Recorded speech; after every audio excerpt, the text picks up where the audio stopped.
Chapter 53. Robert le Diable. The pretext of an opera engagement was so much the more feasible, as there chanced to be on that very night a more than ordinary attraction at the Académie Royale. Levasseur, who had been suffering under severe illness, made his reappearance in the character of Bertrand, and, as usual, the announcement of the most admired production of the favorite composer of the day had attracted a brilliant and fashionable audience. Morcerf, like most other young men of rank and fortune, had his orchestra stall, with the certainty of always finding a seat in at least a dozen of the principal boxes occupied by persons of his acquaintance. He had, moreover, his right of entry into the omnibus box. Château rented a stall beside his own, while Beauchamp, as a journalist, had unlimited range all over the theatre. It happened that on this particular night the minister's box was placed at the disposal of Lucien Debray, who offered it to the Comte de Morcerf, who again, upon his mother's rejection of it, sent it to Danglars, with an intimation that he should probably do himself the honor of joining the Baroness and her daughter during the evening, in the event of their accepting the box in question. The ladies received the offer with too much pleasure to dream of a refusal. To no class of persons is the presentation of a gratuitous opera box more acceptable than to the wealthy millionaire, who still hugs economy while boasting of carrying a king's ransom in his waistcoat pocket. Danglars had, however, protested against showing himself in a ministerial box, declaring that his political principles, and his parliamentary position as member of the opposition party would not permit him so to commit himself. The Baroness had, therefore, dispatched a note to Lucien Debray, bidding him call for them, it being wholly impossible for her to go alone with Eugénie to the opera. There is no gainsaying the fact that a very unfavorable construction would have been put upon the circumstance if the two women had gone without escort, while the addition of a third, in the person of her mother's admitted lover, enabled Mademoiselle Danglars to defy malice and ill nature. One must take the world as one finds it. The curtain rose, as usual, to an almost empty house, it being one of the absurdities of Parisian fashion never to appear at the opera until after the beginning of the performance. So that the first act is generally played without the slightest attention being paid to it, that part of the audience already assembled being too much occupied in observing the fresh arrivals, while nothing is heard but the noise of opening and shutting doors, and the buzz of conversation. "Surely," said Albert, as the door of a box on the first circle opened, "that must be the Countess G." "And who is the Countess G?" inquired Château. "What a question! Now, do you know, Baron, I have a great mind to pick a quarrel with you for asking it, as if all the world did not know who the Countess G was." "Ah, to be sure," replied Château, "the lovely Venetian, is it not? Herself." At this moment the Countess perceived Albert, and returned his salutation with a smile. "You know her, it seems," said Château. "Franz introduced me to her at Rome," replied Albert. "Well, then, will you do as much for me in Paris as Franz did for you in Rome?" "With pleasure." There was a cry of "Shut up!" from the audience. This manifestation on the part of the spectators of their wish to be allowed to hear the music, produced not the slightest effect on the two young men, who continued their conversation. "The Countess was present at the races in the Champ de Mars," said Château. "Today?" "Yes. Bless me, I quite forgot the races." "Did you bet?" "Oh, merely a paltry 50 louis. "And who was the winner?" "Nautilus. I staked on him." "But there were 3 races, were there not?" "Yes, there was the prize given by the Jockey Club, a gold cup, you know, and a very singular circumstance occurred about that race." "What was it?" "Oh, shut up!" again interposed some of the audience. "Why, it was won by a horse and rider utterly unknown on the course." "Is that possible?" "True as day." The fact was, nobody had observed a horse entered by the name of Vampa, or that of a jockey-styled job, when, at the last moment, a splendid roan, mounted by a jockey about as big as your fist, presented themselves at the starting post. They were obliged to stuff at least 20 pounds weight of shot in the small rider's pockets, to make him wait, but with all that he outstripped Ariel and Barbare, against whom he ran, by at least 3 whole lengths. And was it not found out at last to whom the horse and jockey belonged? No. You say that the horse was entered under the name of Vampa? Exactly, that was the title. Then, answered Albert, I am better informed than you are, and know who the owner of that horse was. Shut up, there, cried the pit in chorus. And this time the tone and manner in which the command was given, betokened such growing hostility that the 2 young men perceived, for the first time, that the mandate was addressed to them.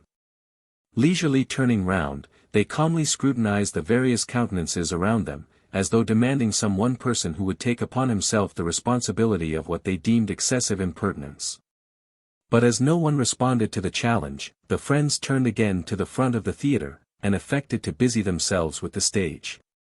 At this moment the door of the minister's box opened, and Madame Danglars, accompanied by her daughter, entered, escorted by Lucien Debray, who assiduously conducted them to their seats. Ha, ha, said Château, here come some friends of yours, Viscount. What are you looking at there? Don't you see they are trying to catch your eye? Albert turned round, just in time to receive a gracious wave of the fan from the Baroness. As for Mademoiselle Eugénie, she scarcely vouchsafed to waste the glances of her large black eyes even upon the business of the stage. I tell you what, my dear fellow, said Château, I cannot imagine what objection you can possibly have to Mademoiselle Danglars, that is, setting aside her want of ancestry in somewhat inferior rank. Which by the way I don't think you care very much about. Now, barring all that, I mean to say she is a deuced fine girl. Handsome, certainly, replied Albert, but not to my taste, which I confess, inclines to something softer, gentler, and more feminine. Ah, well, exclaimed Château, who because he had seen his 30th summer fancied himself duly warranted in assuming a sort of paternal air with his more youthful friend, you young people are never satisfied. Why, what would you have more? Your parents have chosen you a bride built on the model of Diana, the huntress, and yet you are not content. No, for that very resemblance affrights me. I should have liked something more in the manner of the Venus of Milo or Capua, but this chase-loving Diana continually surrounded by her nymphs gives me a sort of alarm lest she should some day bring on me the fate of Actaeon. And, indeed, it required but one glance at Mademoiselle Danglars to comprehend the justness of Morcerf's remark. She was beautiful, but her beauty was of too marked and decided a character to please a fastidious taste. Her hair was raven black, but its natural waves seemed somewhat rebellious. Her eyes, of the same color as her hair, were surmounted by well-arched brows, whose great defect, however, consisted in an almost habitual frown. While her whole physiognomy wore that expression of firmness and decision so little in accordance with the gentler attributes of her sex, her nose was precisely what a sculptor would have chosen for a chiseled Juno. Her mouth, which might have been found fault with as too large, displayed teeth of pearly whiteness, rendered still more conspicuous by the brilliant carmine of her lips, contrasting vividly with her naturally pale complexion. But that which completed the almost masculine look Morcerf found so little to his taste, was a dark mole, of much larger dimensions than these freaks of nature generally are, placed just at the corner of her mouth. And the effect tended to increase the expression of self-dependence that characterized her countenance. The rest of Mademoiselle Eugénie's person was in perfect keeping with the head just described. She, indeed, reminded one of Diana, as Château observed, but her bearing was more haughty and resolute. As regarded her attainments, the only fault to be found with them was the same that a fastidious connoisseur might have found with her beauty, that they were somewhat too erudite and masculine for so young a person. She was a perfect linguist, a first-rate artist, wrote poetry, and composed music. To the study of the latter she professed to be entirely devoted, following it with an indefatigable perseverance, assisted by a schoolfellow, a young woman without fortune whose talent promised to develop into remarkable powers as a singer. It was rumored that she was an object of almost paternal interest to one of the principal composers of the day, who excited her to spare no pains in the cultivation of her voice, which might hereafter prove a source of wealth and independence. But this council effectually decided Mademoiselle Danglars never to commit herself by being seen in public with one destined for a theatrical life. And acting upon this principle, the banker's daughter, though perfectly willing to allow Mademoiselle Louise d'Armolay, that was the name of the young virtuosa, to practice with her through the day, took especial care not to be seen in her company. Still, though not actually received at the Hôtel Danglars in the light of an acknowledged friend, Louise was treated with far more kindness and consideration than is usually bestowed on a governess. The curtain fell almost immediately after the entrance of Madame Danglars into her box. The band quitted the orchestra for the accustomed half-hour's interval allowed between the acts. And the audience were left at liberty to promenade the salon or lobbies, or to pay and receive visits in their respective boxes. Morcerf and Château were amongst the first to avail themselves of this permission. For an instant the idea struck Madame Danglars that this eagerness on the part of the young Viscount arose from his impatience to join her party, and she whispered her expectations to her daughter. That Albert was hurrying to pay his respects to them. Mademoiselle Eugénie, however, merely returned a dissenting movement of the head, while, with a cold smile, she directed the attention of her mother to an opposite box on the first circle, in which sat the Countess G. and where Morcerf had just made his appearance. "So we meet again, my travelling friend, do we?" cried the Countess, extending her hand to him with all the warmth and cordiality of an old acquaintance. "It was really very good of you to recognize me so quickly, and still more so to bestow your first visit on me." "Be assured," replied Albert, "that if I had been aware of your arrival in Paris, and had known your address, I should have paid my respects to you before this. Allow me to introduce my friend, Baron de Château, one of the few true gentlemen now to be found in France, and from whom I have just learned that you were a spectator of the races in the Champ de Mars, yesterday." Château bowed to the Countess. "So you were at the races, Baron?" inquired the Countess eagerly. "Yes, madam." "Well, then," pursued Madame G., with considerable animation, "you can probably tell me who won the Jockey Club stakes?"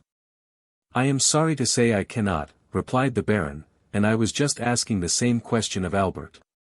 "Are you very anxious to know, Countess?" asked Albert. "To know what?"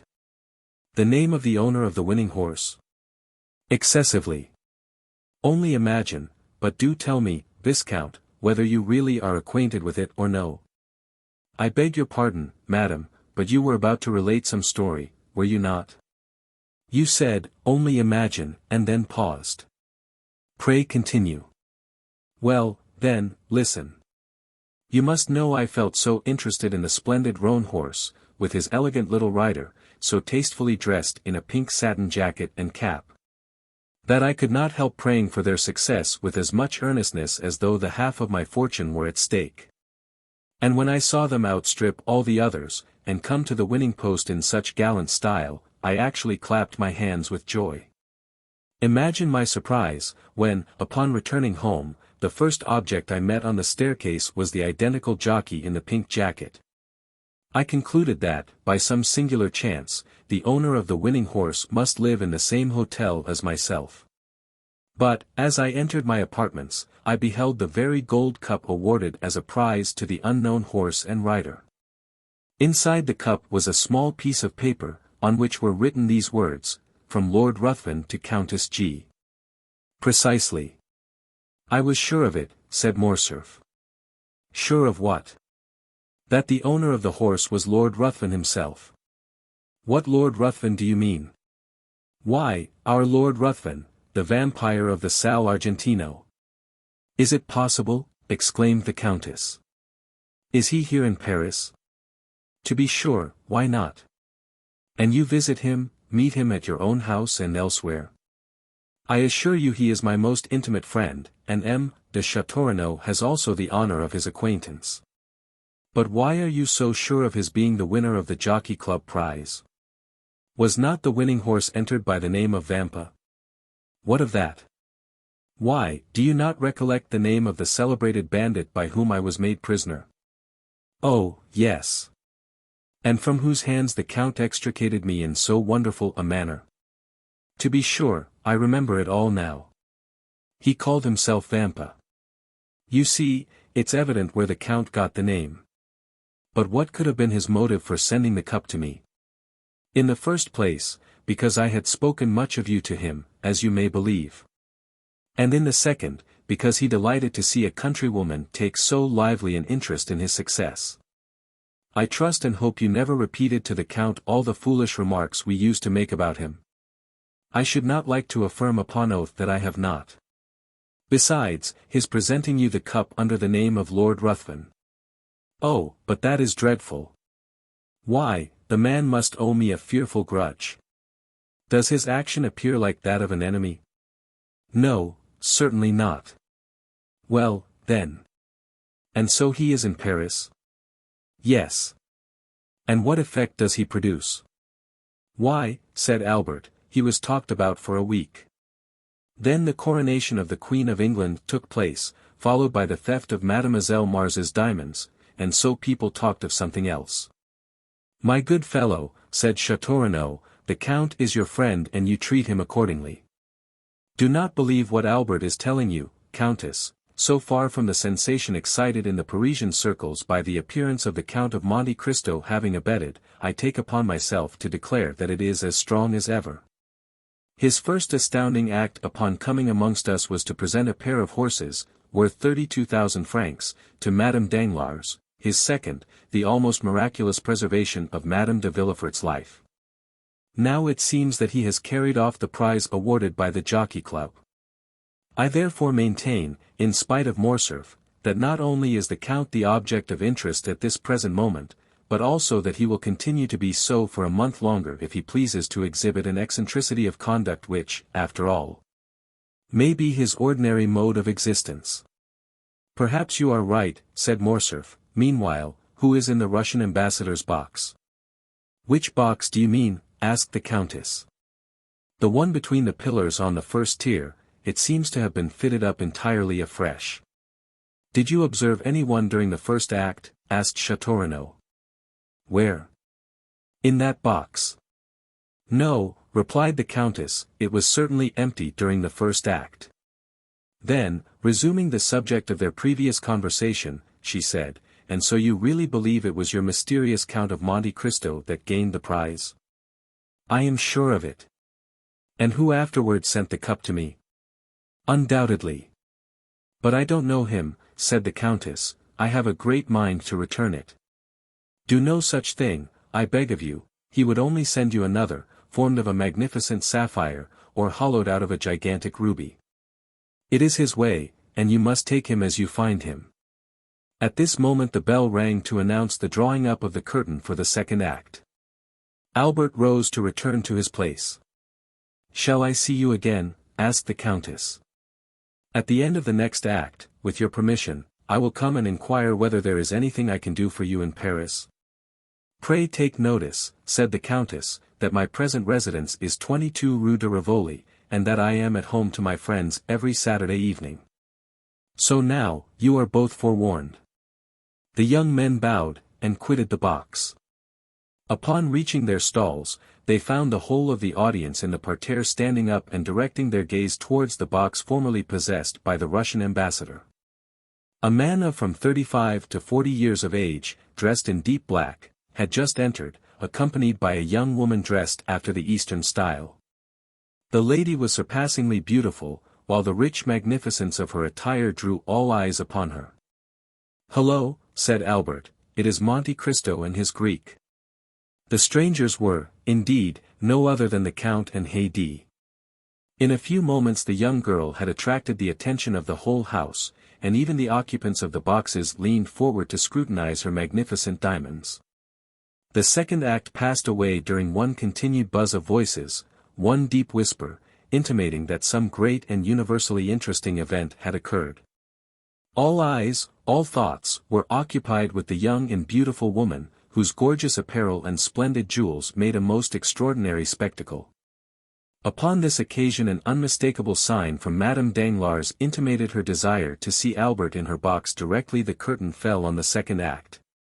And neither the politeness nor good taste of Morcerf would permit his neglecting an invitation so unequivocally given. At the close of the act he therefore went to the Baroness.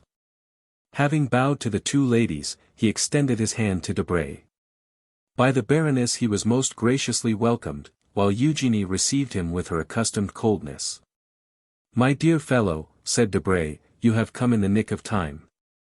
There is Madame overwhelming me with questions respecting the Count. She insists upon it that I can tell her his birth, education, and parentage, where he came from, and whither he is going.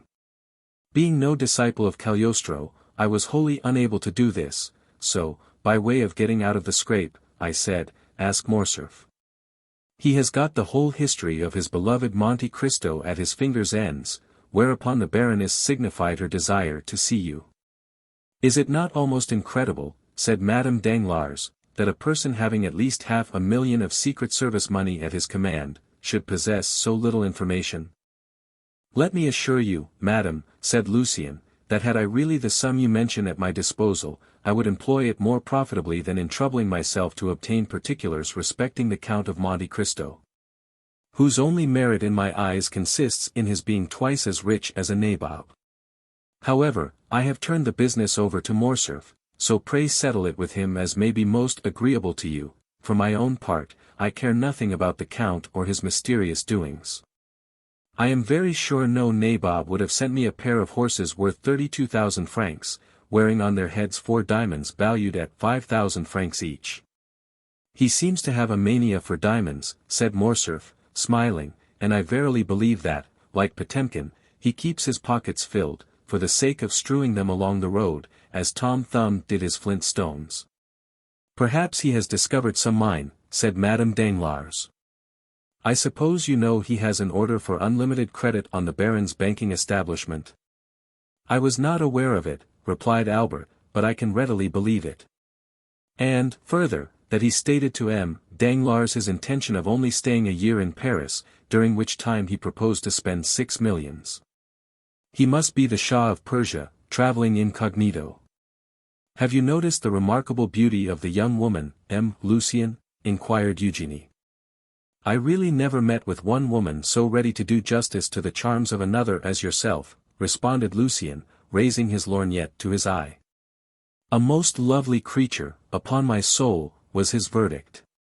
Who is this young person, M. de Morcerf? Inquired Eugénie, does anybody know?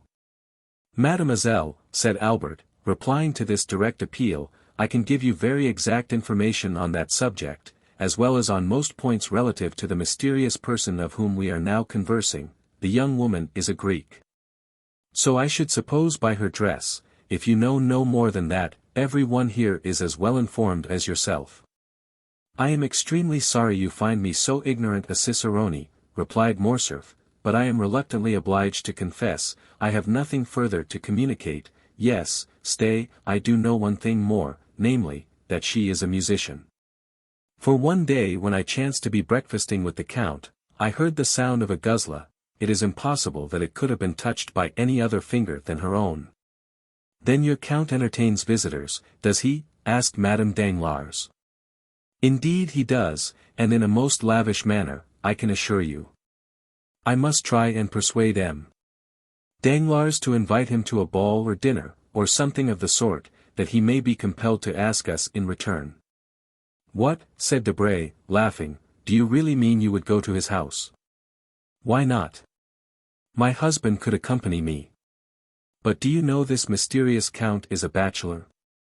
You have ample proof to the contrary, if you look opposite, said the Baroness, as she laughingly pointed to the beautiful Greek. No, no, exclaimed Debray. That girl is not his wife, he told us himself she was his slave. Do you not recollect, Morcerf, his telling us so at your breakfast? Well, then, said the Baroness, if slave she be, she has all the air and manner of a princess. Of the Arabian Nights? If you like, but tell me, my dear Lucien, what it is that constitutes a princess. Why, diamonds, and she is covered with them. To me she seems overloaded, observed Eugénie. She would look far better if she wore fewer, and we should then be able to see her finely formed throat and wrists. See how the artist peeps out, exclaimed Madame Danglars. My poor Eugénie, you must conceal your passion for the fine arts. I admire all that is beautiful, returned the young lady. What do you think of the Count? Inquired Debray. He is not much amiss, according to my ideas of good looks. The Count, repeated Eugénie, as though it had not occurred to her to observe him sooner. The Count, oh, he is so dreadfully pale. I quite agree with you, said Morcerf, and the secret of that very pallor is what we want to find out. The Countess G. insists upon it that he is a vampire. Then the Countess G. has returned to Paris, has she? Inquired the Baroness.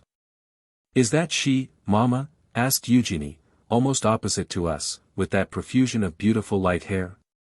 Yes, said Madame Danglars, that is she. Shall I tell you what you ought to do, Morcerf? Command me, madame. Well, then, you should go and bring your Count of Monte Cristo to us. What for? Asked Eugénie. What for? Why, to converse with him, of course. Have you really no desire to meet him? None whatever, replied Eugénie. Strange child, murmured the Baroness. He will very probably come of his own accord, said Morcerf. There. Do you see, madame, he recognizes you, and bows. The Baroness returned the salute in the most smiling and graceful manner. Well, said Morcerf, I may as well be magnanimous, and tear myself away to forward your wishes. Adieu. I will go and try if there are any means of speaking to him. Go straight to his box, that will be the simplest plan. But I have never been presented. Presented to whom? To the beautiful Greek. You say she is only a slave. While you assert that she is a queen, or at least a princess. No, I hope that when he sees me leave you, he will come out. That is possible, go. I am going, said Albert, as he made his parting bow. Just as he was passing the Count's box, the door opened, and Monte Cristo came forth. After giving some directions to Ollie, who stood in the lobby, the Count took Albert's arm. Carefully closing the box door, Ollie placed himself before it, while a crowd of spectators assembled round the Nubian. Upon my word, said Monte Cristo, Paris is a strange city, and the Parisians a very singular people. See that cluster of persons collected around poor Ollie, who is as much astonished as themselves. Really one might suppose he was the only Nubian they had ever beheld. Now I can promise you, that a Frenchman might show himself in public, either in Tunis, Constantinople, Baghdad, or Cairo, without being treated in that way. That shows that the Eastern nations have too much good sense to waste their time and attention on objects undeserving of either. However, as far as Ollie is concerned, I can assure you, the interest he excites is merely from the circumstance of his being your attendant, you, who are at this moment the most celebrated and fashionable person in Paris. Really? And what has procured me so fluttering a distinction? What? Why, yourself, to be sure. You give away horses worth 1,000 louis, you save the lives of ladies of high rank and beauty. Under the name of Major Brack you run thoroughbreds ridden by tiny urchins not larger than marmots. Then, when you have carried off the golden trophy of victory, instead of setting any value on it, you give it to the first handsome woman you think of. And who has filled your head with all this nonsense? Why, in the first place, I heard it from Madame Danglars, who, by the by, is dying to see you in her box, or to have you seen there by others. Secondly, I learned it from Beauchamp's journal, and thirdly, from my own imagination. Why, if you sought concealment, did you call your horse Vampa? That was an oversight, certainly, replied the Count, but tell me, does the Count of Morcerf never visit the opera? I have been looking for him, but without success. He will be here tonight. In what part of the house? In the Baroness's box, I believe. That charming young woman with her is her daughter? Yes. I congratulate you. Morcerf smiled. We will discuss that subject at length some future time, said he. But what do you think of the music? What music? Why, the music you have been listening to. Oh, it is well enough as the production of a human composer, sung by featherless bipeds, to quote the late Diogenes. From which it would seem, my dear Count, that you can at pleasure enjoy the seraphic strains that proceed from the 7 choirs of paradise. You are right, in some degree. When I wish to listen to sounds more exquisitely attuned to melody than mortal ear ever yet listened to, I go to sleep. Then sleep here, my dear Count. The conditions are favorable. What else was opera invented for? No, thank you. Your orchestra is too noisy. To sleep after the manner I speak of, absolute calm and silence are necessary, and then a certain preparation. I know, the famous hashish. Precisely. So, my dear Viscount, whenever you wish to be regaled with music, come and sup with me. I have already enjoyed that treat when breakfasting with you, said Morcerf. Do you mean at Rome? I do. Ah, then, I suppose you heard Haydée's Guzla. The poor exile frequently beguiles a weary hour in playing over to me the airs of her native land. Morcerf did not pursue the subject, and Monte Cristo himself fell into a silent reverie. The bell rang at this moment for the rising of the curtain. You will excuse my leaving you, said the Count, turning in the direction of his box. What? Are you going? Pray, say everything that is kind to Countess G, on the part of her friend the vampire. And what message shall I convey to the Baroness? That, with her permission, I shall do myself the honor of paying my respects in the course of the evening. The 3rd act had begun. And during its progress the Count of Morcerf, according to his promise, made his appearance in the box of Madame Danglars. The Count of Morcerf was not a person to excite either interest or curiosity in a place of public amusement. His presence, therefore, was wholly unnoticed, save by the occupants of the box in which he had just seated himself. The quick eye of Monte Cristo, however, marked his coming, and a slight though meaning smile passed over his lips. Haydée, whose soul seemed centered in the business of the stage, like all unsophisticated natures, delighted in whatever addressed itself to the eye or ear. The 3rd act passed off as usual. Mademoiselle Noblet, Julie, and Leroux executed the customary pirouettes. Robert duly challenged the Prince of Granada. And the royal father of the Princess Isabella, taking his daughter by the hand, swept round the stage with majestic strides, the better to display the rich folds of his velvet robe and mantle. After which the curtain again fell, and the spectators poured forth from the theatre into the lobbies and salon. The Count left his box, and a moment later was saluting the Baron Danglars, who could not restrain a cry of mingled pleasure and surprise. You are welcome, Count, she exclaimed, as he entered. I have been most anxious to see you, that I might repeat orally the thanks writing can so ill express. Surely so trifling a circumstance cannot deserve a place in your remembrance. Believe me, madam, I had entirely forgotten it. But it is not so easy to forget, monsieur, that the very next day after your princely gift you saved the life of my dear friend, Madame de Villefort, which was endangered by the very animals your generosity restored to me. This time, at least, I do not deserve your thanks. It was Ali, my Nubian slave, who rendered this service to Madame de Villefort. Was it Ali, asked the Count of Morcerf, who rescued my son from the hands of bandits? No, Count, replied Monte Cristo, taking the hand held out to him by the general. In this instance I may fairly and freely accept your thanks. But you have already tendered them, and fully discharged your debt, if indeed there existed one, and I feel almost mortified to find you still reverting to the subject. May I beg of you, Baroness, to honor me with an introduction to your daughter? Oh, you are no stranger, at least not by name, replied Madame Danglars, and the last 2 or 3 days we have really talked of nothing but you. Eugénie, continued the Baroness, turning towards her daughter, this is the Count of Monte Cristo.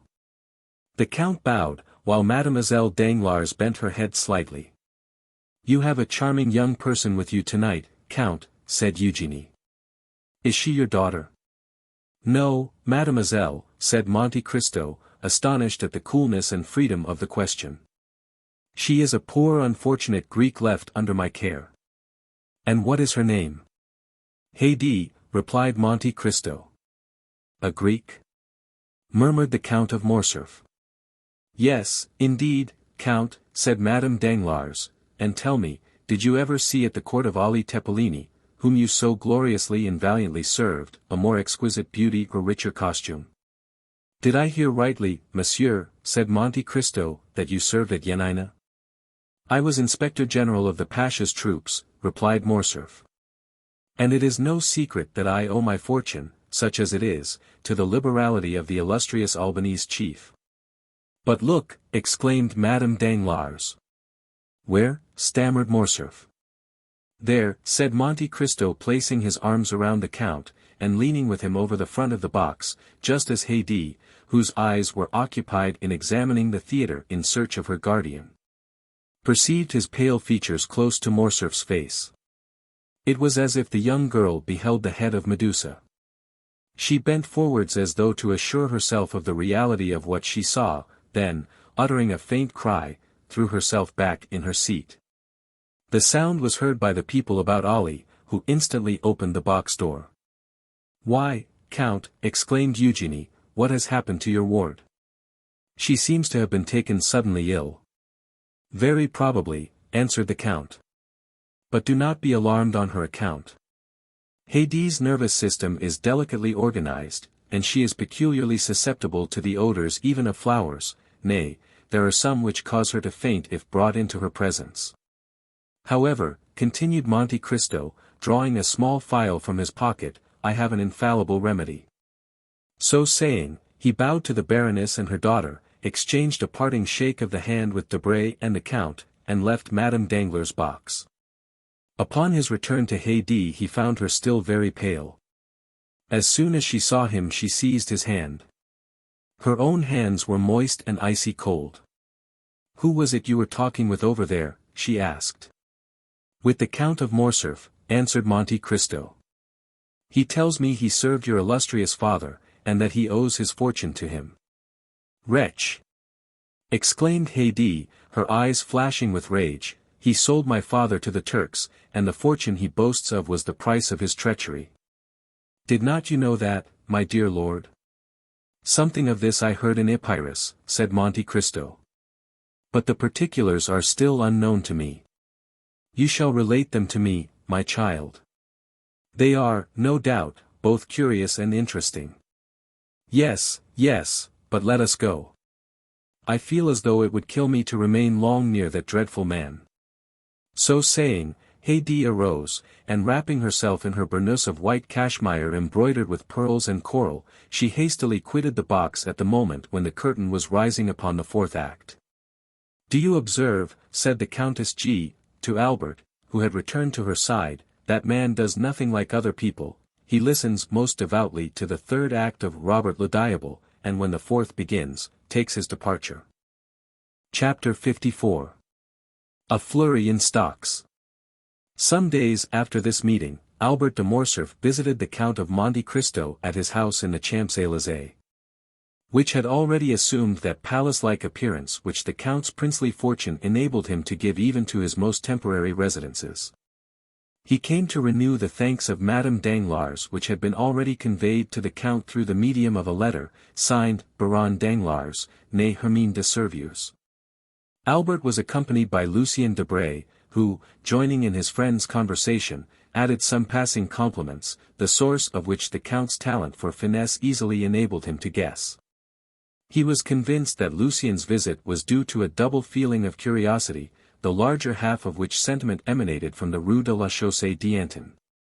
In short, Madame Danglars, not being able personally to examine in detail the domestic economy and household arrangements of a man who gave away horses worth 30,000 francs and who went to the opera with a Greek slave wearing diamonds to the amount of 1,000,000 of money, had deputed those eyes, by which she was accustomed to see, to give her a faithful account of the mode of life of this incomprehensible person. But the Count did not appear to suspect that there could be the slightest connection between Lucien's visit and the curiosity of the Baroness. "You are in constant communication with the Baron Danglars?" the Count inquired of Albert de Morcerf. "Yes, Count, you know what I told you." "All remains the same, then, in that quarter?" "It is more than ever a settled thing," said Lucien, and, considering that this remark was all that he was at that time called upon to make, he adjusted the glass to his eye, and biting the top of his gold-headed cane, began to make the tour of the apartment, examining the arms and the pictures. "Ah," said Monte Cristo, "I did not expect that the affair would be so promptly concluded. Oh, things take their course without our assistance. While we are forgetting them, they are falling into their appointed order. And when, again, our attention is directed to them, we are surprised at the progress they have made towards the proposed end. My father and M. Danglars served together in Spain, my father in the army and M. Danglars in the commissariat department. It was there that my father, ruined by the revolution, and M. Danglars, who never had possessed any patrimony, both laid the foundations of their different fortunes." "Yes," said Monte Cristo, "I think M. Danglars mentioned that in a visit which I paid him, and," continued he, casting a side glance at Lucerne, who was turning over the leaves of an album, "Mademoiselle Eugénie is pretty, I think I remember that to be her name." "Very pretty, or rather, very beautiful," replied Albert, "but of that style of beauty which I do not appreciate. I am an ungrateful fellow." "You speak as if you were already her husband." "Ah," returned Albert, in his turn looking around to see what Lucerne was doing. "Really," said Monte Cristo, lowering his voice, "you do not appear to me to be very enthusiastic on the subject of this marriage." "Mademoiselle Danglars is too rich for me," replied Morcerf, "and that frightens me." "Bah," exclaimed Monte Cristo, "that's a fine reason to give. Are you not rich yourself?" "My father's income is about 50,000 francs per annum. And he will give me, perhaps, 10 or 12,000 when I marry." "That, perhaps, might not be considered a large sum, in Paris especially," said the Count. "But everything does not depend on wealth, and it is a fine thing to have a good name, and to occupy a high station in society. Your name is celebrated, your position magnificent. And then the Comte de Morcerf is a soldier, and it is pleasing to see the integrity of a Bayard united to the poverty of a de Guesclin. Disinterestedness is the brightest ray in which a noble sword can shine. As for me, I consider the union with Mademoiselle Danglars a most suitable one. She will enrich you, and you will ennoble her." Albert shook his head, and looked thoughtful. "There is still something else," said he. "I confess," observed Monte Cristo, "that I have some difficulty in comprehending your objection to a young lady who is both rich and beautiful." "Oh," said Morcerf, "this repugnance, if repugnance it may be called, is not all on my side." "Whence can it arise, then? For you told me your father desired the marriage." "It is my mother who dissents. She has a clear and penetrating judgment, and does not smile on the proposed union. I cannot account for it, but she seems to entertain some prejudice against the Danglars." "Ah," said the Count, in a somewhat forced tone, "that may be easily explained. The Comtesse de Morcerf, who is aristocracy and refinement itself, does not relish the idea of being allied by your marriage with one of ignoble birth. That is natural enough." "I do not know if that is her reason," said Albert, "but one thing I do know, that if this marriage be consummated, it will render her quite miserable. There was to have been a meeting 6 weeks ago in order to talk over and settle the affair. But I had such a sudden attack of indisposition." "Real?" interrupted the Count, smiling. "Oh, real enough, from anxiety doubtless. At any rate they postponed the matter for 2 months. There is no hurry, you know. I am not yet 21, and Eugénie is only 17, but the 2 months expire next week. It must be done. My dear Count, you cannot imagine how my mind is harassed. How happy you are in being exempt from all this. Well, and why should not you be free, too? What prevents you from being so? Oh, it will be too great a disappointment to my father if I do not marry Mademoiselle Danglars." "Marry her then," said the Count, with a significant shrug of the shoulders. "Yes," replied Morcerf, "but that will plunge my mother into positive grief." "Then do not marry her," said the Count. "Well, I shall see. I will try and think over what is the best thing to be done. You will give me your advice, will you not, and if possible extricate me from my unpleasant position?" I think, rather than give pain to my dear mother, I would run the risk of offending the Count. Monte Cristo turned away, he seemed moved by this last remark. Ah, said he to Debray, who had thrown himself into an easy chair at the farthest extremity of the salon, and who held a pencil in his right hand and an account book in his left, what are you doing there? Are you making a sketch after Poussin? Oh, no, was the tranquil response, I am too fond of art to attempt anything of that sort. I am doing a little sum in arithmetic. In arithmetic? Yes. I am calculating, by the way, Morcerf, that indirectly concerns you, I am calculating what the house of Danglars must have gained by the last rise in Haiti bonds. From 206 they have risen to 409 in 3 days, and the prudent banker had purchased at 206, therefore he must have made 300,000 livres. That is not his biggest scoop, said Morcerf, did he not make 1,000,000 in Spaniards this last year?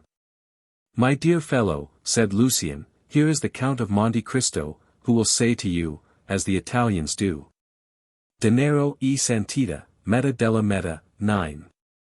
When they tell me such things, I only shrug my shoulders and say nothing.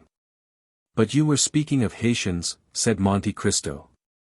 Ah, Haitians, that is quite another thing. Haitians are the écarté of French stock jobbing. We may like bouillotte, delight in whist, be enraptured with Boston, and yet grow tired of them all, but we always come back to écarté, it is not only a game, it is a hors d'oeuvre. M. Danglars sold yesterday at 405, and pockets 300,000 francs. Had he but waited till today, the price would have fallen to 205, and instead of gaining 300,000 francs, he would have lost 20 or 25,000. And what has caused the sudden fall from 409 to 206, asked Monte Cristo. I am profoundly ignorant of all these stock-jobbing intrigues. Because, said Albert, laughing, one piece of news follows another, and there is often great dissimilarity between them. Ah, said the Count, I see that M. Danglars is accustomed to play at gaining or losing 300,000 francs in a day, he must be enormously rich. It is not he who plays, exclaimed Lucien, it is Madame Danglars, she is indeed daring. But you who are a reasonable being, Lucien, and who knows how little dependence is to be placed on the news, since you are at the fountain-head, surely you ought to prevent it, said Morcerf, with a smile.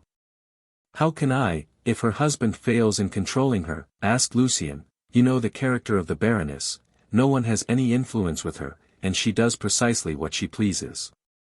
Ah, if I were in your place, said Albert. Well, I would reform her, it would be rendering a service to her future son-in-law. How would you set about it? Ah, that would be easy enough, I would give her a lesson. A lesson? Yes. Your position as secretary to the minister renders your authority great on the subject of political news, you never open your mouth but the stockbrokers immediately stenograph your words. Cause her to lose 100,000 francs, and that would teach her prudence. I do not understand, stammered Lucien. It is very clear, notwithstanding, replied the young man, with an artlessness wholly free from affectation. Tell her some fine morning an unheard-of piece of intelligence, some telegraphic dispatch, of which you alone are in possession, for instance, that Henri IV was seen yesterday at Gabriel's. That would boom the market. She will buy heavily, and she will certainly lose when Beauchamp announces the following day, in his Gazette, the report circulated by some usually well-informed persons that the king was seen yesterday at Gabriel's house. Is totally without foundation. We can positively assert that His Majesty did not quit the Pont Neuf. Lucien half smiled. Monte Cristo, although apparently indifferent, had not lost one word of this conversation, and his penetrating eye had even read a hidden secret in the embarrassed manner of the secretary.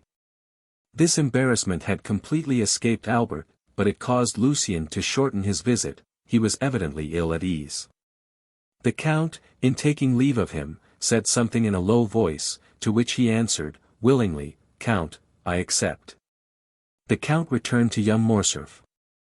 Do you not think, on reflection, said he to him, that you have done wrong in thus speaking of your mother-in-law in the presence of M. Debray?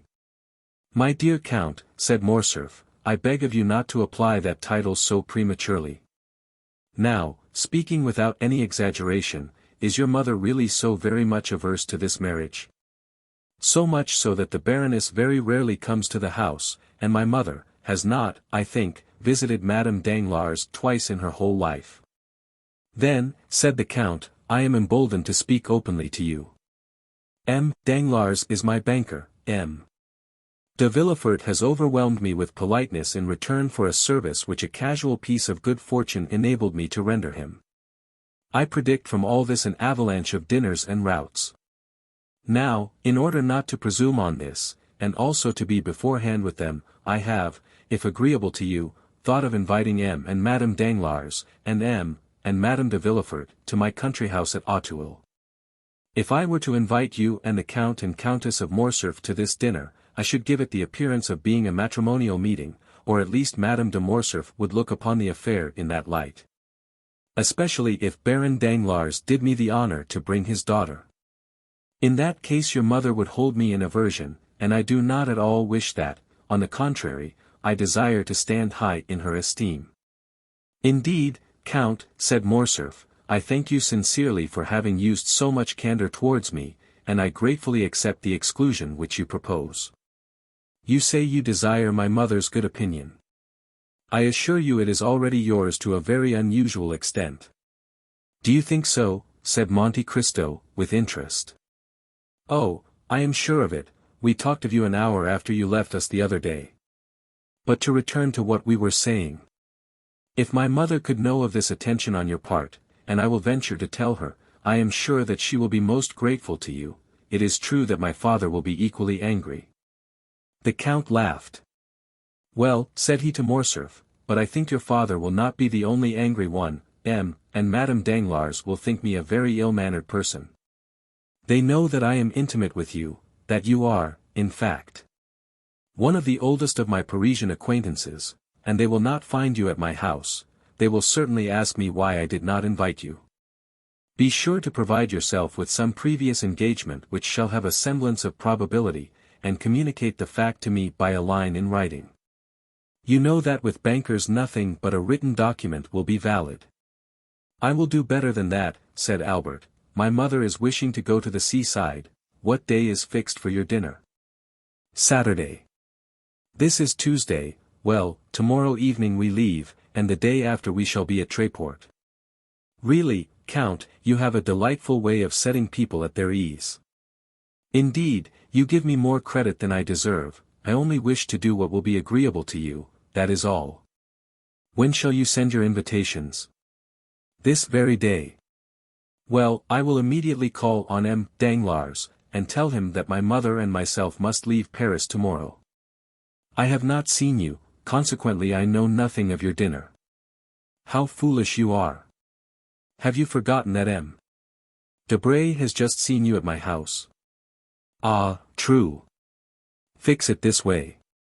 I have seen you, and invited you without any ceremony, when you instantly answered that it would be impossible for you to accept, as you were going to Tréport. Well, then, that is settled, but you will come and call on my mother before tomorrow? Before tomorrow, that will be a difficult matter to arrange. Besides, I shall just be in the way of all the preparations for departure. Well, you can do better. You were only a charming man before, but, if you accede to my proposal, you will be adorable. What must I do to attain such sublimity?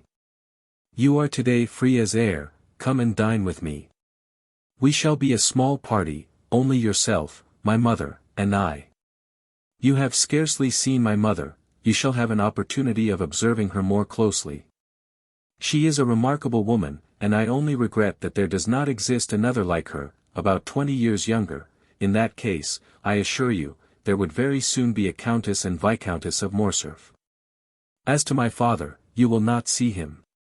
He is officially engaged, and dines with the chief referendary. We will talk over our travels. And you, who have seen the whole world, will relate your adventures. You shall tell us the history of the beautiful Greek who was with you the other night at the opera, and whom you call your slave, and yet treat like a princess. We will talk Italian and Spanish. Come, accept my invitation, and my mother will thank you." "A thousand thanks," said the Count, "your invitation is most gracious, and I regret exceedingly that it is not in my power to accept it. I am not so much at liberty as you suppose, on the contrary, I have a most important engagement." "Ah, take care, you were teaching me just now how, in case of an invitation to dinner, one might creditably make an excuse. I require the proof of a pre-engagement. I am not a banker, like M. Danglars, but I am quite as incredulous as he is." "I am going to give you a proof," replied the Count, and he rang the bell. "Humph," said Morcerf, "this is the second time you have refused to dine with my mother. It is evident that you wish to avoid her." Monte Cristo started. "Oh, you do not mean that," said he, "besides, here comes the confirmation of my assertion." Baptistin entered, and remained standing at the door. "I had no previous knowledge of your visit, had I? Indeed, you are such an extraordinary person, that I would not answer for it. At all events, I could not guess that you would invite me to dinner." "Probably not." "Well, listen, Baptistin, what did I tell you this morning when I called you into my laboratory?" "To close the door against visitors as soon as the clock struck 5, replied the valet. "What then?" "Ah, my dear Count," said Albert. "No, no, I wish to do away with that mysterious reputation that you have given me, my dear Viscount. It is tiresome to be always acting Manfred. I wish my life to be free and open. Go on, Baptistin." "Then to admit no one except Major Bartolomeo Cavalcanti and his son. You hear, Major Bartolomeo Cavalcanti, a man who ranks amongst the most ancient nobility of Italy, whose name Dante has celebrated in the 10th canto of the Inferno, you remember it, do you not? Then there is his son, Andrea, a charming young man, about your own age, Viscount, bearing the same title as yourself, and who is making his entry into the Parisian world, aided by his father's millions. The Major will bring his son with him this evening, the Contino, as we say in Italy, he confides him to my care. If he proves himself worthy of it, I will do what I can to advance his interests. You will assist me in the work, will you not?" "Most undoubtedly." "This Major Cavalcanti is an old friend of yours, then?" "By no means. He is a perfect nobleman, very polite, modest, and agreeable, such as may be found constantly in Italy, descendants of very ancient families. I have met him several times at Florence, Bologna and Lucca, and he has now communicated to me the fact of his arrival in Paris. The acquaintances one makes in traveling have a sort of claim on one. They everywhere expect to receive the same attention which you once paid them by chance. As though the civilities of a passing hour were likely to awaken any lasting interest in favor of the man in whose society you may happen to be thrown in the course of your journey. This good Major Cavalcanti is come to take a second view of Paris, which he only saw in passing through in the time of the Empire, when he was on his way to Moscow. I shall give him a good dinner, he will confide his son to my care, I will promise to watch over him, I shall let him follow in whatever path his folly may lead him, and then I shall have done my part." "Certainly. I see you are a model mentor," said Albert. "Goodbye, we shall return on Sunday. By the way, I have received news of Franz." "Have you? Is he still amusing himself in Italy?" "I believe so, however, he regrets your absence extremely. He says you are the son of Rome, and that without you all appears dark and cloudy. I do not know if he does not even go so far as to say that it rains. His opinion of me is altered for the better, then?" "No, he still persists in looking upon you as the most incomprehensible and mysterious of beings." "He is a charming young man," said Monte Cristo, "and I felt a lively interest in him the very first evening of my introduction, when I met him in search of a supper, and prevailed upon him to accept a portion of mine. He is, I think, the son of General d'Épinay." "He is. The same who was so shamefully assassinated in 1815. "By the Bonapartists." "Yes. Really I like him extremely. Is there not also a matrimonial engagement contemplated for him?" Yes, he is to marry Mademoiselle de Villefort. Indeed? And you know I am to marry Mademoiselle Danglars, said Albert, laughing. You smile. Yes. Why do you do so? I smile because there appears to me to be about as much inclination for the consummation of the engagement in question as there is for my own. But really, my dear Count, we are talking as much of women as they do of us, it is unpardonable. Albert rose. Are you going? Really, that is a good idea. 2 hours have I been boring you to death with my company, and then you, with the greatest politeness, ask me if I am going. Indeed, Count, you are the most polished man in the world. And your servants, too, how very well behaved they are, there is quite a style about them. Monsieur Baptistin especially, I could never get such a man as that. My servants seem to imitate those you sometimes see in a play, who, because they have only a word or two to say, acquit themselves in the most awkward manner possible. Therefore, if you part with him, Baptistin, give me the refusal of him. By all means. That is not all, give my compliments to your illustrious Lucanese, Cavalcanti of the Cavalcanti. And if by any chance he should be wishing to establish his son, find him a wife very rich, very noble on her mother's side at least, and a baroness in right of her father, I will help you in the search. Ah, ha. You will do as much as that, will you? Yes. Well, really, nothing is certain in this world. Oh, Count, what a service you might render me. I should like you 100 times better if, by your intervention, I could manage to remain a bachelor, even were it only for 10 years. Nothing is impossible, gravely replied Monte Cristo. And taking leave of Albert, he returned into the house, and struck the gong 3 times. Bertuccio appeared. Monsieur Bertuccio, you understand that I intend entertaining company on Saturday at Auteuil. Bertuccio slightly started. I shall require your services to see that all be properly arranged. It is a beautiful house, or at all events may be made so. There must be a good deal done before it can deserve that title, Your Excellency, for the tapestried hangings are very old. Let them all be taken away and changed, then, with the exception of the sleeping chamber which is hung with red damask. You will leave that exactly as it is. Bertuccio bowed. You will not touch the garden either, as to the yard, you may do what you please with it, I should prefer that being altered beyond all recognition. I will do everything in my power to carry out your wishes, Your Excellency. I should be glad, however, to receive Your Excellency's commands concerning the dinner. Really, my dear M. Bertuccio, said the Count, since you have been in Paris, you have become quite nervous, and apparently out of your element, you no longer seem to understand me. But surely your Excellency will be so good as to inform me whom you are expecting to receive? I do not yet know myself, neither is it necessary that you should do so. Lucullus dines with Lucullus, that is quite sufficient. Bertuccio bowed, and left the room. Chapter 55. Major Cavalcanti. Both the Count and Baptistin had told the truth when they announced to Morcerf the proposed visit of the Major, which had served Monte Cristo as a pretext for declining Albert's invitation. 7 o'clock had just struck, and M. Bertuccio, according to the command which had been given him, had 2 hours before left for Auteuil, when a cab stopped at the door, and after depositing its occupant at the gate, immediately hurried away, as if ashamed of its employment. The visitor was about 52 years of age, dressed in one of the green surtouts, ornamented with black frogs, which have so long maintained their popularity all over Europe.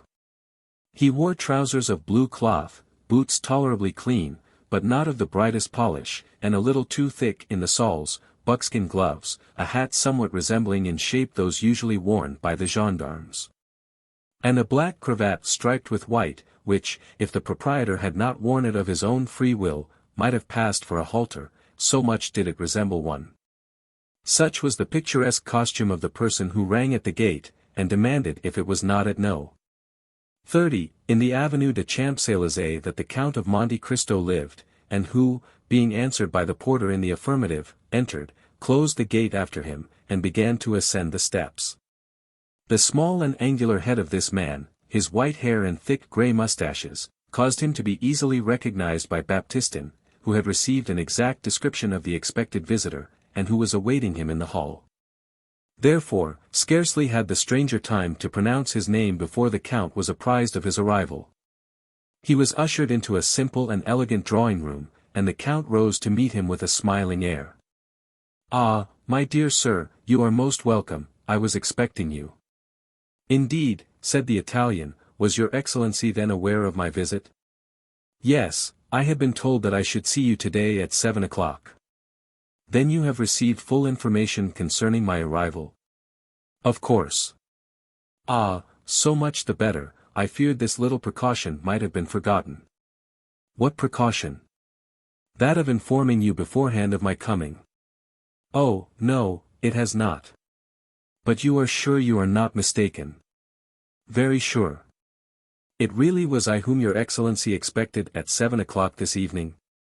"I will prove it to you beyond a doubt." "Oh, no, never mind that," said the Italian. "It is not worth the trouble." "Yes, yes," said Monte Cristo. His visitor appeared slightly uneasy. "Let me see," said the Count, "are you not the Marquis Bartolomeo Cavalcanti?" "Bartolomeo Cavalcanti," joyfully replied the Italian.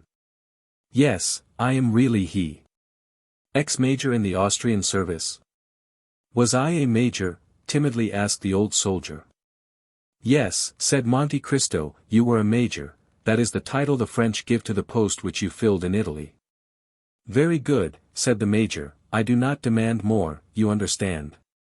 "Your visit here today is not of your own suggestion, is it?" said Monte Cristo. "No, certainly not." "You were sent by some other person?" "Yes." "By the excellent Abbé Busoni?" "Exactly so," said the delighted major. "And you have a letter?" "Yes, there it is." "Give it me, then," and Monte Cristo took the letter, which he opened and read. The major looked at the Count with his large staring eyes, and then took a survey of the apartment, but his gaze almost immediately reverted to the proprietor of the room. "Yes, yes, I see. Major Cavalcanti, a worthy patrician of Lucca, a descendant of the Cavalcanti of Florence," continued Monte Cristo, reading aloud, "possessing an income of 500,000. Monte Cristo raised his eyes from the paper, and bowed. "500,000, said he, "magnificent." "500,000, is it?" said the major. "Yes, in so many words, and it must be so, for the abbé knows correctly the amount of all the largest fortunes in Europe." "Be it 500,000, then. But on my word of honor, I had no idea that it was so much." "Because you are robbed by your steward. You must make some reformation in that quarter." "You have opened my eyes," said the Italian gravely, "I will show the gentleman the door." Monte Cristo resumed the perusal of the letter. "And who only needs one thing more to make him happy." "Yes, indeed, but one," said the major with a sigh. "Which is to recover a lost and adored son." "A lost and adored son. Stolen away in his infancy, either by an enemy of his noble family or by the gypsies." "At the age of 5 years," said the major with a deep sigh, and raising his eye to heaven. "Unhappy father," said Monte Cristo. The Count continued. "I have given him renewed life and hope, in the assurance that you have the power of restoring the son whom he has vainly sought for 15 years. The major looked at the Count with an indescribable expression of anxiety. "I have the power of so doing," said Monte Cristo. The major recovered his self-possession. "So, then," said he, "the letter was true to the end?" "Did you doubt it, my dear Monsieur Bartolomeo?" "No, indeed, certainly not. A good man, a man holding religious office, as does the Abbé Busoni, could not condescend to deceive or play off a joke, but your Excellency has not read all." "Ah, true," said Monte Cristo, "there is a postscript." "Yes, yes," repeated the major, "yes, there is a postscript. In order to save Major Cavalcanti the trouble of drawing on his banker, I send him a draft for 2,000 francs to defray his traveling expenses, and credit on you for the further sum of 48,000 francs, which you still owe me. The major awaited the conclusion of the postscript, apparently with great anxiety. Very good, said the count. He said, very good, muttered the major, then, sir, replied he. Then what? Asked Monte Cristo. Then the postscript. Well. What of the postscript? Then the postscript is as favorably received by you as the rest of the letter. Certainly, the Abbé Busoni and myself have a small account open between us. I do not remember if it is exactly 48,000 francs, which I am still owing him, but I dare say we shall not dispute the difference. You attached great importance, then, to this postscript, my dear Monsieur Cavalcanti. I must explain to you, said the major, that, fully confiding in the signature of the Abbé Busoni, I had not provided myself with any other funds. So that if this resource had failed me, I should have found myself very unpleasantly situated in Paris. Is it possible that a man of your standing should be embarrassed anywhere? Said Monte Cristo. Why, really I know no one, said the major. But then you yourself are known to others. Yes, I am known, so that. Proceed, my dear Monsieur Cavalcanti. So that you will remit to me these 48,000 francs? Certainly, at your first request. The major's eyes dilated with pleasing astonishment. But sit down, said Monte Cristo, really I do not know what I have been thinking of, I have positively kept you standing for the last quarter of an hour. Don't mention it. The major drew an armchair towards him, and proceeded to seat himself. Now, said the count, what will you take, a glass of port, sherry, or Alicante? Alicante, if you please, it is my favorite wine.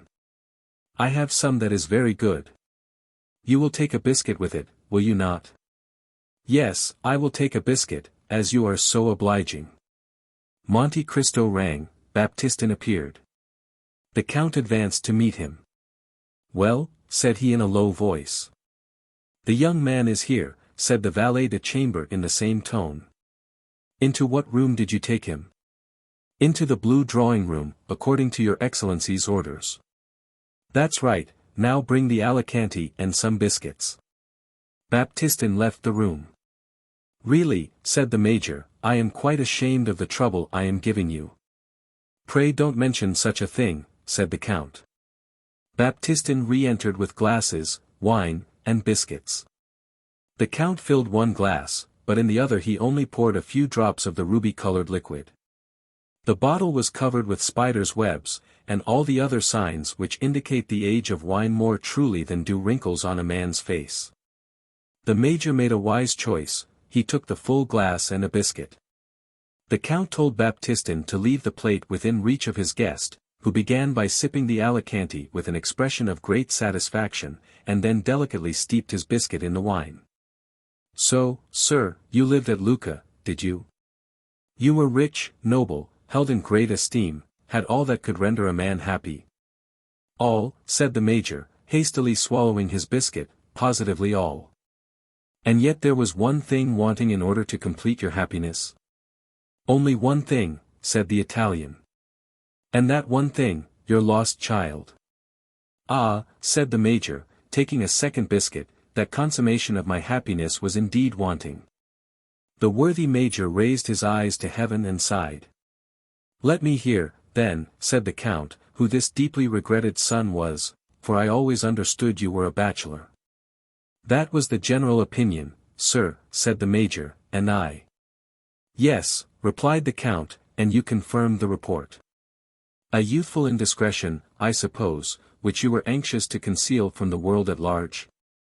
The major recovered himself and resumed his usual calm manner, at the same time casting his eyes down, either to give himself time to compose his countenance, or to assist his imagination, all the while giving an underlook at the count.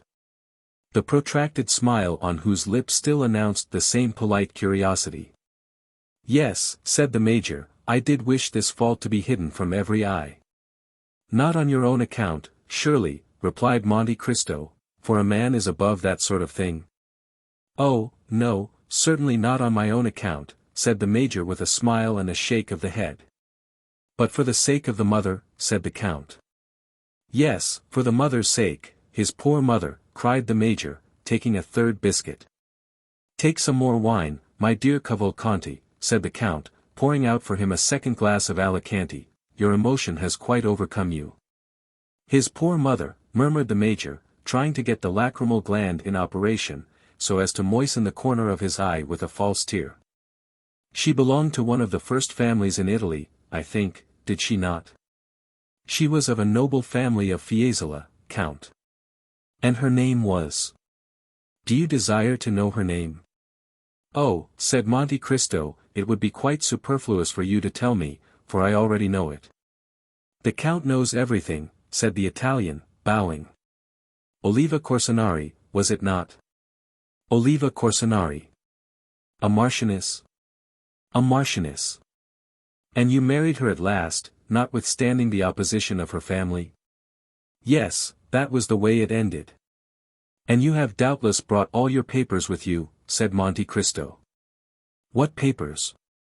The certificate of your marriage with Oliva Corsinari, and the register of your child's birth. The register of my child's birth? The register of the birth of Andrea Cavalcanti, of your son, is not his name Andrea?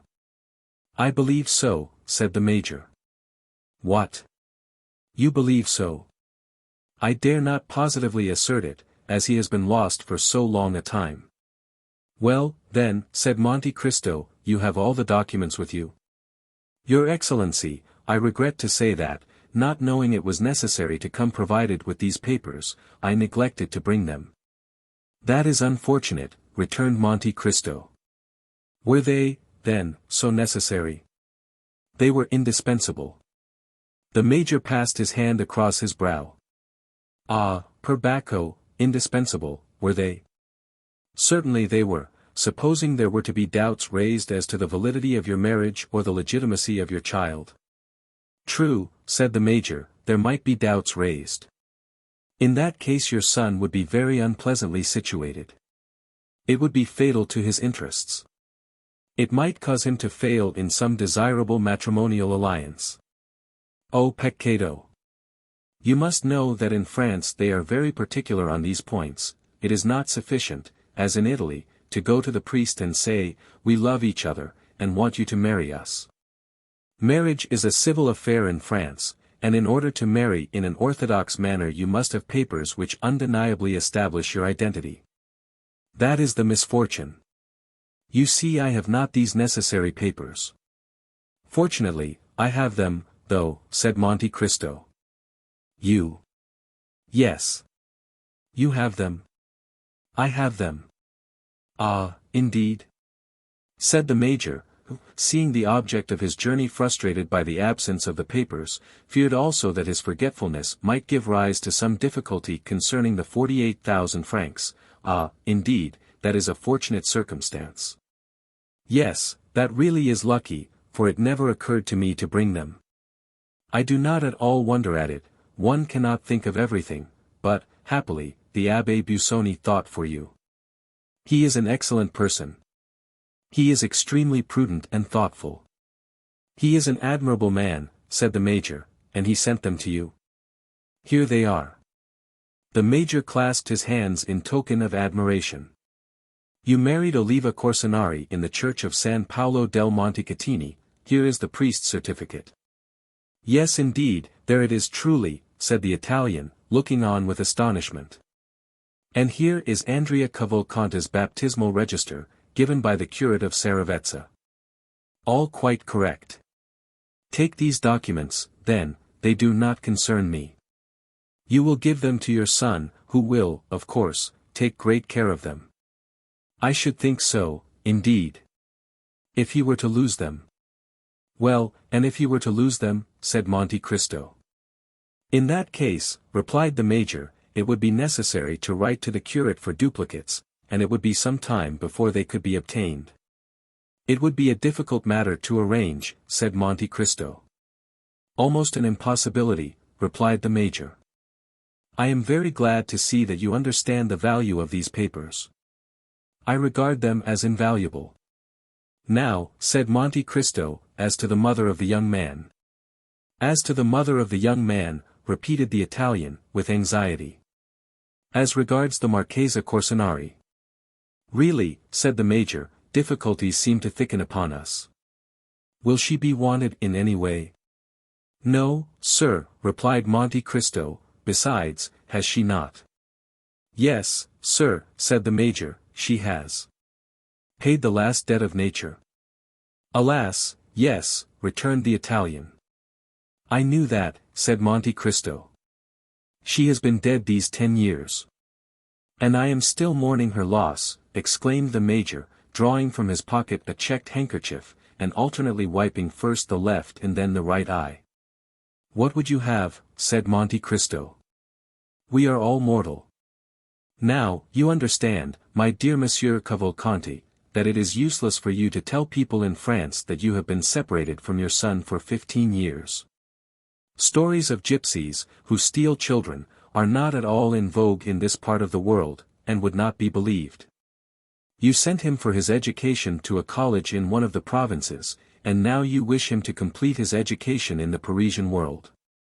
That is the reason which has induced you to leave Viareggio, where you have lived since the death of your wife. That will be sufficient. You think so?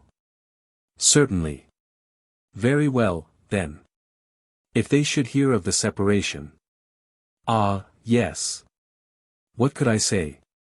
That an unfaithful tutor, bought over by the enemies of your family. By the Corsinari? Precisely. Had stolen away this child, in order that your name might become extinct. That is reasonable, since he is an only son. Well, now that all is arranged, do not let these newly awakened remembrances be forgotten. You have, doubtless, already guessed that I was preparing a surprise for you? An agreeable one? Asked the Italian. Ah, I see the eye of a father is no more to be deceived than his heart. Said the Major. Someone has told you the secret, or, perhaps, you guessed that he was here. That who was here? Your child, your son, your Andrea. I did guess it, replied the Major with the greatest possible coolness. Then he is here. He is, said Monte Cristo, when the valet de chambre came in just now, he told me of his arrival. Ah, very well, said the Major, clutching the buttons of his coat at each exclamation. My dear sir, said Monte Cristo, I understand your emotion, you must have time to recover yourself. I will, in the meantime, go and prepare the young man for this much desired interview, for I presume that he is not less impatient for it than yourself. I should quite imagine that to be the case, said Cavalcanti. Well, in a quarter of an hour he shall be with you. You will bring him, then. You carry your goodness so far as even to present him to me yourself. No, I do not wish to come between a father and son. Your interview will be private. But do not be uneasy, even if the powerful voice of nature should be silent, you cannot well mistake him, he will enter by this door. He is a fine young man, of fair complexion, a little too fair, perhaps, pleasing in manners. But you will see and judge for yourself. By the way, said the Major, you know I have only the 2,000 francs which the Abbé Busoni sent me, this sum I have expended upon travelling expenses, and you want money. That is a matter of course, my dear M. Cavalcanti. Well, here are 8,000 francs on account. The Major's eyes sparkled brilliantly. It is 40,000 francs which I now owe you, said Monte Cristo. Does your Excellency wish for a receipt? Said the Major, at the same time slipping the money into the inner pocket of his coat. For what? Said the Count. I thought you might want it to show the Abbé Busoni. Well, when you receive the remaining 40,000, you shall give me a receipt in full. Between honest men such excessive precaution is, I think, quite unnecessary. Yes, so it is, between perfectly upright people. One word more, said Monte Cristo. Say on. You will permit me to make one remark? Certainly, pray do so. Then I should advise you to leave off wearing that style of dress. Indeed, said the Major, regarding himself with an air of complete satisfaction. Yes. It may be worn at Viareggio, but that costume, however elegant in itself, has long been out of fashion in Paris. That's unfortunate. Oh, if you really are attached to your old mode of dress, you can easily resume it when you leave Paris. But what shall I wear? What you find in your trunks? In my trunks? I have but one portmanteau. I dare say you have nothing else with you. What is the use of boring oneself with so many things? Besides, an old soldier always likes to march with as little baggage as possible. That is just the case, precisely so. But you are a man of foresight and prudence, therefore you sent your luggage on before you. It has arrived at the Hôtel des Princes, Rue de Richelieu. It is there you are to take up your quarters. Then, in these trunks. I presume you have given orders to your valet de chambre to put in all you are likely to need, your plain clothes and your uniform. On grand occasions you must wear your uniform, that will look very well. Do not forget your crosses. They still laugh at them in France, and yet always wear them, for all that. Very well, said the Major, who was in ecstasy at the attention paid him by the Count. Now, said Monte Cristo, that you have fortified yourself against all painful excitement, prepare yourself, my dear M. Cavalcanti, to meet your lost Andrea. Saying which Monte Cristo bowed, and disappeared behind the tapestry, leaving the Major fascinated beyond expression with the delightful reception which he had received at the hands of the Count. Chapter 56. Andrea Cavalcanti. The Count of Monte Cristo entered the adjoining room, which Baptistin had designated as the drawing room, and found there a young man, of graceful demeanor and elegant appearance, who had arrived in a cab about half an hour previously. Baptistin had not found any difficulty in recognizing the person who presented himself at the door for admittance. He was certainly the tall young man with light hair, red beard, black eyes, and brilliant complexion, whom his master had so particularly described to him. When the Count entered the room, the young man was carelessly stretched on a sofa, tapping his boot with the gold-headed cane which he held in his hand. On perceiving the Count he rose quickly. "The Count of Monte Cristo, I believe," said he. "Yes, sir, and I think I have the honor of addressing Count Andrea Cavalcanti." "Count Andrea Cavalcanti," repeated the young man, accompanying his words with a bow. "You are charged with a letter of introduction addressed to me, are you not?" said the Count. "I did not mention that, because the signature seemed to me so strange. The letter signed Sinbad the Sailor, is it not?" "Exactly so. Now, as I have never known any Sinbad, with the exception of the one celebrated in the 1001 Nights. Well, it is one of his descendants, and a great friend of mine. He is a very rich Englishman, eccentric almost to insanity, and his real name is Lord Wilmore." "Ah, indeed? Then that explains everything that is extraordinary," said Andrea. "He is, then, the same Englishman whom I met, at, yes, indeed. Well, monsieur, I am at your service." "If what you say be true," replied the Count, smiling, "perhaps you will be kind enough to give me some account of yourself and your family."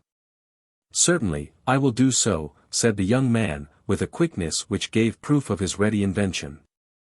"I am, as you have said, the Count Andrea Cavalcanti, son of Major Bartolomeo Cavalcanti, a descendant of the Cavalcanti whose names are inscribed in the Golden Book at Florence. Our family, although still rich, for my father's income amounts to 500,000, has experienced many misfortunes, and I myself was, at the age of 5 years, taken away by the treachery of my tutor. So that for 15 years I have not seen the author of my existence. Since I have arrived at years of discretion and become my own master, I have been constantly seeking him, but all in vain. At length I received this letter from your friend, which states that my father is in Paris, and authorizes me to address myself to you for information respecting him." "Really, all you have related to me is exceedingly interesting," said Monte Cristo, observing the young man with a gloomy satisfaction, "and you have done well to conform in everything to the wishes of my friend Sinbad. For your father is indeed here, and is seeking you. The Count from the moment of first entering the drawing-room, had not once lost sight of the expression of the young man's countenance. He had admired the assurance of his look and the firmness of his voice, but at these words, so natural in themselves, "Your father is indeed here, and is seeking you," young Andrea started, and exclaimed, "My father? Is my father here?" "Most undoubtedly," replied Monte Cristo, "your father, Major Bartolomeo Cavalcanti." The expression of terror which, for the moment, had overspread the features of the young man, had now disappeared. "Ah, yes, that is the name, certainly. Major Bartolomeo Cavalcanti. And you really mean to say, monsieur, that my dear father is here?" "Yes, sir, and I can even add that I have only just left his company."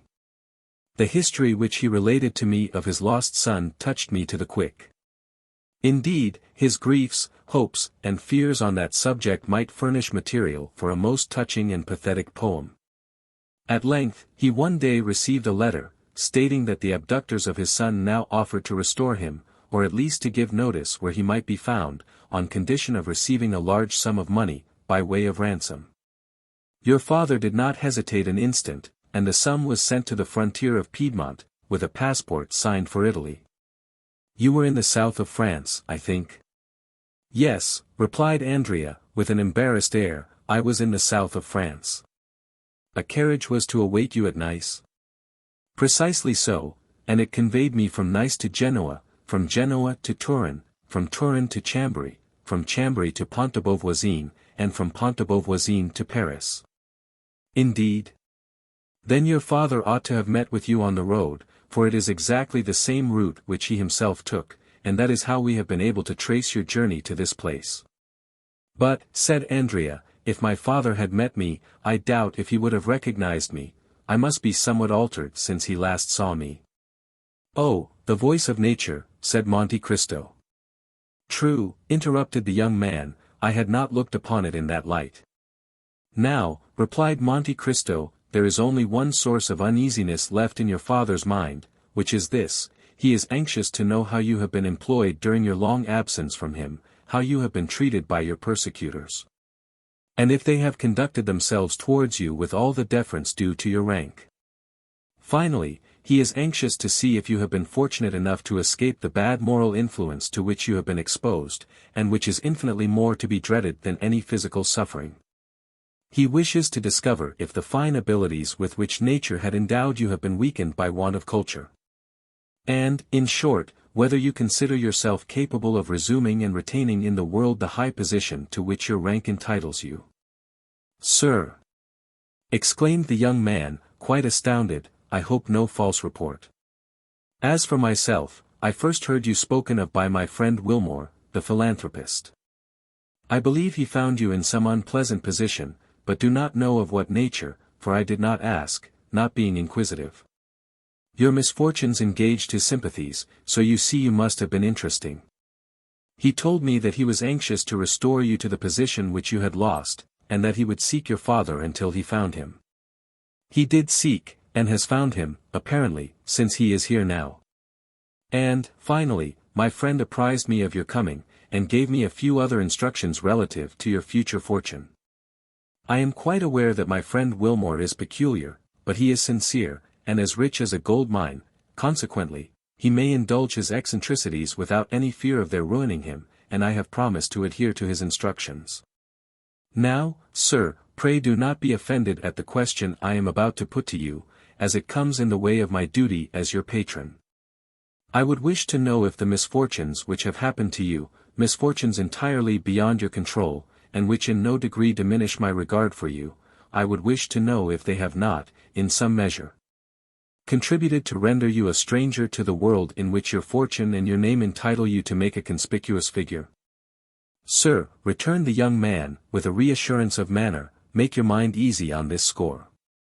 Those who took me from my father, and who always intended, sooner or later, to sell me again to my original proprietor, as they have now done, calculated that, in order to make the most of their bargain, it would be politic to leave me in possession of all my personal and hereditary worth, and even to increase the value, if possible. I have, therefore, received a very good education, and have been treated by these kidnappers very much as the slaves were treated in Asia Minor, whose masters made them grammarians, doctors, and philosophers, in order that they might fetch a higher price in the Roman market. Monte Cristo smiled with satisfaction. It appeared as if he had not expected so much from Andrea Cavalcanti. Besides, continued the young man, if there did appear some defect in education, or offense against the established forms of etiquette, I suppose it would be excused, in consideration of the misfortunes which accompanied my birth, and followed me through my youth. Well, said Monte Cristo in an indifferent tone, you will do as you please, Count, for you are the master of your own actions, and are the person most concerned in the matter, but if I were you, I would not divulge a word of these adventures. Your history is quite a romance, and the world, which delights in romances in yellow covers, strangely mistrusts those which are bound in living parchment, even though they be gilded like yourself. This is the kind of difficulty which I wish to represent to you, my dear Count. You would hardly have recited your touching history before it would go forth to the world, and be deemed unlikely and unnatural. You would be no longer a lost child found, but you would be looked upon as an upstart, who had sprung up like a mushroom in the night. You might excite a little curiosity, but it is not everyone who likes to be made the center of observation and the subject of unpleasant remark. I agree with you, monsieur, said the young man, turning pale, and, in spite of himself, trembling beneath the scrutinizing look of his companion. Such consequences would be extremely unpleasant. Nevertheless, you must not exaggerate the evil, said Monte Cristo, for by endeavoring to avoid one fault you will fall into another. You must resolve upon one simple and single line of conduct, and for a man of your intelligence, this plan is as easy as it is necessary. You must form honorable friendships, and by that means counteract the prejudice which may attach to the obscurity of your former life. Andrea visibly changed countenance. I would offer myself as your surety and friendly adviser, said Monte Cristo, did I not possess a moral distrust of my best friends, and a sort of inclination to lead others to doubt them too. Therefore, in departing from this rule, I should, as the actors say, be playing a part quite out of my line, and should, therefore, run the risk of being hissed, which would be an act of folly. However, your Excellency, said Andrea, in consideration of Lord Wilmore, by whom I was recommended to you. Yes, certainly, interrupted Monte Cristo, but Lord Wilmore did not omit to inform me, my dear Andrea, that the season of your youth was rather a stormy one. Ah, said the Count, watching Andrea's countenance, I do not demand any confession from you, it is precisely to avoid that necessity that your father was sent for from Lucca. You shall soon see him. He is a little stiff and pompous in his manner, and he is disfigured by his uniform, but when it becomes known that he has been for 18 years in the Austrian service, all that will be pardoned. We are not generally very severe with the Austrians. In short, you will find your father a very presentable person, I assure you. Ah, sir, you have given me confidence. It is so long since we were separated, that I have not the least remembrance of him, and, besides, you know that in the eyes of the world a large fortune covers all defects. He is a millionaire, his income is 500,000 francs. Then, said the young man, with anxiety, I shall be sure to be placed in an agreeable position. One of the most agreeable possible, my dear sir. He will allow you an income of 50,000 livres per annum during the whole time of your stay in Paris. Then in that case I shall always choose to remain there. You cannot control circumstances, my dear sir, man proposes, and God disposes. Andrea sighed. But, said he, so long as I do remain in Paris, and nothing forces me to quit it, do you mean to tell me that I may rely on receiving the sum you just now mentioned to me? You may. Shall I receive it from my father?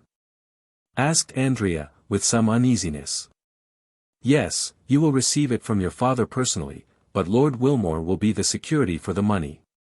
He has, at the request of your father, opened an account of 6,000 francs a month at Danglars, which is one of the safest banks in Paris.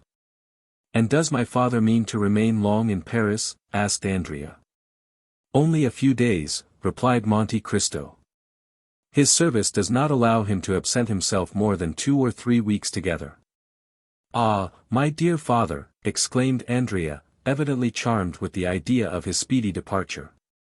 Therefore, said Monte Cristo feigning to mistake his meaning, therefore I will not, for another instant, retard the pleasure of your meeting. Are you prepared to embrace your worthy father? I hope you do not doubt it. Go, then, into the drawing-room, my young friend, where you will find your father awaiting you. Andrea made a low bow to the Count, and entered the adjoining room.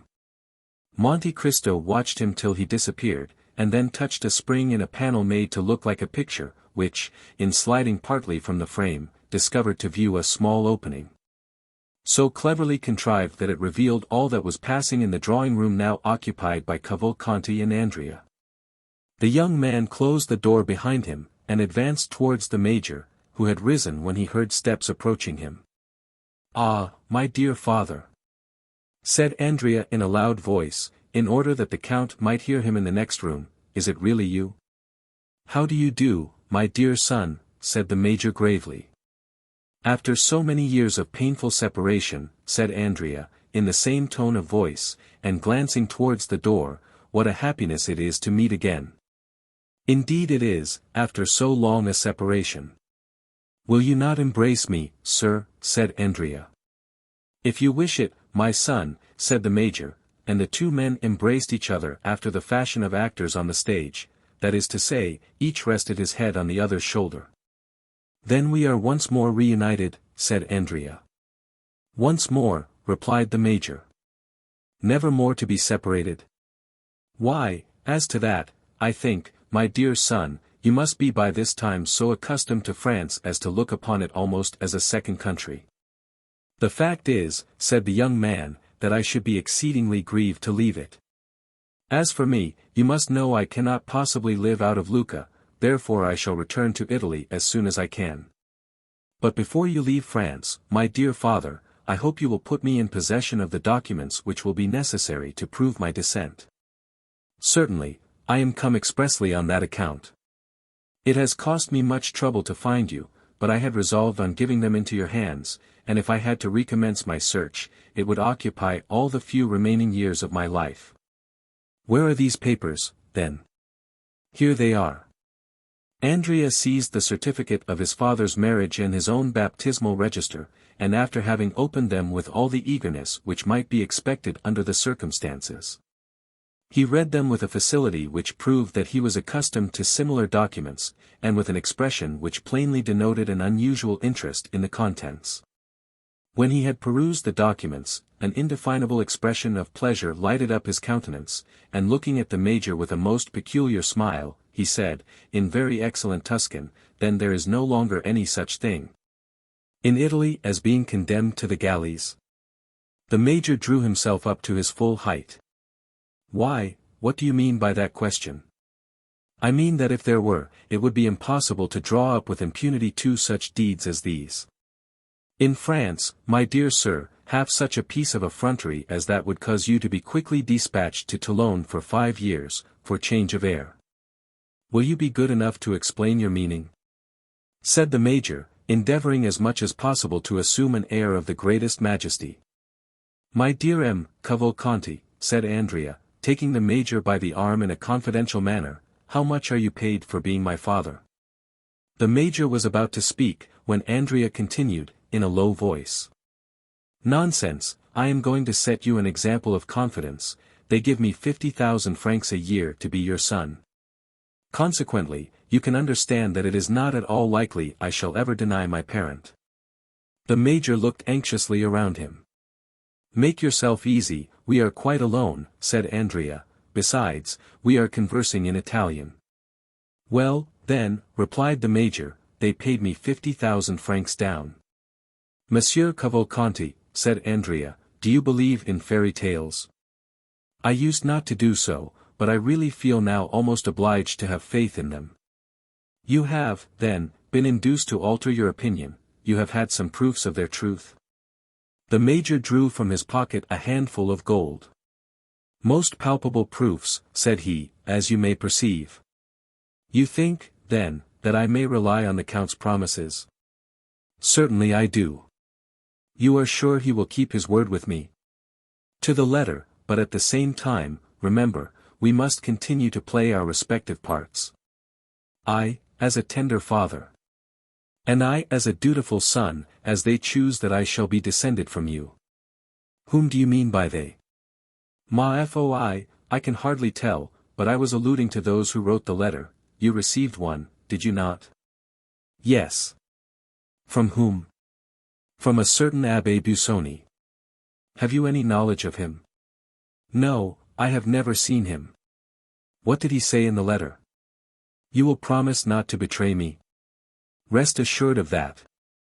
You well know that our interests are the same. Then read for yourself, and the Major gave a letter into the young man's hand. Andrea read in a low voice. You are poor, a miserable old age awaits you. Would you like to become rich, or at least independent? Set out immediately for Paris, and demand of the Count of Monte Cristo, Avenue des Champs-Élysées, No. 30, the son whom you had by the Marchesa Corsinari, and who was taken from you at 5 years of age. This son is named Andrea Cavalcanti. In order that you may not doubt the kind intention of the writer of this letter, you will find enclosed an order for 2,400 francs, payable in Florence, at Signor Gozzi's. Also a letter of introduction to the Count of Monte Cristo, on whom I give you a draft of 48,000 francs. Remember to go to the Count on the May 26th at 7 o'clock in the evening. Signed. Abbé Busoni. It is the same.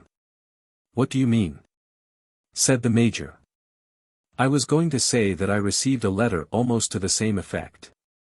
You? Yes. From the Abbé Busoni? No. From whom, then? From an Englishman, called Lord Wilmore, who takes the name of Sinbad the Sailor. And of whom you have no more knowledge than I of the Abbé Busoni? You are mistaken, there I am ahead of you. You have seen him, then? Yes, once. Where? Ah, that is just what I cannot tell you. If I did, I should make you as wise as myself, which it is not my intention to do. And what did the letter contain? Read it. You are poor, and your future prospects are dark and gloomy. Do you wish for a name? Should you like to be rich, and your own master? Ma-foi, said the young man, was it possible there could be two answers to such a question? Take the post-chaise which you will find waiting at the Porte de Jeans, as you enter Nice. Pass through Turin, Chambéry, and Pont de Beauvoisin. Go to the Count of Monte Cristo, Avenue des Champs-Élysées, on the 26th of May, at 7 o'clock in the evening, and demand of him your father. You are the son of the Marchese Cavalcanti and the Marchesa Oliva Corsinari. The Marquis will give you some papers which will certify this fact, and authorize you to appear under that name in the Parisian world. As to your rank, an annual income of 50,000 livres will enable you to support it admirably. I enclose a draft for 5,000 livres, payable on M. Faria, banker at Nice, and also a letter of introduction to the Count of Monte Cristo, whom I have directed to supply all your wants. Sinbad the Sailor. Humph, said the Major, very good. You have seen the Count, you say? I have only just left him. And has he conformed to all that the letter specified? He has. Do you understand it? Not in the least. There is a dupe somewhere. At all events, it is neither you nor I. Certainly not. Well, then. Why, it does not much concern us, do you think it does? No, I agree with you there. We must play the game to the end, and consent to be blindfolded. Ah, you shall see, I promise you I will sustain my part to admiration. I never once doubted your doing so. Monte Cristo chose this moment for re-entering the drawing-room. On hearing the sound of his footsteps, the two men threw themselves in each other's arms, and while they were in the midst of this embrace, the Count entered. Well, Marquis, said Monte Cristo, you appear to be in no way disappointed in the son whom your good fortune has restored to you. Ah, your Excellency, I am overwhelmed with delight. And what are your feelings? Said Monte Cristo, turning to the young man. As for me, my heart is overflowing with happiness. Happy father, happy son, said the Count. There is only one thing which grieves me, observed the Major, and that is the necessity for my leaving Paris so soon. Ah, my dear M. Cavalcanti, I trust you will not leave before I have had the honor of presenting you to some of my friends. I am at your service, sir, replied the Major. Now, sir, said Monte Cristo, addressing Andrea, make your confession. To whom? Tell M. Cavalcanti something of the state of your finances. Ma foi, monsieur, you have touched upon a tender chord. Do you hear what he says, Major? Certainly I do. But do you understand? I do. Your son says he requires money. Well, what would you have me do? Said the Major.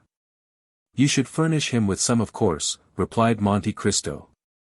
I. Yes, you, said the Count, at the same time advancing towards Andrea, and slipping a packet of banknotes into the young man's hand. What is this? It is from your father. From my father? Yes, did you not tell him just now that you wanted money? Well, then, he deputes me to give you this. Am I to consider this as part of my income on account? No, it is for the first expenses of your settling in Paris. Ah, how good my dear father is. Silence, said Monte Cristo, he does not wish you to know that it comes from him. I fully appreciate his delicacy, said Andrea, cramming the notes hastily into his pocket. And now, gentlemen, I wish you good morning, said Monte Cristo. And when shall we have the honor of seeing you again, your Excellency? Asked Cavalcanti. Ah, said Andrea, when may we hope for that pleasure? On Saturday, if you will, yes. Let me see, Saturday, I am to dine at my country house, at Auteuil, on that day, Rue de la Fontaine, number 28.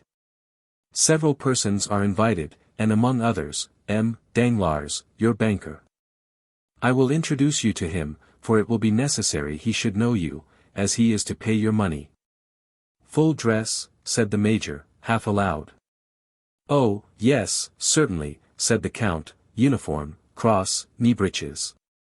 And how shall I be dressed? Demanded Andrea. Oh, very simply, black trousers, patent leather boots, white waistcoat, either a black or blue coat, and a long cravat. Go to Blin or Veronique for your clothes. Baptistin will tell you where, if you do not know their address. The less pretension there is in your attire, the better will be the effect, as you are a rich man. If you mean to buy any horses, get them of Devedus, and if you purchase a phaeton, go to Baptiste for it. At what hour shall we come? Asked the young man. About 6:30. We will be with you at that time, said the Major. The two Cavalcanti bowed to the Count, and left the house. Monte Cristo went to the window, and saw them crossing the street, arm in arm. There go two miscreants, said he, it is a pity they are not really related. Then, after an instant of gloomy reflection, come, I will go to see the Morals, said he, I think that disgust is even more sickening than hatred. Chapter 57. In the Lucerne Patch. Our readers must now allow us to transport them again to the enclosure surrounding M. de Villefort's house, and, behind the gate, half screened from view by the large chestnut trees, which on all sides spread their luxuriant branches, we shall find some people of our acquaintance. This time Maximilian was the first to arrive.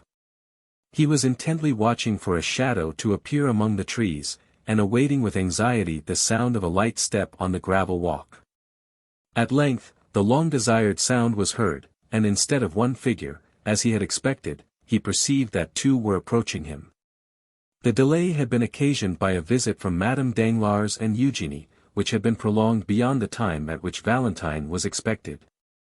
That she might not appear to fail in her promise to Maximilian, she proposed to Mademoiselle Danglars that they should take a walk in the garden, being anxious to show that the delay, which was doubtless a cause of vexation to him.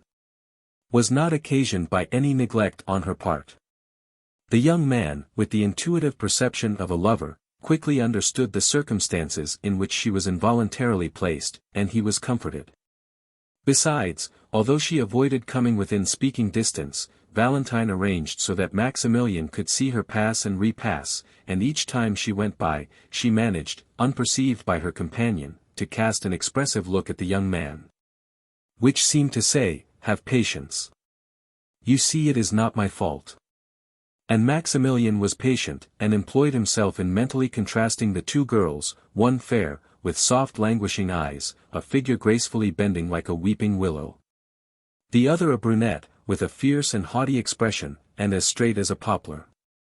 It is unnecessary to state that, in the eyes of the young man, Valentine did not suffer by the contrast. In about half an hour the girls went away, and Maximilian understood that Mademoiselle Danglars' visit had at last come to an end. In a few minutes Valentine re-entered the garden alone. For fear that anyone should be observing her return, she walked slowly. And instead of immediately directing her steps towards the gate, she seated herself on a bench, and, carefully casting her eyes around, to convince herself that she was not watched, she presently arose, and proceeded quickly to join Maximilian. "Good evening, Valentine," said a well-known voice.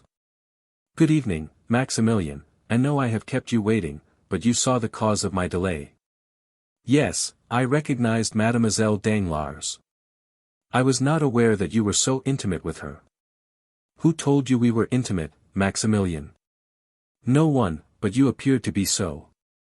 From the manner in which you walked and talked together, one would have thought you were two schoolgirls telling your secrets to each other."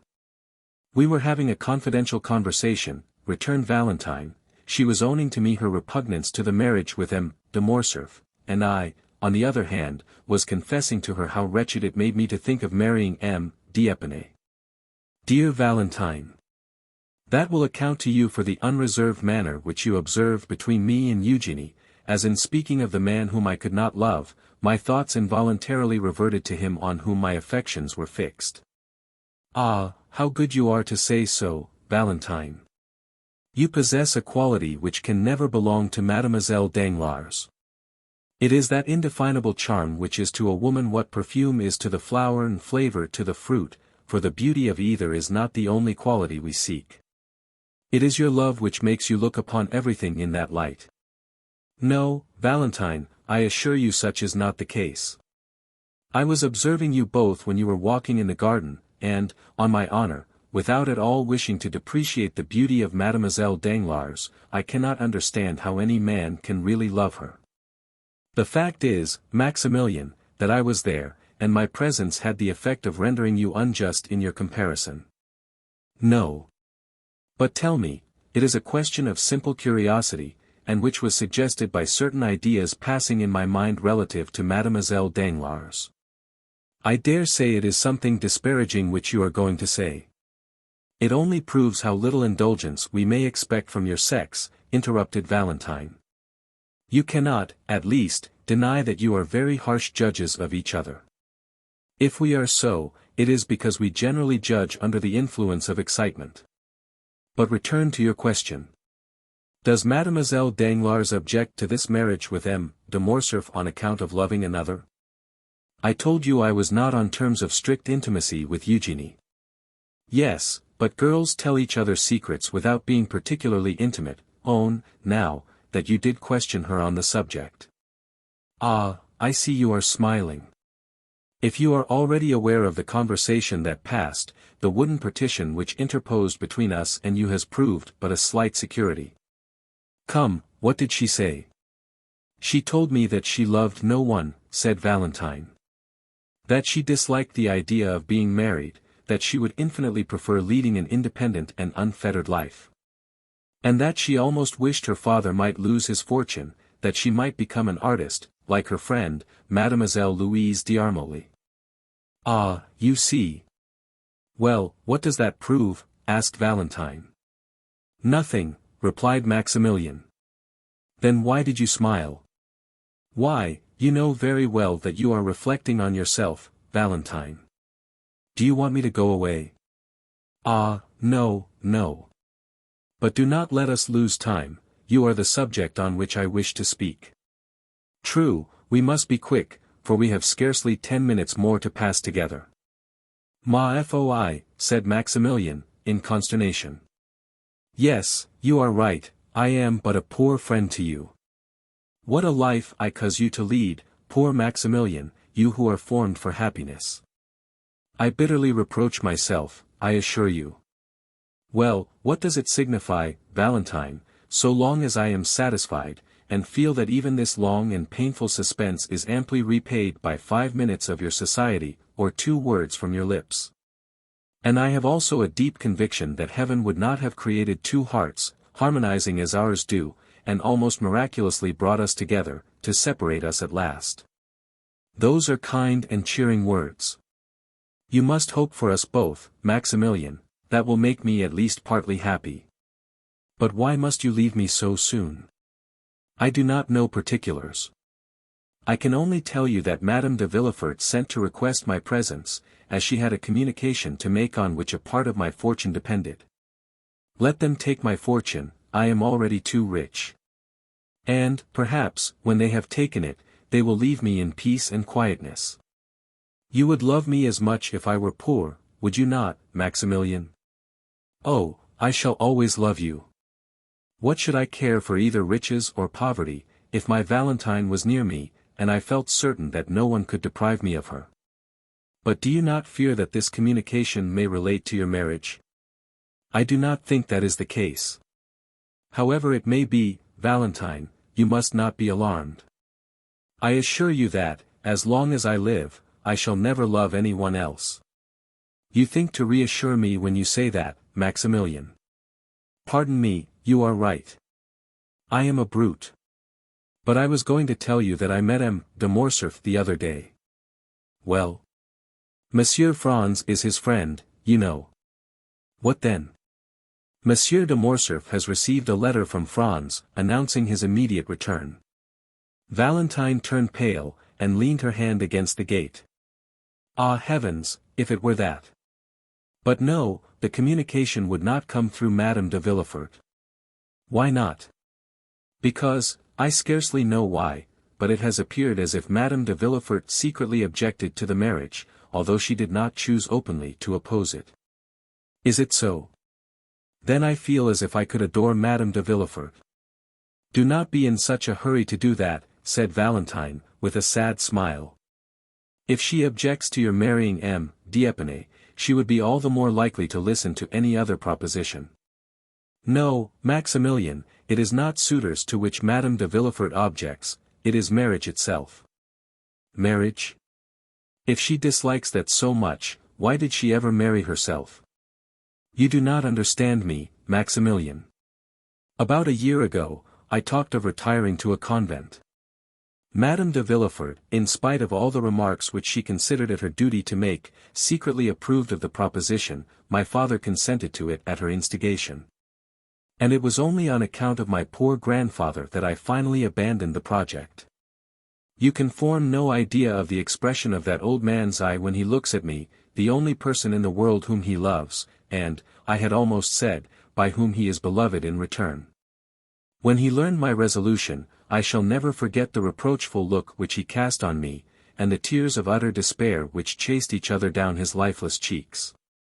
Ah, Maximilian, I experienced, at that moment, such remorse for my intention, that, throwing myself at his feet, I exclaimed, "Forgive me, pray forgive me, my dear grandfather, they may do what they will with me, I will never leave you." When I had ceased speaking, he thankfully raised his eyes to heaven, but without uttering a word. Ah, Maximilian, I may have much to suffer, but I feel as if my grandfather's look at that moment would more than compensate for all. Dear Valentine, you are a perfect angel, and I am sure I do not know what I, sabering right and left among the Bedouins, can have done to merit your being revealed to me, unless, indeed, Heaven took into consideration the fact that the victims of my sword were infidels. But tell me what interest Madame de Villefort can have in your remaining unmarried.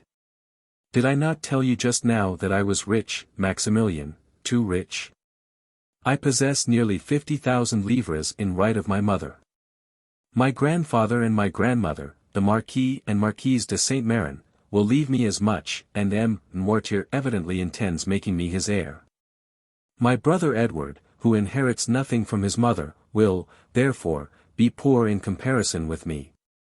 Now, if I had taken the veil, all this fortune would have descended to my father, and, in reversion, to his son. Ah, how strange it seems that such a young and beautiful woman should be so avaricious. It is not for herself that she is so, but for her son, and what you regard as a vice becomes almost a virtue when looked at in the light of maternal love.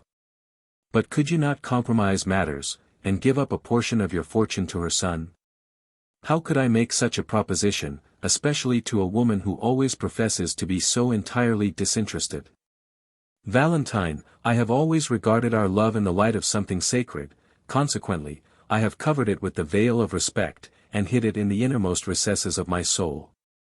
No human being, not even my sister, is aware of its existence. Valentine, will you permit me to make a confidant of a friend and reveal to him the love I bear you? Valentine started. A friend, Maximilian, and who is this friend? I tremble to give my permission. Listen, Valentine. Have you never experienced for anyone that sudden and irresistible sympathy which made you feel as if the object of it had been your old and familiar friend, though, in reality, it was the first time you had ever met? Nay, further, have you never endeavored to recall the time, place, and circumstances of your former intercourse, and failing in this attempt, have almost believed that your spirits must have held converse with each other in some state of being anterior to the present, and that you are only now occupied in a reminiscence of the past? Yes. Well, that is precisely the feeling which I experienced when I first saw that extraordinary man. Extraordinary, did you say? Yes. You have known him for some time, then? Scarcely longer than 8 or 10 days. And do you call a man your friend whom you have only known for 8 or 10 days? Ah, Maximilian, I had hoped you set a higher value on the title of friend. Your logic is most powerful, Valentine, but say what you will, I can never renounce the sentiment which has instinctively taken possession of my mind. I feel as if it were ordained that this man should be associated with all the good which the future may have in store for me, and sometimes it really seems as if his eye was able to see what was to come, and his hand endowed with the power of directing events according to his own will. He must be a prophet, then, said Valentine, smiling. Indeed, said Maximilian, I have often been almost tempted to attribute to him the gift of prophecy. At all events, he has a wonderful power of foretelling any future good. Ah, said Valentine in a mournful tone, do let me see this man, Maximilian, he may tell me whether I shall ever be loved sufficiently to make amends for all I have suffered. My poor girl, you know him already. I know him. Yes. It was he who saved the life of your stepmother and her son. The Count of Monte Cristo. The same. Ah, cried Valentine, he is too much the friend of Madame de Villefort ever to be mine. The friend of Madame de Villefort. It cannot be. Surely, Valentine, you are mistaken. No, indeed, I am not, for I assure you, his power over our household is almost unlimited. Courted by my stepmother, who regards him as the epitome of human wisdom. Admired by my father, who says he has never before heard such sublime ideas so eloquently expressed. Idolized by Edward, who, notwithstanding his fear of the Count's large black eyes, runs to meet him the moment he arrives, and opens his hand, in which he is sure to find some delightful present. De Monte Cristo appears to exert a mysterious and almost uncontrollable influence over all the members of our family. If such be the case, my dear Valentine, you must yourself have felt, or at all events will soon feel, the effects of his presence. He meets Albert de Morcerf in Italy, it is to rescue him from the hands of the banditti. He introduces himself to Madame Danglars, it is that he may give her a royal present, your stepmother and her son pass before his door, it is that his Nubian may save them from destruction. This man evidently possesses the power of influencing events, both as regards men and things. I never saw more simple tastes united to greater magnificence. His smile is so sweet when he addresses me, that I forget it ever can be bitter to others. Ah, Valentine, tell me, if he ever looked on you with one of those sweet smiles? If so, depend on it, you will be happy. Me, said the young girl, he never even glances at me. On the contrary, if I accidentally cross his path, he appears rather to avoid me. Ah, he is not generous, neither does he possess that supernatural penetration which you attribute to him, for if he did, he would have perceived that I was unhappy. And if he had been generous, seeing me sad and solitary, he would have used his influence to my advantage, and since, as you say, he resembles the sun, he would have warmed my heart with one of his life-giving rays. You say he loves you, Maximilian. How do you know that he does? All would pay deference to an officer like you, with a fierce mustache and a long saber, but they think they may crush a poor weeping girl with impunity. Ah, Valentine, I assure you you are mistaken. If it were otherwise, if he treated me diplomatically, that is to say, like a man who wishes, by some means or other, to obtain a footing in the house, so that he may ultimately gain the power of dictating to its occupants, he would, if it had been but once, have honored me with the smile which you extol so loudly. But no, he saw that I was unhappy, he understood that I could be of no use to him, and therefore paid no attention to me whatever. Who knows but that, in order to please Madame de Villefort and my father, he may not persecute me by every means in his power. It is not just that he should despise me so, without any reason. Ah, forgive me, said Valentine, perceiving the effect which her words were producing on Maximilian, I have done wrong, for I have given utterance to thoughts concerning that man which I did not even know existed in my heart. I do not deny the influence of which you speak, or that I have not myself experienced it, but with me it has been productive of evil rather than good. Well, Valentine, said Morrel with a sigh, we will not discuss the matter further. I will not make a confidant of him. Alas, said Valentine, I see that I have given you pain. I can only say how sincerely I ask pardon for having grieved you. But, indeed, I am not prejudiced beyond the power of conviction. Tell me what this Count of Monte Cristo has done for you. I own that your question embarrasses me, Valentine, for I cannot say that the Count has rendered me any ostensible service. Still, as I have already told you, I have an instinctive affection for him, the source of which I cannot explain to you. Has the sun done anything for me? No, he warms me with his rays, and it is by his light that I see you, nothing more. Has such and such a perfume done anything for me? No, its odor charms one of my senses, that is all I can say when I am asked why I praise it. My friendship for him is as strange and unaccountable as his for me. A secret voice seems to whisper to me that there must be something more than chance in this unexpected reciprocity of friendship. In his most simple actions, as well as in his most secret thoughts, I find a relation to my own. You will perhaps smile at me when I tell you that, ever since I have known this man, I have involuntarily entertained the idea that all the good fortune which has befallen me originated from him. However, I have managed to live 30 years without this protection, you will say, but I will endeavor a little to illustrate my meaning. He invited me to dine with him on Saturday, which was a very natural thing for him to do. Well, what have I learned since? That your mother and M. de Villefort are both coming to this dinner. I shall meet them there, and who knows what future advantages may result from the interview. This may appear to you to be no unusual combination of circumstances, nevertheless, I perceive some hidden plot in the arrangement, something, in fact, more than is apparent on a casual view of the subject. I believe that this singular man, who appears to fathom the motives of every one, has purposely arranged for me to meet M. and Madame de Villefort, and sometimes, I confess, I have gone so far as to try to read in his eyes whether he was in possession of the secret of our love. My good friend, said Valentine, I should take you for a visionary, and should tremble for your reason, if I were always to hear you talk in a strain similar to this. Is it possible that you can see anything more than the merest chance in this meeting? Pray reflect a little. My father, who never goes out, has several times been on the point of refusing this invitation. Madame de Villefort, on the contrary, is burning with the desire of seeing this extraordinary nabob in his own house, therefore, she has with great difficulty prevailed on my father to accompany her. No, no. It is as I have said, Maximilian, there is no one in the world of whom I can ask help but yourself and my grandfather, who is little better than a corpse. I see that you are right, logically speaking, said Maximilian. But the gentle voice which usually has such power over me fails to convince me today. I feel the same as regards yourself, said Valentine, and I own that, if you have no stronger proof to give me. I have another, replied Maximilian. But I fear you will deem it even more absurd than the first. So much the worse, said Valentine, smiling. It is, nevertheless, conclusive to my mind.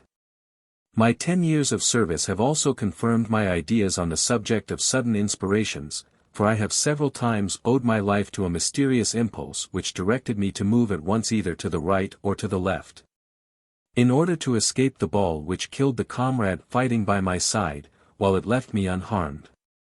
Dear Maximilian, why not attribute your escape to my constant prayers for your safety? When you are away, I no longer pray for myself, but for you. Yes, since you have known me, said Morel, smiling. But that cannot apply to the time previous to our acquaintance, Valentine. You are very provoking, and will not give me credit for anything, but let me hear this second proof, which you yourself own to be absurd. Well, look through this opening, and you will see the beautiful new horse which I rode here. Ah, what a beautiful creature, cried Valentine, why did you not bring him close to the gate, so that I could talk to him and pat him? He is, as you see, a very valuable animal, said Maximilian. You know that my means are limited, and that I am what would be designated a man of moderate pretensions. Well, I went to a horse dealer's, where I saw this magnificent horse, which I have named Medea. I asked the price, they told me it was 4,500 francs. I was, therefore, obliged to give it up, as you may imagine, but I own I went away with rather a heavy heart, for the horse had looked at me affectionately, had rubbed his head against me and, when I mounted him, had pranced in the most delightful way imaginable, so that I was altogether fascinated with him. The same evening some friends of mine visited me, M. de Châteaurenaud, M. de Bray, and 5 or 6 other choice spirits, whom you do not know, even by name. They proposed a game of billard. I never play, for I am not rich enough to afford to lose, or sufficiently poor to desire to gain. But I was at my own house, you understand, so there was nothing to be done but to send for the cards, which I did. Just as they were sitting down to table, M. de Monte Cristo arrived. He took his seat amongst them, they played, and I won. I am almost ashamed to say that my gains amounted to 5,000 francs. We separated at midnight. I could not defer my pleasure, so I took a cabriolet and drove to the horse dealer's. Feverish and excited, I rang at the door. The person who opened it must have taken me for a madman, for I rushed at once to the stable. Medea was standing at the rack, eating his hay. I immediately put on the saddle and bridle, to which operation he lent himself with the best grace possible. Then, putting the 4,500 francs into the hands of the astonished dealer, I proceeded to fulfill my intention of passing the night in riding in the Champs-Élysées. As I rode by the Count's house I perceived a light in one of the windows, and fancied I saw the shadow of his figure moving behind the curtain. Now, Valentine, I firmly believe that he knew of my wish to possess this horse, and that he lost expressly to give me the means of procuring him. My dear Maximilian, you are really too fanciful, you will not love even me long. A man who accustoms himself to live in such a world of poetry and imagination must find far too little excitement in a common, everyday sort of attachment such as ours. But they are calling me. Do you hear?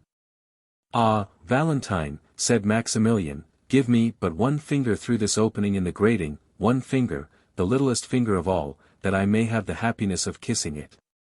Maximilian, we said we would be to each other as two voices, two shadows. As you will, Valentine. Shall you be happy if I do what you wish? Oh, yes. Valentine mounted on a bench, and passed not only her finger but her whole hand through the opening. Maximilian uttered a cry of delight, and, springing forwards, seized the hand extended towards him, and imprinted on it a fervent and impassioned kiss. The little hand was then immediately withdrawn, and the young man saw Valentine hurrying towards the house, as though she were almost terrified at her own sensations. Chapter 58. M. Noirtier de Villefort. We will now relate what was passing in the house of the king's attorney after the departure of Madame Danglars and her daughter, and during the time of the conversation between Maximilian and Valentine, which we have just detailed. M. de Villefort entered his father's room, followed by Madame de Villefort. Both of the visitors, after saluting the old man and speaking to Barois, a faithful servant, who had been 25 years in his service, took their places on either side of the paralytic. M. Noirtier was sitting in an armchair, which moved upon casters, in which he was wheeled into the room in the morning, and in the same way drawn out again at night. He was placed before a large glass, which reflected the whole apartment, and so, without any attempt to move, which would have been impossible, he could see all who entered the room and everything which was going on around him. M. Noirtier, although almost as immovable as a corpse, looked at the newcomers with a quick and intelligent expression, perceiving at once, by their ceremonious courtesy, that they were come on business of an unexpected and official character. Sight and hearing were the only senses remaining, and they, like two solitary sparks, remained to animate the miserable body which seemed fit for nothing but the grave. It was only, however, by means of one of these senses that he could reveal the thoughts and feelings that still occupied his mind. And the look by which he gave expression to his inner life was like the distant gleam of a candle which a traveler sees by night across some desert place, and knows that a living being dwells beyond the silence and obscurity. Noirtier's hair was long and white, and flowed over his shoulders, while in his eyes, shaded by thick black lashes, was concentrated, as it often happens with an organ which is used to the exclusion of the others, all the activity, address, force, and intelligence which were formerly diffused over his whole body.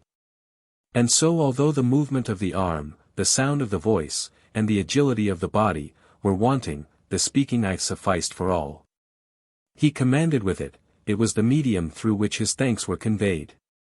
In short, his whole appearance produced on the mind the impression of a corpse with living eyes, and nothing could be more startling than to observe the expression of anger or joy suddenly lighting up these organs, while the rest of the rigid and marble-like features were utterly deprived of the power of participation.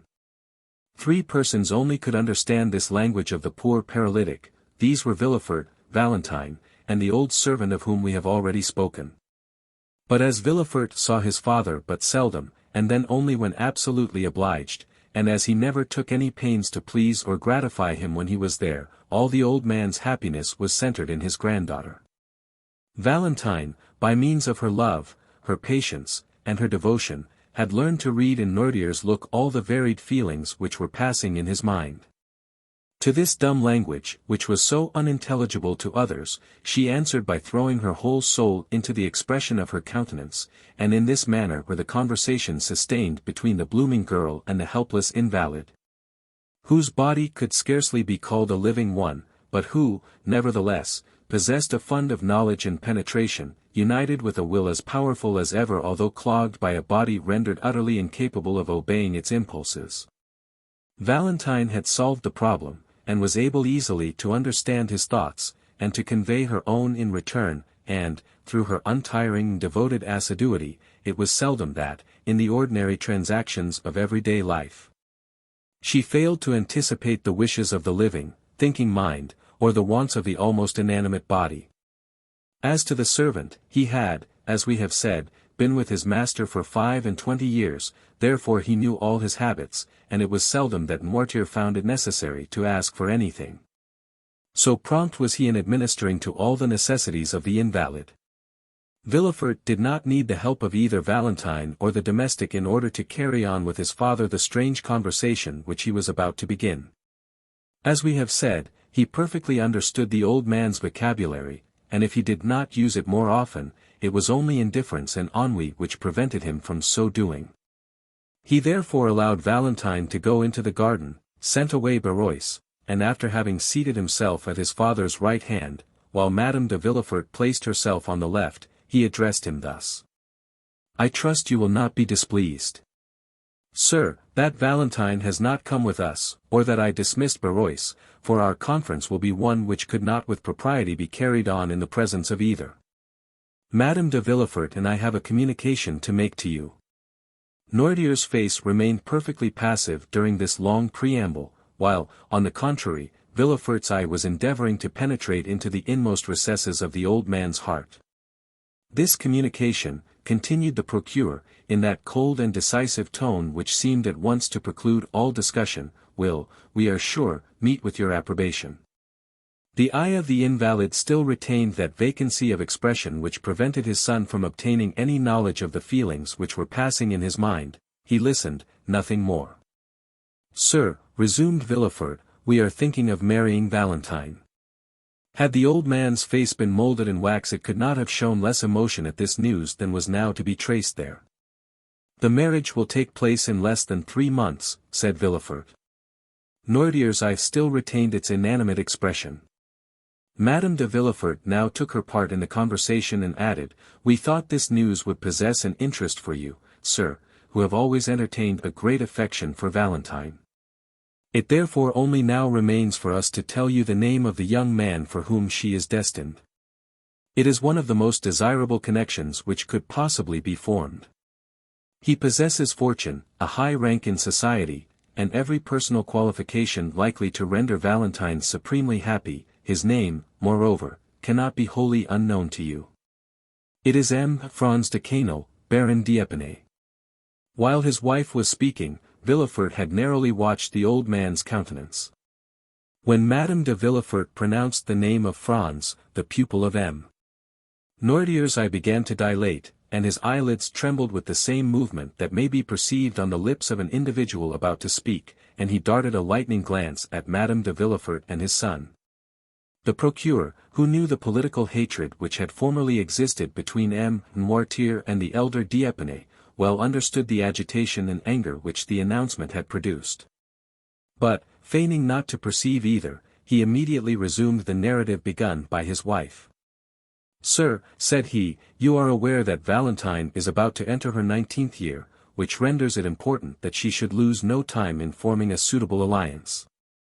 Nevertheless, you have not been forgotten in our plans, and we have fully ascertained beforehand that Valentine's future husband will consent, not to live in this house, for that might not be pleasant for the young people. But that you should live with them. So that you and Valentine, who are so attached to each other, would not be separated, and you would be able to pursue exactly the same course of life which you have hitherto done, and thus, instead of losing, you will be a gainer by the change. As it will secure to you 2 children instead of 1, to watch over and comfort you. Noirtier's look was furious. It was very evident that something desperate was passing in the old man's mind, for a cry of anger and grief rose in his throat, and not being able to find vent in utterance, appeared almost to choke him. For his face and lips turned quite purple with the struggle. Villefort quietly opened a window, saying, it is very warm, and the heat affects M. Noirtier. He then returned to his place, but did not sit down.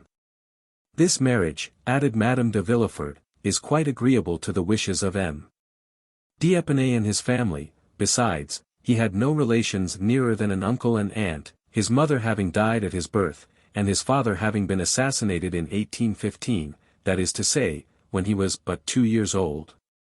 It naturally followed that the child was permitted to choose his own pursuits, and he has, therefore, seldom acknowledged any other authority but that of his own will. That assassination was a mysterious affair, said Villefort, and the perpetrators have hitherto escaped detection, although suspicion has fallen on the head of more than one person. Noirtier made such an effort that his lips expanded into a smile. Now, continued Villefort, those to whom the guilt really belongs, by whom the crime was committed, on whose heads the justice of man may probably descend here, and the certain judgment of God hereafter, would rejoice in the opportunity thus afforded of bestowing such a peace offering as Valentine on the son of him whose life they so ruthlessly destroyed. Noirtier had succeeded in mastering his emotion more than could have been deemed possible with such an enfeebled and shattered frame. "Yes, I understand," was the reply contained in his look. And this look expressed a feeling of strong indignation, mixed with profound contempt. Villefort fully understood his father's meaning, and answered by a slight shrug of his shoulders. He then motioned to his wife to take leave. "Now, sir," said Madame de Villefort, "I must bid you farewell. Would you like me to send Edward to you for a short time?" It had been agreed that the old man should express his approbation by closing his eyes, his refusal by winking them several times, and if he had some desire or feeling to express, he raised them to heaven. If he wanted Valentine, he closed his right eye only, and if Barois, the left. At Madame de Villefort's proposition he instantly winked his eyes. Provoked by a complete refusal, she bit her lip and said, "Then shall I send Valentine to you?" The old man closed his eyes eagerly, thereby intimating that such was his wish. And Madame de Villefort bowed and left the room, giving orders that Valentine should be summoned to her grandfather's presence, and feeling sure that she would have much to do to restore calmness to the perturbed spirit of the invalid. Valentine, with a color still heightened by emotion, entered the room just after her parents had quitted it. One look was sufficient to tell her that her grandfather was suffering, and that there was much on his mind which he was wishing to communicate to her. "Dear grandpapa," cried she, "what has happened? They have vexed you, and you are angry?" The paralytic closed his eyes in token of assent. "Who has displeased you? Is it my father?" "No." "Madame de Villefort?" "No." "Me?" The former sign was repeated. "Are you displeased with me?" cried Valentine in astonishment. Noirtier again closed his eyes. "And what have I done, dear grandpapa, that you should be angry with me?" cried Valentine. There was no answer, and she continued. "I have not seen you all day. Has any one been speaking to you against me?" "Yes," said the old man's look, with eagerness. "Let me think a moment. I do assure you, grandpapa, and Madame de Villefort have just left this room, have they not?" "Yes." "And it was they who told you something which made you angry? What was it then? May I go and ask them, that I may have the opportunity of making my peace with you?" "No, no," said Noirtier's look. "Ah, you frighten me. What can they have said?" And she again tried to think what it could be. "Ah, I know," said she, lowering her voice and going close to the old man. "They have been speaking of my marriage, have they not?" "Yes," replied the angry look. "I understand, you are displeased at the silence I have preserved on the subject. The reason of it was, that they had insisted on my keeping the matter a secret, and begged me not to tell you anything of it. They did not even acquaint me with their intentions, and I only discovered them by chance. That is why I have been so reserved with you, dear grandpapa. Pray forgive me." But there was no look calculated to reassure her. All it seemed to say was, "It is not only your reserve which afflicts me." "What is it, then?" asked the young girl. "Perhaps you think I shall abandon you, dear grandpapa, and that I shall forget you when I am married?" "No." "They told you, then, that D'Épinay consented to our all living together?" "Yes." "Then why are you still vexed and grieved?" The old man's eyes beamed with an expression of gentle affection.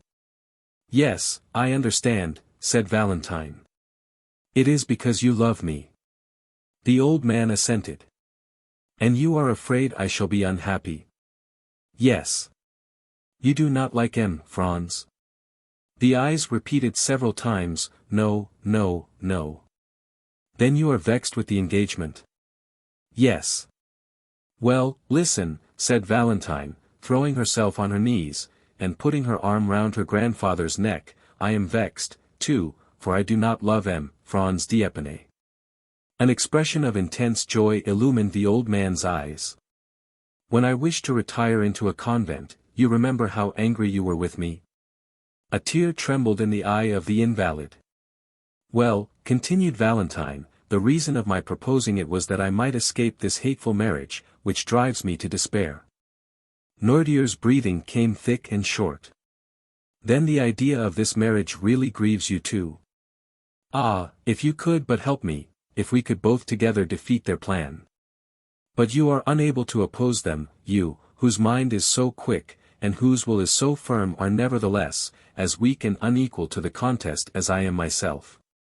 Alas, you, who would have been such a powerful protector to me in the days of your health and strength, can now only sympathize in my joys and sorrows, without being able to take any active part in them. However, this is much, and calls for gratitude, and heaven has not taken away all my blessings when it leaves me your sympathy and kindness." At these words there appeared in Noirtier's eye an expression of such deep meaning that the young girl thought she could read these words there: "You are mistaken, I can still do much for you." "Do you think you can help me, dear grandpapa?" said Valentine. "Yes." Noirtier raised his eyes. It was the sign agreed on between him and Valentine when he wanted anything. "What is it you want, dear grandpapa?" said Valentine, and she endeavored to recall to mind all the things which he would be likely to need. And as the ideas presented themselves to her mind, she repeated them aloud. Then, finding that all her efforts elicited nothing but a constant "no," she said, "Come, since this plan does not answer, I will have recourse to another." She then recited all the letters of the alphabet from A down to N. When she arrived at that letter the paralytic made her understand that she had spoken the initial letter of the thing he wanted. "Ah," said Valentine, "the thing you desire begins with the letter N, it is with N that we have to do, then." "Well, let me see, what can you want that begins with N?" "Na, Ni, no." "Yes, yes, yes," said the old man's eye. "Ah, it is no, then." "Yes." Valentine fetched a dictionary, which she placed on a desk before Noirtier. She opened it, and, seeing that the odd man's eye was thoroughly fixed on its pages, she ran her finger quickly up and down the columns. During the 6 years which had passed since Noirtier first fell into this sad state, Valentine's powers of invention had been too often put to the test not to render her expert in devising expedients for gaining a knowledge of his wishes. And the constant practice had so perfected her in the art that she guessed the old man's meaning as quickly as if he himself had been able to seek for what he wanted. At the word notary, Noirtier made a sign to her to stop. "Notary," said she, "do you want a notary, dear grandpapa?" The old man again signified that it was a notary he desired. "You would wish a notary to be sent for then?" said Valentine. "Yes." "Shall my father be informed of your wish?" "Yes." "Do you wish the notary to be sent for immediately?" "Yes." "Then they shall go for him directly, dear grandpapa." "Is that all you want?" "Yes." Valentine rang the bell, and ordered the servant to tell Monsieur or Madame de Villefort that they were requested to come to Noirtier's room. "Are you satisfied now?" inquired Valentine. "Yes." "I am sure you are. It is not very difficult to discover that," and the young girl smiled on her grandfather, as if he had been a child. De Villefort entered, followed by Berois. "What do you want me for, sir?" demanded he of the paralytic. "Sir," said Valentine, "my grandfather wishes for a notary." At this strange and unexpected demand de Villefort and his father exchanged looks. "Yes," motioned the latter, with a firmness which seemed to declare that with the help of Valentine and his old servant, who both knew what his wishes were, he was quite prepared to maintain the contest. "Do you wish for a notary?" asked Villefort. "Yes." "What to do?" Noirtier made no answer. "What do you want with a notary?" again repeated Villefort. The invalid's eye remained fixed, by which expression he intended to intimate that his resolution was unalterable. "Is it to do us some ill turn?" "Do you think it is worth while?" said Villefort. "Still," said Berois, with the freedom and fidelity of an old servant, "if Noirtier asks for a notary, I suppose he really wishes for a notary. Therefore I shall go at once and fetch one." Berois acknowledged no master but Noirtier, and never allowed his desires in any way to be contradicted. Yes, I do want a notary, motioned the old man, shutting his eyes with a look of defiance, which seemed to say, and I should like to see the person who dares to refuse my request. You shall have a notary, as you absolutely wish for one, sir, said Villefort, but I shall explain to him your state of health, and make excuses for you, for the scene cannot fail of being a most ridiculous one. Never mind that, said Barois. I shall go and fetch a notary, nevertheless, and the old servant departed triumphantly on his mission. Chapter 59. The Will. As soon as Barois had left the room, Noirtier looked at Valentine with a malicious expression that said many things. The young girl perfectly understood the look, and so did Villefort, for his countenance became clouded, and he knitted his eyebrows angrily. He took a seat, and quietly awaited the arrival of the notary. Noirtier saw him seat himself with an appearance of perfect indifference, at the same time giving a side look at Valentine, which made her understand that she also was to remain in the room. 3/4 of an hour after, Barois returned, bringing the notary with him. Sir, said Villefort, after the first salutations were over, you were sent for by M. Noirtier, whom you see here. All his limbs have become completely paralyzed, he has lost his voice also, and we ourselves find much trouble in endeavoring to catch some fragments of his meaning. Noirtier cast an appealing look on Valentine, which look was at once so earnest and imperative, that she answered immediately. Sir, said she, I perfectly understand my grandfather's meaning at all times. That is quite true, said Barois. And that is what I told the gentleman as we walked along. Permit me, said the notary. Turning first to Villefort and then to Valentine, permit me to state that the case in question is just one of those in which a public officer like myself cannot proceed to act without thereby incurring a dangerous responsibility. The first thing necessary to render an act valid is, that the notary should be thoroughly convinced that he has faithfully interpreted the will and wishes of the person dictating the act. Now I cannot be sure of the approbation or disapprobation of a client who cannot speak, and as the object of his desire or his repugnance cannot be clearly proved to me, on account of his want of speech, my services here would be quite useless, and cannot be legally exercised. The notary then prepared to retire. An imperceptible smile of triumph was expressed on the lips of the procureur. Noirtier looked at Valentine with an expression so full of grief, that she arrested the departure of the notary. Sir, said she, the language which I speak with my grandfather may be easily learnt, and I can teach you in a few minutes, to understand it almost as well as I can myself. Will you tell me what you require, in order to set your conscience quite at ease on the subject? In order to render an act valid, I must be certain of the approbation or disapprobation of my client. Illness of body would not affect the validity of the deed, but sanity of mind is absolutely requisite. Well, sir, by the help of 2 signs, with which I will acquaint you presently, you may ascertain with perfect certainty that my grandfather is still in the full possession of all his mental faculties. M. Noirtier, being deprived of voice and motion, is accustomed to convey his meaning by closing his eyes when he wishes to signify yes, and to wink when he means no. You now know quite enough to enable you to converse with M. Noirtier. Try. Noirtier gave Valentine such a look of tenderness and gratitude that it was comprehended even by the notary himself. You have heard and understood what your granddaughter has been saying, sir, have you? Asked the notary. Noirtier closed his eyes. And you approve of what she said, that is to say, you declare that the signs which she mentioned are really those by means of which you are accustomed to convey your thoughts. Yes. It was you who sent for me. Yes. To make your will. Yes. And you do not wish me to go away without fulfilling your original intentions? The old man winked violently. Well, sir, said the young girl, do you understand now, and is your conscience perfectly at rest on the subject? But before the notary could answer, Villefort had drawn him aside. Sir, said he, do you suppose for a moment that a man can sustain a physical shock, such as M. Noirtier has received, without any detriment to his mental faculties? It is not exactly that, sir, said the notary, which makes me uneasy, but the difficulty will be in wording his thoughts and intentions, so as to be able to get his answers. You must see that to be an utter impossibility, said Villefort. Valentine and the old man heard this conversation, and Noirtier fixed his eye so earnestly on Valentine that she felt bound to answer to the look. Sir, said she, that need not make you uneasy, however difficult it may at first sight appear to be.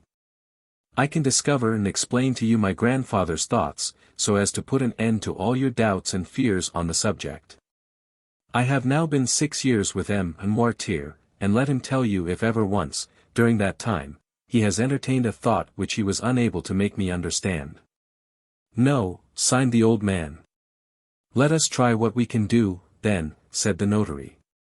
You accept this young lady as your interpreter, M. Noirtier? Yes. Well, sir, what do you require of me, and what document is it that you wish to be drawn up? Valentine named all the letters of the alphabet until she came to W. At this letter the eloquent eye of Noirtier gave her notice that she was to stop. It is very evident that it is the letter W which M. Noirtier wants, said the notary. Wait, said Valentine. And, turning to her grandfather, she repeated, Wa, we, why. The old man stopped her at the last syllable. Valentine then took the dictionary, and the notary watched her while she turned over the pages. She passed her finger slowly down the columns, and when she came to the word will, M. Noirtier's eye bade her stop. Will, said the notary, it is very evident that M. Noirtier is desirous of making his will. Yes, yes, yes, motioned the invalid. Really, sir, you must allow that this is most extraordinary, said the astonished notary, turning to M. de Villefort. Yes, said the procureur, and I think the will promises to be yet more extraordinary, for I cannot see how it is to be drawn up without the intervention of Valentine, and she may, perhaps, be considered as too much interested in its contents to allow of her being a suitable interpreter of the obscure and ill-defined wishes of her grandfather. No, no, no, replied the eye of the paralytic. What, said Villefort, do you mean to say that Valentine is not interested in your will? No. Sir, said the notary, whose interest had been greatly excited, and who had resolved on publishing far and wide the account of this extraordinary and picturesque scene, what appeared so impossible to me an hour ago, has now become quite easy and practicable, and this may be a perfectly valid will, provided it be read in the presence of 7 witnesses, approved by the testator, and sealed by the notary in the presence of the witnesses. As to the time, it will not require very much more than the generality of wills. There are certain forms necessary to be gone through, and which are always the same. As to the details, the greater part will be furnished afterwards by the state in which we find the affairs of the testator, and by yourself, who, having had the management of them, can doubtless give full information on the subject.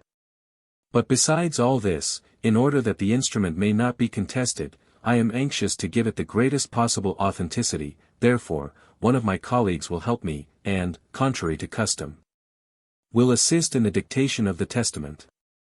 Are you satisfied, sir? Continued the notary, addressing the old man.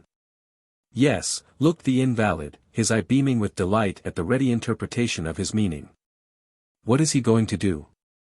Thought Villefort, whose position demanded much reserve, but who was longing to know what his father's intentions were.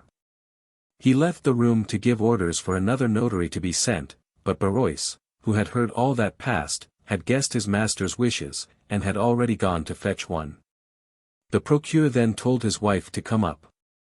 In the course of a quarter of an hour every one had assembled in the chamber of the paralytic, the second notary had also arrived. A few words sufficed for a mutual understanding between the 2 officers of the law. They read to Noirtier the formal copy of a will, in order to give him an idea of the terms in which such documents are generally couched.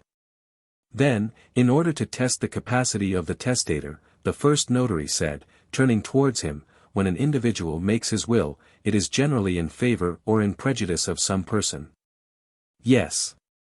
Have you an exact idea of the amount of your fortune? Yes. I will name to you several sums which will increase by gradation. You will stop me when I reach the one representing the amount of your own possessions. Yes. There was a kind of solemnity in this interrogation. Never had the struggle between mind and matter been more apparent than now, and if it was not a sublime, it was, at least, a curious spectacle. They had formed a circle round the invalid. The second notary was sitting at a table, prepared for writing, and his colleague was standing before the testator in the act of interrogating him on the subject to which we have alluded. "Your fortune exceeds 300,000 francs, does it not?" asked he. Noirtier made a sign that it did. "Do you possess 400,000 francs?" inquired the notary. Noirtier's eye remained immovable. 500,000. The same expression continued. 600,000, 700,000, 800,000, 900,000. Noirtier stopped him at the last named sum. "You are then in possession of 900,000 francs?" asked the notary. "Yes." "In landed property?" "No." "In stock?" "Yes." "The stock is in your own hands?" The look which M. Noirtier cast on Barrois showed that there was something wanting which he knew where to find. The old servant left the room, and presently returned, bringing with him a small casket. "Do you permit us to open this casket?" asked the notary. Noirtier gave his assent. They opened it, and found 900,000 francs in bank scrip. The first notary handed over each note, as he examined it, to his colleague. The total amount was found to be as M. Noirtier had stated. It is all as he has said. It is very evident that the mind still retains its full force and vigor. Then, turning towards the paralytic, he said, "You possess, then, 900,000 francs of capital, which, according to the manner in which you have invested it, ought to bring in an income of about 40,000 livres." "Yes." "To whom do you desire to leave this fortune?" "Oh," said Madame de Villefort, "there is not much doubt on that subject. M. Noirtier tenderly loves his granddaughter, Mademoiselle de Villefort. It is she who has nursed and tended him for 6 years, and has, by her devoted attention, fully secured the affection, I had almost said the gratitude, of her grandfather, and it is but just that she should reap the fruit of her devotion." The eye of Noirtier clearly showed by its expression that he was not deceived by the false assent given by Madame de Villefort's words and manner to the motives which she supposed him to entertain. "Is it, then, to Mademoiselle Valentine de Villefort that you leave these 900,000 francs?" demanded the notary, thinking he had only to insert this clause, but waiting first for the assent of Noirtier, which it was necessary should be given before all the witnesses of this singular scene. Valentine, when her name was made the subject of discussion, had stepped back, to escape unpleasant observation, her eyes were cast down, and she was crying. The old man looked at her for an instant with an expression of the deepest tenderness, then, turning towards the notary, he significantly winked his eye in token of dissent. "What," said the notary, "do you not intend making Mademoiselle Valentine de Villefort your residuary legatee?" "No." "You are not making any mistake, are you?" said the notary. "You really mean to declare that such is not your intention?" "No," repeated Noirtier, "no." Valentine raised her head, struck dumb with astonishment. It was not so much the conviction that she was disinherited that caused her grief, but her total inability to account for the feelings which had provoked her grandfather to such an act. But Noirtier looked at her with so much affectionate tenderness that she exclaimed, "Oh, grandpapa, I see now that it is only your fortune of which you deprive me, you still leave me the love which I have always enjoyed."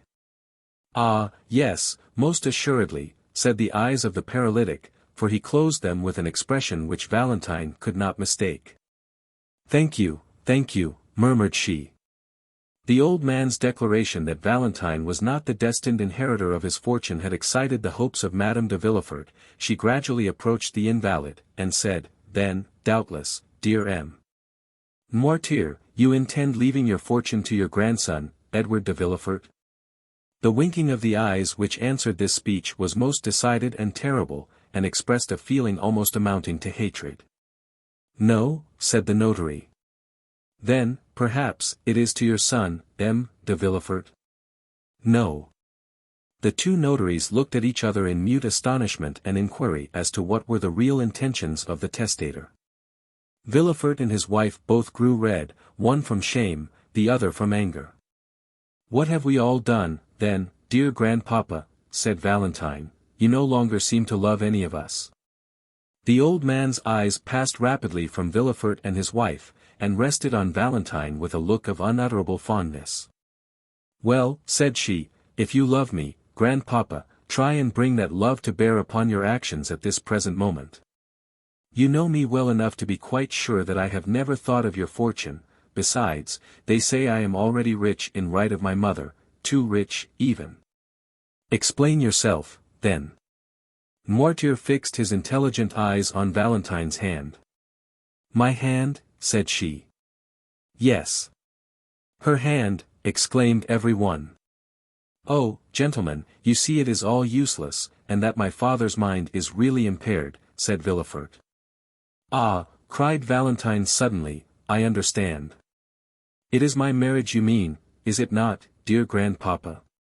"Yes, yes, yes," signed the paralytic, casting on Valentine a look of joyful gratitude for having guessed his meaning. "You are angry with us all on account of this marriage, are you not?" "Yes." "Really, this is too absurd," said Villefort. "Excuse me, sir," replied the notary, "on the contrary, the meaning of M. Noirtier is quite evident to me, and I can quite easily connect the train of ideas passing in his mind." "You do not wish me to marry M. Franz d'Épinay," observed Valentine. "I do not wish it," said the eye of her grandfather. "And you disinherit your granddaughter," continued the notary, "because she has contracted an engagement contrary to your wishes?" "Yes."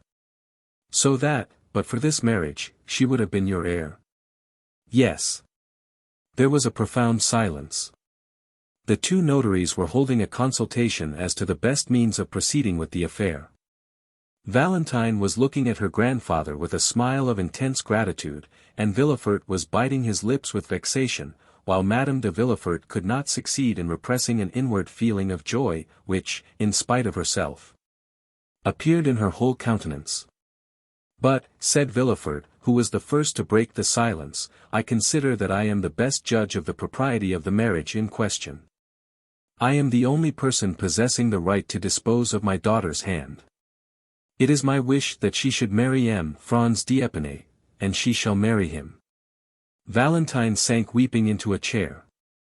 "Sir," said the notary, "how do you intend disposing of your fortune in case Mademoiselle de Villefort still determines on marrying M. Franz?" The old man gave no answer. "You will, of course, dispose of it in some way or other?" "Yes." "In favor of some member of your family?" "No." "Do you intend devoting it to charitable purposes, then?" pursued the notary. "Yes." "But," said the notary, "you are aware that the law does not allow a son to be entirely deprived of his patrimony?" "Yes." "You only intend, then, to dispose of that part of your fortune which the law allows you to subtract from the inheritance of your son?" Noirtier made no answer. "Do you still wish to dispose of all?" "Yes." "But they will contest the will after your death?" "No." "My father knows me," replied Villefort, "he is quite sure that his wishes will be held sacred by me, besides, he understands that in my position I cannot plead against the poor." The eye of Noirtier beamed with triumph. "What do you decide on, sir?" asked the notary of Villefort. "Nothing, sir, it is a resolution which my father has taken and I know he never alters his mind. I am quite resigned. These 900,000 francs will go out of the family in order to enrich some hospital, but it is ridiculous thus to yield to the caprices of an old man, and I shall, therefore, act according to my conscience." Having said this, Villefort quitted the room with his wife, leaving his father at liberty to do as he pleased. The same day the will was made, the witnesses were brought, it was approved by the old man, sealed in the presence of all and given in charge to M. Deschamps, the family notary. Chapter 60. The Telegraph. M. and Madame de Villefort found on their return that the Count of Monte Cristo, who had come to visit them in their absence, had been ushered into the drawing-room, and was still awaiting them there. Madame de Villefort, who had not yet sufficiently recovered from her late emotion to allow of her entertaining visitors so immediately, retired to her bedroom, while the procureur, who could better depend upon himself, proceeded at once to the salon. Although M. de Villefort flattered himself that, to all outward view, he had completely masked the feelings which were passing in his mind, he did not know that the cloud was still lowering on his brow, so much so that the Count, whose smile was radiant, immediately noticed his sombre and thoughtful air. "Ma foi," said Monte Cristo, after the first compliments were over, "what is the matter with you, M. de Villefort? Have I arrived at the moment when you were drawing up an indictment for a capital crime?" Villefort tried to smile. "No, Count," he replied, "I am the only victim in this case. It is I who lose my cause, and it is ill luck, obstinacy, and folly which have caused it to be decided against me." "To what do you refer?" said Monte Cristo with well-feigned interest. "Have you really met with some great misfortune?" "Oh, no, monsieur," said Villefort with a bitter smile, "it is only a loss of money which I have sustained, nothing worth mentioning, I assure you." "True," said Monte Cristo, "the loss of a sum of money becomes almost immaterial with a fortune such as you possess, and to one of your philosophic spirit." "It is not so much the loss of the money that vexes me," said Villefort, "though, after all, 900,000 francs are worth regretting. But I am the more annoyed with this fate, chance, or whatever you please to call the power which has destroyed my hopes and my fortune, and may blast the prospects of my child also, as it is all occasioned by an old man relapsed into second childhood." "What do you say?" said the Count, 900,000 francs. "It is indeed a sum which might be regretted even by a philosopher. And who is the cause of all this annoyance?" "My father, as I told you." "M. Noirtier. But I thought you told me he had become entirely paralyzed, and that all his faculties were completely destroyed?" "Yes, his bodily faculties, for he can neither move nor speak, nevertheless he thinks, acts, and wills in the manner I have described. I left him about 5 minutes ago, and he is now occupied in dictating his will to 2 notaries. But to do this he must have spoken. He has done better than that, he has made himself understood." "How was such a thing possible?" "By the help of his eyes, which are still full of life, and, as you perceive, possess the power of inflicting mortal injury." "My dear," said Madame de Villefort, who had just entered the room, "perhaps you exaggerate the evil." "Good morning, madame," said the Count, bowing. Madame de Villefort acknowledged the salutation with one of her most gracious smiles. "What is this that M. de Villefort has been telling me?" demanded Monte Cristo, "and what incomprehensible misfortune?" "Incomprehensible is not the word," interrupted the procureur, shrugging his shoulders. "It is an old man's caprice." "And is there no means of making him revoke his decision?" "Yes," said Madame de Villefort, "and it is still entirely in the power of my husband to cause the will, which is now in prejudice of Valentine, to be altered in her favor." The Count, who perceived that M. and Madame de Villefort were beginning to speak in parables, appeared to pay no attention to the conversation, and feigned to be busily engaged in watching Edward, who was mischievously pouring some ink into the bird's water-glass. "My dear," said Villefort, in answer to his wife, "you know I have never been accustomed to play the patriarch in my family, nor have I ever considered that the fate of a universe was to be decided by my nod. Nevertheless, it is necessary that my will should be respected in my family, and that the folly of an old man and the caprice of a child should not be allowed to overturn a project which I have entertained for so many years. The Baron d'Épinay was my friend, as you know, and an alliance with his son is the most suitable thing that could possibly be arranged." "Do you think," said Madame de Villefort, "that Valentine is in league with him?" "She has always been opposed to this marriage, and I should not be at all surprised if what we have just seen and heard is nothing but the execution of a plan concerted between them." "Madame," said Villefort, "believe me, a fortune of 900,000 francs is not so easily renounced. She could, nevertheless, make up her mind to renounce the world, sir, since it is only about a year ago that she herself proposed entering a convent." Never mind, replied Villefort. I say that this marriage shall be consummated. Notwithstanding your father's wishes to the contrary, said Madame de Villefort, selecting a new point of attack. That is a serious thing. Monte Cristo, who pretended not to be listening, heard however, every word that was said. Madam, replied Villefort, I can truly say that I have always entertained a high respect for my father, because, to the natural feeling of relationship was added the consciousness of his moral superiority. The name of father is sacred in two senses: he should be reverenced as the author of our being and as a master whom we ought to obey.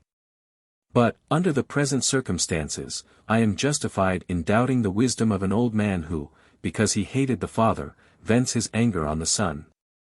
It would be ridiculous in me to regulate my conduct by such caprices. I shall still continue to preserve the same respect toward Noirtier. I will suffer, without complaint, the pecuniary deprivation to which he has subjected me. But I shall remain firm in my determination, and the world shall see which party has reason on his side. Consequently I shall marry my daughter to the Baron Franz d'Épinay, because I consider it would be a proper and eligible match for her to make, and, in short, because I choose to bestow my daughter's hand on whomever I please. What? Said the Count, the approbation of whose eye Villefort had frequently solicited during this speech. What? Do you say that Noirtier disinherits Mademoiselle de Villefort because she is going to marry le Baron Franz d'Épinay? Yes, sir, that is the reason, said Villefort, shrugging his shoulders. The apparent reason, at least, said Madame de Villefort. The real reason, madam, I can assure you, I know my father. But I want to know in what way d'Épinay can have displeased your father more than any other person. I believe I know Franz d'Épinay, said the Count. Is he not the son of General de Quesnel, who was created Baron d'Épinay by Charles X? The same, said Villefort. Well, but he is a charming young man, according to my ideas. He is, which makes me believe that it is only an excuse of Noirtier to prevent his granddaughter marrying. Old men are always so selfish in their affection, said Madame de Villefort. But, said Monte Cristo, do you not know any cause for this hatred? Ah, ma foi, who is to know? Perhaps it is some political difference.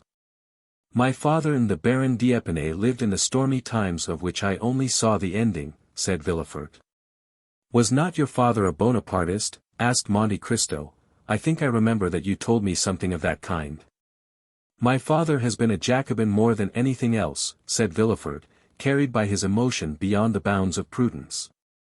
And the senator's robe, which Napoleon cast on his shoulders, only served to disguise the old man without in any degree changing him. When my father conspired, it was not for the emperor, it was against the Bourbons, for Noirtier possessed this peculiarity: he never projected any utopian schemes which could never be realized, but strove for possibilities, and he applied to the realization of these possibilities the terrible theories of the mountain. Theories that never shrank from any means that were deemed necessary to bring about the desired result. Well, said Monte Cristo, it is just as I thought, it was politics which brought Noirtier and d'Épinay into personal contact. Although General d'Épinay served under Napoleon, did he not still retain royalist sentiments? And was he not the person who was assassinated one evening on leaving a Bonapartist meeting to which he had been invited on the supposition that he favored the cause of the emperor? Villefort looked at the Count almost with terror. Am I mistaken, then? Said Monte Cristo. No, sir, the facts were precisely what you have stated, said Madame de Villefort, and it was to prevent the renewal of old feuds that de Villefort formed the idea of uniting in the bonds of affection the two children of these inveterate enemies. It was a sublime and charitable thought, said Monte Cristo, and the whole world should applaud it. It would be noble to see Mademoiselle Noirtier de Villefort assuming the title of Madame Franz d'Épinay. Villefort shuddered and looked at Monte Cristo as if he wished to read in his countenance the real feelings which had dictated the words he had just uttered. But the Count completely baffled the procureur, and prevented him from discovering anything beneath the never-varying smile he was so constantly in the habit of assuming. Although, said Villefort, it will be a serious thing for Valentine to lose her grandfather's fortune. I do not think that M. d'Épinay will be frightened at this pecuniary loss. He will, perhaps, hold me in greater esteem than the money itself, seeing that I sacrifice everything in order to keep my word with him. Besides, he knows that Valentine is rich in right of her mother, and that she will, in all probability, inherit the fortune of M. and Madame de Saint-Meran, her mother's parents, who both love her tenderly. And who are fully as well worth loving and tending as M. and Noirtier, said Madame de Villefort. Besides, they are to come to Paris in about a month, and Valentine, after the affront she has received, need not consider it necessary to continue to bury herself alive by being shut up with M. and Noirtier. The Count listened with satisfaction to this tale of wounded self-love and defeated ambition. But it seems to me, said Monte Cristo, and I must begin by asking your pardon for what I am about to say, that if M. Noirtier disinherits Mademoiselle de Villefort because she is going to marry a man whose father he detested, he cannot have the same cause of complaint against this dear Edward. True, said Madame de Villefort, with an intonation of voice which it is impossible to describe, is it not unjust, shamefully unjust? Poor Edward is as much M. Noirtier's grandchild as Valentine, and yet, if she had not been going to marry M. Franz, M. Noirtier would have left her all his money, and supposing Valentine to be disinherited by her grandfather, she will still be 3 times richer than he. The Count listened and said no more. Count, said Villefort, we will not entertain you any longer with our family misfortunes. It is true that my patrimony will go to endow charitable institutions, and my father will have deprived me of my lawful inheritance without any reason for doing so. But I shall have the satisfaction of knowing that I have acted like a man of sense and feeling. M. d'Épinay, to whom I had promised the interest of this sum, shall receive it, even if I endure the most cruel privations. However, said Madame de Villefort, returning to the one idea which incessantly occupied her mind, perhaps it would be better to explain this unlucky affair to M. d'Épinay, in order to give him the opportunity of himself renouncing his claim to the hand of Mademoiselle de Villefort. Ah, that would be a great pity, said Villefort. A great pity, said Monte Cristo. Undoubtedly, said Villefort, moderating the tones of his voice, a marriage once concerted and then broken off, throws a sort of discredit on a young lady. Then again, the old reports, which I was so anxious to put an end to, will instantly gain ground. No, it will all go well, M. d'Épinay, if he is an honorable man, will consider himself more than ever pledged to Mademoiselle de Villefort, unless he were actuated by a decided feeling of avarice, but that is impossible. I agree with M. de Villefort, said Monte Cristo, fixing his eyes on Madame de Villefort, and if I were sufficiently intimate with him to allow of giving my advice, I would persuade him, since I have been told M. d'Épinay is coming back, to settle this affair at once beyond all possibility of revocation. I will answer for the success of a project which will reflect so much honor on M. de Villefort. The procureur rose, delighted with the proposition, but his wife slightly changed color. Well, that is all that I wanted, and I will be guided by a counselor such as you are, said he, extending his hand to Monte Cristo. Therefore let every one here look upon what has passed today as if it had not happened, and as though we had never thought of such a thing as a change in our original plans. Sir, said the Count, the world, unjust as it is, will be pleased with your resolution, your friends will be proud of you, and M. d'Épinay, even if he took Mademoiselle de Villefort without any dowry, which he will not do, would be delighted with the idea of entering a family which could make such sacrifices in order to keep a promise and fulfill a duty. At the conclusion of these words, the Count rose to depart. Are you going to leave us, Count? Said Madame de Villefort. I am sorry to say I must do so, madam, I only came to remind you of your promise for Saturday. Did you fear that we should forget it? You are very good, madam, but M. de Villefort has so many important and urgent occupations. My husband has given me his word, sir, said Madame de Villefort. You have just seen him resolve to keep it when he has everything to lose, and surely there is more reason for his doing so where he has everything to gain. And, said Villefort, is it at your house in the Champs-Élysées that you receive your visitors? No, said Monte Cristo, which is precisely the reason which renders your kindness more meritorious, it is in the country. In the country? Yes. Where is it, then? Near Paris, is it not? Very near, only half a league from the barriers, it is at Auteuil. At Auteuil, said Villefort. True, Madame de Villefort told me you lived at Auteuil, since it was to your house that she was taken. And in what part of Auteuil do you reside? Rue de la Fontaine. Rue de la Fontaine, exclaimed Villefort in an agitated tone. At what number? Number 28. Then, cried Villefort, was it you who bought M. de Saint-Meran's house? Did it belong to M. de Saint-Meran? Demanded Monte Cristo. Yes, replied Madame de Villefort. And, would you believe it, Count? Believe what? You think this house pretty, do you not? I think it charming. Well, my husband would never live in it. Indeed, returned Monte Cristo, that is a prejudice on your part, M. de Villefort, for which I am quite at a loss to account. I do not like Auteuil, sir, said the procureur, making an evident effort to appear calm. But I hope you will not carry your antipathy so far as to deprive me of the pleasure of your company, sir, said Monte Cristo. No, Count, I assure you I shall do my best, stammered Villefort. Oh, said Monte Cristo, I allow of no excuse. On Saturday, at 6 o'clock. I shall be expecting you, and if you fail to come, I shall think, for how do I know to the contrary?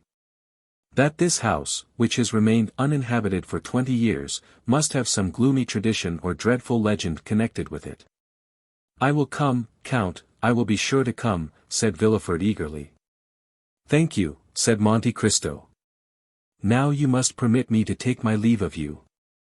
You said before that you were obliged to leave us, monsieur, said Madame de Villefort, and you were about to tell us why when your attention was called to some other subject. Indeed, madam, said Monte Cristo, I scarcely know if I dare tell you where I am going. Nonsense, say on. Well, then, it is to see a thing on which I have sometimes mused for hours together. What is it? A telegraph. So now I have told my secret. A telegraph, repeated Madame de Villefort. Yes, a telegraph. I had often seen one placed at the end of a road on a hillock, and in the light of the sun its black arms, bending in every direction, always reminded me of the claws of an immense beetle. And I assure you it was never without emotion that I gazed on it. For I could not help thinking how wonderful it was that these various signs should be made to cleave the air with such precision as to convey to the distance of 300 leagues the ideas and wishes of a man sitting at a table at one end of the line to another man similarly placed at the opposite extremity. And all this effected by a simple act of volition on the part of the sender of the message. I began to think of genii, sylphs, gnomes, in short, of all the ministers of the occult sciences, until I laughed aloud at the freaks of my own imagination. Now, it never occurred to me to wish for a nearer inspection of these large insects, with their long black claws, for I always feared to find under their stone wings some little human genius fagged to death with cabals, factions, and government intrigues.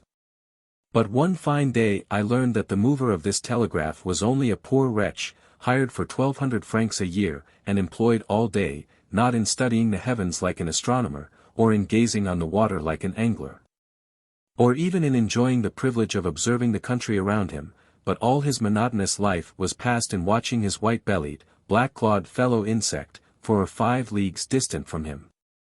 At length I felt a desire to study this living chrysalis more closely, and to endeavor to understand the secret part played by these insect actors when they occupy themselves simply with pulling different pieces of string. And are you going there? I am.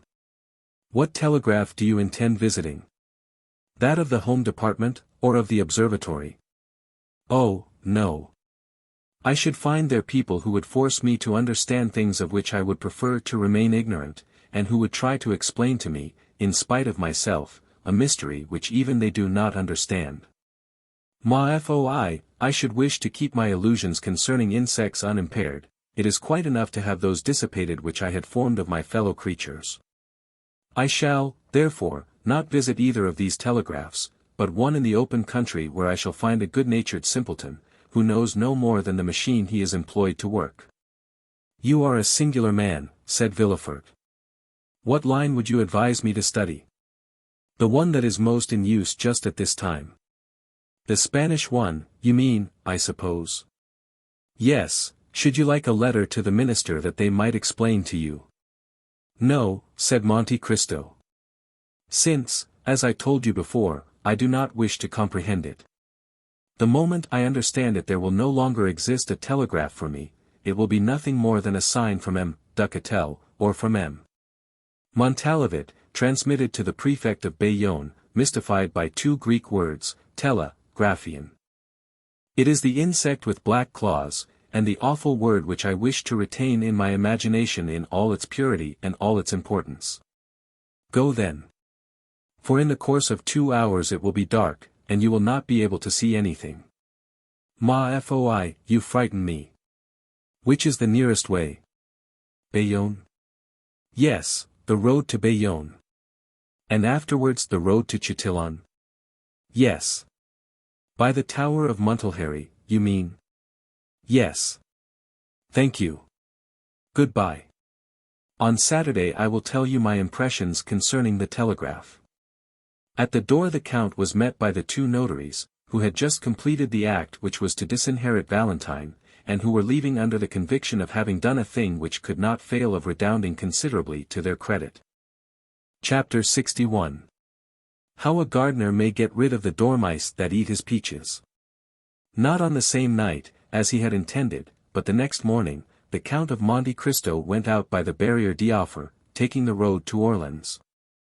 Leaving the village of Linas, without stopping at the telegraph, which flourished its great bony arms as he passed, the Count reached the Tower of Montelheri, situated, as every one knows, upon the highest point of the plain of that name. At the foot of the hill the Count dismounted and began to ascend by a little winding path, about 18 inches wide. When he reached the summit he found himself stopped by a hedge, upon which green fruit had succeeded to red and white flowers. Monte Cristo looked for the entrance to the enclosure, and was not long in finding a little wooden gate, working on willow hinges, and fastened with a nail and string. The Count soon mastered the mechanism, the gate opened, and he then found himself in a little garden, about 20 feet long by 12 wide, bounded on one side by part of the hedge, which contained the ingenious contrivance we have called a gate, and on the other by the old tower, covered with ivy and studded with wallflowers. No one would have thought in looking at this old, weather-beaten, floral-decked tower, which might be likened to an elderly dame dressed up to receive her grandchildren at a birthday feast, that it would have been capable of telling strange things. If, in addition to the menacing ears which the proverb says all walls are provided with, it had also a voice. The garden was crossed by a path of red gravel, edged by a border of thick box, of many years' growth, and of a tone and color that would have delighted the heart of Delacroix, our modern Rubens. This path was formed in the shape of the figure of 8, thus, in its windings, making a walk of 60 feet in a garden of only 20. Never had Flora, the fresh and smiling goddess of gardeners, been honored with a purer or more scrupulous worship than that which was paid to her in this little enclosure. In fact, of the 20 rose trees which formed the parterre, not one bore the mark of the slug, nor were there evidences anywhere of the clustering aphis which is so destructive to plants growing in a damp soil. And yet it was not because the damp had been excluded from the garden, the earth, black as soot, the thick foliage of the trees betrayed its presence. Besides, had natural humidity been wanting, it could have been immediately supplied by artificial means, thanks to a tank of water, sunk in one of the corners of the garden, and upon which were stationed a frog and a toad, who, from antipathy, no doubt, always remained on the two opposite sides of the basin.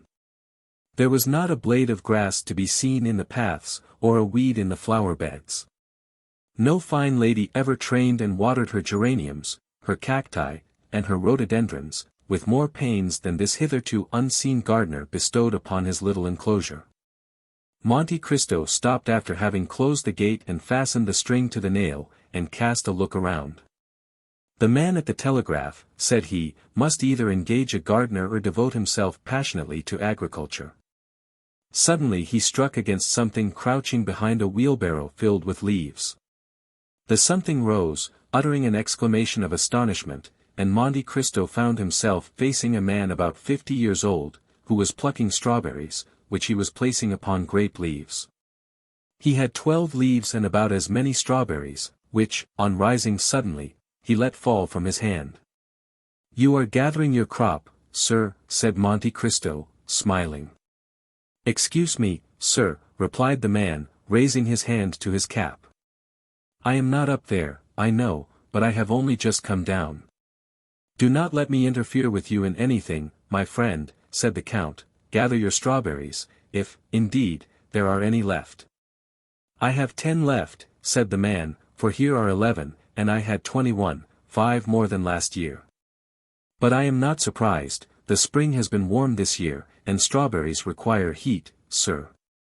This is the reason that, instead of the 16 I had last year, I have this year, you see, 11, already plucked, 12, 13, 14, 15, 16, 17, 18.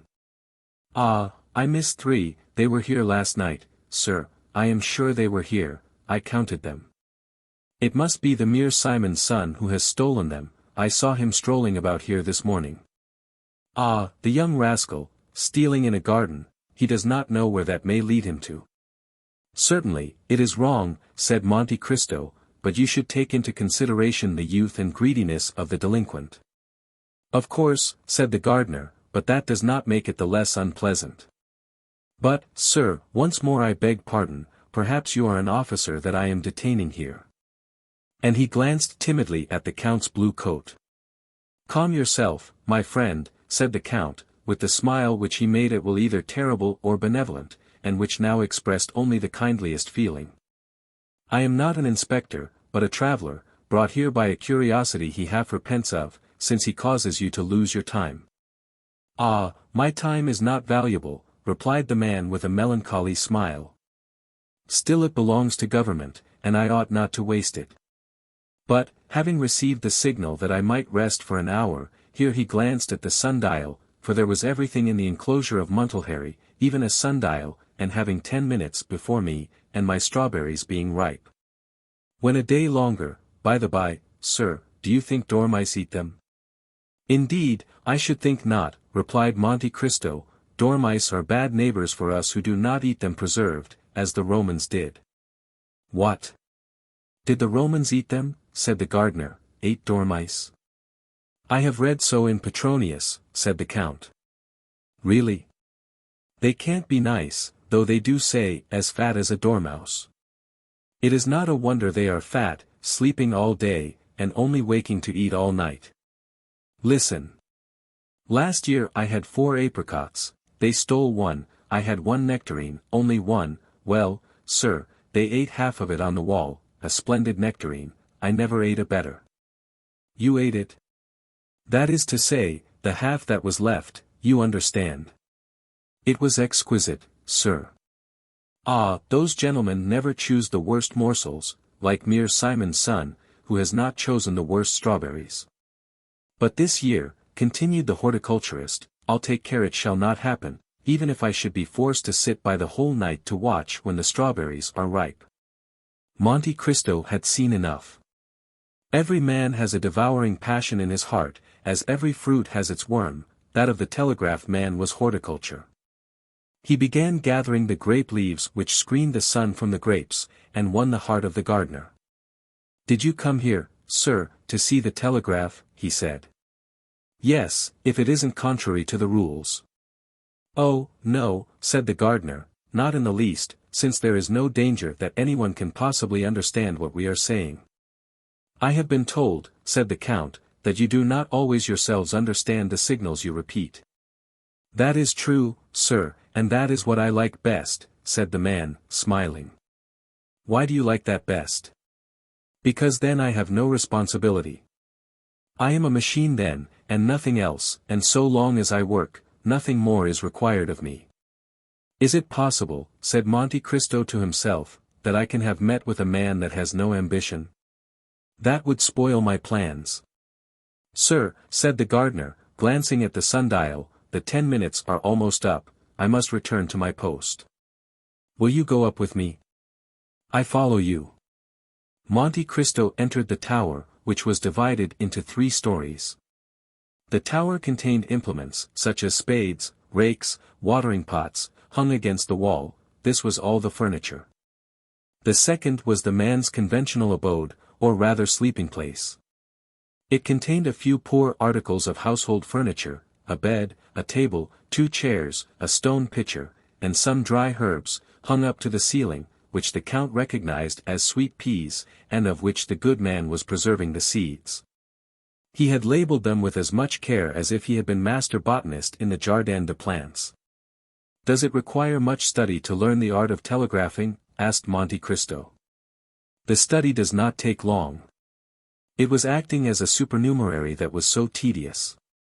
And what is the pay? 1,000 francs, sir. It is nothing. No, but then we are lodged, as you perceive. Monte Cristo looked at the room.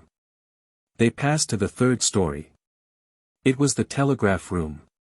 Monte Cristo looked in turn at the 2 iron handles by which the machine was worked. It is very interesting, he said, but it must be very tedious for a lifetime. Yes. At first my neck was cramped with looking at it, but at the end of a year I became used to it, and then we have our hours of recreation, and our holidays. Holidays? Yes. When? When we have a fog. Ah, to be sure. Those are indeed holidays to me. I go into the garden, I plant, I prune, I trim, I kill the insects all day long. How long have you been here? 10 years, and 5 as a supernumerary make 15. You are 55 years old. How long must you have served to claim the pension? Oh, sir, 25 years. And how much is the pension? 100 crowns. Poor humanity, murmured Monte Cristo. What did you say, sir? Asked the man. I was saying it was very interesting. What was? All you were showing me. And you really understand none of these signals? None at all. And have you never tried to understand them? Never. Why should I? But still there are some signals only addressed to you. Certainly. And do you understand them? They are always the same. And they mean nothing new, you have an hour, or tomorrow. This is simple enough, said the Count. But look, is not your correspondent putting itself in motion? Ah, yes, thank you, sir. And what is it saying? Anything you understand? Yes, it asks if I am ready. And you reply by the same sign, which, at the same time, tells my right-hand correspondent that I am ready, while it gives notice to my left-hand correspondent to prepare in his turn. It is very ingenious, said the Count. You will see, said the man proudly, in 5 minutes he will speak. I have, then, 5 minutes, said Monte Cristo to himself, it is more time than I require. My dear sir, will you allow me to ask you a question? What is it, sir? You are fond of gardening? Passionately. And you would be pleased to have, instead of this terrace of 20 feet, an enclosure of 2 acres? Sir, I should make a terrestrial paradise of it. You live badly on your 1,000 francs. Badly enough, but yet I do live. Yes, but you have a wretchedly small garden. True, the garden is not large. And, then, such as it is filled with dormice, who eat everything. Ah, they are my scourges. Tell me, should you have the misfortune to turn your head while your right-hand correspondent was telegraphing? I should not see him. Then what would happen? I could not repeat the signals. And then? Not having repeated them, through negligence, I should be fined. How much? 100 francs. The 10th of your income, that would be fine work. Ah, said the man. Has it ever happened to you? Said Monte Cristo. Once, sir, when I was grafting a rose tree. Well, suppose you were to alter a signal, and substitute another?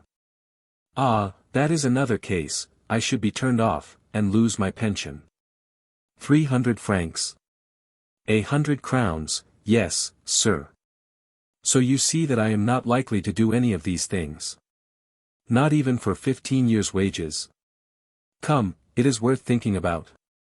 For 15,000 francs. Yes. Sir, you alarm me. Nonsense.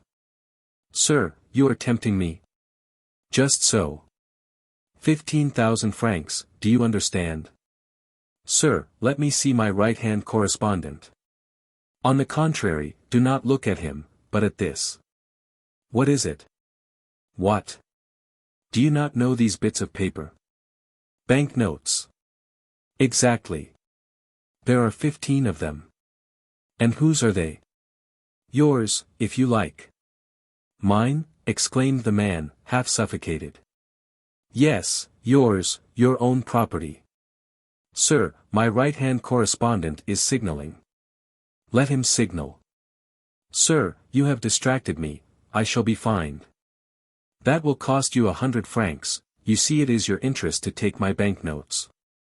Sir, my right-hand correspondent redoubles his signals, he is impatient. Never mind, take these. And the Count placed the packet in the man's hands. Now this is not all, he said, you cannot live upon your 15,000 francs. I shall still have my place. No, you will lose it, for you are going to alter your correspondent's message. Oh, sir, what are you proposing? A jest. Sir, unless you force me. I think I can effectually force you. And Monte Cristo drew another packet from his pocket. Here are 10,000 more francs, he said, with the 15,000 already in your pocket, they will make 25,000. With 5,000 you can buy a pretty little house with 2 acres of land, the remaining 20,000 will bring you in 1,000 francs a year. A garden with 2 acres of land. And 1,000 francs a year. Oh, heavens! Come, take them, and Monte Cristo forced the banknotes into his hand. What am I to do? Nothing very difficult. But what is it? To repeat these signs. Monte Cristo took a paper from his pocket, upon which were drawn 3 signs, with numbers to indicate the order in which they were to be worked. There, you see it will not take long. Yes. But. Do this, and you will have nectarines and all the rest. The shot told. Red with fever, while the large drops fell from his brow, the man executed, one after the other, the 3 signs given by the Count, in spite of the frightful contortions of the right-hand correspondent, who, not understanding the change, began to think the gardener had gone mad. As to the left-hand one, he conscientiously repeated the same signals, which were finally transmitted to the Minister of the Interior. Now you are rich, said Monte Cristo. Yes, replied the man, but at what a price? Listen, friend, said Monte Cristo. I do not wish to cause you any remorse, believe me, then, when I swear to you that you have wronged no man, but on the contrary have benefited mankind. The man looked at the banknotes, felt them, counted them, turned pale, then red, then rushed into his room to drink a glass of water, but he had no time to reach the water jug, and fainted in the midst of his dried herbs. 5 minutes after the new telegram reached the minister, Debray had the horses put to his carriage, and drove to Danglars' house. Has your husband any Spanish bonds? He asked of the Baroness. I think so, indeed. He has 6 millions worth. He must sell them at whatever price. Why? Because Don Carlos has fled from Bourges, and has returned to Spain. How do you know? Debray shrugged his shoulders. The idea of asking how I hear the news, he said. The Baroness did not wait for a repetition, she ran to her husband, who immediately hastened to his agent, and ordered him to sell at any price. When it was seen that Danglars sold, the Spanish funds fell directly. Danglars lost 500,000 francs, but he rid himself of all his Spanish shares. The same evening the following was read in Le Messager. By Telegraph. The king, Don Carlos, has escaped the vigilance of his guardians at Bourges, and has returned to Spain by the Catalonian frontier. Barcelona has risen in his favor.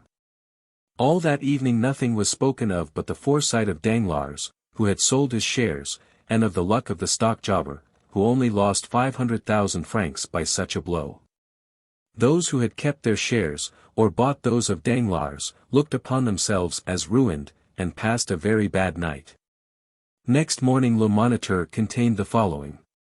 It was without any foundation that Le Messager yesterday announced the flight of Don Carlos and the revolt of Barcelona. The king, Don Carlos, has not left Bourges, and the peninsula is in the enjoyment of profound peace. A telegraphic signal, improperly interpreted, owing to the fog, was the cause of this error. The funds rose 1% higher than before they had fallen. This, reckoning his loss, and what he had missed gaining, made the difference of 1,000,000 to Danglars.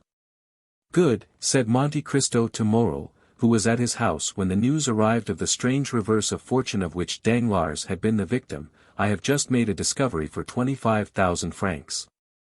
For which I would have paid 100,000. What have you discovered? Asked Morrel. I have just discovered how a gardener may get rid of the dormice that eat his peaches.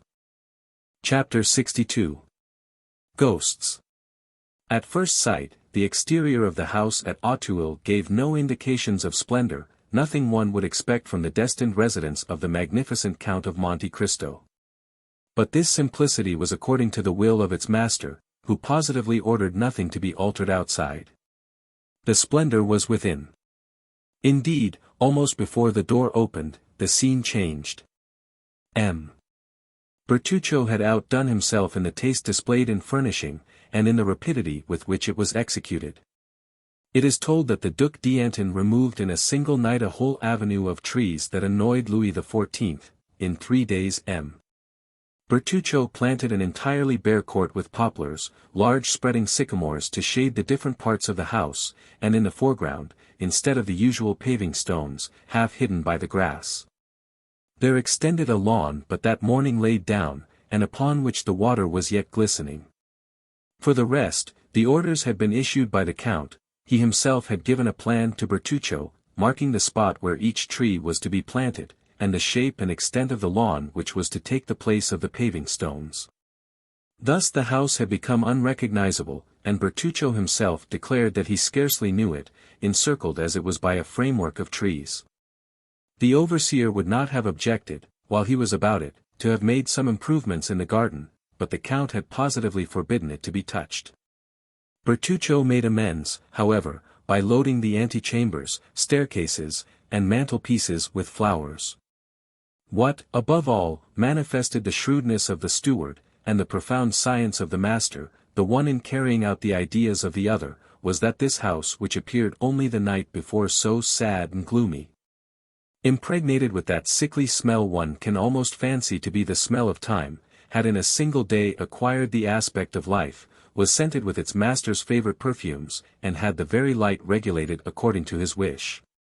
When the Count arrived, he had under his touch his books and arms, his eyes rested upon his favorite pictures, his dogs, whose caresses he loved, welcomed him in the antechamber, the birds, whose songs delighted him, cheered him with their music. And the house, awakened from its long sleep, like the sleeping beauty in the wood, lived, sang, and bloomed like the houses we have long cherished, and in which, when we are forced to leave them, we leave a part of our souls. The servants passed gaily along the fine courtyard, some, belonging to the kitchens, gliding down the stairs, restored but the previous day, as if they had always inhabited the house. Others filling the coach-houses, where the equipages, encased and numbered, appeared to have been installed for the last 50 years. And in the stables the horses replied with neighs to the grooms, who spoke to them with much more respect than many servants pay their masters. The library was divided into 2 parts on either side of the wall, and contained upwards of 2,000 volumes.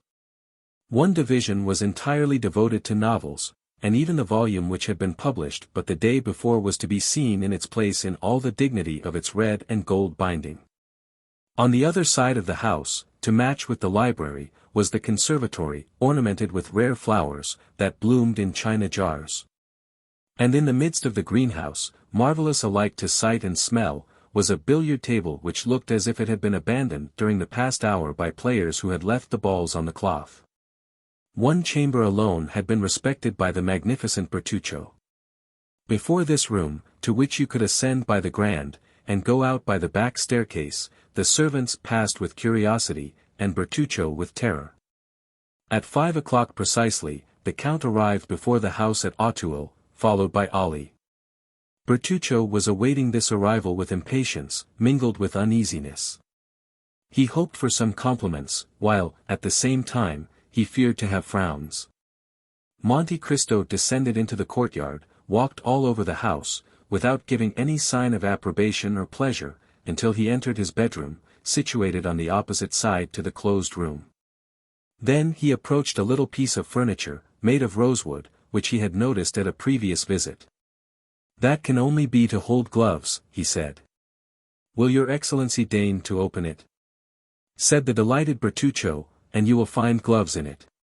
Elsewhere the Count found everything he required, smelling bottles, cigars, knick-knacks. "Good," he said, and Bertuccio left enraptured, so great, so powerful, and real was the influence exercised by this man over all who surrounded him. At precisely 6 o'clock the clatter of horses' hoofs was heard at the entrance door. It was our captain of Spahis, who had arrived on Medea.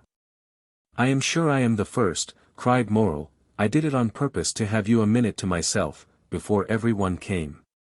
Julie and Emmanuel have 1,000 things to tell you.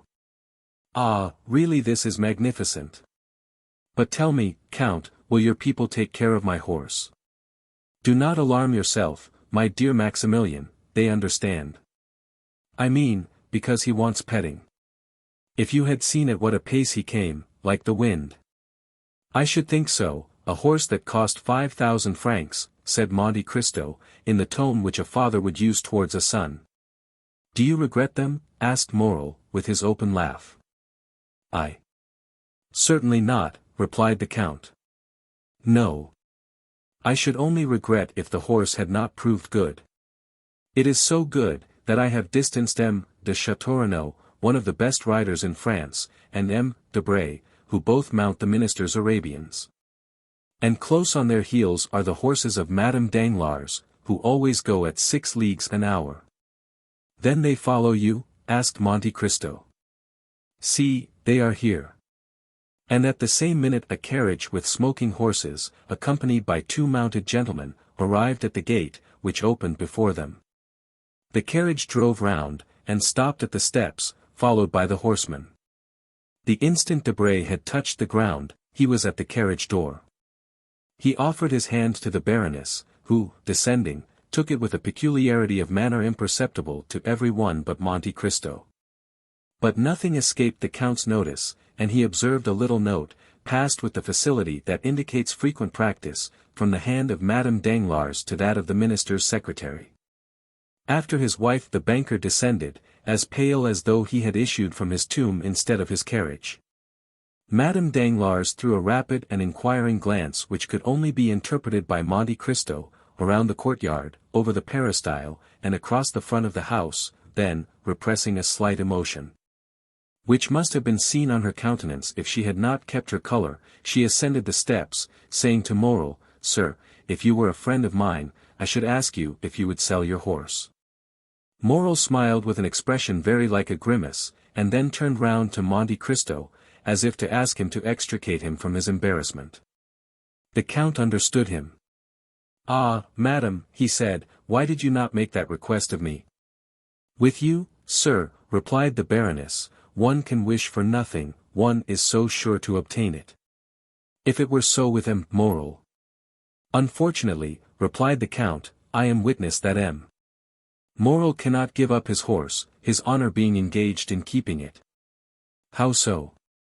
"He laid a wager he would tame Medea in the space of 6 months. You understand now that if he were to get rid of the animal before the time named, he would not only lose his bet, but people would say he was afraid. And a brave captain of Spahis cannot risk this, even to gratify a pretty woman, which is, in my opinion, one of the most sacred obligations in the world. You see my position, madam, said Morel, bestowing a grateful smile on Monte Cristo. It seems to me, said Danglars, in his coarse tone, ill-concealed by a forced smile, that you have already got horses enough. Madame Danglars seldom allowed remarks of this kind to pass unnoticed, but, to the surprise of the young people, she pretended not to hear it, and said nothing. Monte Cristo smiled at her unusual humility, and showed her two immense porcelain jars, over which wound marine plants, of a size and delicacy that nature alone could produce. The Baroness was astonished. Why, said she, you could plant one of the chestnut trees in the Tuileries inside. How can such enormous jars have been manufactured? Ah, madam, replied Monte Cristo, you must not ask of us, the manufacturers of fine porcelain, such a question. It is the work of another age, constructed by the genii of earth and water. How so? At what period can that have been? I do not know, I have only heard that an emperor of China had an oven built expressly, and that in this oven 12 jars like this were successively baked. 2 broke, from the heat of the fire. The other 10 were sunk 300 fathoms deep into the sea. The sea, knowing what was required of her, threw over them her weeds, encircled them with coral, and encrusted them with shells. The whole was cemented by 200 years beneath these almost impervious depths, for a revolution carried away the emperor who wished to make the trial. And only left the documents proving the manufacture of the jars and their descent into the sea. At the end of 200 years the documents were found, and they thought of bringing up the jars. Divers descended in machines, made expressly on the discovery, into the bay where they were thrown. But of 10 3 only remained, the rest having been broken by the waves. I am fond of these jars, upon which, perhaps, misshapen, frightful monsters have fixed their cold, dull eyes, and in which myriads of small fish have slept, seeking a refuge from the pursuit of their enemies. Meanwhile, Danglars, who had cared little for curiosities, was mechanically tearing off the blossoms of a splendid orange tree, one after another. When he had finished with the orange tree, he began at the cactus. But this, not being so easily plucked as the orange tree, pricked him dreadfully. He shuddered, and rubbed his eyes as though awaking from a dream. Sir, said Monte Cristo to him, I do not recommend my pictures to you, who possess such splendid paintings. But, nevertheless, here are 2 by Hobbema, a Paul Potter, a Mieris, 2 by Gerard Dow, a Raphael, a Van Dyck, a Zurbrand, and 2 or 3 by Murillo, worth looking at. Stay, said Debray, I recognize this Hobbema. Ah, indeed. Yes. It was proposed for the museum. Which, I believe, does not contain one, said Monte Cristo. No, and yet they refused to buy it. Why, said Château. You pretend not to know, because government was not rich enough. Ah, pardon me, said Château, I have heard of these things every day during the last 8 years, and I cannot understand them yet. You will, by and by, said Debray. I think not, replied Château. Major Bartolomeo Cavalcanti and Count Andrea Cavalcanti, announced Baptistin. A black satin stock, fresh from the maker's hands, grey moustaches, a bold eye, a major's uniform ornamented with 3 medals and 5 crosses, in fact, the thorough bearing of an old soldier, such was the appearance of Major Bartolomeo Cavalcanti. That tender father with whom we are already acquainted. Close to him, dressed in entirely new clothes, advanced smilingly Count Andrea Cavalcanti, the dutiful son, whom we also know. The 3 young people were talking together. On the entrance of the newcomers, their eyes glanced from father to son, and then, naturally enough, rested on the latter, whom they began criticizing. Cavalcanti, said Debray. A fine name, said Morel. Yes, said Château, these Italians are well named and badly dressed. You are fastidious, Château, replied Debray, those clothes are well cut and quite new. That is just what I find fault with. That gentleman appears to be well dressed for the first time in his life. Who are those gentlemen? Asked Danglars of Monte Cristo. You heard, Cavalcanti. That tells me their name, and nothing else. Ah, true. You do not know the Italian nobility, the Cavalcanti are all descended from princes. Have they any fortune? An enormous one. What do they do? Try to spend it all. They have some business with you, I think, from what they told me the day before yesterday. I, indeed, invited them here today on your account. I will introduce you to them. But they appear to speak French with a very pure accent, said Danglars. The son has been educated in a college in the south, I believe near Marseilles. You will find him quite enthusiastic. Upon what subject? Asked Madame Danglars. The French ladies, madame. He has made up his mind to take a wife from Paris. A fine idea that of his, said Danglars, shrugging his shoulders. Madame Danglars looked at her husband with an expression which, at any other time, would have indicated a storm, but for the second time she controlled herself. The Baron appears thoughtful today, said Monte Cristo to her. Are they going to put him in the ministry? Not yet, I think. More likely he has been speculating on the bourse, and has lost money. And Madame de Villefort, cried Baptistin. They entered. De Villefort, notwithstanding his self-control, was visibly affected, and when Monte Cristo touched his hand, he felt it tremble. Certainly, women alone know how to dissimulate, said Monte Cristo to himself, glancing at Madame Danglars, who was smiling on the procureur and embracing his wife. After a short time, the Count saw Bertuccio, who, until then, had been occupied on the other side of the house, glide into an adjoining room. He went to him. What do you want, Bertuccio? Said he. Your Excellency has not stated the number of guests. Ah, true. How many covers? Count for yourself.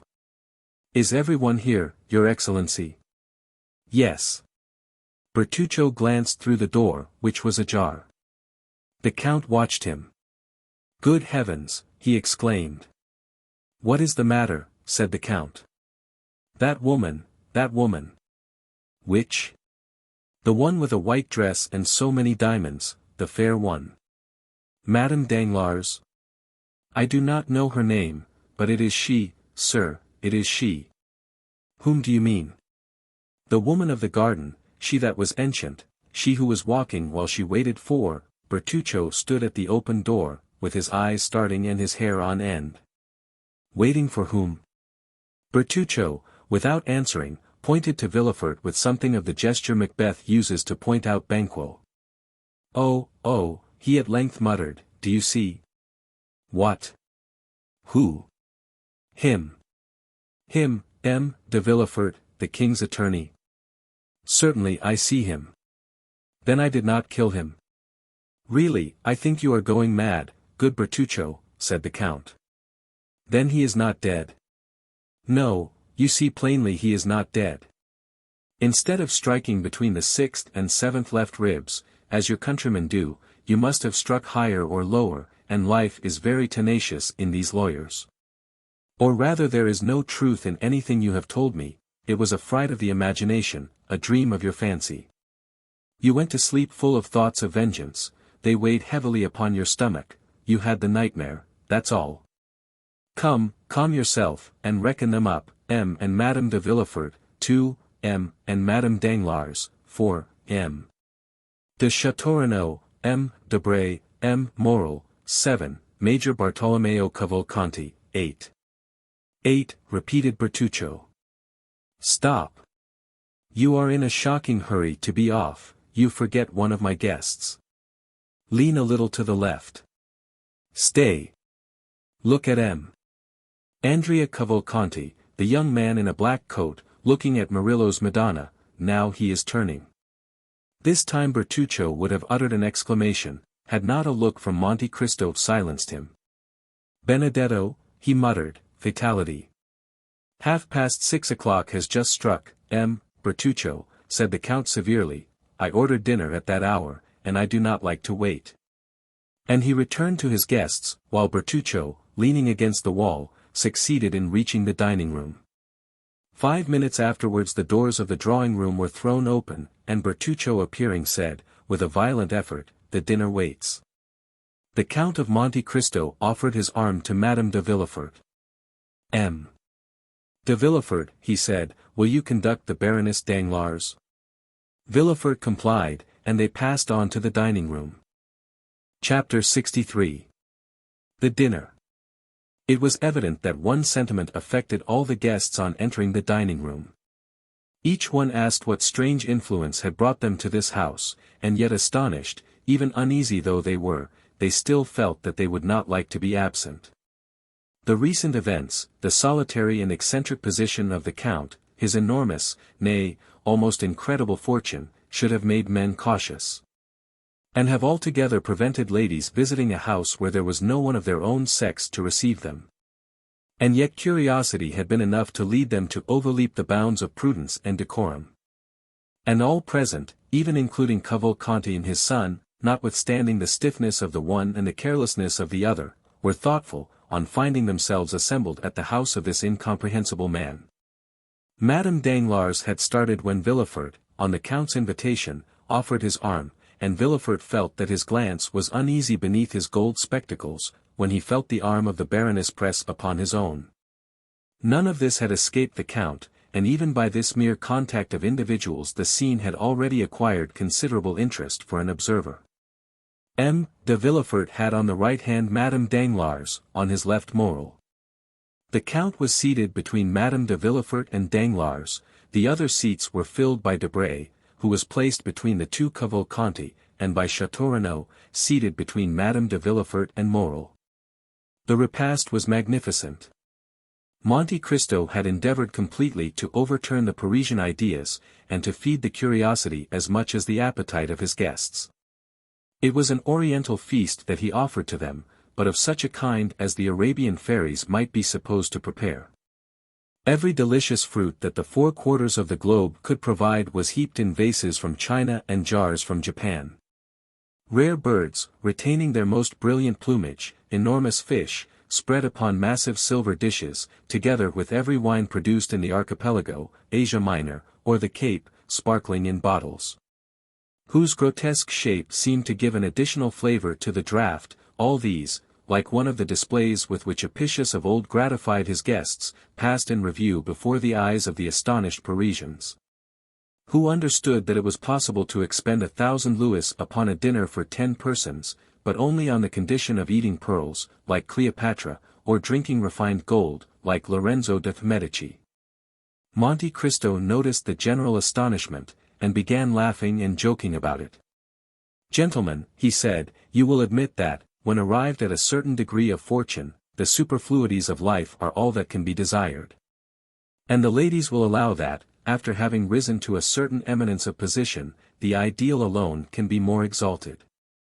Now, to follow out this reasoning, what is the marvelous, that which we do not understand?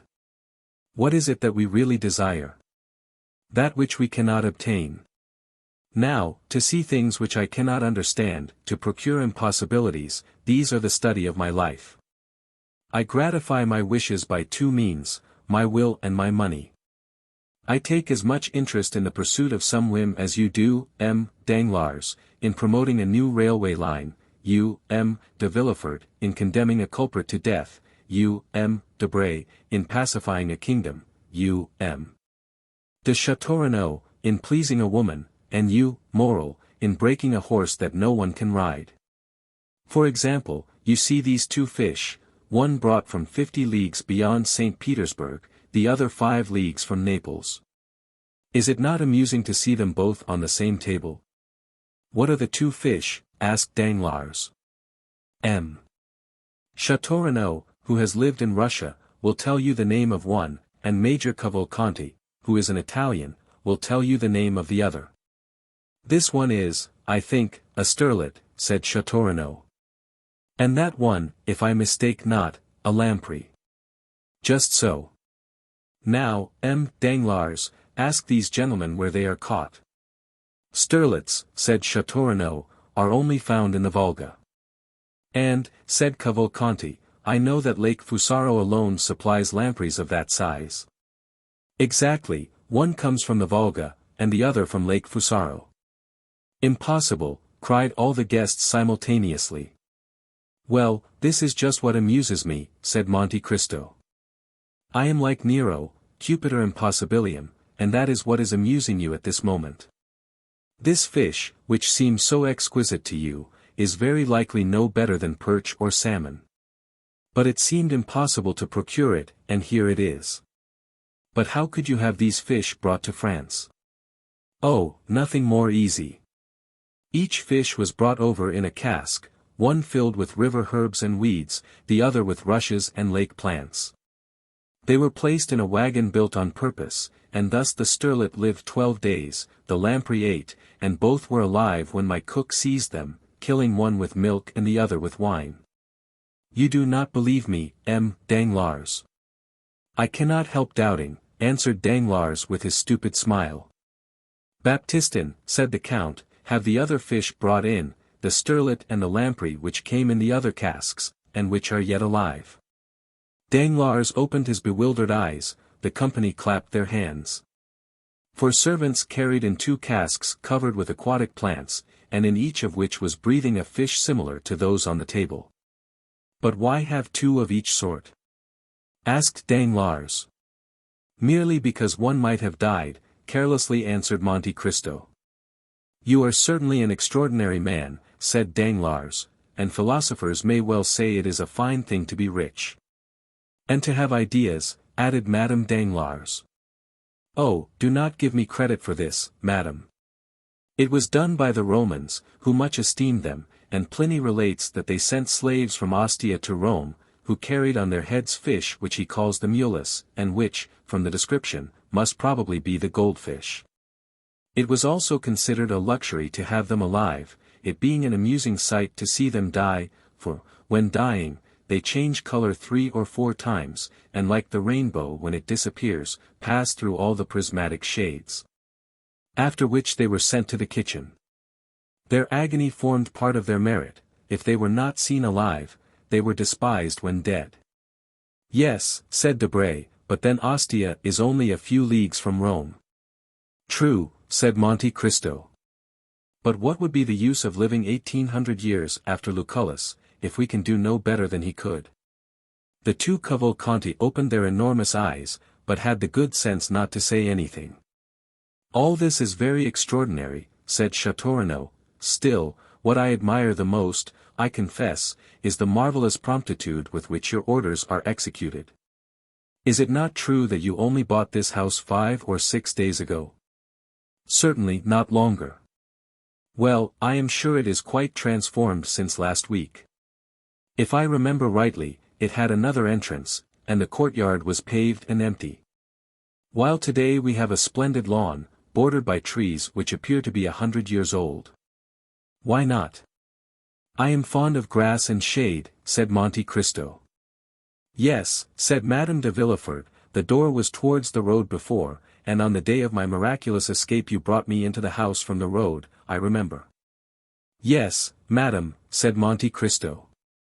But I preferred having an entrance which would allow me to see the Bois de Boulogne over my gate. In 4 days, said Morel, it is extraordinary. Indeed, said Château, it seems quite miraculous to make a new house out of an old one, for it was very old, and dull too. I recollect coming for my mother to look at it when M. de Saint-Meran advertised it for sale 2 or 3 years ago. M. de Saint-Meran, said Madame de Villefort, then this house belonged to M. de Saint-Meran before you bought it? It appears so, replied Monte Cristo. Is it possible that you do not know of whom you purchased it? Quite so, my steward transacts all this business for me. It is certainly 10 years since the house had been occupied, said Château, and it was quite melancholy to look at it, with the blinds closed, the doors locked, and the weeds in the court.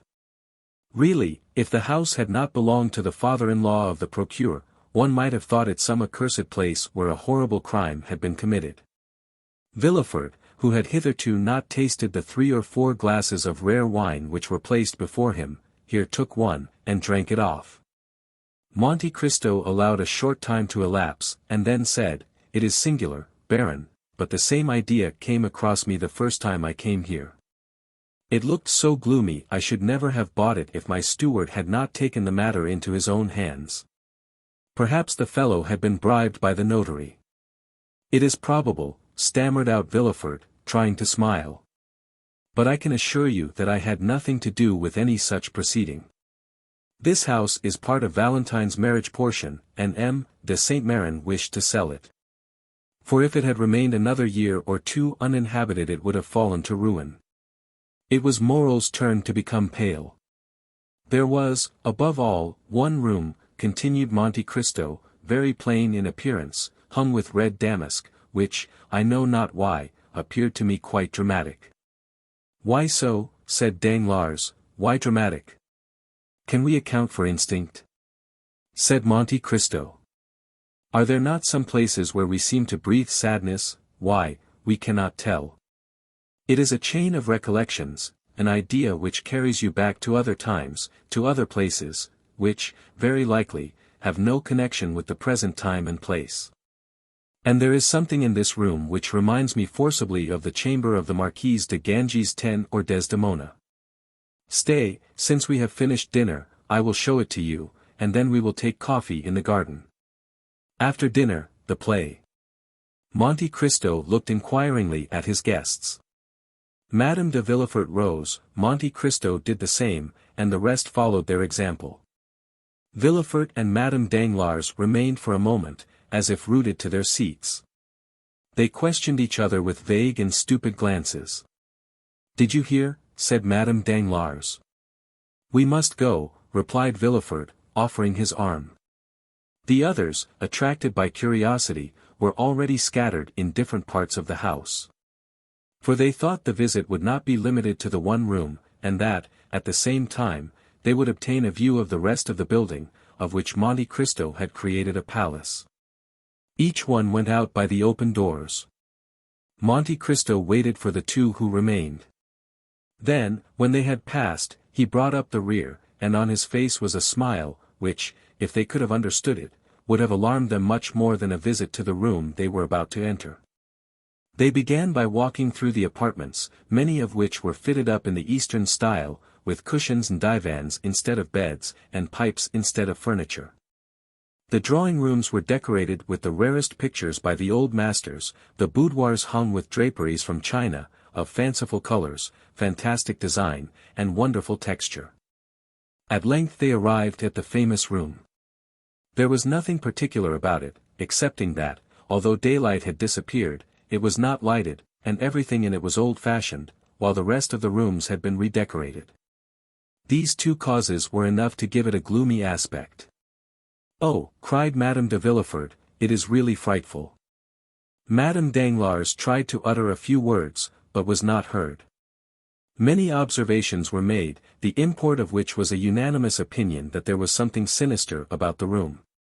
"Is it not so?" asked Monte Cristo. "Look at that large clumsy bed, hung with such gloomy, blood-colored drapery. And those 2 crayon portraits, that have faded from the dampness, do they not seem to say, with their pale lips and staring eyes, 'We have seen'?" Villefort became livid, Madame Danglars fell into a long seat placed near the chimney. "Oh," said Madame de Villefort, smiling, "are you courageous enough to sit down upon the very seat perhaps upon which the crime was committed?" Madame Danglars rose suddenly. "And then," said Monte Cristo, "this is not all." "What is there more?" said Debray, who had not failed to notice the agitation of Madame Danglars. "Ah, what else is there?" said Danglars, "for, at present, I cannot say that I have seen anything extraordinary." "What do you say, M. Cavalcanti?" "Ah," said he, "we have at Pisa, Ugolino's tower, at Ferrara, Tasso's prison, at Rimini, the room of Francesca and Paolo." "Yes, but you have not this little staircase," said Monte Cristo, opening a door concealed by the drapery. "Look at it, and tell me what you think of it." "What a wicked-looking, crooked staircase," said Château with a smile. I do not know whether the wine of chaos produces melancholy, but certainly everything appears to me black in this house, said Debray. Ever since Valentine's dowry had been mentioned, Morel had been silent and sad. Can you imagine, said Monte Cristo, some Othello or Abbé de Ganges, one stormy, dark night, descending these stairs step by step, carrying a load, which he wishes to hide from the sight of man, if not from God. Madame Danglars half fainted on the arm of Villefort, who was obliged to support himself against the wall. Ah, madame, cried Debray, what is the matter with you? How pale you look! It is very evident what is the matter with her, said Madame de Villefort. M. de Monte Cristo is relating horrible stories to us, doubtless intending to frighten us to death.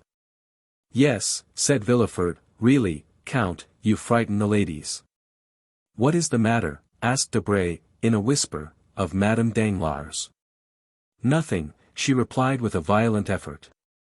I want air, that is all. Will you come into the garden? Said Debray, advancing towards the back staircase. No, no, she answered, I would rather remain here. Are you really frightened, madame? Said Monte Cristo. Oh, no, sir, said Madame Danglars, but you suppose scenes in a manner which gives them the appearance of reality. Ah, yes, said Monte Cristo smiling, it is all a matter of imagination. Why should we not imagine this the apartment of an honest mother? And this bed with red hangings, a bed visited by the goddess Lucina? And that mysterious staircase, the passage through which, not to disturb their sleep, the doctor and nurse pass, or even the father carrying the sleeping child. Here Madame Danglars, instead of being calmed by the soft picture, uttered a groan and fainted. Madame Danglars is ill, said Villefort, it would be better to take her to her carriage.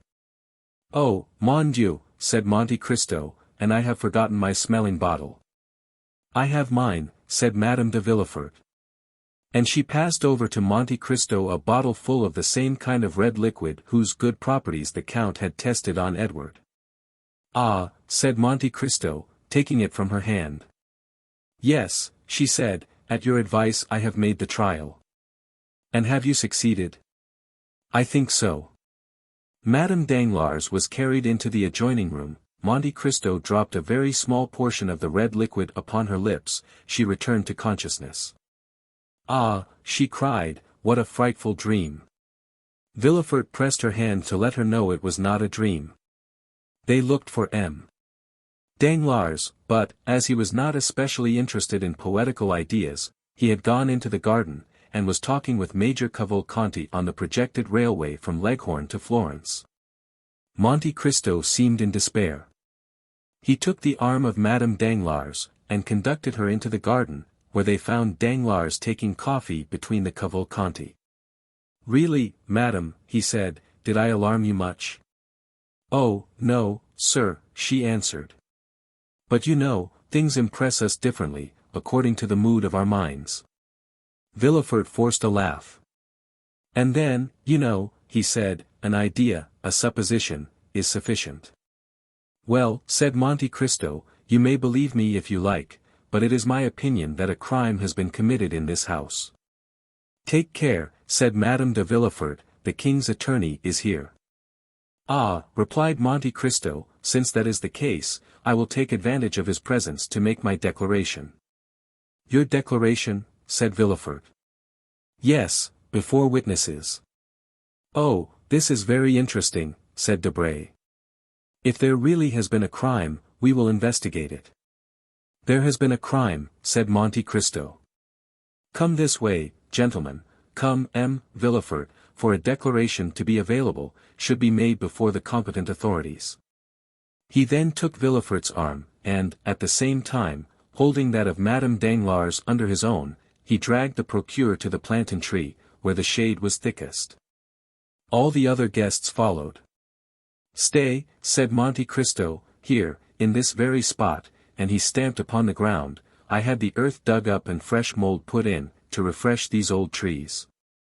Well, my man, digging, found a box, or rather, the ironwork of a box, in the midst of which was the skeleton of a newly born infant. Monte Cristo felt the arm of Madame Danglars stiffen, while that of Villefort trembled. "A newly born infant," repeated Debray, "this affair becomes serious." "Well," said Château, "I was not wrong just now then, when I said that houses had souls and faces like men, and that their exteriors carried the impress of their characters.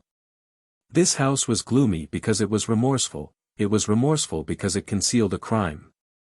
"Who said it was a crime?" asked Villefort, with a last effort. "How? Is it not a crime to bury a living child in a garden?" cried Monte Cristo. "And pray what do you call such an action? But who said it was buried alive?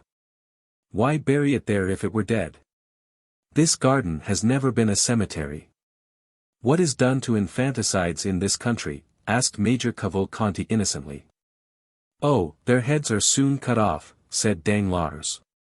"Ah, indeed," said Cavalcanti.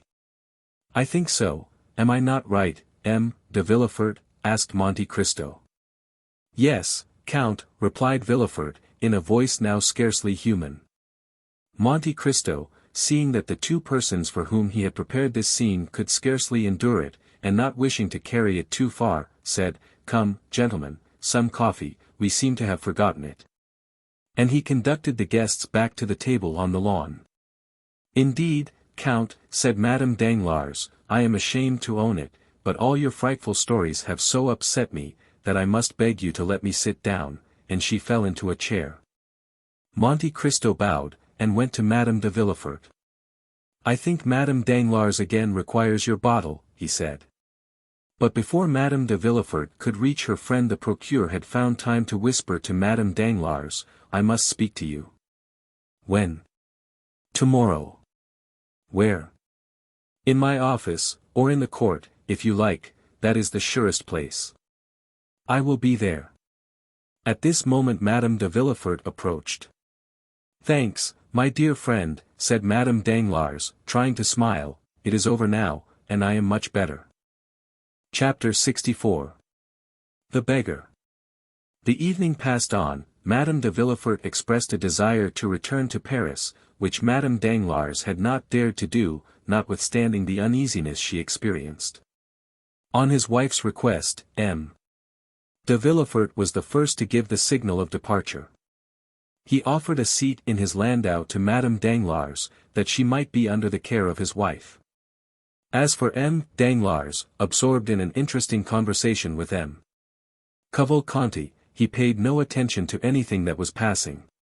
While Monte Cristo had begged the smelling bottle of Madame de Villefort, he had noticed the approach of Villefort to Madame Danglars, and he soon guessed all that had passed between them. Though the words had been uttered in so low a voice as hardly to be heard by Madame Danglars. Without opposing their arrangements, he allowed Morel, Château, and Debray to leave on horseback, and the ladies in M. de Villefort's carriage.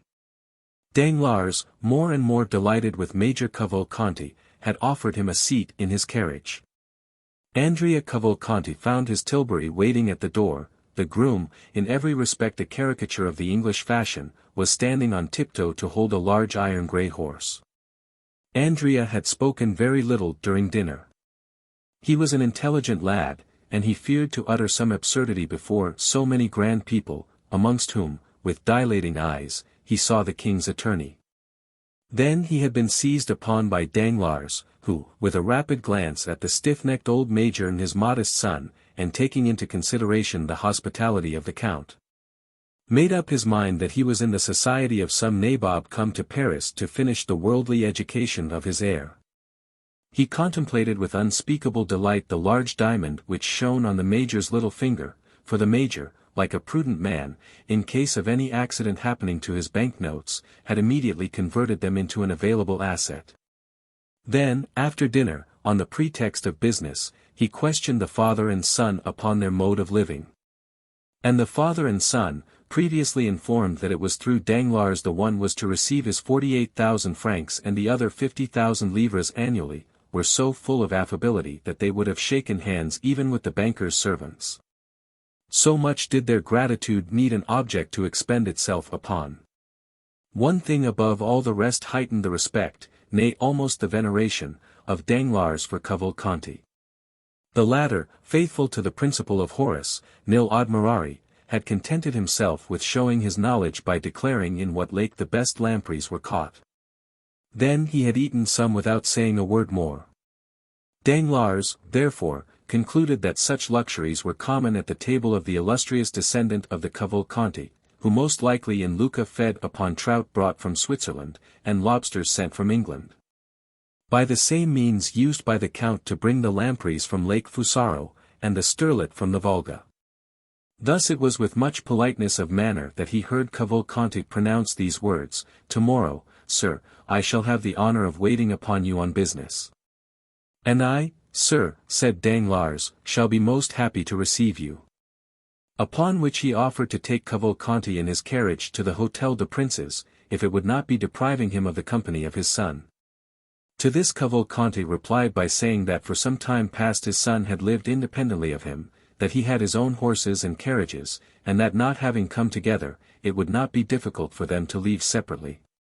The major seated himself, therefore, by the side of Danglars, who was more and more charmed with the ideas of order and economy which ruled this man, and yet who, being able to allow his son 60,000 francs a year, might be supposed to possess a fortune of 500,000 or 600,000 livres. As for Andrea, he began, by way of showing off, to scold his groom, who, instead of bringing the tilbury to the steps of the house, had taken it to the outer door, thus giving him the trouble of walking 30 steps to reach it. The groom heard him with humility, took the bit of the impatient animal with his left hand, and with the right held out the reins to Andrea, who, taking them from him, rested his polished boot lightly on the step. At that moment a hand touched his shoulder. The young man turned round, thinking that Danglars or Monte Cristo had forgotten something they wished to tell him, and had returned just as they were starting. But instead of either of these, he saw nothing but a strange face, sunburnt, and encircled by a beard, with eyes brilliant as carbuncles, and a smile upon the mouth which displayed a perfect set of white teeth, pointed and sharp as the wolf's or jackal's. A red handkerchief encircled his grey head, torn and filthy garments covered his large bony limbs, which seemed as though, like those of a skeleton, they would rattle as he walked. And the hand with which he leaned upon the young man's shoulder, and which was the first thing Andrea saw, seemed of gigantic size. Did the young man recognize that face by the light of the lantern in his tilbury, or was he merely struck with the horrible appearance of his interrogator? We cannot say, but only relate the fact that he shuddered and stepped back suddenly. "What do you want of me?" he asked. "Pardon me, my friend, if I disturb you," said the man with the red handkerchief, "but I want to speak to you." "You have no right to beg at night," said the groom, endeavoring to rid his master of the troublesome intruder. "I am not begging, my fine fellow," said the unknown to the servant, with so ironical an expression of the eye, and so frightful a smile, that he withdrew. "I only wish to say 2 or 3 words to your master, who gave me a commission to execute about a fortnight ago." "Come," said Andrea, with sufficient nerve for his servant not to perceive his agitation, "what do you want? Speak quickly, friend." The man said, in a low voice, I wish you to spare me the walk back to Paris. I am very tired, and as I have not eaten so good a dinner as you, I can scarcely stand." The young man shuddered at this strange familiarity. "Tell me," he said, "tell me what you want." "Well, then, I want you to take me up in your fine carriage, and carry me back." Andrea turned pale, but said nothing. "Yes," said the man, thrusting his hands into his pockets, and looking impudently at the youth, "I have taken the whim into my head, do you understand, Master Benedetto?" At this name, no doubt, the young man reflected a little, for he went towards his groom, saying, "This man is right, I did indeed charge him with a commission, the result of which he must tell me. Walk to the barrier, there take a cab, that you may not be too late." The surprised groom retired. "Let me at least reach a shady spot," said Andrea. "Oh, as for that, I'll take you to a splendid place," said the man with the handkerchief. And taking the horse's bit he led the tilbury where it was certainly impossible for anyone to witness the honor that Andrea conferred upon him. "Don't think I want the glory of riding in your fine carriage," said he. Oh, no, it's only because I am tired, and also because I have a little business to talk over with you. Come, step in, said the young man. It was a pity this scene had not occurred in daylight, for it was curious to see this rascal throwing himself heavily down on the cushion beside the young and elegant driver of the tilbury. Andrea drove past the last house in the village without saying a word to his companion, who smiled complacently, as though well pleased to find himself traveling in so comfortable a vehicle. Once out of Auteuil, Andrea looked around, in order to assure himself that he could neither be seen nor heard, and then, stopping the horse and crossing his arms before the man, he asked, "Now, tell me why you come to disturb my tranquility. Let me ask you why you deceived me." "How have I deceived you?" "How, do you ask? When we parted at the Pont du Var, you told me you were going to travel through Piedmont and Tuscany, but instead of that, you come to Paris. How does that annoy you?" "It does not, on the contrary, I think it will answer my purpose." "So," said Andrea, "you are speculating upon me?" What fine words he uses! "I warn you, Master Catullus, that you are mistaken." "Well, well, don't be angry, my boy, you know well enough what it is to be unfortunate, and misfortunes make us jealous. I thought you were earning a living in Tuscany or Piedmont by acting as Ficino or Cicerone, and I pitied you sincerely, as I would a child of my own. You know I always did call you my child." "Come, come, what then?" "Patience, patience." "I am patient, but go on." "All at once I see you pass through the barrier with a groom, a tilbury, and fine new clothes. You must have discovered a mine, or else become a stockbroker. So that, as you confess, you are jealous?" "No, I am pleased, so pleased that I wish to congratulate you, but as I am not quite properly dressed, I chose my opportunity, that I might not compromise you." "Yes, and a fine opportunity you have chosen," exclaimed Andrea. "You speak to me before my servant. How can I help that, my boy? I speak to you when I can catch you. You have a quick horse, a light tilbury, you are naturally as slippery as an eel. If I had missed you tonight, I might not have had another chance. You see, I do not conceal myself. You are lucky, I wish I could say as much, for I do conceal myself. And then I was afraid you would not recognize me, but you did," added Catullus with his unpleasant smile. "It was very polite of you." "Come," said Andrea, "what do you want?" "You do not speak affectionately to me, Benedetto, my old friend, that is not right, take care, or I may become troublesome." This menace smothered the young man's passion. He urged the horse again into a trot. "You should not speak so to an old friend like me, Catullus, as you said just now, you are a native of Marseilles, I am. Do you know then now what you are?" "No, but I was brought up in Corsica." "You are old and obstinate, I am young and willful. Between people like us threats are out of place, everything should be amicably arranged. Is it my fault if fortune, which has frowned on you, has been kind to me?" "Fortune has been kind to you, then. Your tilbury, your groom, your clothes, are not then hired." "Good, so much the better," said Catullus, his eyes sparkling with avarice. "Oh, you knew that well enough before speaking to me," said Andrea, becoming more and more excited. "If I had been wearing a handkerchief like yours on my head, rags on my back, and worn-out shoes on my feet, you would not have known me. You wrong me, my boy, now I have found you, nothing prevents my being as well dressed as any one, knowing, as I do, the goodness of your heart. If you have 2 coats you will give me one of them. I used to divide my soup and beans with you when you were hungry." "True," said Andrea.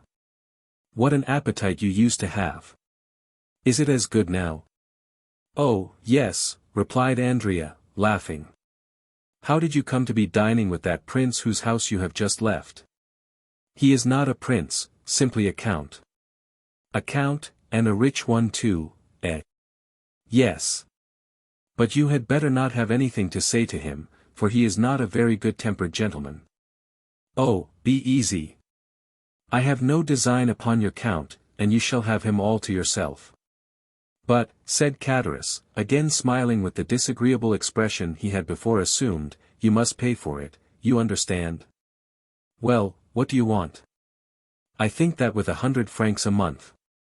Well, I could live upon 100 francs. Come, you understand me, but that with 150 francs I should be quite happy. Here are 200, said Andrea, and he placed 10 gold louis in the hand of Cadaris. Good, said Cadaris. Apply to the steward on the first day of every month, and you will receive the same sum. There now, again you degrade me. How so? By making me apply to the servants, when I want to transact business with you alone. Well, be it so, then. Take it from me then, and so long at least as I receive my income, you shall be paid yours. Come, come. I always said you were a fine fellow, and it is a blessing when good fortune happens to such as you. But tell me all about it. Why do you wish to know? Asked Cavalcanti. What? Do you again defy me? No, the fact is, I have found my father. What? A real father? Yes, so long as he pays me. You'll honor and believe him, that's right. What is his name? Major Cavalcanti. Is he pleased with you? So far I have appeared to answer his purpose.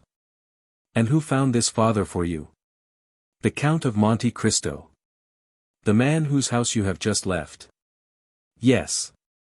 I wish you would try and find me a situation with him as grandfather, since he holds the money chest. Well, I will mention you to him. Meanwhile, what are you going to do? I. Yes, you. It is very kind of you to trouble yourself about me. Since you interest yourself in my affairs, I think it is now my turn to ask you some questions. Ah, true. Well, I shall rent a room in some respectable house, wear a decent coat, shave every day, and go and read the papers in a café. Then, in the evening, I shall go to the theatre, I shall look like some retired baker. That is what I want. Come, if you will only put this scheme into execution, and be steady, nothing could be better. Do you think so, M. Bossuet? And you, what will you become? A peer of France? Ah, said Andrea, who knows? Major Cavalcanti is already one, perhaps, but then, hereditary rank is abolished. No politics, Cadaris. And now that you have all you want, and that we understand each other, jump down from the Tilbury and disappear. Not at all, my good friend. How? Not at all. Why, just think for a moment. With this red handkerchief on my head, with scarcely any shoes, no papers, and 10 gold Napoleons in my pocket, without reckoning what was there before, making in all about 200 francs, why, I should certainly be arrested at the barriers. Then, to justify myself, I should say that you gave me the money, this would cause inquiries, it would be found that I left Toulon without giving due notice, and I should then be escorted back to the shores of the Mediterranean. Then I should become simply number 106, and goodbye to my dream of resembling the retired baker. No, no, my boy, I prefer remaining honorably in the capital. Andrea scowled. Certainly, as he had himself owned, the reputed son of Major Cavalcanti was a willful fellow. He drew up for a minute, threw a rapid glance around him, and then his hand fell instantly into his pocket, where it began playing with a pistol. But, meanwhile, Cadaris, who had never taken his eyes off his companion, passed his hand behind his back, and opened a long Spanish knife, which he always carried with him, to be ready in case of need. The two friends, as we see, were worthy of and understood one another. Andrea's hand left his pocket inoffensively, and was carried up to the red mustache, which it played with for some time. Good Cadaris, he said, how happy you will be. I will do my best, said the innkeeper of the Pont du Gard, shutting up his knife. Well, then, we will go into Paris. But how will you pass through the barrier without exciting suspicion? It seems to me that you are in more danger riding than on foot. Wait, said Cadaris, we shall see. He then took the greatcoat with the large collar, which the groom had left behind in the tilbury, and put it on his back. Then he took off Cavalcanti's hat, which he placed upon his own head, and finally he assumed the careless attitude of a servant whose master drives himself. "But, tell me," said Andrea, "am I to remain bareheaded?" "Pooh," said Catullus. "It is so windy that your hat can easily appear to have blown off." "Come, come, enough of this," said Cavalcanti. "What are you waiting for?" said Catullus. "I hope I am not the cause." "Hush," said Andrea. They passed the barrier without accident. At the first cross street Andrea stopped his horse, and Catullus leaped out. "Well," said Andrea, "my servant's coat and my hat." "Ah," said Catullus, "you would not like me to risk taking cold? But what am I to do?" "You. Oh, you are young while I am beginning to get old. Au revoir, Benedetto," and running into a court, he disappeared. "Alas," said Andrea, sighing, "one cannot be completely happy in this world." Chapter 65. A conjugal scene. At the place Louis XV. The three young people separated, that is to say, Morel went to the boulevards, Château to the Pont de la Révolution, and Debray to the quay. Most probably Morel and Château returned to their domestic hearths, as they say in the gallery of the Chamber in well-turned speeches, and in the theatre of the Rue Richelieu in well-written pieces, but it was not the case with Debray. When he reached the wicket of the Louvre, he turned to the left, galloped across the Carrousel, passed through the Rue Saint-Roch, and, issuing from the Rue de la Michodière, he arrived at M. Danglars' door just at the same time that Villefort's landau, after having deposited him and his wife at the Faubourg Saint-Honoré, stopped to leave the Baroness at her own house. Debray, with the air of a man familiar with the house, entered first into the court, threw his bridle into the hands of a footman, and returned to the door to receive Madame Danglars, to whom he offered his arm, to conduct her to her apartments. The gate once closed, and Debray and the Baroness alone in the court, he asked, "What was the matter with you, Hermine? And why were you so affected at that story, or rather fable, which the Count related?" "Because I have been in such shocking spirits all the evening, my friend," said the Baroness. "No, Hermine," replied Debray, "you cannot make me believe that, on the contrary, you were in excellent spirits when you arrived at the Count's. M. Danglars was disagreeable, certainly, but I know how much you care for his ill humor. Someone has vexed you, I will allow no one to annoy you." "You are deceived, Lucien, I assure you," replied Madame Danglars. "And what I have told you is really the case, added to the ill humor you remarked, but which I did not think it worth while to allude to." It was evident that Madame Danglars was suffering from that nervous irritability which women frequently cannot account for even to themselves. Or that, as Debray had guessed, she had experienced some secret agitation that she would not acknowledge to any one. Being a man who knew that the former of these symptoms was one of the inherent penalties of womanhood, he did not then press his inquiries, but waited for a more appropriate opportunity when he should again interrogate her. Or receive an avowal proprio motu.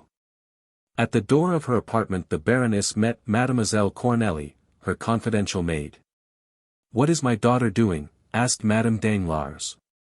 "She practiced all the evening, and then went to bed," replied Mademoiselle Cornélie. "Yet I think I hear her piano. It is Mademoiselle Louise d'Armilly, who is playing while Mademoiselle Danglars is in bed." "Well," said Madame Danglars, "come and undress me." They entered the bedroom. Debray stretched himself upon a large couch, and Madame Danglars passed into her dressing-room with Mademoiselle Cornélie. "My dear M. Lucien," said Madame Danglars through the door, "you are always complaining that Eugénie will not address a word to you." "Madame," said Lucien, playing with a little dog, who, recognizing him as a friend of the house, expected to be caressed, "I am not the only one who makes similar complaints. I think I heard Morcerf say that he could not extract a word from his betrothed." "True," said Madame Danglars, "yet I think this will all pass off, and that you will one day see her enter your study." "My study?" "At least that of the minister." Why so? To ask for an engagement at the opera. Really, I never saw such an infatuation for music. It is quite ridiculous for a young lady of fashion. Debray smiled. Well, said he, let her come, with your consent and that of the Baron, and we will try and give her an engagement, though we are very poor to pay such talent as hers. Go, Cornélie, said Madame Danglars, I do not require you any longer. Cornélie obeyed, and the next minute Madame Danglars left her room in a charming loose dress, and came and sat down close to Debray. Then she began thoughtfully to caress the little spaniel. Lucien looked at her for a moment in silence. Come, Hermine, he said, after a short time, answer candidly, something vexes you, is it not so? Nothing, answered the Baroness. And yet, as she could scarcely breathe, she rose and went towards a looking-glass. I am frightful tonight, she said. Debray rose, smiling, and was about to contradict the Baroness upon this latter point, when the door opened suddenly. M. Danglars appeared. Debray reseated himself. At the noise of the door Madame Danglars turned round, and looked upon her husband with an astonishment she took no trouble to conceal. Good evening, madame, said the banker, good evening, M. Debray. Probably the Baroness thought this unexpected visit signified a desire to make up for the sharp words he had uttered during the day. Assuming a dignified air, she turned round to Debray, without answering her husband. Read me something, M. Debray, she said. Debray, who was slightly disturbed at this visit, recovered himself when he saw the calmness of the Baroness, and took up a book marked by a mother-of-pearl knife inlaid with gold. Excuse me, said the banker, but you will tire yourself, Baroness, by such late hours, and M. Debray lives some distance from here. Debray was petrified, not only to hear Danglars speak so calmly and politely, but because it was apparent that beneath outward politeness there really lurked a determined spirit of opposition to anything his wife might wish to do. The Baroness was also surprised, and showed her astonishment by a look which would doubtless have had some effect upon her husband if he had not been intently occupied with the paper, where he was looking to see the closing stock quotations. The result was, that the proud look entirely failed of its purpose. M. Lucien, said the Baroness, I assure you I have no desire to sleep, and that I have 1,000 things to tell you this evening, which you must listen to, even though you slept while hearing me. I am at your service, madam, replied Lucien coldly. My dear M. Debray, said the banker, do not kill yourself tonight listening to the follies of Madame Danglars, for you can hear them as well tomorrow. But I claim tonight and will devote it, if you will allow me, to talk over some serious matters with my wife. This time the blow was so well aimed, and hit so directly, that Lucien and the Baroness were staggered, and they interrogated each other with their eyes, as if to seek help against this aggression. But the irresistible will of the master of the house prevailed, and the husband was victorious. Do not think I wish to turn you out, my dear Debray, continued Danglars, oh, no, not at all. An unexpected occurrence forces me to ask my wife to have a little conversation with me. It is so rarely I make such a request, I am sure you cannot grudge it to me. Debray muttered something, bowed and went out, knocking himself against the edge of the door, like Nathan in Athalie. It is extraordinary, he said, when the door was closed behind him, how easily these husbands, whom we ridicule, gain an advantage over us. Lucien having left, Danglars took his place on the sofa, closed the open book, and placing himself in a dreadfully dictatorial attitude, he began playing with the dog. But the animal, not liking him as well as Debray, and attempting to bite him, Danglars seized him by the skin of his neck and threw him upon a couch on the other side of the room. The animal uttered a cry during the transit, but, arrived at its destination, it crouched behind the cushions, and stupefied at such unusual treatment remained silent and motionless. Do you know, sir, asked the Baroness, that you are improving? Generally you are only rude, but tonight you are brutal. It is because I am in a worse humor than usual, replied Danglars. Hermine looked at the banker with supreme disdain. These glances frequently exasperated the pride of Danglars, but this evening he took no notice of them. "And what have I to do with your ill humor?" said the Baroness, irritated at the impassibility of her husband. "Do these things concern me? Keep your ill humor at home in your money boxes, or, since you have clerks whom you pay, vent it upon them." "Not so," replied Danglars, "your advice is wrong, so I shall not follow it. My money boxes are my pactolus, as, I think, M. de Moustier says, and I will not retard its course or disturb its calm. My clerks are honest men, who earn my fortune, whom I pay much below their deserts, if I may value them according to what they bring in.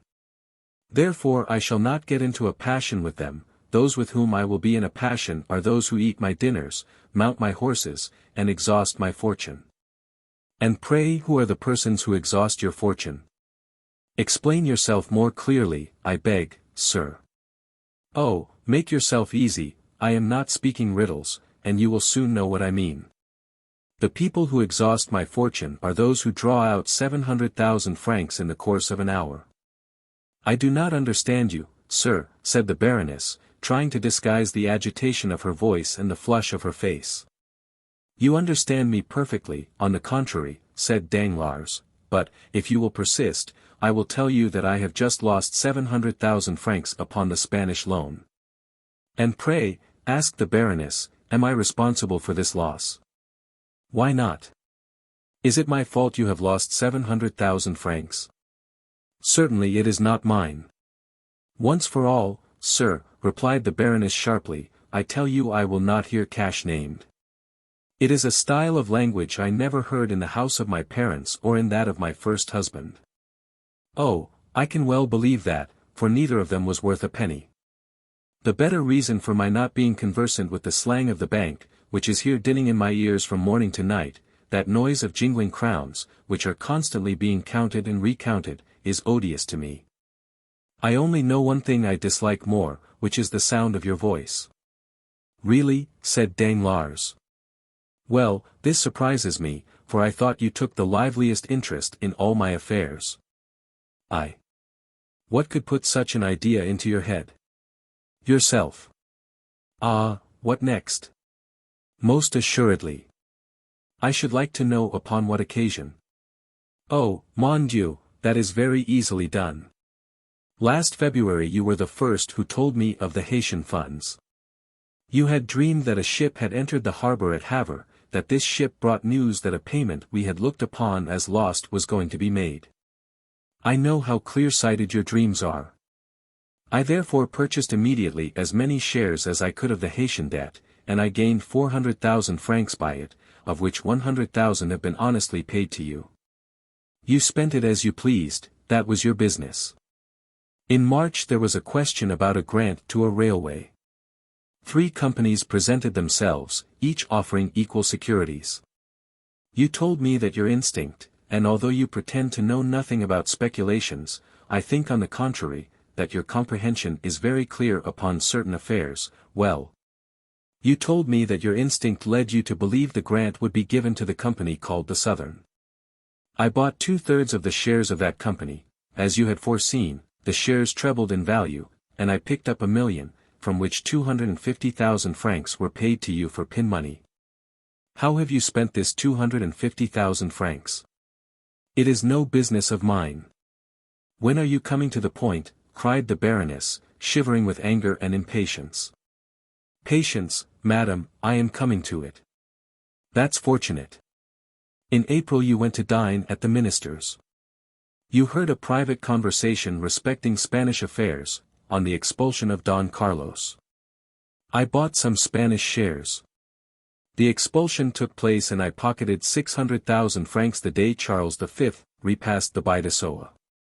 Of these 600,000 francs you took 50,000 crowns. They were yours, you disposed of them according to your fancy, and I asked no questions, but it is not the less true that you have this year received 500,000 livres. Well, sir, and what then? Ah, yes, it was just after this that you spoiled everything. Really, your manner of speaking. It expresses my meaning, and that is all I want. Well, 3 days after that you talked politics with M. Debray, and you fancied from his words that Don Carlos had returned to Spain. Well, I sold my shares, the news got out, and I no longer sold, I gave them away, next day I find the news was false, and by this false report I have lost 700,000 francs. Well, since I gave you a fourth of my gains, I think you owe me a fourth of my losses, the fourth of 700,000 francs is 175,000 francs. What you say is absurd, and I cannot see why M. Debray's name is mixed up in this affair. Because if you do not possess the 175,000 francs I reclaim, you must have lent them to your friends, and M. Debray is one of your friends. For shame, exclaimed the Baroness. Oh, let us have no gestures, no screams, no modern drama, or you will oblige me to tell you that I see Debray leave here, pocketing the whole of the 500,000 livres you have handed over to him this year, while he smiles to himself, saying that he has found what the most skillful players have never discovered, that is, a roulette where he wins without playing, and is no loser when he loses. The Baroness became enraged. Wretch, she cried, will you dare to tell me you did not know what you now reproach me with? I do not say that I did know it, and I do not say that I did not know it. I merely tell you to look into my conduct during the last 4 years that we have ceased to be husband and wife, and see whether it has not always been consistent.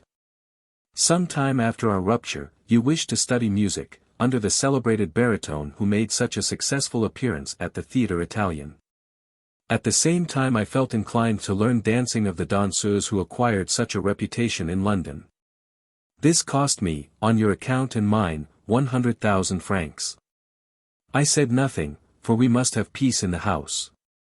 And 100,000 francs for a lady and gentleman to be properly instructed in music and dancing are not too much. Well, you soon become tired of singing, and you take a fancy to study diplomacy with the minister's secretary. You understand, it signifies nothing to me so long as you pay for your lessons out of your own cash-box. But today I find you are drawing on mine, and that your apprenticeship may cost me 700,000 francs per month. Stop there, madam, for this cannot last. Either the diplomatist must give his lessons gratis, and I will tolerate him, or he must never set his foot again in my house. Do you understand, madam? Oh, this is too much, cried Hermine, choking, you are worse than despicable. But, continued Danglars, I find you did not even pause there. Insults. You are right, let us leave these facts alone, and reason coolly. I have never interfered in your affairs excepting for your good, treat me in the same way. You say you have nothing to do with my cash-box. Be it so. Do as you like with your own, but do not fill or empty mine. Besides, how do I know that this was not a political trick, that the minister enraged at seeing me in the opposition, and jealous of the popular sympathy I excite, has not concerted with him, Debray to ruin me? A probable thing. Why not? Who ever heard of such an occurrence as this, a false telegraphic dispatch? It is almost impossible for wrong signals to be made as they were in the last 2 telegrams. It was done on purpose for me, I am sure of it. Sir, said the Baroness humbly, are you not aware that the man employed there was dismissed, that they talked of going to law with him? That orders were issued to arrest him and that this order would have been put into execution if he had not escaped by flight, which proves that he was either mad or guilty. It was a mistake. Yes, which made fools laugh, which caused the minister to have a sleepless night, which has caused the minister's secretaries to blacken several sheets of paper, but which has cost me 700,000 francs. But, sir, said Hermine suddenly, if all this is, as you say, caused by M. Debray, why, instead of going direct to him, do you come and tell me of it? Why, to accuse the man, do you address the woman? Do I know M. Debray? Do I wish to know him? Do I wish to know that he gives advice? Do I wish to follow it? Do I speculate? No, you do all this, not I. Still it seems to me, that as you profit by it. Danglars shrugged his shoulders. Foolish creature, he exclaimed. Women fancy they have talent because they have managed 2 or 3 intrigues without being the talk of Paris.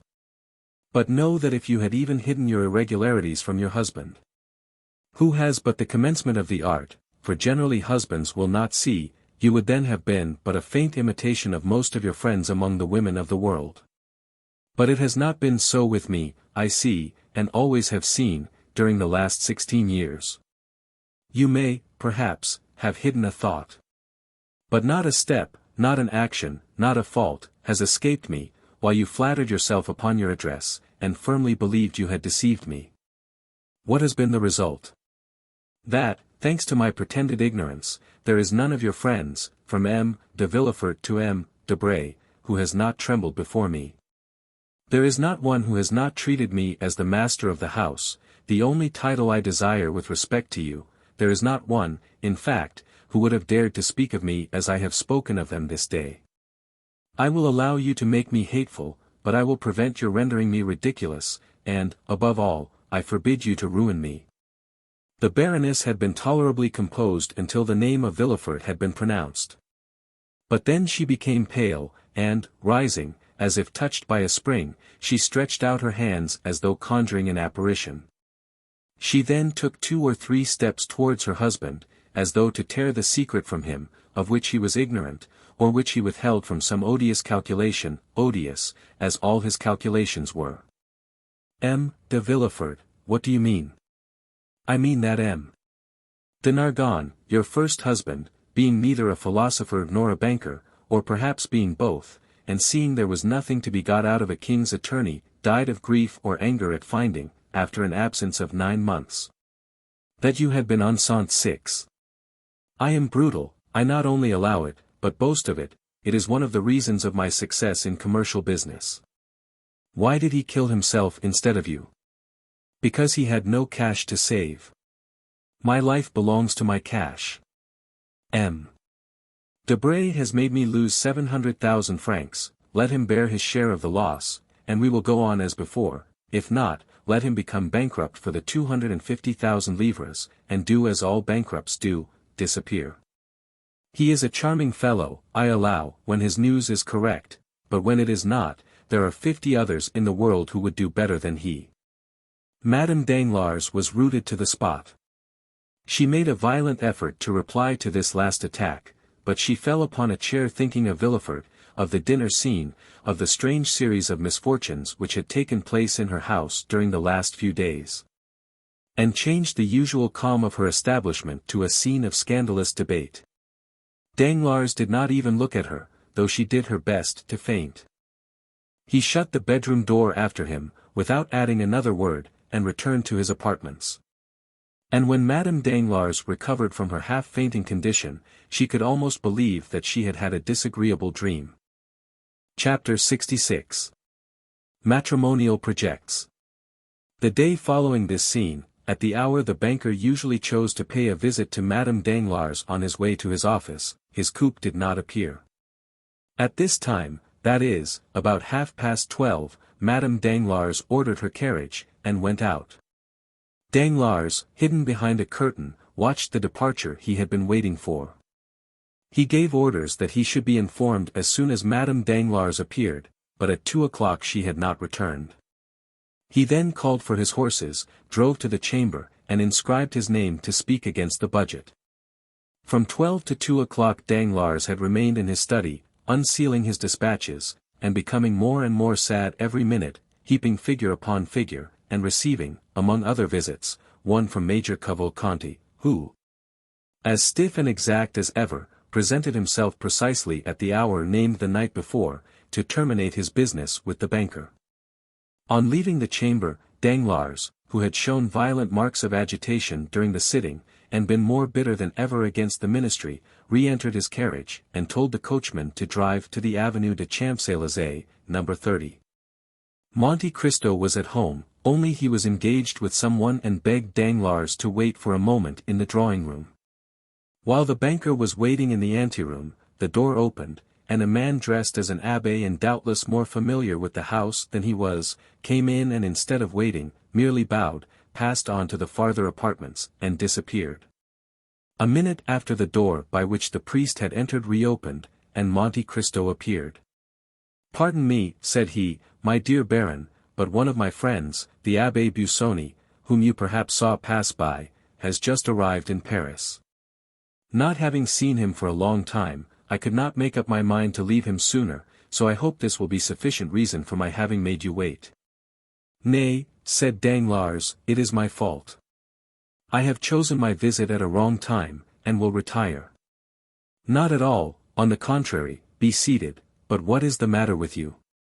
You look careworn, really, you alarm me.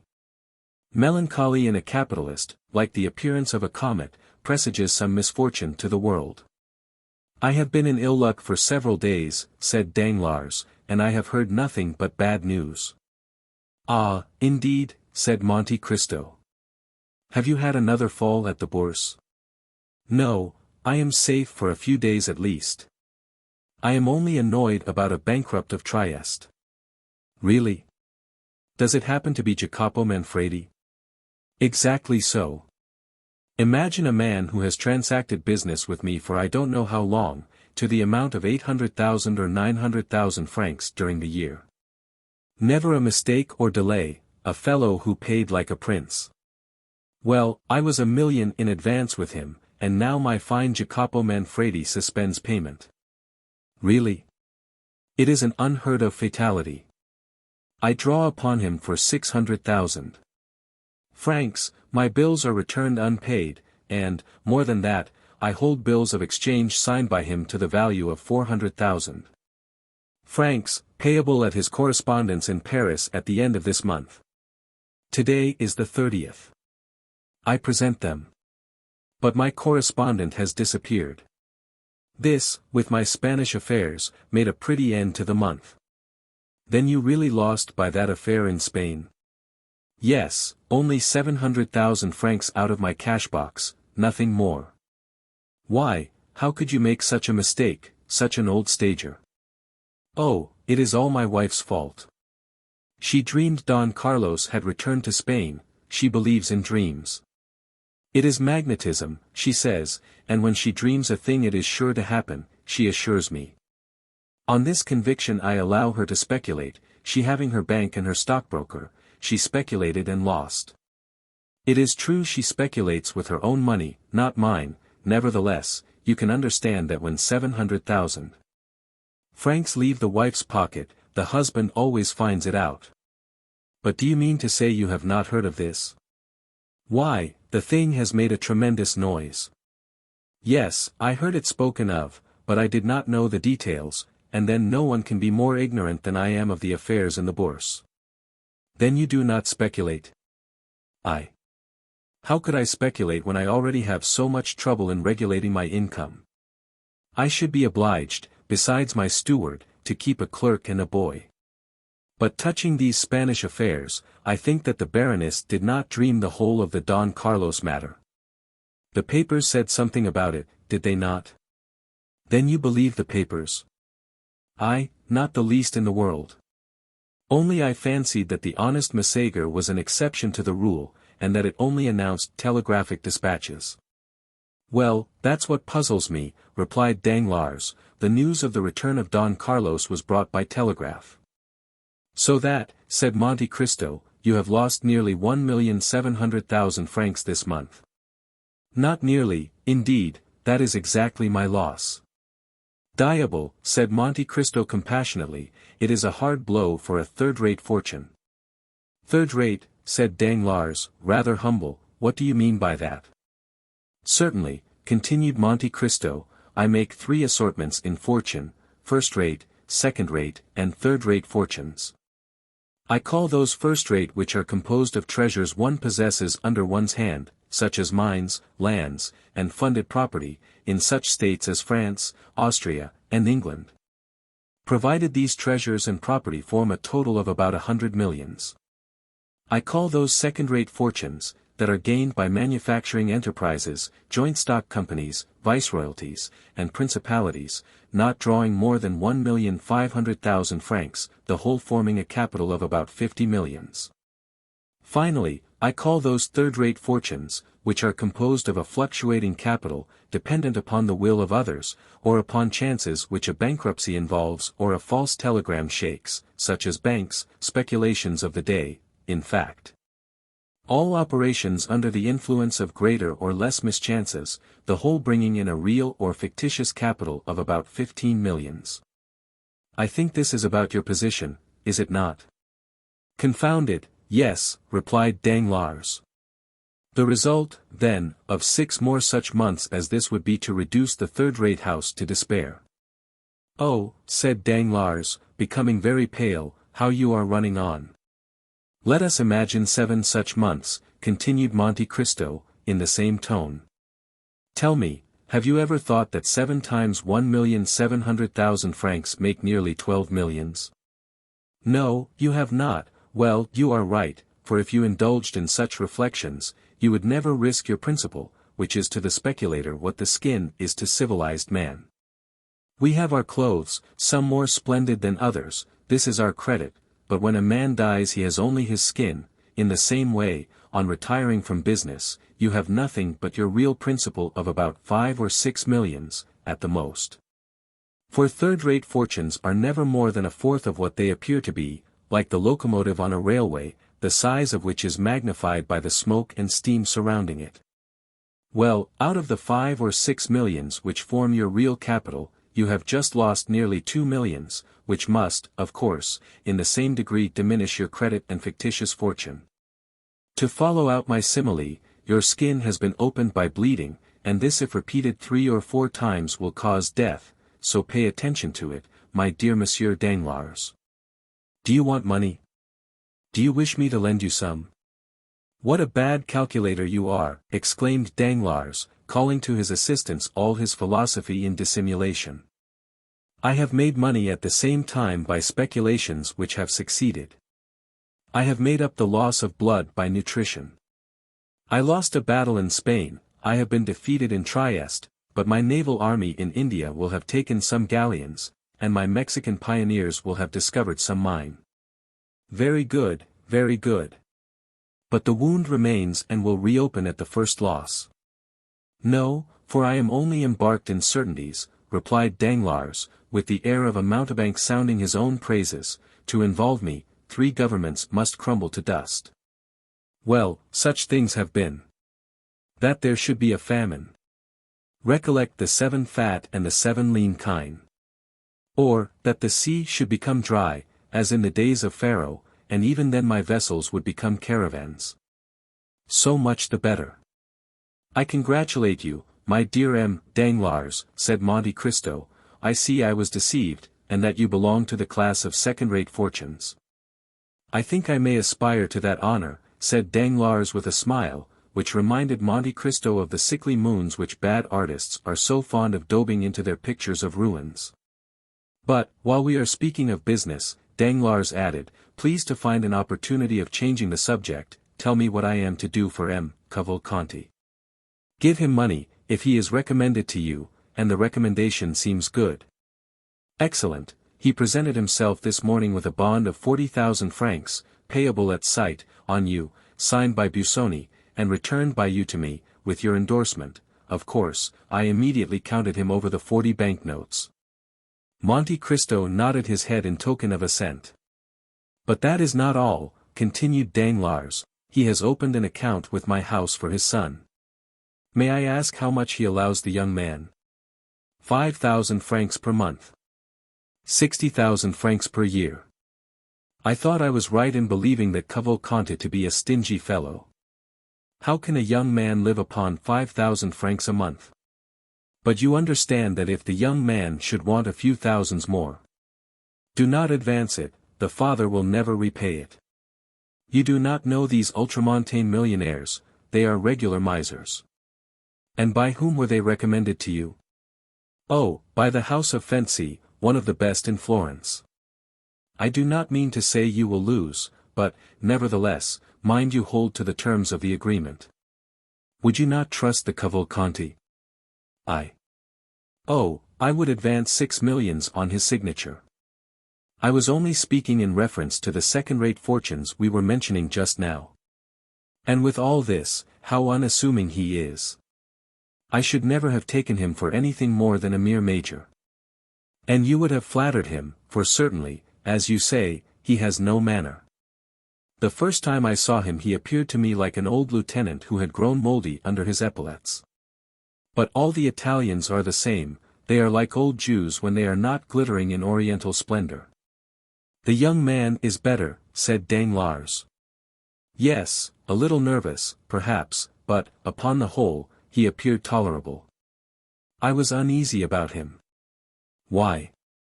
Because you met him at my house, just after his introduction into the world, as they told me. He has been traveling with a very severe tutor, and had never been to Paris before.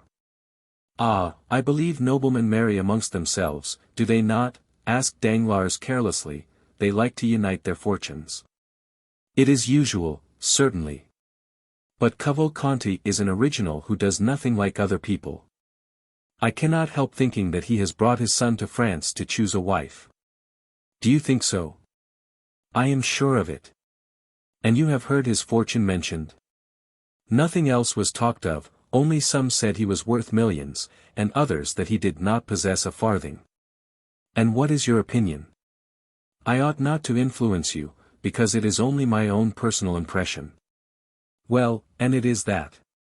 My opinion is, that all these old podestas, these ancient condottieri, for the Cavalcanti have commanded armies and governed provinces, my opinion, I say, is, that they have buried their millions in corners. The secret of which they have transmitted only to their eldest sons, who have done the same from generation to generation. And the proof of this is seen in their yellow and dry appearance, like the florins of the Republic, which, from being constantly gazed upon, have become reflected in them. Certainly, said Danglars, and this is further supported by the fact of their not possessing an inch of land. Very little, at least, I know of none which Cavalcanti possesses, excepting his palace in Lucca. Ah, he has a palace? Said Danglars, laughing. Come, that is something. Yes, and more than that, he lets it to the Minister of Finance while he lives in a simple house. Oh, as I told you before, I think the old fellow is very close. Come, you do not flatter him. I scarcely know him, I think I have seen him 3 times in my life, all I know relating to him is through Busoni and himself. He was telling me this morning that, tired of letting his property lie dormant in Italy, which is a dead nation, he wished to find a method, either in France or England, of multiplying his millions, but remember that though I place great confidence in Busoni, I am not responsible for this. Never mind, accept my thanks for the client you have sent me. It is a fine name to inscribe on my ledgers, and my cashier was quite proud of it when I explained to him who the Cavalcanti were. By the way, this is merely a simple question, when this sort of people marry their sons, do they give them any fortune? Oh, that depends upon circumstances. I know an Italian prince, rich as a gold mine, one of the noblest families in Tuscany, who, when his sons married according to his wish, gave them millions, and when they married against his consent, merely allowed them 30 crowns a month. Should Andrea marry according to his father's views, he will, perhaps, give him 1, 2, or 3 millions. For example, supposing it were the daughter of a banker, he might take an interest in the house of the father-in-law of his son. Then again, if he disliked his choice, the major takes the key, double-locks his coffer, and Master Andrea would be obliged to live like the sons of a Parisian family, by shuffling cards or rattling the dice. Ah, that boy will find out some Bavarian or Peruvian princess, he will want a crown and an immense fortune. No, these grand lords on the other side of the Alps frequently marry into plain families, like Jupiter, they like to cross the race. But do you wish to marry Andrea, my dear M. Danglars, that you are asking so many questions? Ma foi, said Danglars, it would not be a bad speculation, I fancy, and you know I am a speculator. You are not thinking of Mademoiselle Danglars, I hope, you would not like poor Andrea to have his throat cut by Albert? Albert, repeated Danglars, shrugging his shoulders, ah, well, he would care very little about it, I think. But he is betrothed to your daughter, I believe. Well, M. de Morcerf and I have talked about this marriage, but Madame de Morcerf and Albert. You do not mean to say that it would not be a good match? Indeed, I imagine that Mademoiselle Danglars is as good as M. de Morcerf. Mademoiselle Danglars' fortune will be great, no doubt, especially if the Telegraph should not make any more mistakes. Oh, I do not mean her fortune only. But tell me. What? Why did you not invite M. and Madame de Morcerf to your dinner?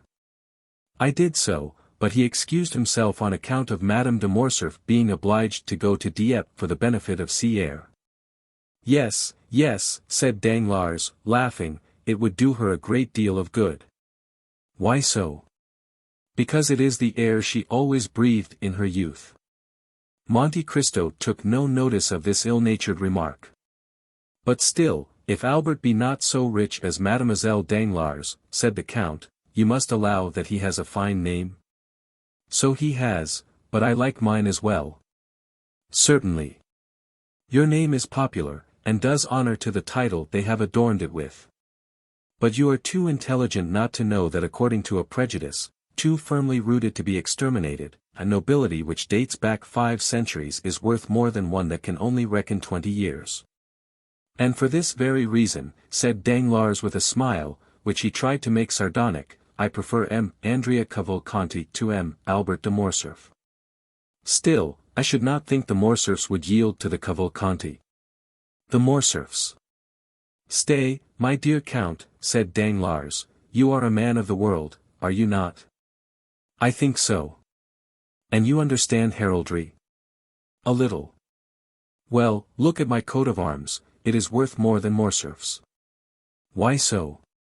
Because, though I am not a baron by birth, my real name is, at least, Danglars. Well, what then? While his name is not Morcerf. How, not Morcerf? Not the least in the world. Go on. I have been made a baron, so that I actually am one, he made himself a count, so that he is not one at all. Impossible. Listen, my dear Count, M. de Morcerf has been my friend, or rather my acquaintance, during the last 30 years. You know I have made the most of my arms, though I never forgot my origin. A proof of great humility or great pride, said Monte Cristo. Well, when I was a clerk, Morcerf was a mere fisherman. And then he was called Fernand. Only Fernand. Fernand Mondego. You are sure? Pardieu, I have bought enough fish of him to know his name. Then, why did you think of giving your daughter to him? Because Fernand and Danglars, being both parvenus, both having become noble, both rich, are about equal in worth, excepting that there have been certain things mentioned of him that were never said of me. What? Oh, nothing. Ah, yes. What you tell me recalls to mind something about the name of Fernand Mondego. I have heard that name in Greece. In conjunction with the affairs of Ali Pasha? Exactly so. This is the mystery, said Danglars. I acknowledge I would have given anything to find it out. It would be very easy if you much wished it. How so? Probably you have some correspondent in Greece. I should think so. At Yanina? Everywhere.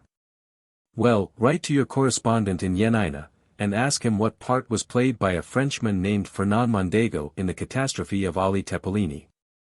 You are right, exclaimed Danglars, rising quickly, I will write today. Do so. I will. And if you should hear of anything very scandalous, I will communicate it to you. You will oblige me. Danglars rushed out of the room, and made but one leap into his coupe. Chapter 67. At the office of the King's Attorney. Let us leave the banker driving his horses at their fullest speed, and follow Madame Danglars in her morning excursion. We have said that at 12:30 Madame Danglars had ordered her horses, and had left home in the carriage. She directed her course towards the Faubourg Saint-Germain, went down the Rue Mazarine, and stopped at the Passage du Pont-Neuf. She descended, and went through the passage. She was very plainly dressed, as would be the case with a woman of taste walking in the morning. At the Rue Guénégaud she called a cab, and directed the driver to go to the Rue de Harlay. As soon as she was seated in the vehicle, she drew from her pocket a very thick black veil, which she tied on to her straw bonnet. She then replaced the bonnet, and saw with pleasure, in a little pocket mirror, that her white complexion and brilliant eyes were alone visible. The cab crossed the Pont Neuf and entered the Rue de Harlay by the Place Dauphine. The driver was paid as the door opened, and stepping lightly up the stairs Madame Danglars soon reached the Salle de Papardoux. There was a great deal going on that morning, and many businesslike persons at the Palais. Businesslike persons pay very little attention to women, and Madame Danglars crossed the hall without exciting any more attention than any other woman calling upon her lawyer. There was a great press of people in M. de Villefort's antechamber, but Madame Danglars had no occasion even to pronounce her name. The instant she appeared the doorkeeper rose, came to her, and asked her whether she was not the person with whom the procureur had made an appointment. And on her affirmative answer being given, he conducted her by a private passage to M. de Villefort's office. The magistrate was seated in an armchair, writing, with his back towards the door. He did not move as he heard it open, and the doorkeeper pronounced the words, "Walk in, madam," and then recluse it. But no sooner had the man's footsteps ceased, than he started up, drew the bolts, closed the curtains, and examined every corner of the room. Then, when he had assured himself that he could neither be seen nor heard, and was consequently relieved of doubts, he said, "Thanks, madam, thanks for your punctuality." And he offered a chair to Madame Danglars, which she accepted, for her heart beat so violently that she felt nearly suffocated. "It is a long time, madam," said the procureur, describing a half-circle with his chair, so as to place himself exactly opposite to Madame Danglars, "it is a long time since I had the pleasure of speaking alone with you. And I regret that we have only now met to enter upon a painful conversation. Nevertheless, sir, you see I have answered your first appeal, although certainly the conversation must be much more painful for me than for you." Villefort smiled bitterly. "It is true, then," he said, rather uttering his thoughts aloud than addressing his companion, "it is true, then, that all our actions leave their traces, some sad, others bright, on our paths. It is true that every step in our lives is like the course of an insect on the sands, it leaves its track. Alas, to many the path is traced by tears." "Sir," said Madame Danglars, "you can feel for my emotion, can you not? Spare me, then, I beseech you. When I look at this room, whence so many guilty creatures have departed, trembling and ashamed, when I look at that chair before which I now sit trembling and ashamed, oh! It requires all my reason to convince me that I am not a very guilty woman and you a menacing judge." Villefort dropped his head and sighed.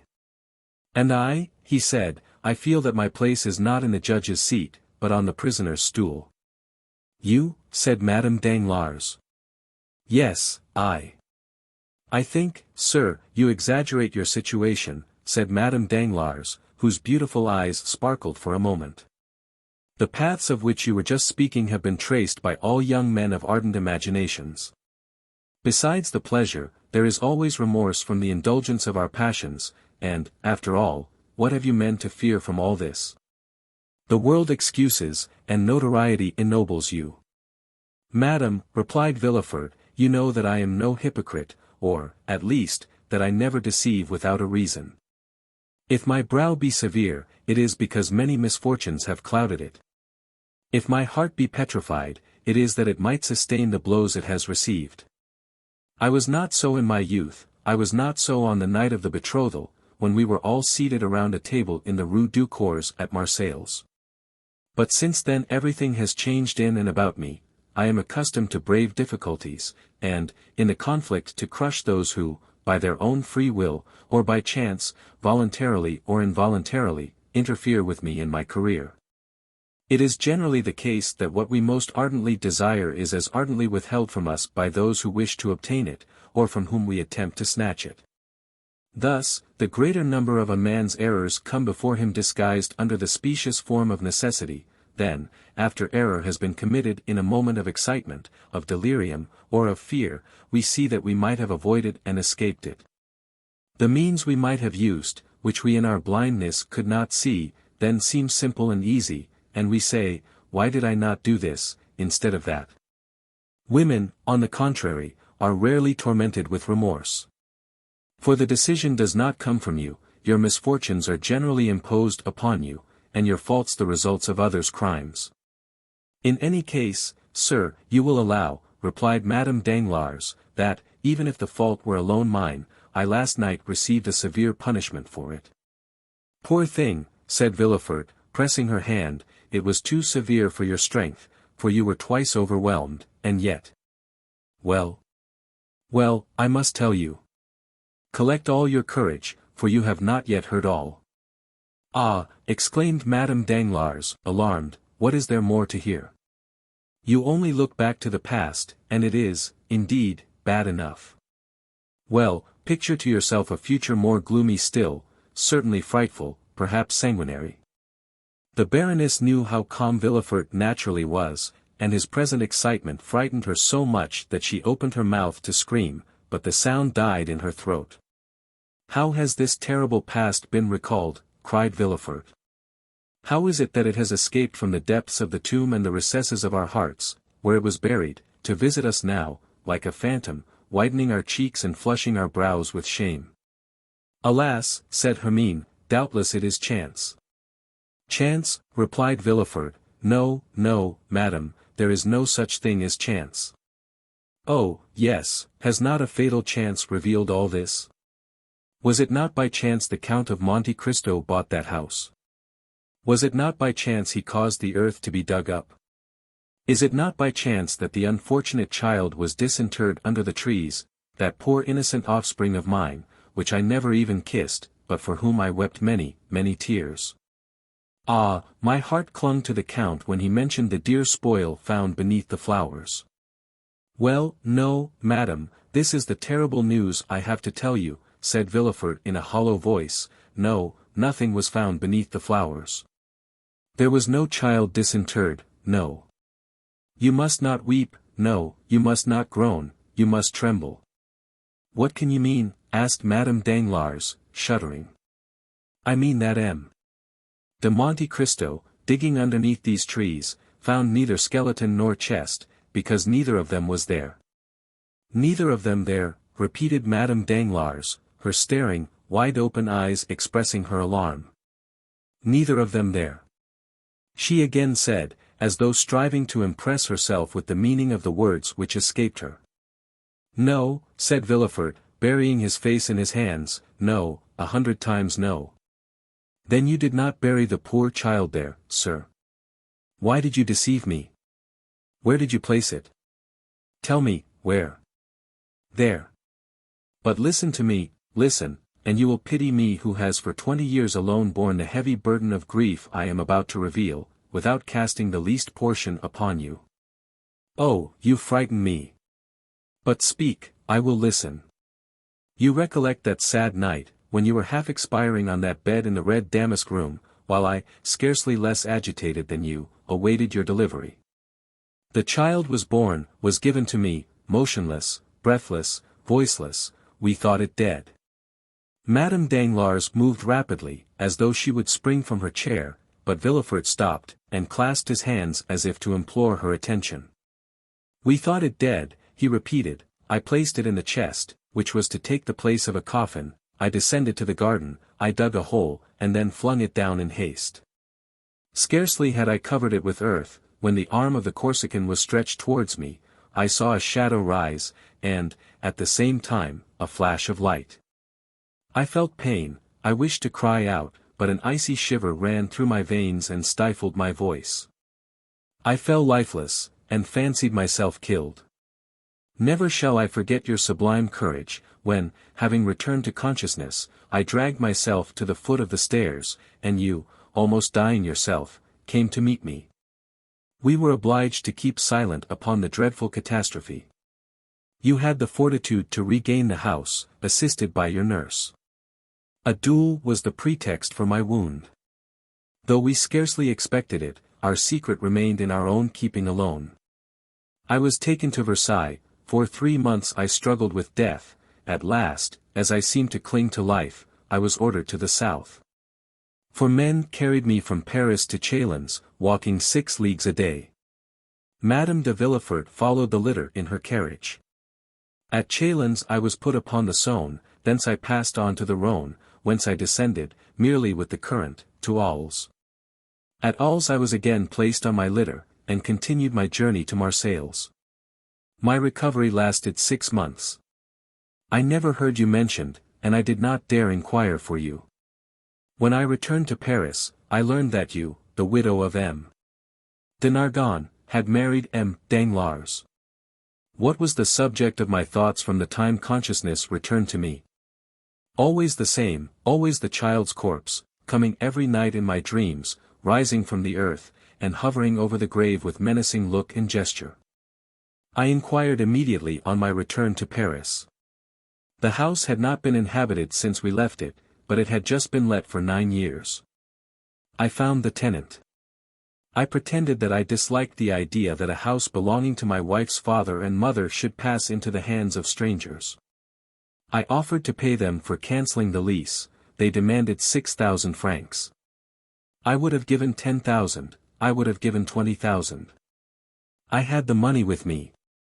I made the tenant sign the deed of resolution, and when I had obtained what I so much wanted, I galloped to Auteuil. No one had entered the house since I had left it.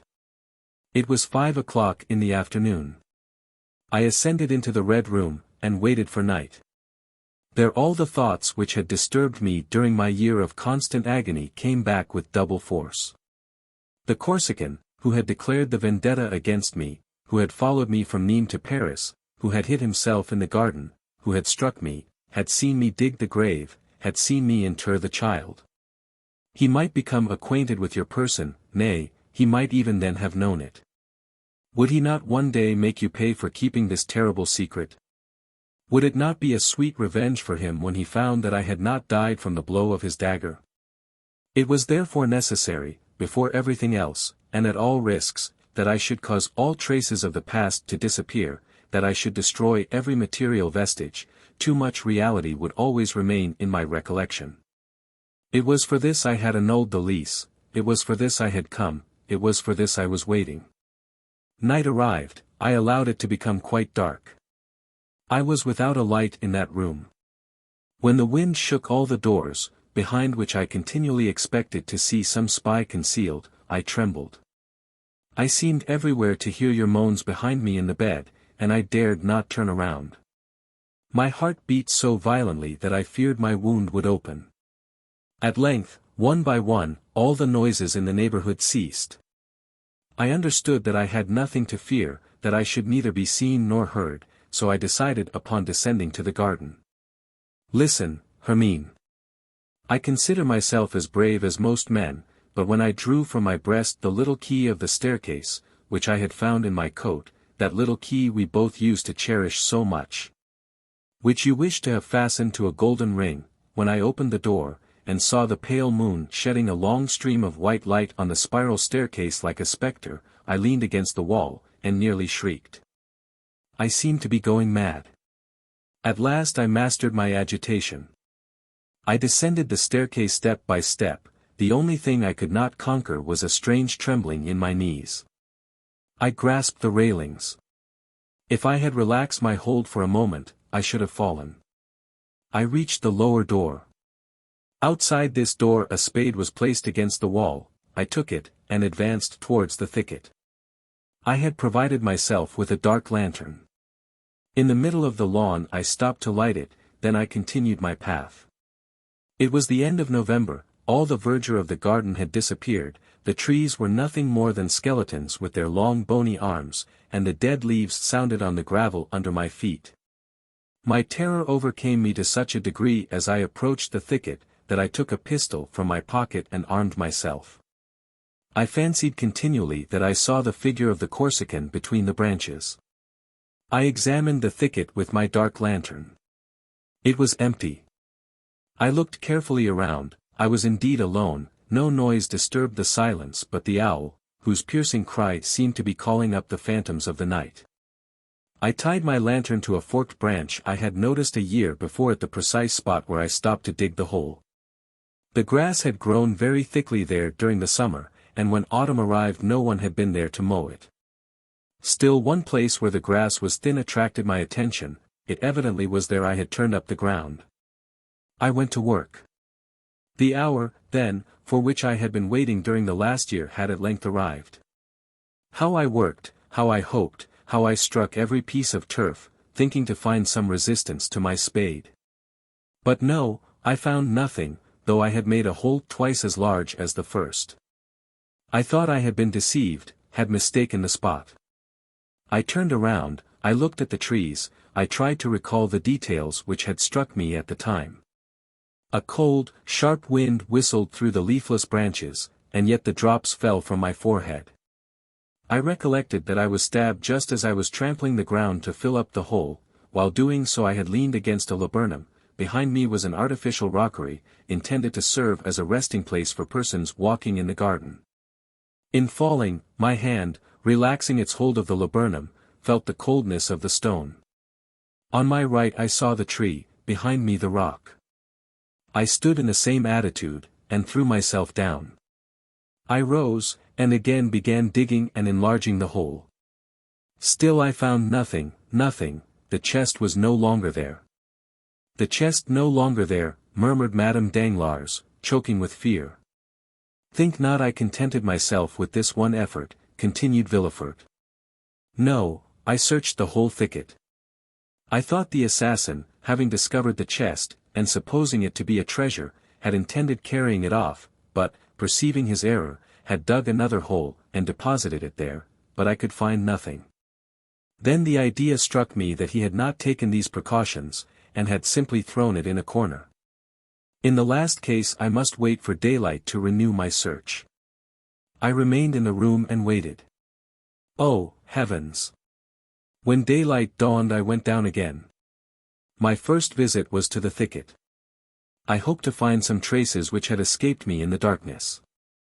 I had turned up the earth over a surface of more than 20 feet square, and a depth of 2 feet. A laborer would not have done in a day what occupied me an hour. But I could find nothing, absolutely nothing. Then I renewed the search.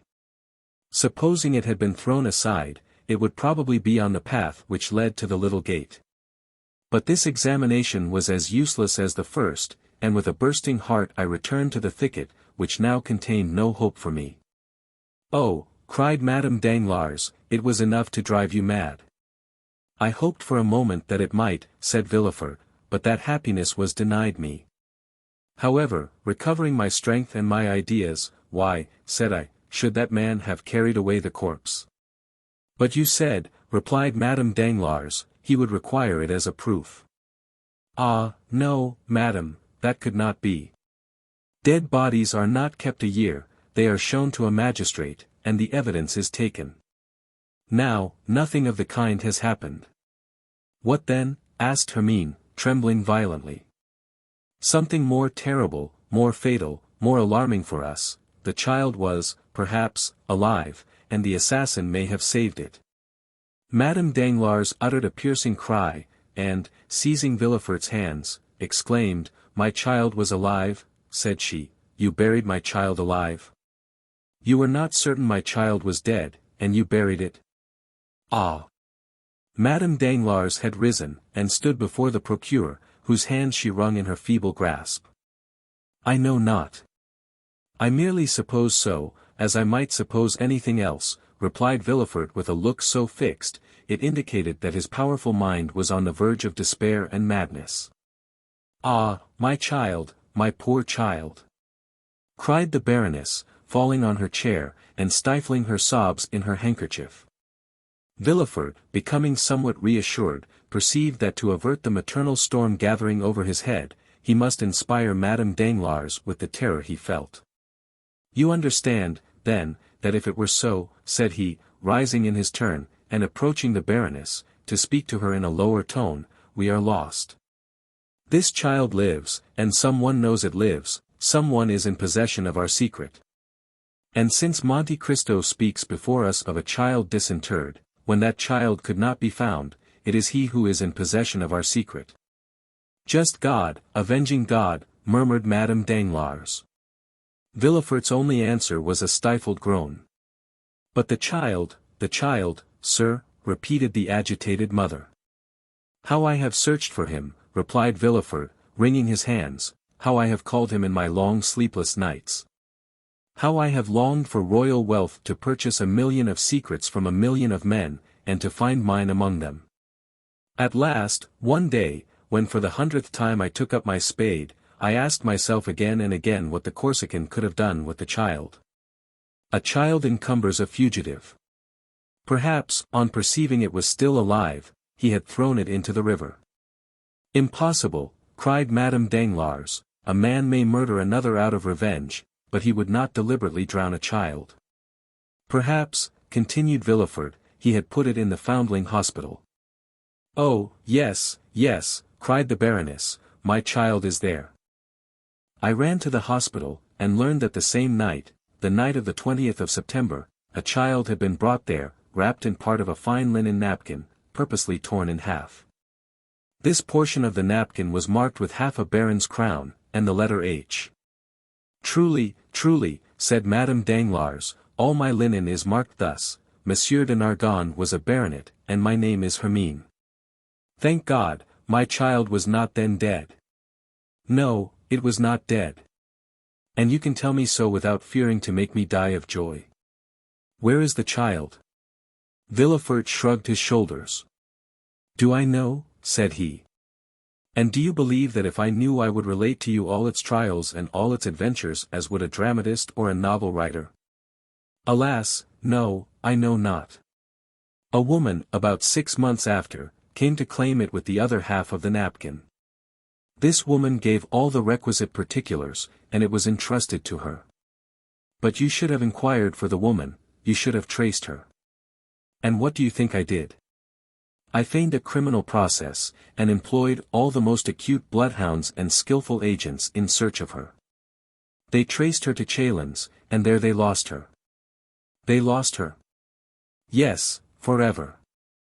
Madame Danglars had listened to this recital with a sigh, a tear, or a shriek for every detail. And this is all, said she, and you stopped there? Oh, no, said Villefort, I never ceased to search and to inquire. However, the last 2 or 3 years I had allowed myself some respite. But now I will begin with more perseverance and fury than ever, since fear urges me, not my conscience. But, replied Madame Danglars, the Count of Monte Cristo can know nothing, or he would not seek our society as he does. Oh, the wickedness of man is very great, said Villefort, since it surpasses the goodness of God. Did you observe that man's eyes while he was speaking to us? No. But have you ever watched him carefully? Doubtless he is capricious, but that is all. One thing alone struck me, of all the exquisite things he placed before us, he touched nothing.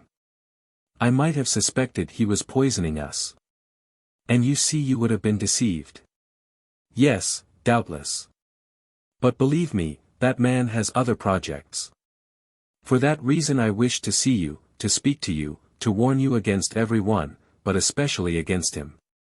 Tell me, cried Villefort, fixing his eyes more steadfastly on her than he had ever done before, did you ever reveal to anyone our connection? Never, to any one. You understand me, replied Villefort, affectionately. When I say anyone, pardon my urgency, to anyone living I mean. Yes, yes, I understand very well, ejaculated the Baroness, never, I swear to you. Were you ever in the habit of writing in the evening what had transpired in the morning? Do you keep a journal? No, my life has been passed in frivolity, I wish to forget it myself. Do you talk in your sleep? I sleep soundly, like a child, do you not remember? The color mounted to the Baroness's face, and Villefort turned awfully pale. It is true, said he, in so low a tone that he could hardly be heard. Well, said the Baroness. Well, I understand what I now have to do, replied Villefort. In less than 1 week from this time I will ascertain who this M. de Monte Cristo is, whence he comes, where he goes, and why he speaks in our presence of children that have been disinterred in a garden. Villefort pronounced these words with an accent which would have made the Count shudder had he heard him. Then he pressed the hand the Baroness reluctantly gave him, and led her respectfully back to the door. Madame Danglars returned in another cab to the passage, on the other side of which she found her carriage, and her coachman sleeping peacefully on his box while waiting for her. Chapter 68. A Summer Ball. The same day during the interview between Madame Danglars and the procureur, a travelling carriage entered the Rue du Helder, passed through the gateway of number 27, and stopped in the yard. In a moment the door was opened, and Madame de Morcerf alighted, leaning on her son's arm. Albert soon left her, ordered his horses, and having arranged his toilet, drove to the Champs-Élysées, to the house of Monte Cristo. The Count received him with his habitual smile. It was a strange thing that no one ever appeared to advance a step in that man's favor. Those who would, as it were, force a passage to his heart, found an impassable barrier. Morcerf, who ran towards him with open arms, was chilled as he drew near, in spite of the friendly smile, and simply held out his hand. Monte Cristo shook it coldly, according to his invariable practice. "Here I am, dear Count. Welcome home again. I arrived an hour since." "From Dieppe?" "No, from Tréport." "Indeed? And I have come at once to see you." "That is extremely kind of you," said Monte Cristo with a tone of perfect indifference. "And what is the news?"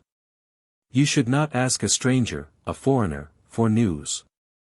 "I know it, but in asking for news, I mean, have you done anything for me?" "Had you commissioned me?" said Monte Cristo, feigning uneasiness. "Come, come," said Albert, "do not assume so much indifference. It is said, sympathy travels rapidly, and when at Tréport, I felt the electric shock. You have either been working for me or thinking of me." "Possibly," said Monte Cristo, "I have indeed thought of you, but the magnetic wire I was guiding acted, indeed, without my knowledge." "Indeed? Pray tell me how it happened." "Willingly. M. Danglars dined with me." "I know it. To avoid meeting him, my mother and I left town. But he met here Andrea Cavalcanti." "Your Italian prince?" "Not so fast, Andrea only calls himself Count." "Calls himself, do you say?" "Yes, calls himself." "Is he not a count?" "What can I know of him?" "He calls himself so." "I, of course, give him the same title, and every one else does likewise." "What a strange man you are. What next? You say Danglars dined here?" "Yes, with Count Cavalcanti, the Marquis his father, Madame Danglars, and Madame de Villefort, charming people, Debray, Maximilian Morel, and de Château. Did they speak of me?" "Not a word." "So much the worse." "Why so?" "I thought you wished them to forget you." "If they did not speak of me, I am sure they thought about me, and I am in despair." "How will that affect you, since Mademoiselle Danglars was not among the number here who thought of you?" "Truly, she might have thought of you at home." "I have no fear of that, or, if she did, it was only in the same way in which I think of her." "Touching sympathy." "So you hate each other," said the Count. "Listen," said Morcerf, "if Mademoiselle Danglars were disposed to take pity on my supposed martyrdom on her account, and would dispense with all matrimonial formalities between our two families, I am ready to agree to the arrangement. In a word, Mademoiselle Danglars would make a charming mistress, but a wife, Diable." "And this," said Monte Cristo, "is your opinion of your intended spouse?" "Yes, it is rather unkind, I acknowledge, but it is true. But as this dream cannot be realized, since Mademoiselle Danglars must become my lawful wife, live perpetually with me, sing to me, compose verses and music within 10 paces of me, and that for my whole life, it frightens me. One may forsake a mistress, but a wife, good heavens! There she must always be, and to marry Mademoiselle Danglars would be awful." "You are difficult to please, Viscount." "Yes, for I often wish for what is impossible." "What is that?" "To find such a wife as my father found." Monte Cristo turned pale, and looked at Albert, while playing with some magnificent pistols. "Your father was fortunate, then," said he. "You know my opinion of my mother, Count." Look at her, still beautiful, witty, more charming than ever. For any other son to have stayed with his mother for 4 days at Tréport, it would have been a condescension or a martyrdom, while I return, more contented, more peaceful, shall I say more poetic, than if I had taken Queen Mab or Titania as my companion. That is an overwhelming demonstration, and you would make every one vow to live a single life. Such are my reasons for not liking to marry Mademoiselle Danglars. Have you ever noticed how much a thing is heightened in value when we obtain possession of it? The diamond which glittered in the window at Merli's or Fossen's shines with more splendor when it is our own. But if we are compelled to acknowledge the superiority of another, and still must retain the one that is inferior, do you not know what we have to endure? Worldling, murmured the Count. Thus I shall rejoice when Mademoiselle Eugénie perceives I am but a pitiful atom, with scarcely as many 100,000 francs as she has millions. Monte Cristo smiled. One plan occurred to me, continued Albert. Franz likes all that is eccentric. I tried to make him fall in love with Mademoiselle Danglars. But in spite of 4 letters, written in the most alluring style, he invariably answered, my eccentricity may be great, but it will not make me break my promise. That is what I call devoted friendship, to recommend to another one whom you would not marry yourself. Albert smiled. Apropos, continued he, Franz is coming soon, but it will not interest you. You dislike him, I think? I. Said Monte Cristo, my dear Viscount, how have you discovered that I did not like Franz? I like every one. And you include me in the expression every one, many thanks. Let us not mistake, said Monte Cristo. I love every one as God commands us to love our neighbor, as Christians, but I thoroughly hate but a few. Let us return to Franz d'Épinay. Did you say he was coming? Yes, summoned by de Villefort, who is apparently as anxious to get Mademoiselle Valentine married as Danglars is to see Mademoiselle Eugénie settled. It must be a very irksome office to be the father of a grown-up daughter.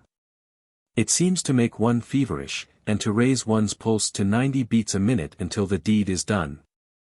But d'Épinay, unlike you, bears his misfortune patiently. Still more, he talks seriously about the matter, puts on a white tie, and speaks of his family. He entertains a very high opinion of and Madame de Villefort. Which they deserve, do they not? I believe they do. De Villefort has always passed for a severe but a just man. There is, then, one, said Monte Cristo, whom you do not condemn like poor Danglars. Because I am not compelled to marry his daughter perhaps, replied Albert, laughing. Indeed, my dear sir, said Monte Cristo, you are revoltingly foppish. I foppish? How do you mean? Yes, pray take a cigar, and cease to defend yourself, and to struggle to escape marrying Mademoiselle Danglars. Let things take their course. Perhaps you may not have to retract. Bah, said Albert, staring. Doubtless, my dear Viscount, you will not be taken by force, and seriously, do you wish to break off your engagement? I would give 100,000 francs to be able to do so. Then make yourself quite easy. Danglars would give double that sum to attain the same end. Am I, indeed, so happy? Said Albert, who still could not prevent an almost imperceptible cloud passing across his brow. But, my dear Count, has Danglars any reason? Ah, there is your proud and selfish nature. You would expose the self-love of another with a hatchet, but you shrink if your own is attacked with a needle. But yet Danglars appeared. Delighted with you, was he not? Well, he is a man of bad taste, and is still more enchanted with another. I know not whom, look and judge for yourself. Thank you, I understand.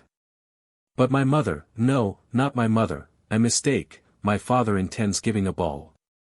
A ball at this season? Summer balls are fashionable. If they were not, the Countess has only to wish it, and they would become so. You are right, you know they are select affairs, those who remain in Paris in July must be true Parisians. Will you take charge of our invitation to Messrs. Cavalcanti? When will it take place? On Saturday. Cavalcanti's father will be gone. But the son will be here. Will you invite young Cavalcanti? I do not know him, Viscount. You do not know him? No, I never saw him until a few days since, and am not responsible for him. But you receive him at your house? That is another thing. He was recommended to me by a good abbé, who may be deceived. Give him a direct invitation, but do not ask me to present him. If he were afterwards to marry Mademoiselle Danglars, you would accuse me of intrigue, and would be challenging me. Besides, I may not be there myself. Where? At your ball. Why should you not be there? Because you have not yet invited me.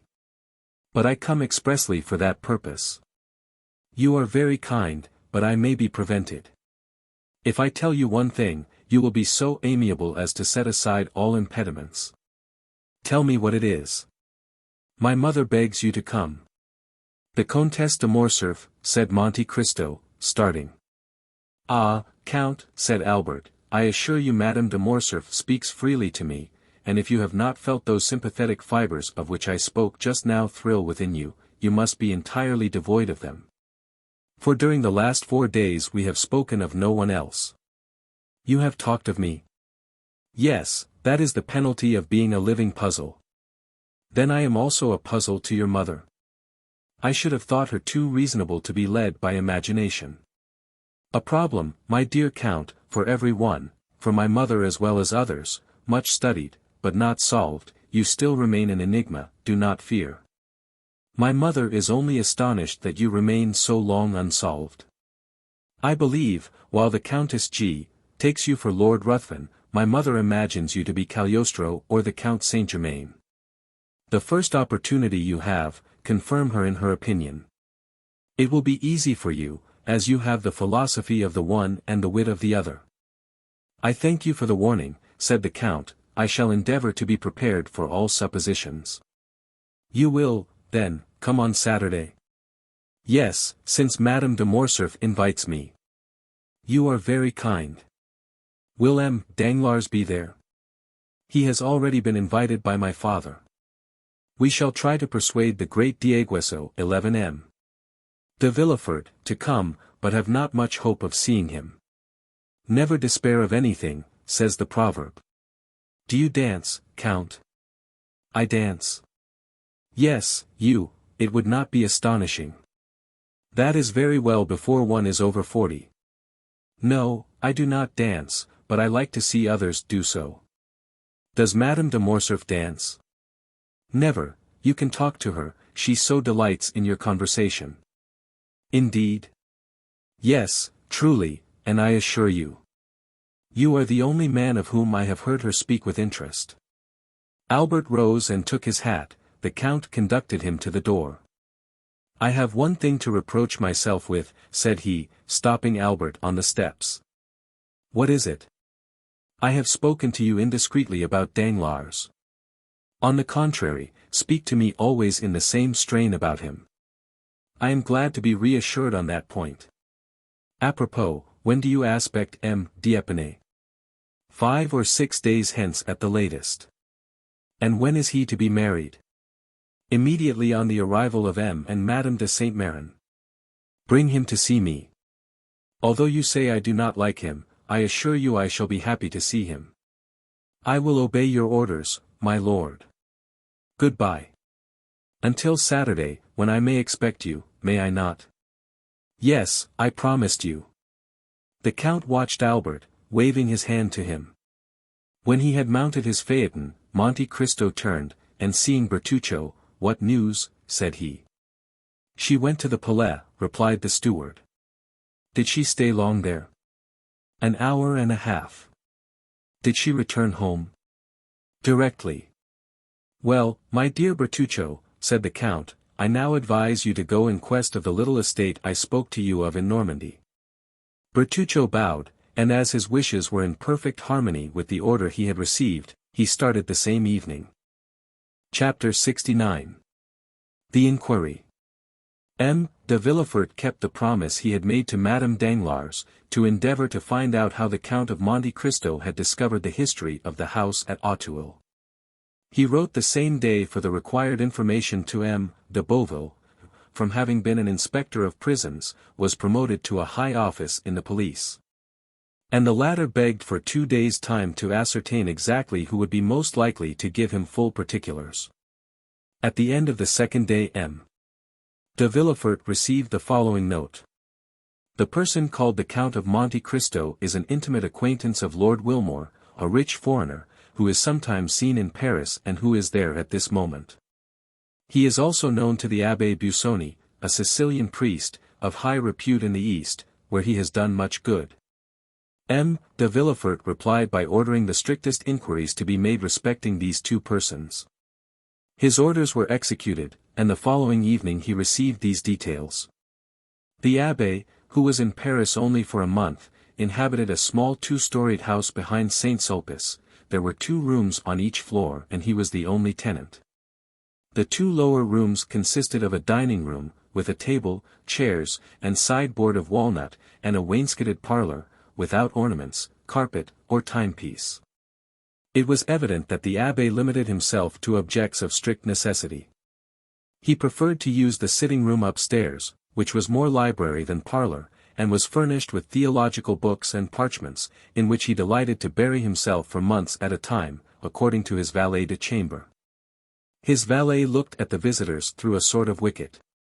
And if their faces were unknown to him or displeased him, he replied that the abbé was not in Paris, an answer which satisfied most persons, because the abbé was known to be a great traveller.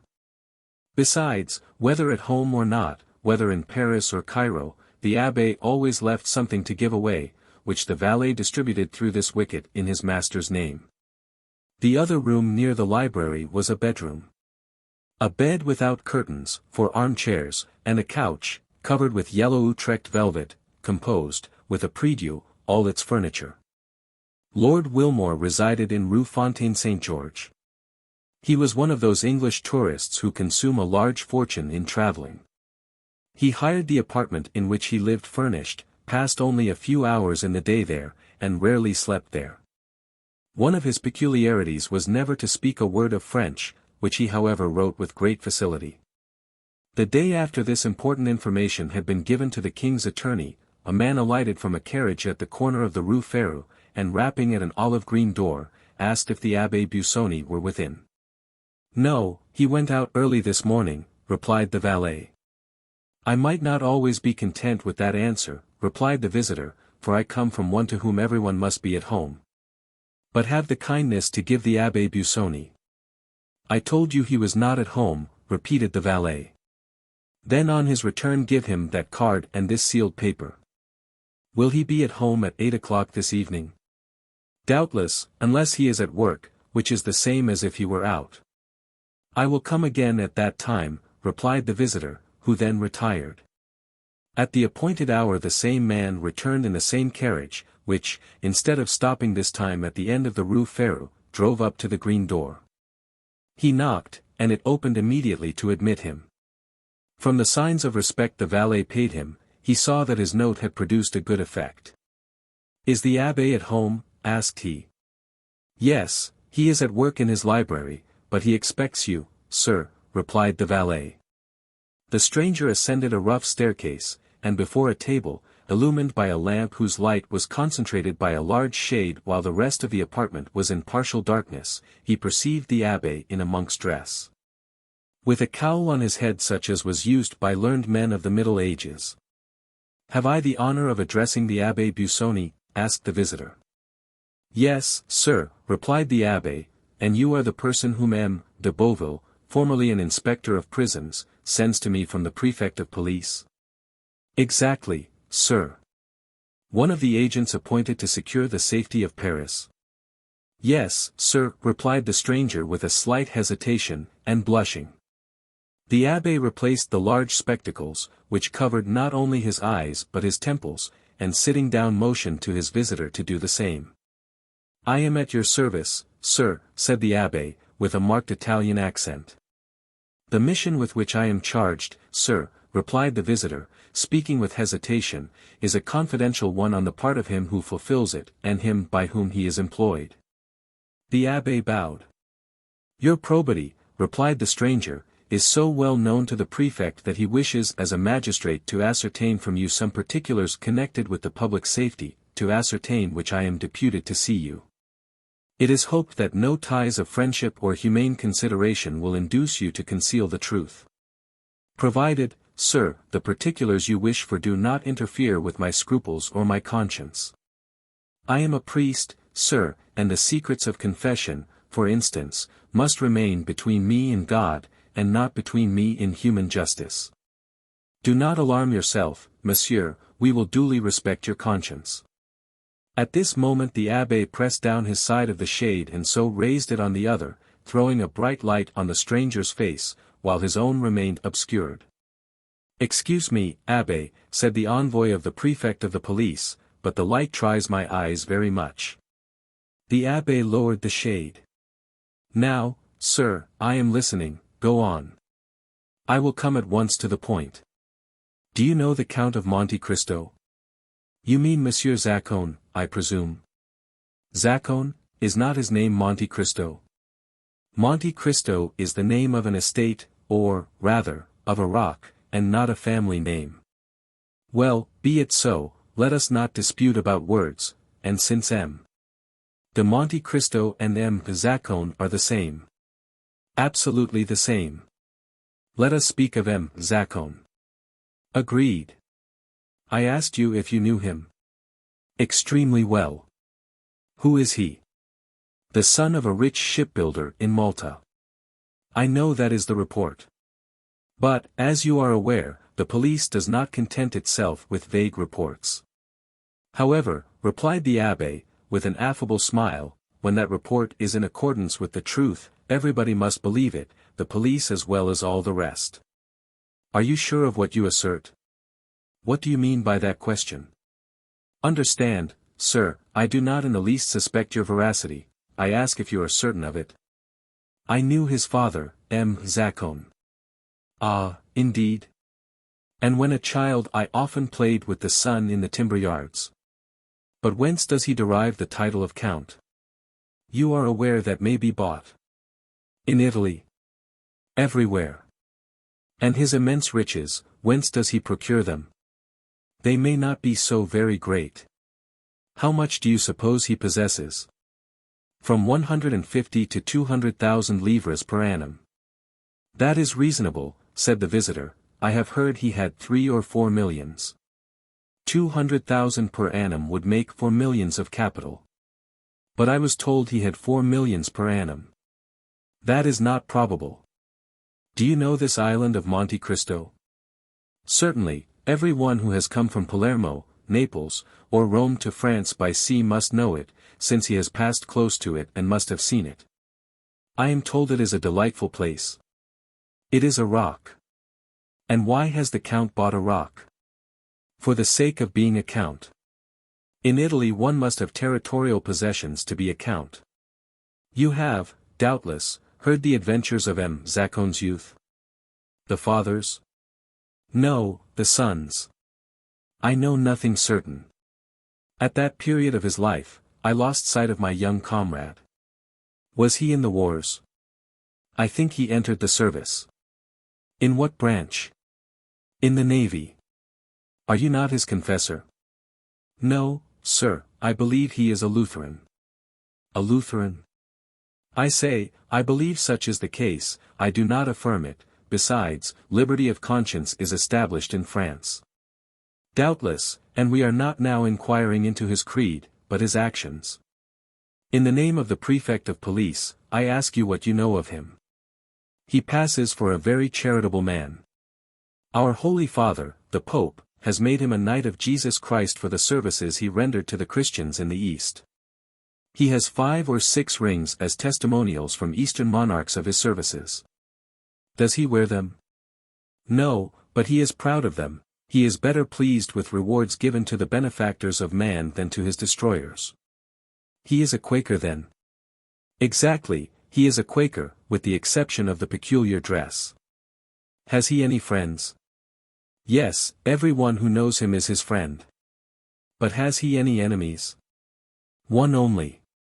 What is his name? Lord Wilmore. Where is he? He is in Paris just now. Can he give me any particulars? Important ones. He was in India with Zacone. Do you know his abode? It's somewhere in the Chaussée d'Antin, but I know neither the street nor the number. Are you at variance with the Englishman? I love Zacone, and he hates him. We are consequently not friends. Do you think the Count of Monte Cristo had ever been in France before he made this visit to Paris? To that question I can answer positively, no, sir, he had not, because he applied to me 6 months ago for the particulars he required, and as I did not know when I might again come to Paris, I recommended Cavalcanti to him. Andrea? No, Bartolomeo, his father. Now, sir, I have but one question more to ask, and I charge you, in the name of honor, of humanity, and of religion, to answer me candidly. What is it, sir? Do you know with what design de Monte Cristo purchased a house at Auteuil? Certainly, for he told me. What is it, sir? To make a lunatic asylum of it, similar to that founded by the Count of Pisani at Palermo. Do you know about that institution? I have heard of it. It is a magnificent charity. Having said this, the abbé bowed to imply he wished to pursue his studies. The visitor either understood the abbé's meaning, or had no more questions to ask. He arose, and the abbé accompanied him to the door. You are a great almsgiver, said the visitor, and although you are said to be rich, I will venture to offer you something for your poor people. Will you accept my offering? I thank you, sir. I am only jealous in one thing, and that is that the relief I give should be entirely from my own resources. However, my resolution, sir, is unchangeable, but you have only to search for yourself and you will find, alas, but too many objects upon whom to exercise your benevolence. The abbé once more bowed as he opened the door, the stranger bowed and took his leave, and the carriage conveyed him straight to the house of de Villefort.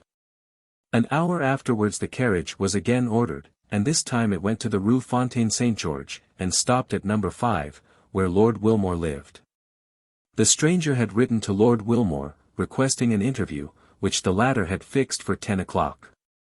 As the envoy of the prefect of police arrived 10 minutes before 10, he was told that Lord Wilmore, who was precision and punctuality personified, was not yet come in, but that he would be sure to return as the clock struck. The visitor was introduced into the drawing-room, which was like all other furnished drawing-rooms. A mantelpiece, with 2 modern Sèvres vases, a timepiece representing Cupid with his bent bow, a mirror with an engraving on each side, one representing Homer carrying his guide, the other, Belisarius begging, a greyish paper. Red and black tapestry, such was the appearance of Lord Wilmore's drawing-room. It was illuminated by lamps with ground-glass shades which gave only a feeble light, as if out of consideration for the envoy's weak sight. After 10 minutes' expectation the clock struck 10, at the 5th stroke the door opened and Lord Wilmore appeared. He was rather above the middle height, with thin reddish whiskers, light complexion and light hair, turning rather grey. He was dressed with all the English peculiarity, namely, in a blue coat, with gilt buttons and high collar, in the fashion of 1811, a white kerseymere waistcoat, and nankeen pantaloons, 3 inches too short, but which were prevented by straps from slipping up to the knee. His first remark on entering was, "You know, sir, I do not speak French." "I know you do not like to converse in our language," replied the envoy. "But you may use it," replied Lord Wilmore, "I understand it." "And I," replied the visitor, changing his idiom, "know enough of English to keep up the conversation. Do not put yourself to the slightest inconvenience." "Ah," said Lord Wilmore, with that tone which is only known to natives of Great Britain. The envoy presented his letter of introduction, which the latter read with English coolness, and having finished, "I understand," said he, "perfectly." Then began the questions, which were similar to those which had been addressed to the Abbé Busoni. But as Lord Wilmore, in the character of the Count's enemy, was less restrained in his answers, they were more numerous. He described the youth of Monte Cristo, who he said, at 10 years of age, entered the service of one of the petty sovereigns of India who make war on the English. It was there Wilmore had first met him and fought against him. And in that war Zacone had been taken prisoner, sent to England, and consigned to the hulks, whence he had escaped by swimming. Then began his travels, his duels, his caprices. Then the insurrection in Greece broke out, and he had served in the Grecian ranks. While in that service he had discovered a silver mine in the mountains of Thessaly, but he had been careful to conceal it from every one. After the battle of Navarino, when the Greek government was consolidated, he asked of King Otho a mining grant for that district, which was given him. Hence that immense fortune, which, in Lord Wilmore's opinion, possibly amounted to 1 or 2 millions per annum, a precarious fortune, which might be momentarily lost by the failure of the mine. But, asked the visitor, do you know why he came to France? He is speculating in railways, said Lord Wilmore, and as he is an expert chemist and physicist, he has invented a new system of telegraphy, which he is seeking to bring to perfection. How much does he spend yearly? Asked the prefect. Not more than 500,000 or 600,000 francs, said Lord Wilmore. He is a miser. Hatred evidently inspired the Englishman, who, knowing no other reproach to bring on the Count, accused him of avarice. Do you know his house at Auteuil? Certainly. What do you know respecting it? Do you wish to know why he bought it? Yes. The Count is a speculator, who will certainly ruin himself in experiments. He supposes there is in the neighborhood of the house he has bought a mineral spring equal to those at Bagnères, Lucerne, and Cauteret's. He is going to turn his house into a bad house, as the Germans term it. He has already dug up all the garden 2 or 3 times to find the famous spring, and, being unsuccessful, he will soon purchase all the contiguous houses. Now, as I dislike him, and hope his railway, his electric telegraph, or his search for baths, will ruin him, I am watching for his discomfiture, which must soon take place.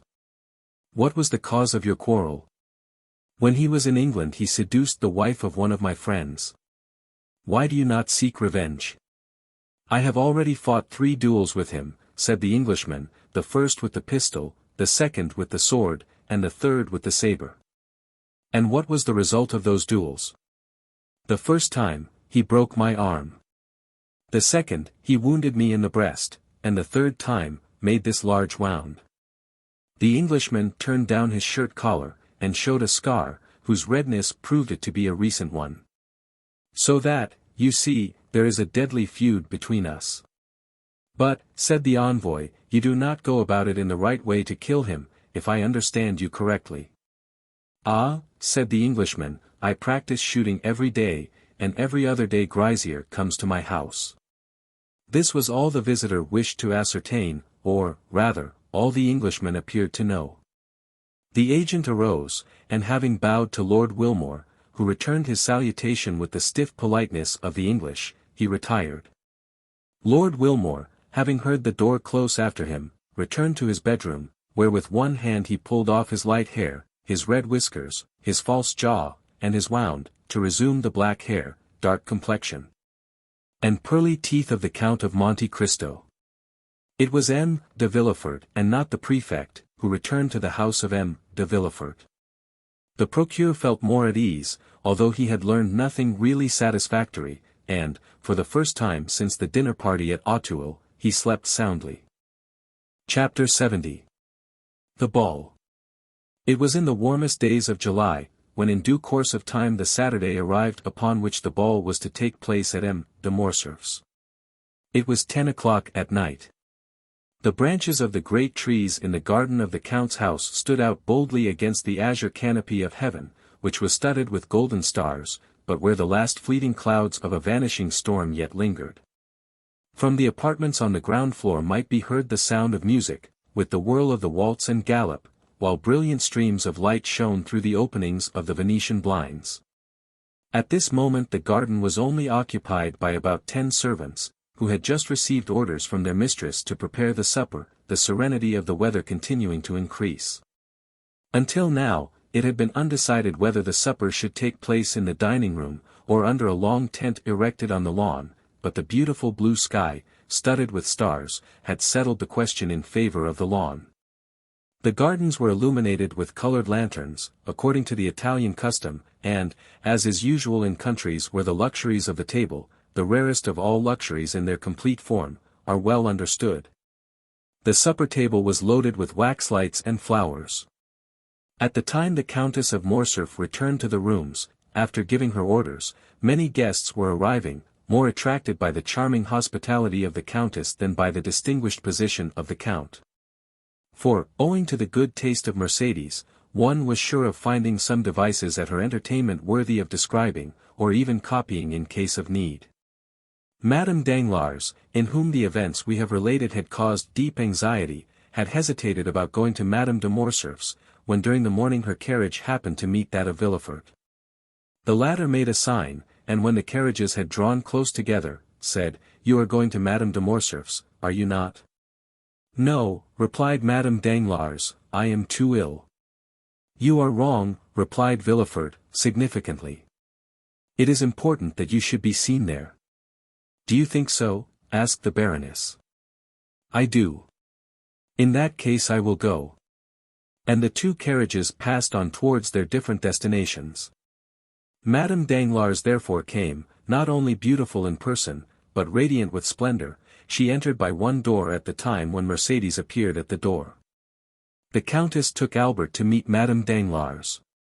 He approached, paid her some well-merited compliments on her toilet, and offered his arm to conduct her to a seat. Albert looked around him. "You are looking for my daughter," said the Baroness, smiling. "I confess it," replied Albert. "Could you have been so cruel as not to bring her? Calm yourself. She has met Mademoiselle de Villefort, and has taken her arm. See, they are following us, both in white dresses, one with a bouquet of camellias, the other with one of myosotis. But tell me. Well, what do you wish to know? Will not the Count of Monte Cristo be here tonight?" 17, replied Albert. "What do you mean?" "I only mean that the Count seems the rage," replied the Viscount, smiling, "and that you are the 17th person that has asked me the same question. The Count is in fashion, I congratulate him upon it. And have you replied to every one as you have to me?" "Ah, to be sure, I have not answered you. Be satisfied, we shall have this lion, we are among the privileged ones." "Were you at the opera yesterday?" "No. He was there." "Ah, indeed? And did the eccentric person commit any new originality? Can he be seen without doing so?" Elssler was dancing in the Diable boiteau, the Greek princess was in ecstasies. After the cachucha he placed a magnificent ring on the stem of a bouquet, and threw it to the charming danseuse, who, in the third act, to do honor to the gift, reappeared with it on her finger.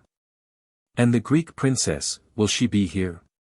"No, you will be deprived of that pleasure. Her position in the Count's establishment is not sufficiently understood.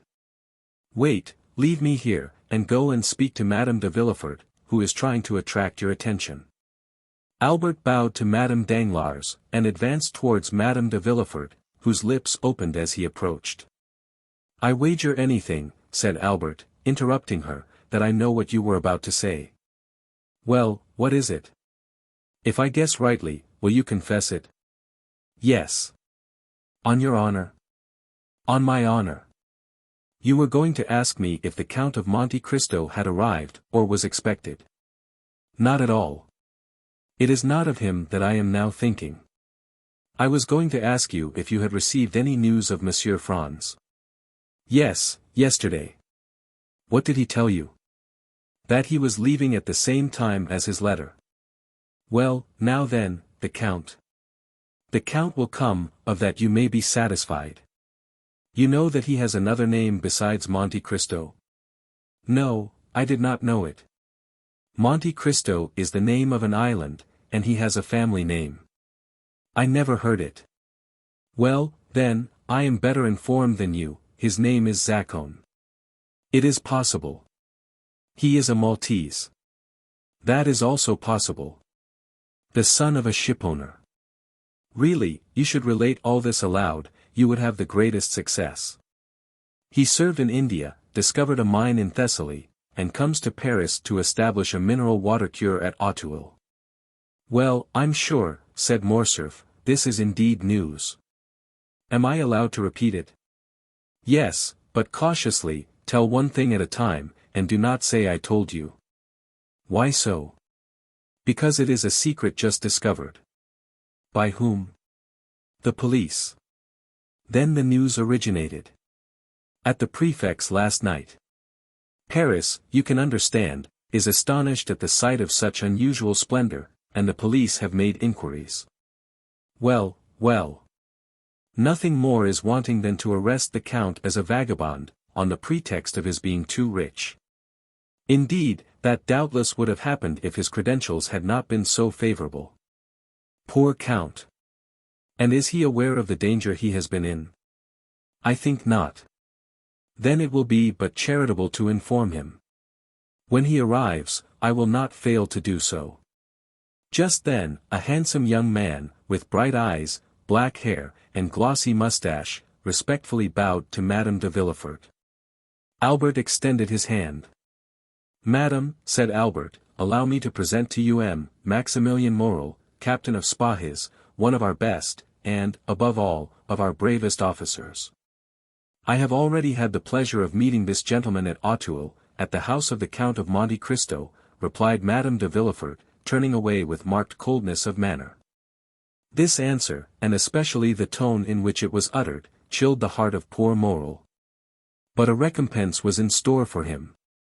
Turning around, he saw near the door a beautiful fair face, whose large blue eyes were, without any marked expression, fixed upon him, while the bouquet of myosotis was gently raised to her lips. The salutation was so well understood that Morel, with the same expression in his eyes, placed his handkerchief to his mouth. And these two living statues, whose hearts beat so violently under their marble aspect, separated from each other by the whole length of the room, forgot themselves for a moment, or rather forgot the world in their mutual contemplation. They might have remained much longer lost in one another, without anyone noticing their abstraction. The Count of Monte Cristo had just entered. We have already said that there was something in the Count which attracted universal attention wherever he appeared. It was not the coat, unexceptional in its cut, though simple and unornamented, it was not the plain white waistcoat.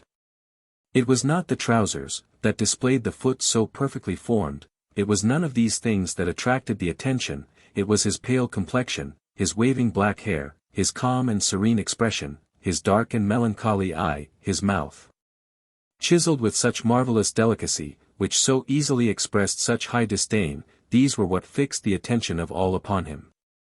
Many men might have been handsomer, but certainly there could be none whose appearance was more significant, if the expression may be used.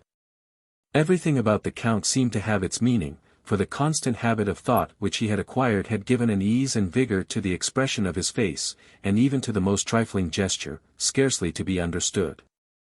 Yet the Parisian world is so strange, that even all this might not have won attention had there not been connected with it a mysterious story gilded by an immense fortune. Meanwhile he advanced through the assemblage of guests under a battery of curious glances towards Madame de Morcerf, who, standing before a mantelpiece ornamented with flowers, had seen his entrance in a looking-glass placed opposite the door, and was prepared to receive him. She turned towards him with a serene smile just at the moment he was bowing to her. No doubt she fancied the Count would speak to her, while on his side the Count thought she was about to address him. But both remained silent, and after a mere bow, Monte Cristo directed his steps to Albert, who received him cordially. "Have you seen my mother?" asked Albert.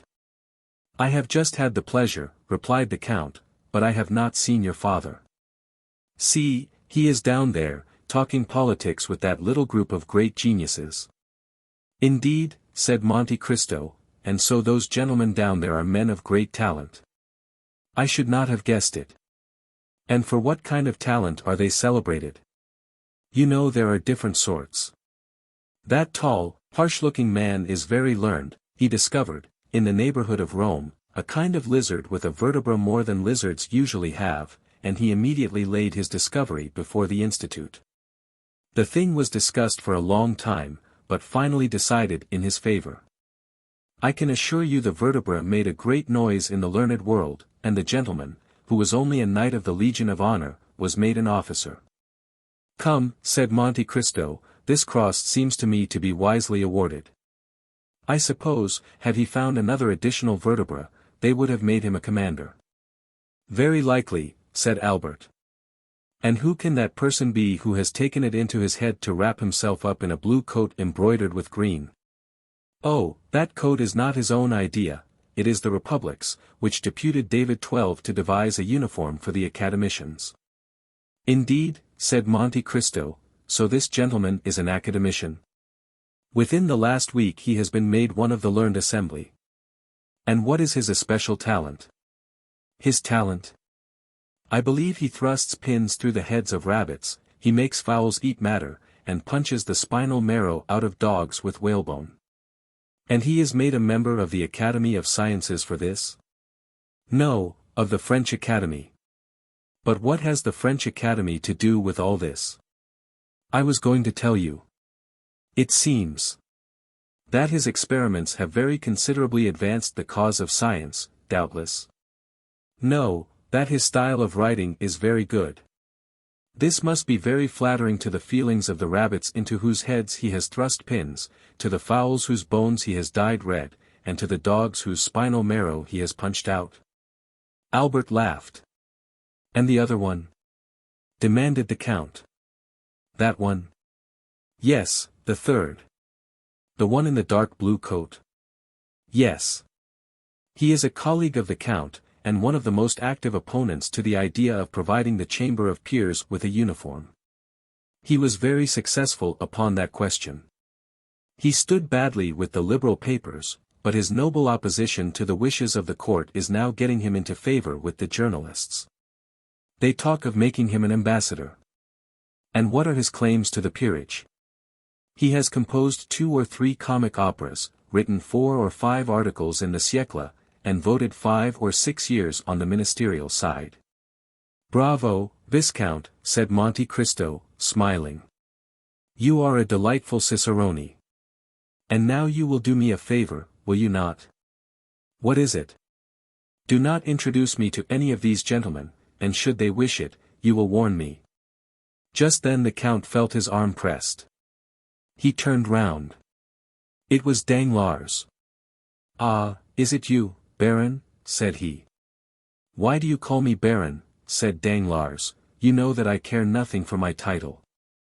I am not like you, Viscount, you like your title, do you not? Certainly, replied Albert, seeing that without my title I should be nothing, while you, sacrificing the Baron, would still remain the millionaire. Which seems to me the finest title under the royalty of July, replied Danglars. Unfortunately, said Monte Cristo, one's title to a millionaire does not last for life, like that of Baron, Peer of France, or Academician, for example, the millionaires Frank and Pullman, of Frankfurt, who have just become bankrupts. Indeed? Said Danglars, becoming pale. Yes, I received the news this evening by a courier. I had about 1 million in their hands, but, warned in time, I withdrew it a month ago. Ah, mon Dieu, exclaimed Danglars, they have drawn on me for 200,000 francs. Well, you can throw out the draft, their signature is worth 5%. Yes, but it is too late, said Danglars, I have honored their bills. Then, said Monte Cristo, here are 200,000 francs gone after. Hush, do not mention these things, said Danglars, then, approaching Monte Cristo, he added, especially before young M. Cavalcanti. After which he smiled, and turned towards the young man in question. Albert had left the Count to speak to his mother, Danglars to converse with young Cavalcanti, Monte Cristo was for an instant alone. Meanwhile the heat became excessive. The footmen were hastening through the rooms with waiters loaded with ices. Monte Cristo wiped the perspiration from his forehead, but drew back when the waiter was presented to him, he took no refreshment. Madame de Morcerf did not lose sight of Monte Cristo, she saw that he took nothing, and even noticed his gesture of refusal. Albert, she asked, did you notice that? What, mother? That the Count has never been willing to partake of food under the roof of M. de Morcerf. Yes, but then he breakfasted with me, indeed, he made his first appearance in the world on that occasion. But your house is not M. de Morcerf's, murmured Mercédès, and since he has been here I have watched him. Well? Well, he has taken nothing yet. The Count is very temperate. Mercédès smiled sadly. Approach him, said she, and when the next waiter passes, insist upon his taking something. But why, mother? Just to please me, Albert, said Mercédès. Albert kissed his mother's hand, and drew near the Count. Another salver passed, loaded like the preceding ones. She saw Albert attempt to persuade the Count, but he obstinately refused. Albert rejoined his mother. She was very pale. Well, said she, you see he refuses. Yes. But why need this annoy you? You know, Albert, women are singular creatures. I should like to have seen the Count take something in my house, if only an ice. Perhaps he cannot reconcile himself to the French style of living, and might prefer something else. Oh, no, I have seen him eat of everything in Italy, no doubt he does not feel inclined this evening. And besides, said the Countess, accustomed as he is to burning climates, possibly he does not feel the heat as we do. I do not think that, for he has complained of feeling almost suffocated, and asked why the Venetian blinds were not opened as well as the windows. In a word, said Mercédès, it was a way of assuring me that his abstinence was intended. And she left the room. A minute afterwards the blinds were thrown open, and through the jessamine and clematis that overhung the window one could see the garden ornamented with lanterns, and the supper laid under the tent. Dancers, players, talkers, all uttered an exclamation of joy, every one inhaled with delight the breeze that floated in. At the same time Mercédès reappeared, paler than before, but with that imperturbable expression of countenance which she sometimes wore. She went straight to the group of which her husband formed the centre. Do not detain those gentlemen here, Count, she said, they would prefer, I should think, to breathe in the garden rather than suffocate here, since they are not playing. Ah, said a gallant old general, who, in 1809, had sung, Partant pour la Syrie, we will not go alone to the garden. Then, said Mercédès, I will lead the way. Turning towards Monte Cristo, she added, Count, will you oblige me with your arm? The Count almost staggered at these simple words, then he fixed his eyes on Mercédès. It was only a momentary glance, but it seemed to the Countess to have lasted for a century, so much was expressed in that one look. He offered his arm to the Countess. She took it, or rather just touched it with her little hand, and they together descended the steps, lined with rhododendrons and camellias. Behind them, by another outlet, a group of about 20 persons rushed into the garden with loud exclamations of delight. Chapter 71. Bread and Salt. Madame de Morcerf entered an archway of trees with her companion. It led through a grove of lindens to a conservatory. It was too warm in the room, was it not, Count? She asked. Yes, madam. And it was an excellent idea of yours to open the doors and the blinds. As he ceased speaking, the Count felt the hand of Mercédès tremble.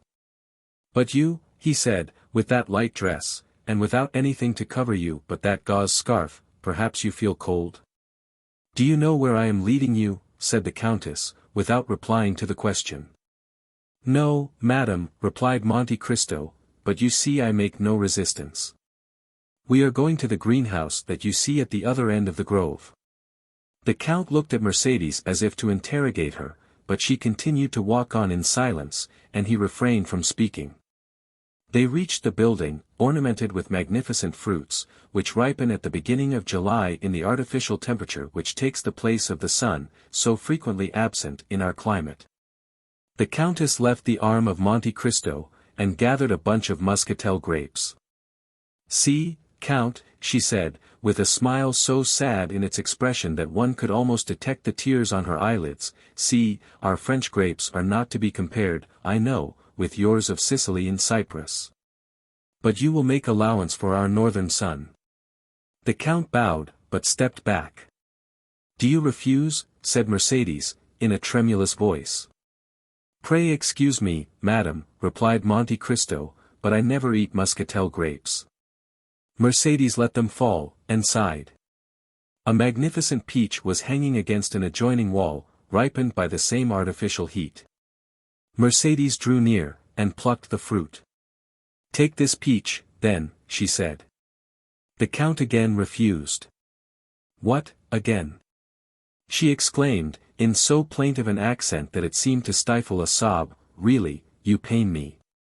A long silence followed, the peach, like the grapes, fell to the ground. Count, added Mercedes with a supplicating glance, there is a beautiful Arabian custom, which makes eternal friends of those who have together eaten bread and salt under the same roof. I know it, madam, replied the Count. But we are in France, and not in Arabia, and in France eternal friendships are as rare as the custom of dividing bread and salt with one another. But, said the Countess, breathlessly, with her eyes fixed on Monte Cristo, whose arm she convulsively pressed with both hands, we are friends, are we not? The Count became pale as death, the blood rushed to his heart, and then again rising, dyed his cheeks with crimson, his eyes swam like those of a man suddenly dazzled. Certainly, we are friends, he replied, why should we not be? The answer was so little like the one Mercedes desired, that she turned away to give vent to a sigh, which sounded more like a groan. Thank you, she said. And they walked on again. They went the whole length of the garden without uttering a word. Sir, suddenly exclaimed the Countess, after their walk had continued 10 minutes in silence, is it true that you have seen so much, travelled so far, and suffered so deeply? I have suffered deeply, madam, answered Monte Cristo. But now you are happy. Doubtless, replied the Count, since no one hears me complain. And your present happiness, has it softened your heart? My present happiness equals my past misery, said the Count. Are you not married? Asked the Countess.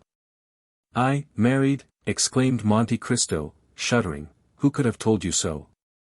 No one told me you were, but you have frequently been seen at the opera with a young and lovely woman. She is a slave whom I bought at Constantinople, madam, the daughter of a prince. I have adopted her as my daughter, having no one else to love in the world. You live alone, then? I do. You have no sister, no son, no father. I have no one. How can you exist thus without anyone to attach you to life? It is not my fault, madam. At Malta, I loved a young girl, was on the point of marrying her, when war came and carried me away. I thought she loved me well enough to wait for me, and even to remain faithful to my memory. When I returned she was married. This is the history of most men who have passed 20 years of age. Perhaps my heart was weaker than the hearts of most men, and I suffered more than they would have done in my place, that is all. The Countess stopped for a moment, as if gasping for breath. Yes, she said, and you have still preserved this love in your heart, one can only love once, and did you ever see her again? Never. Never. I never returned to the country where she lived. To Malta? Yes, Malta. She is, then, now at Malta? I think so. And have you forgiven her for all she has made you suffer? Her, yes. But only her, do you then still hate those who separated you? I hate them. Not at all, why should I? The Countess placed herself before Monte Cristo, still holding in her hand a portion of the perfumed grapes. Take some, she said. Madam, I never eat muscatel grapes, replied Monte Cristo, as if the subject had not been mentioned before. The Countess dashed the grapes into the nearest thicket, with a gesture of despair. Inflexible man, she murmured. Monte Cristo remained as unmoved as if the reproach had not been addressed to him. Albert at this moment ran in. Oh, mother, he exclaimed, such a misfortune has happened. What? What has happened? Asked the Countess, as though awakening from a sleep to the realities of life. Did you say a misfortune? Indeed, I should expect misfortunes.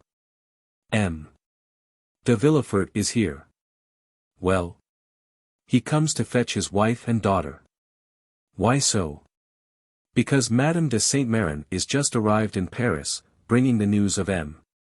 de Saint-Meran's death, which took place on the first stage after he left Marseilles. Madame de Villefort, who was in very good spirits, would neither believe nor think of the misfortune, but Mademoiselle Valentine, at the first words, guessed the whole truth, notwithstanding all the precautions of her father. The blow struck her like a thunderbolt, and she fell senseless. And how was M. de Saint-Meran related to Mademoiselle de Villefort? Said the Count. He was her grandfather on the mother's side. He was coming here to hasten her marriage with Franz. Ah, indeed? So Franz must wait. Why was not M. de Saint-Meran also grandfather to Mademoiselle Danglars? Albert, Albert, said Madame de Morcerf, in a tone of mild reproof, what are you saying? Ah, Count, he esteems you so highly, tell him that he has spoken amiss. And she took 2 or 3 steps forward. Monte Cristo watched her with an air so thoughtful, and so full of affectionate admiration, that she turned back and grasped his hand, at the same time she seized that of her son, and joined them together. We are friends, are we not? She asked. Oh, madam, I do not presume to call myself your friend, but at all times I am your most respectful servant. The Countess left with an indescribable pang in her heart, and before she had taken 10 steps the Count saw her raise her handkerchief to her eyes. Do not my mother and you agree? Asked Albert, astonished. On the contrary, replied the Count, did you not hear her declare that we were friends? They re-entered the drawing-room, which Valentine and Madame de Villefort had just quitted.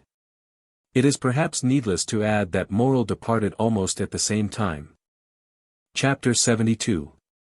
Madame de Saint-Meran. A gloomy scene had indeed just passed at the house of M. de Villefort. After the ladies had departed for the ball, whither all the entreaties of Madame de Villefort had failed in persuading him to accompany them, the procureur had shut himself up in his study, according to his custom. With a heap of papers calculated to alarm any one else, but which generally scarcely satisfied his inordinate desires. But this time the papers were a mere matter of form. Villefort had secluded himself, not to study, but to reflect.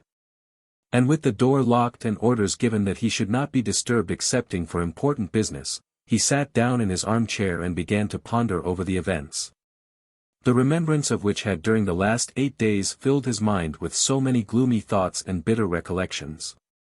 Then, instead of plunging into the mass of documents piled before him, he opened the drawer of his desk, touched a spring, and drew out a parcel of cherished memoranda, amongst which he had carefully arranged, in characters only known to himself, the names of all those who, either in his political career, in money matters, at the bar, or in his mysterious love affairs, had become his enemies. Their number was formidable, now that he had begun to fear, and yet these names, powerful though they were, had often caused him to smile with the same kind of satisfaction experienced by a traveler who from the summit of a mountain beholds at his feet the craggy eminences, the almost impassable paths, and the fearful chasms, through which he has so perilously climbed. When he had run over all these names in his memory, again read and studied them, commenting meanwhile upon his lists, he shook his head. No, he murmured, none of my enemies would have waited so patiently and laboriously for so long a space of time, that they might now come and crush me with this secret. Sometimes, as Hamlet says, foul deeds will rise, though all the earth o'erwhelm them to men's eyes. But, like a phosphoric light, they rise but to mislead. The story has been told by the Corsican to some priest, who in his turn has repeated it. M. de Monte Cristo may have heard it, and to enlighten himself, but why should he wish to enlighten himself upon the subject? Asked Villefort, after a moment's reflection, what interest can this M. de Monte Cristo or M.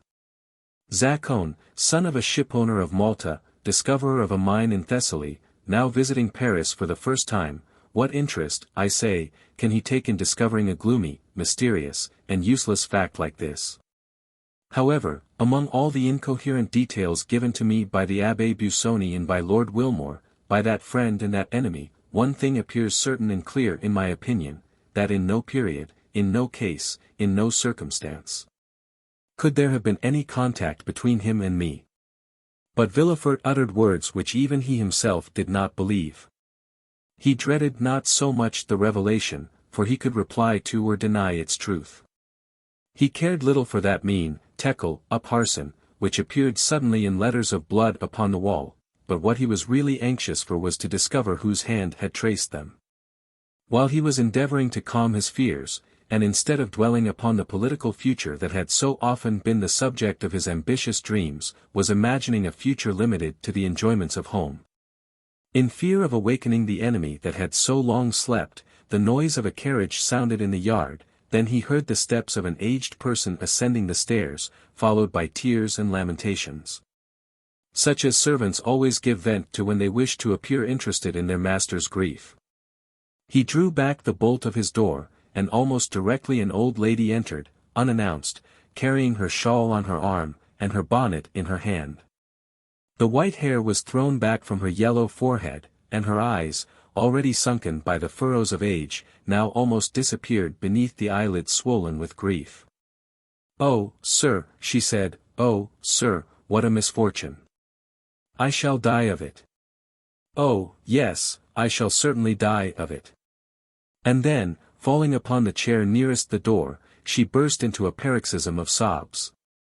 The servants, standing in the doorway, not daring to approach nearer, were looking at Noirtier's old servant, who had heard the noise from his master's room, and run there also, remaining behind the others.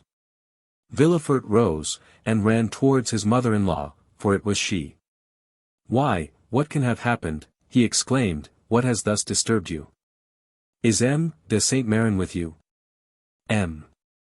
de Saint-Meran is dead," answered the old Marchioness, without preface and without expression. She appeared to be stupefied. Villefort drew back, and clasping his hands together, exclaimed, "Dead, so suddenly?"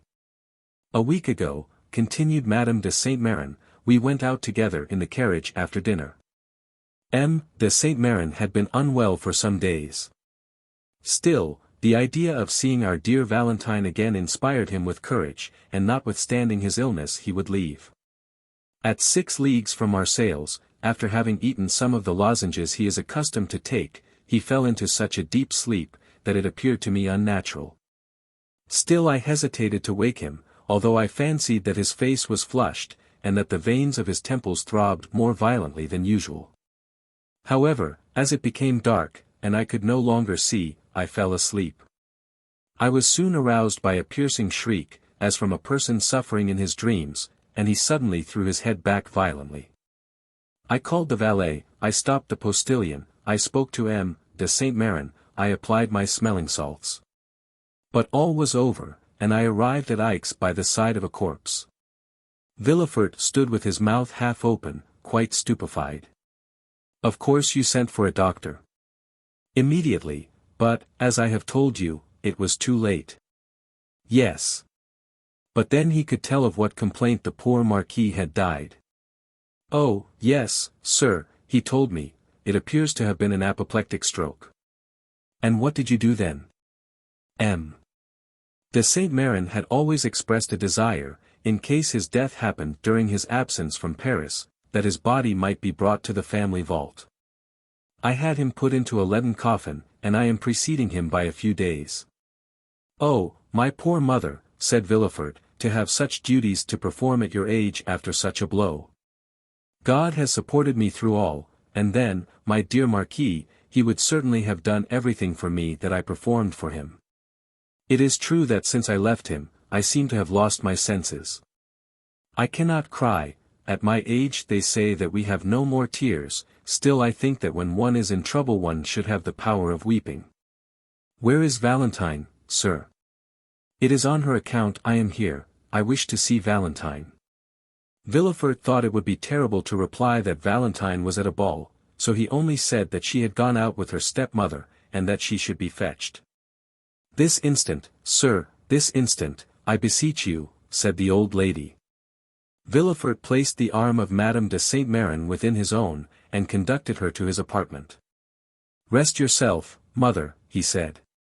The Marchioness raised her head at this word, and beholding the man who so forcibly reminded her of her deeply regretted child, who still lived for her in Valentine, she felt touched at the name of mother, and bursting into tears. She fell on her knees before an armchair, where she buried her venerable head. Villefort left her to the care of the women, while old Barois ran, half scared, to his master, for nothing frightens old people so much as when death relaxes its vigilance over them for a moment in order to strike some other old person. Then, while Madame de Saint-Meran remained on her knees, praying fervently, Villefort sent for a cab, and went himself to fetch his wife and daughter from Madame de Morcerf's. He was so pale when he appeared at the door of the ballroom, that Valentine ran to him, saying, "Oh, father, some misfortune has happened." "Your grandmamma has just arrived, Valentine," said M. de Villefort. "And grandpapa?" inquired the young girl, trembling with apprehension. M. de Villefort only replied by offering his arm to his daughter. It was just in time, for Valentine's head swam, and she staggered. Madame de Villefort instantly hastened to her assistance, and aided her husband in dragging her to the carriage, saying, "What a singular event! Who could have thought it? Ah, yes, it is indeed strange." And the wretched family departed, leaving a cloud of sadness hanging over the rest of the evening. At the foot of the stairs, Valentine found Barois awaiting her. "M. Noirtier wishes to see you tonight," he said, in an undertone. "Tell him I will come when I leave my dear grandmamma," she replied, feeling, with true delicacy, that the person to whom she could be of the most service just then was Madame de Saint-Meran. Valentine found her grandmother in bed. Silent caresses, heart-wrung sobs, broken sighs, burning tears, were all that passed in this sad interview, while Madame de Villefort, leaning on her husband's arm, maintained all outward forms of respect, at least towards the poor widow. She soon whispered to her husband, "I think it would be better for me to retire, with your permission, for the sight of me appears still to afflict your mother-in-law." Madame de Saint-Meran heard her. "Yes, yes," she said softly to Valentine, "let her leave, but do you stay." Madame de Villefort left, and Valentine remained alone beside the bed, for the procureur, overcome with astonishment at the unexpected death, had followed his wife. Meanwhile, Barois had returned for the first time to old Noirtier, who having heard the noise in the house, had, as we have said, sent his old servant to inquire the cause. On his return, his quick intelligent eye interrogated the messenger. "Alas, sir," exclaimed Barois, "a great misfortune has happened. Madame de Saint-Meran has arrived, and her husband is dead." M. de Saint-Meran and Noirtier had never been on strict terms of friendship. Still, the death of one old man always considerably affects another. Noirtier let his head fall upon his chest, apparently overwhelmed and thoughtful, then he closed one eye, in token of inquiry.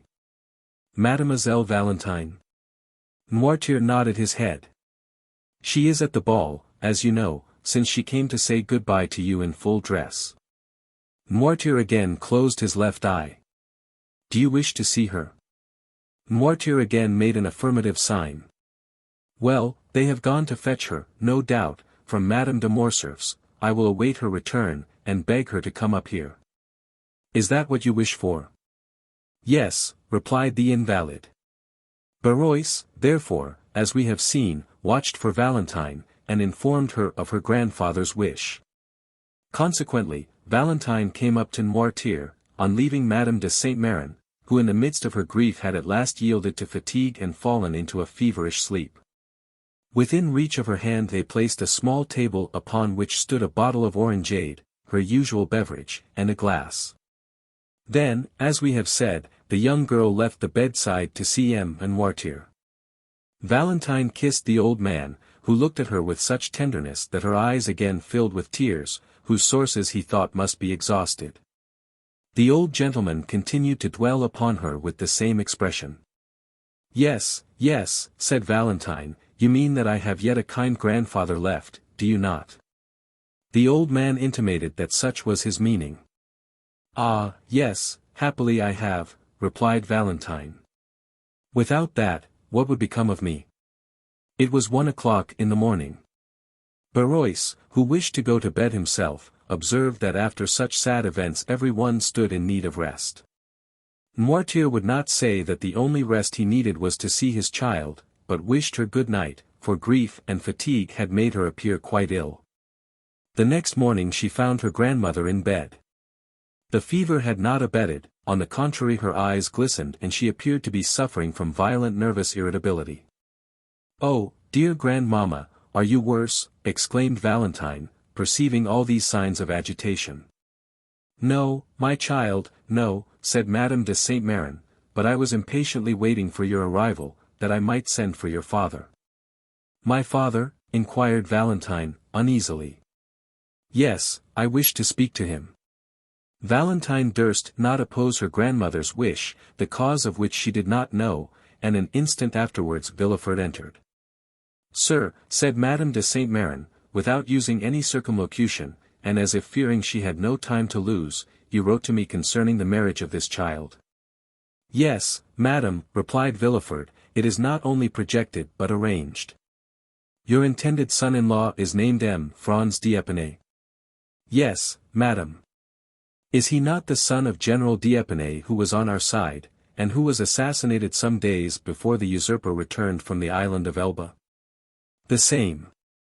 "Does he not dislike the idea of marrying the granddaughter of a Jacobin?" "Our civil dissensions are now happily extinguished, mother," said Villefort. "M. d'Épinay was quite a child when his father died, he knows very little of M. Noirtier, and will meet him, if not with pleasure, at least with indifference. Is it a suitable match?" "In every respect." "And the young man?" "Is regarded with universal esteem." "You approve of him?" "He is one of the most well-bred young men I know." During the whole of this conversation Valentine had remained silent.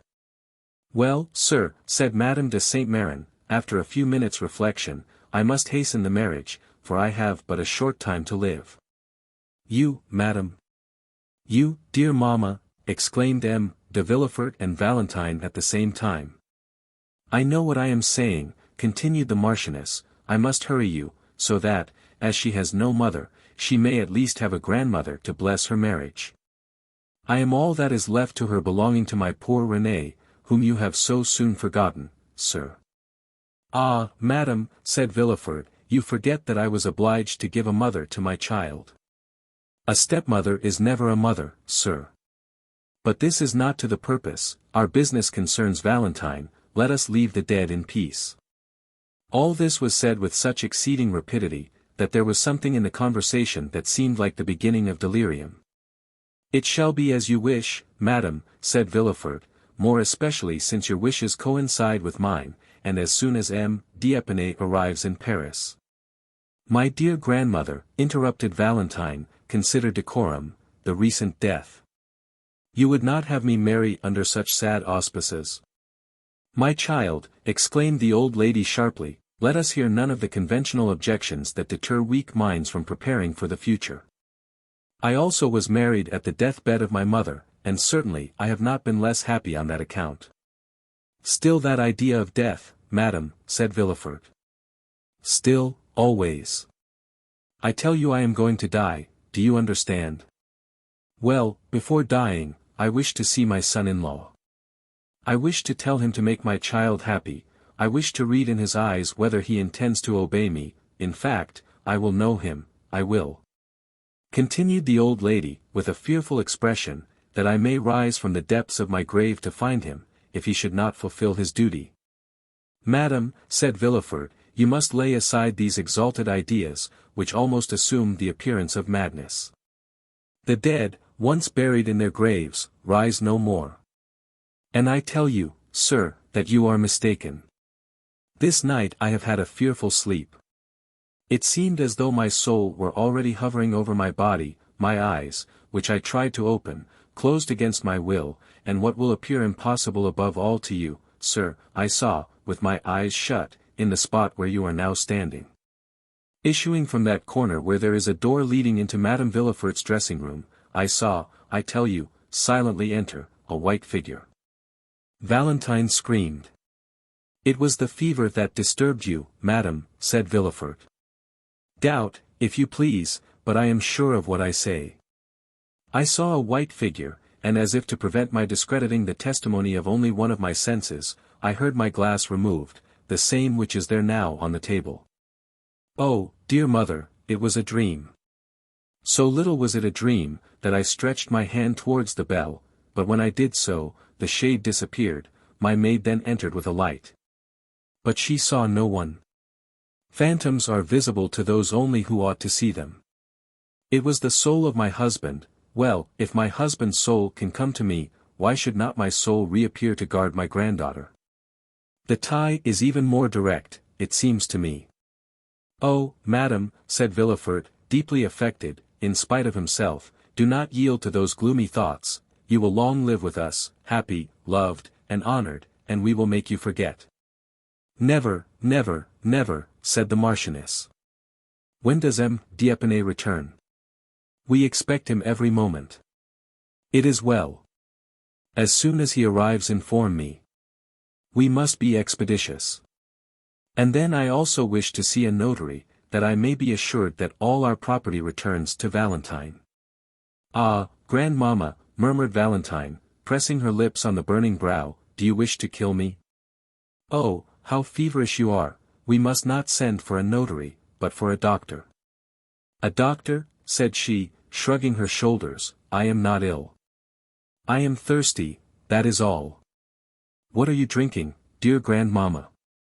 The same as usual, my dear, my glass is there on the table, give it to me, Valentine. Valentine poured the orangeade into a glass and gave it to her grandmother with a certain degree of dread, for it was the same glass she fancied that had been touched by the spectre.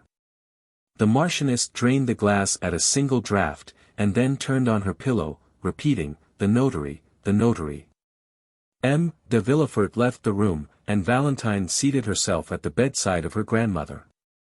The poor child appeared herself to require the doctor she had recommended to her aged relative.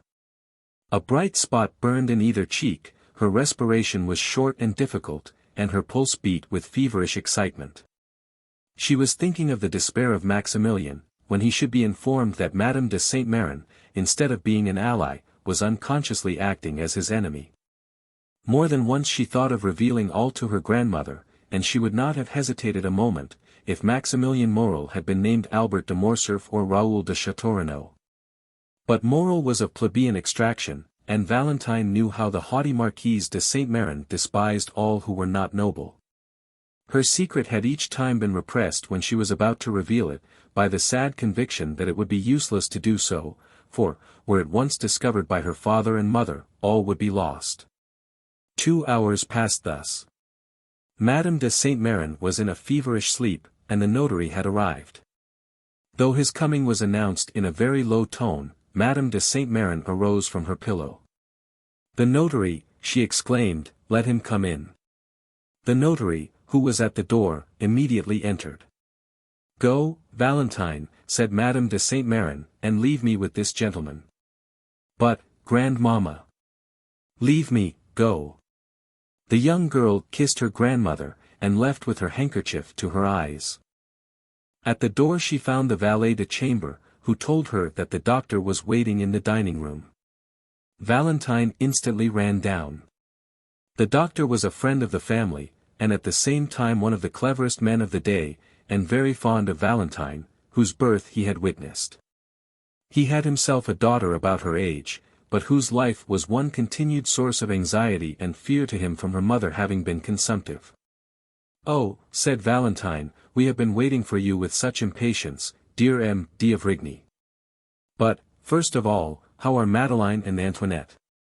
Madeleine was the daughter of M. d'Avrigny, and Antoinette his niece. M. d'Avrigny smiled sadly. Antoinette is very well, he said, and Madeleine tolerably so. But you sent for me, my dear child. It is not your father or Madame de Villefort who is ill. As for you, although we doctors cannot divest our patients of nerves, I fancy you have no further need of me than to recommend you not to allow your imagination to take too wide a field. Valentine colored. M. D'Avrigny carried the science of divination almost to a miraculous extent, for he was one of the physicians who always work upon the body through the mind. "No," she replied, "it is for my poor grandmother. You know the calamity that has happened to us, do you not?" "I know nothing," said M. D'Avrigny.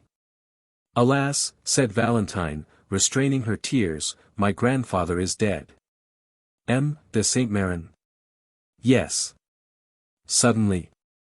"From an apoplectic stroke." "An apoplectic stroke," repeated the doctor. "Yes, and my poor grandmother fancies that her husband, whom she never left, has called her, and that she must go and join him. Oh, M. D'Avrigny, I beseech you, do something for her." "Where is she?" "In her room with the notary." "And M. Noirtier?" Just as he was, his mind perfectly clear, but the same incapability of moving or speaking. "And the same love for you, my dear child?" "Yes," said Valentine, "he was very fond of me." "Who does not love you?" Valentine smiled sadly. "What are your grandmother's symptoms?" "An extreme nervous excitement and a strangely agitated sleep. She fancied this morning in her sleep that her soul was hovering above her body, which she at the same time watched. It must have been delirium. She fancies, too, that she saw a phantom enter her chamber and even heard the noise it made on touching her glass." "It is singular," said the doctor, "I was not aware that Madame de Saint-Meran was subject to such hallucinations." "It is the first time I ever saw her in this condition," said Valentine, "and this morning she frightened me so that I thought her mad, and my father, who you know is a strong-minded man, himself appeared deeply impressed." "We will go and see," said the doctor, "what you tell me seems very strange." The notary here descended, and Valentine was informed that her grandmother was alone. "Go upstairs," she said to the doctor. "And you?" "Oh, I dare not, she forbade my sending for you, and, as you say, I am myself agitated, feverish and out of sorts. I will go and take a turn in the garden to recover myself." The doctor pressed Valentine's hand, and while he visited her grandmother, she descended the steps. We need not say which portion of the garden was her favorite walk. After remaining for a short time in the parterre surrounding the house, and gathering a rose to place in her waist or hair, she turned into the dark avenue which led to the bench, then from the bench she went to the gate. As usual, Valentine strolled for a short time among her flowers, but without gathering them. The mourning in her heart forbade her assuming this simple ornament, though she had not yet had time to put on the outward semblance of woe.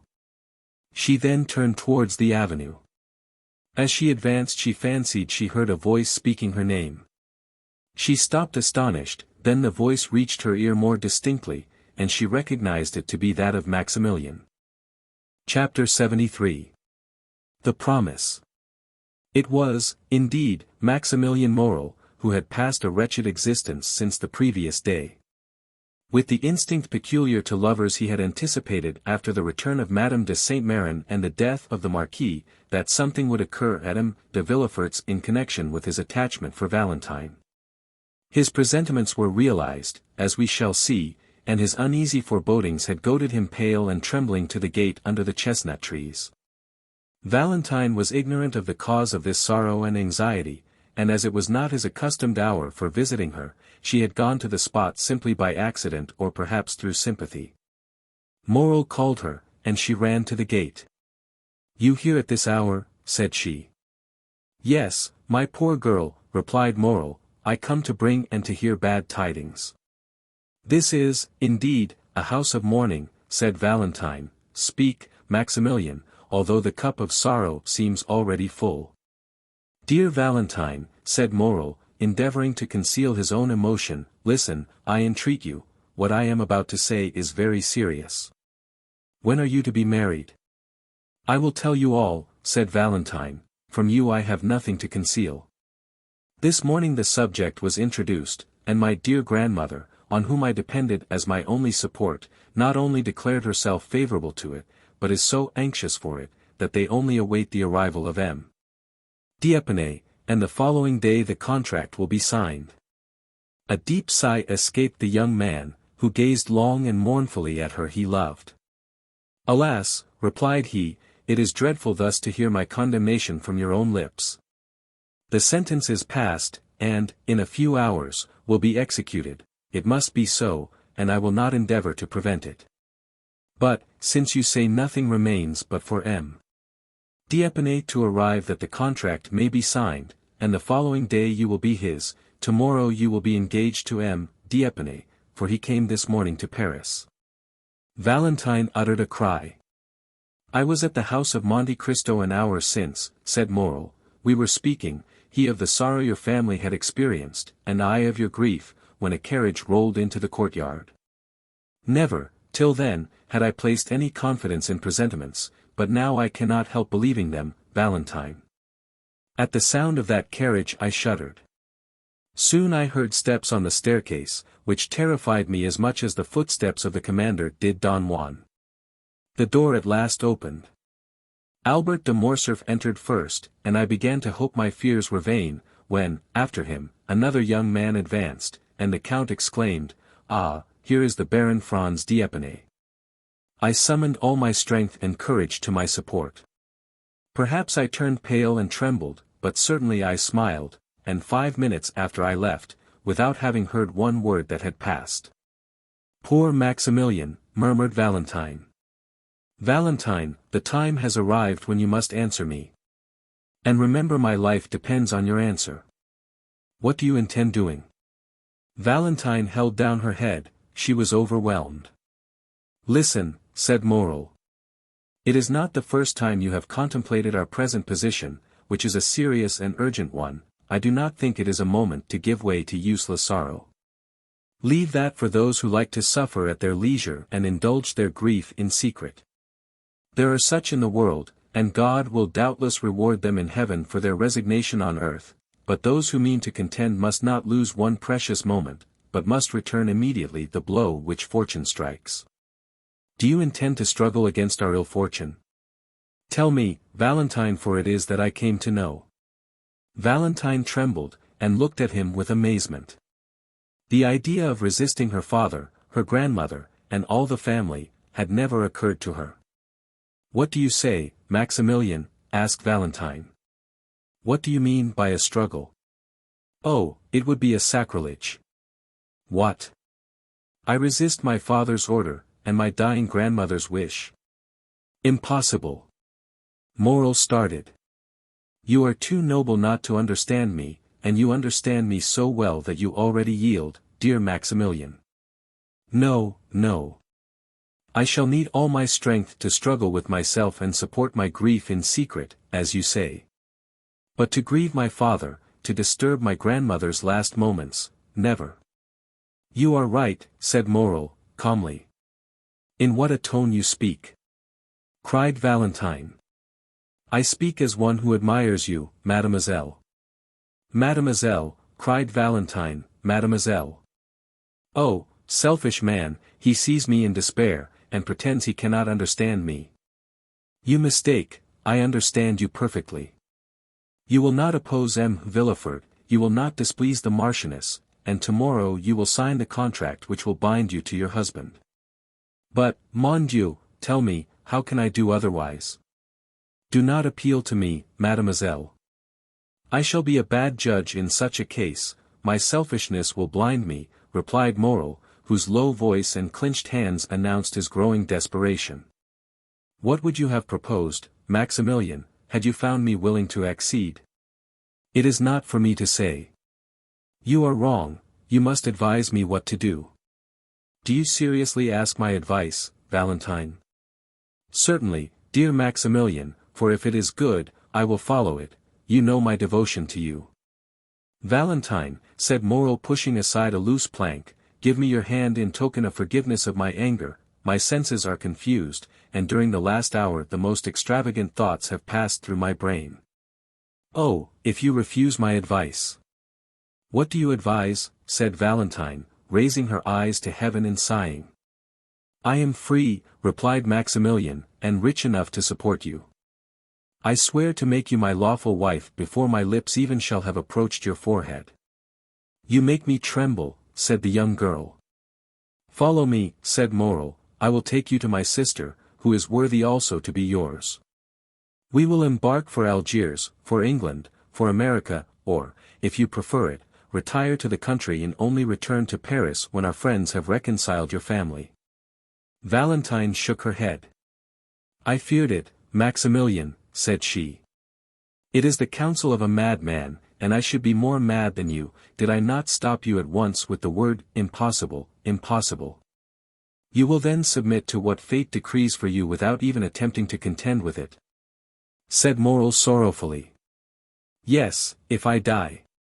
Well, Valentine, resumed Maximilian, I can only say again that you are right. Truly, it is I who am mad, and you prove to me that passion blinds the most well-meaning. I appreciate your calm reasoning. It is then understood that tomorrow you will be irrevocably promised to M. Franz d'Épinay, not only by that theatrical formality invented to heighten the effect of a comedy called the signature of the contract, but your own will. Again you drive me to despair, Maximilian, said Valentine, again you plunge the dagger into the wound. What would you do, tell me, if your sister listened to such a proposition? Mademoiselle, replied Morel with a bitter smile, I am selfish, you have already said so, and as a selfish man I think not of what others would do in my situation, but of what I intend doing myself. I think only that I have known you not a whole year. From the day I first saw you, all my hopes of happiness have been in securing your affection. One day you acknowledged that you loved me, and since that day my hope of future happiness has rested on obtaining you, for to gain you would be life to me. Now, I think no more. I say only that fortune has turned against me, I had thought to gain heaven, and now I have lost it. It is an everyday occurrence for a gambler to lose not only what he possesses but also what he has not. Morel pronounced these words with perfect calmness. Valentine looked at him a moment with her large, scrutinizing eyes, endeavoring not to let Morel discover the grief which struggled in her heart. But, in a word, what are you going to do? Asked she. I am going to have the honor of taking my leave of you, mademoiselle, solemnly assuring you that I wish your life may be so calm, so happy, and so fully occupied, that there may be no place for me even in your memory. Oh! Murmured Valentine. Adieu, Valentine, adieu, said Morel, bowing. Where are you going? Cried the young girl, extending her hand through the opening, and seizing Maximilian by his coat, for she understood from her own agitated feelings that her lover's calmness could not be real. Where are you going? I am going, that I may not bring fresh trouble into your family, and to set an example which every honest and devoted man, situated as I am, may follow. Before you leave me, tell me what you are going to do, Maximilian. The young man smiled sorrowfully. Speak, speak, said Valentine, I entreat you. Has your resolution changed, Valentine? It cannot change, unhappy man, you know it must not, cried the young girl. Then adieu, Valentine. Valentine shook the gate with a strength of which she could not have been supposed to be possessed, as Morel was going away, and passing both her hands through the opening, she clasped and wrung them. I must know what you mean to do, said she. Where are you going? Oh, fear not, said Maximilian, stopping at a short distance, I do not intend to render another man responsible for the rigorous fate reserved for me. Another might threaten to seek M. Franz, to provoke him, and to fight with him, all that would be folly. What has M. Franz to do with it? He saw me this morning for the first time, and has already forgotten he has seen me. He did not even know I existed when it was arranged by your two families that you should be united. I have no enmity against M. Franz, and promise you the punishment shall not fall on him. On whom, then, on me? On you? Valentine. Oh, heaven forbid. Woman is sacred, the woman one loves is holy. On yourself, then, unhappy man, on yourself. I am the only guilty person, am I not? Said Maximilian. Maximilian, said Valentine, Maximilian, come back, I entreat you. He drew near with his sweet smile, and but for his paleness one might have thought him in his usual happy mood. Listen, my dear, my adored Valentine, said he in his melodious and grave tone. Those who, like us, have never had a thought for which we need blush before the world, such may read each other's hearts. I never was romantic, and am no melancholy hero. I imitate neither Manfred nor Anthony. But without words, protestations, or vows, my life has entwined itself with yours. You leave me, and you are right in doing so. I repeat it, you are right, but in losing you, I lose my life. The moment you leave me, Valentine, I am alone in the world. My sister is happily married, her husband is only my brother-in-law, that is, a man whom the ties of social life alone attach to me. No one then longer needs my useless life. This is what I shall do, I will wait until the very moment you are married, for I will not lose the shadow of one of those unexpected chances which are sometimes reserved for us, since M. Franz may, after all, die before that time, a thunderbolt may fall even on the altar as you approach it, nothing appears impossible to one condemned to die, and miracles appear quite reasonable when his escape from death is concerned. I will, then, wait until the last moment, and when my misery is certain, irremediable, hopeless, I will write a confidential letter to my brother-in-law, another to the prefect of police, to acquaint them with my intention. And at the corner of some wood, on the brink of some abyss, on the bank of some river, I will put an end to my existence, as certainly as I am the son of the most honest man who ever lived in France. Valentine trembled convulsively, she loosened her hold of the gate, her arms fell by her side, and 2 large tears rolled down her cheeks. The young man stood before her, sorrowful and resolute. "Oh, for pity's sake," said she, "you will live, will you not?" "No, on my honor," said Maximilian, "but that will not affect you.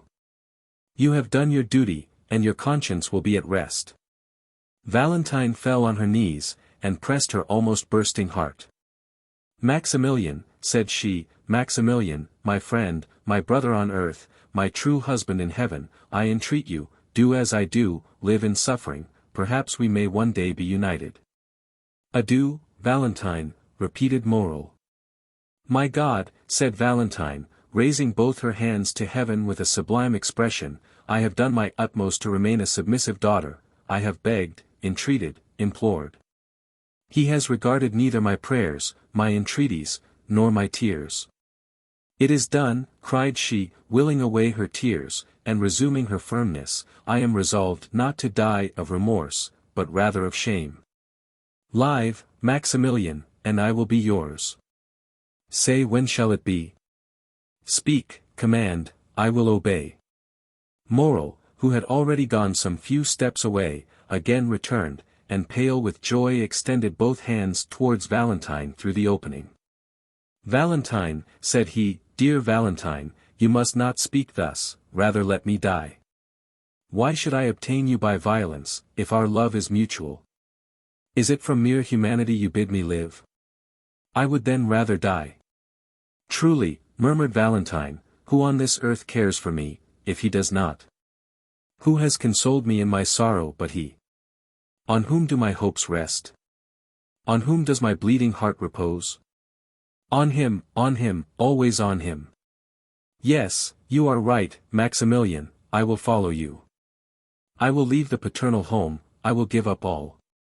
"Oh, ungrateful girl that I am," cried Valentine, sobbing, "I will give up all, even my dear old grandfather, whom I had nearly forgotten."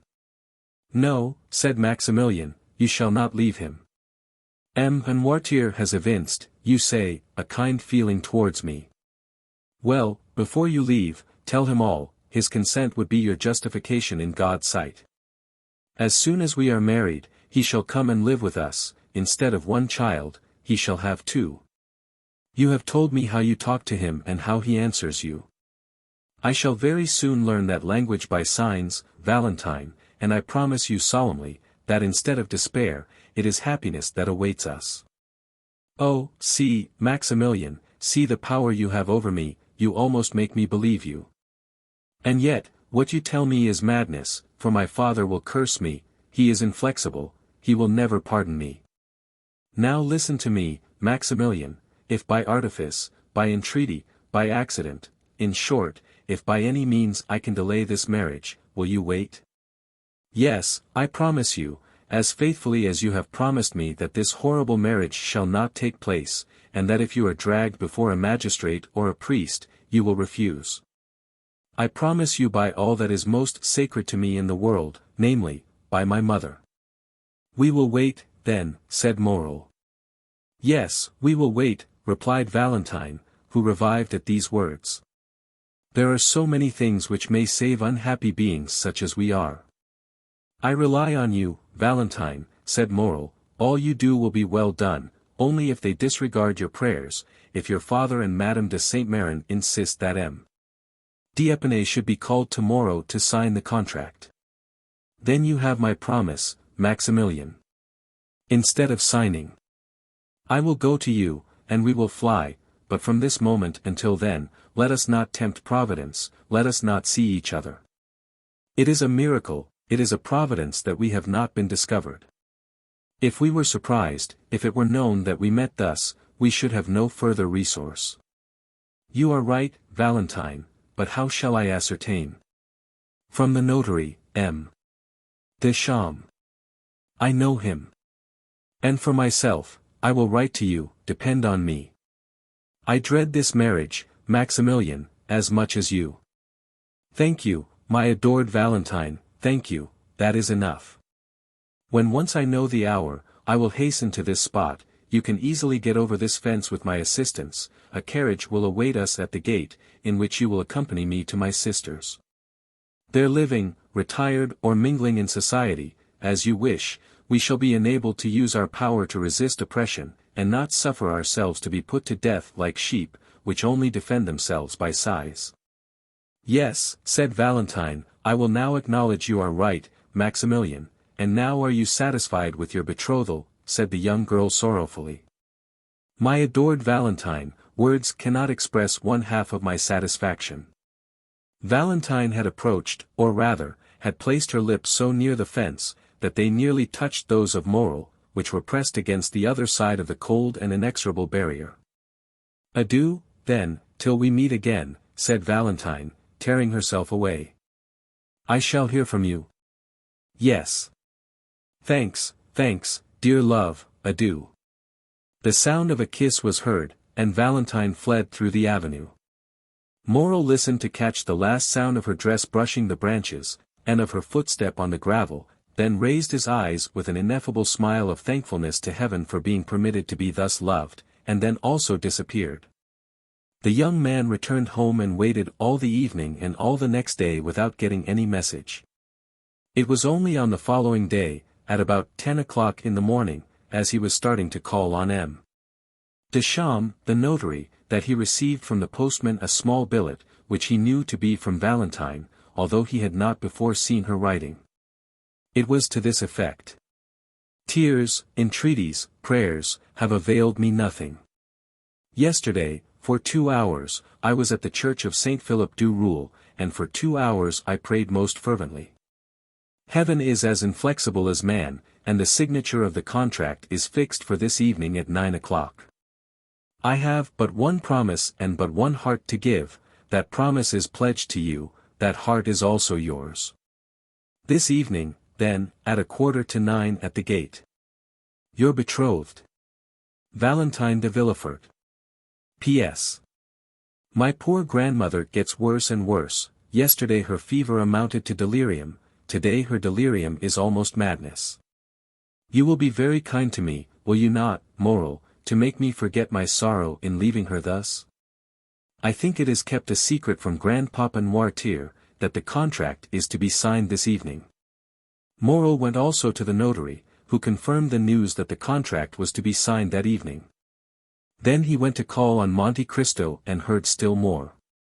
Franz had been to announce the ceremony, and Madame de Villefort had also written to beg the Count to excuse her not inviting him. The death of M. de Saint-Meran and the dangerous illness of his widow would cast a gloom over the meeting which she would regret should be shared by the Count whom she wished every happiness. The day before Franz had been presented to Madame de Saint-Meran, who had left her bed to receive him, but had been obliged to return to it immediately after. It is easy to suppose that Morel's agitation would not escape the Count's penetrating eye.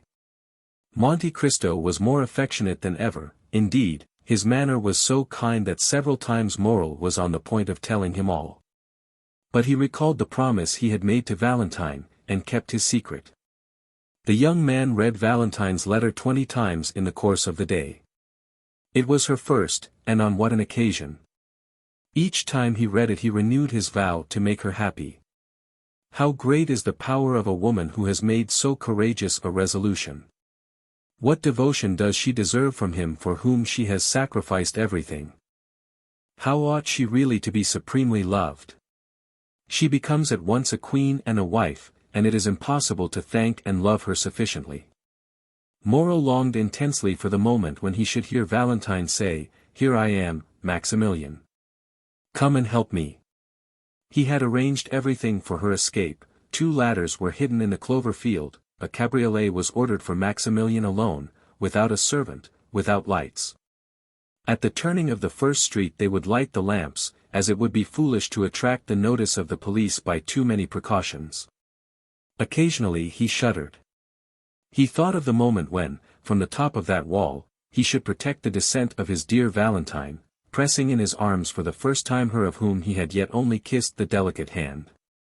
When the afternoon arrived and he felt that the hour was drawing near, he wished for solitude. His agitation was extreme, a simple question from a friend would have irritated him. He shut himself in his room, and tried to read, but his eye glanced over the page without understanding a word, and he threw away the book, and for the second time sat down to sketch his plan, the ladders, and the fence. At length the hour drew near. Never did a man deeply in love allow the clocks to go on peacefully. Morel tormented his so effectually that they struck 8 at 6:30. He then said, "It is time to start." The signature was indeed fixed to take place at 9 o'clock, but perhaps Valentine will not wait for that. Consequently, Morel, having left the Rue Meslay at 8:30 by his timepiece, entered the clover field while the clock of Saint Philip du Roule was striking 8. The horse and cabriolet were concealed behind a small ruin, where Morel had often waited. The night gradually drew on, and the foliage in the garden assumed a deeper hue. Then Morel came out from his hiding-place with a beating heart, and looked through the small opening in the gate. There was yet no one to be seen. The clock struck 8:30, and still another half-hour was passed in waiting, while Morel walked to and fro, and gazed more and more frequently through the opening. The garden became darker still, but in the darkness he looked in vain for the white dress, and in the silence he vainly listened for the sound of footsteps. The house, which was discernible through the trees, remained in darkness, and gave no indication that so important an event as the signature of a marriage contract was going on. Morel looked at his watch, which wanted 9:15. But soon the same clock he had already heard strike 2 or 3 times rectified the error by striking 9:30. This was already half an hour past the time Valentine had fixed. It was a terrible moment for the young man.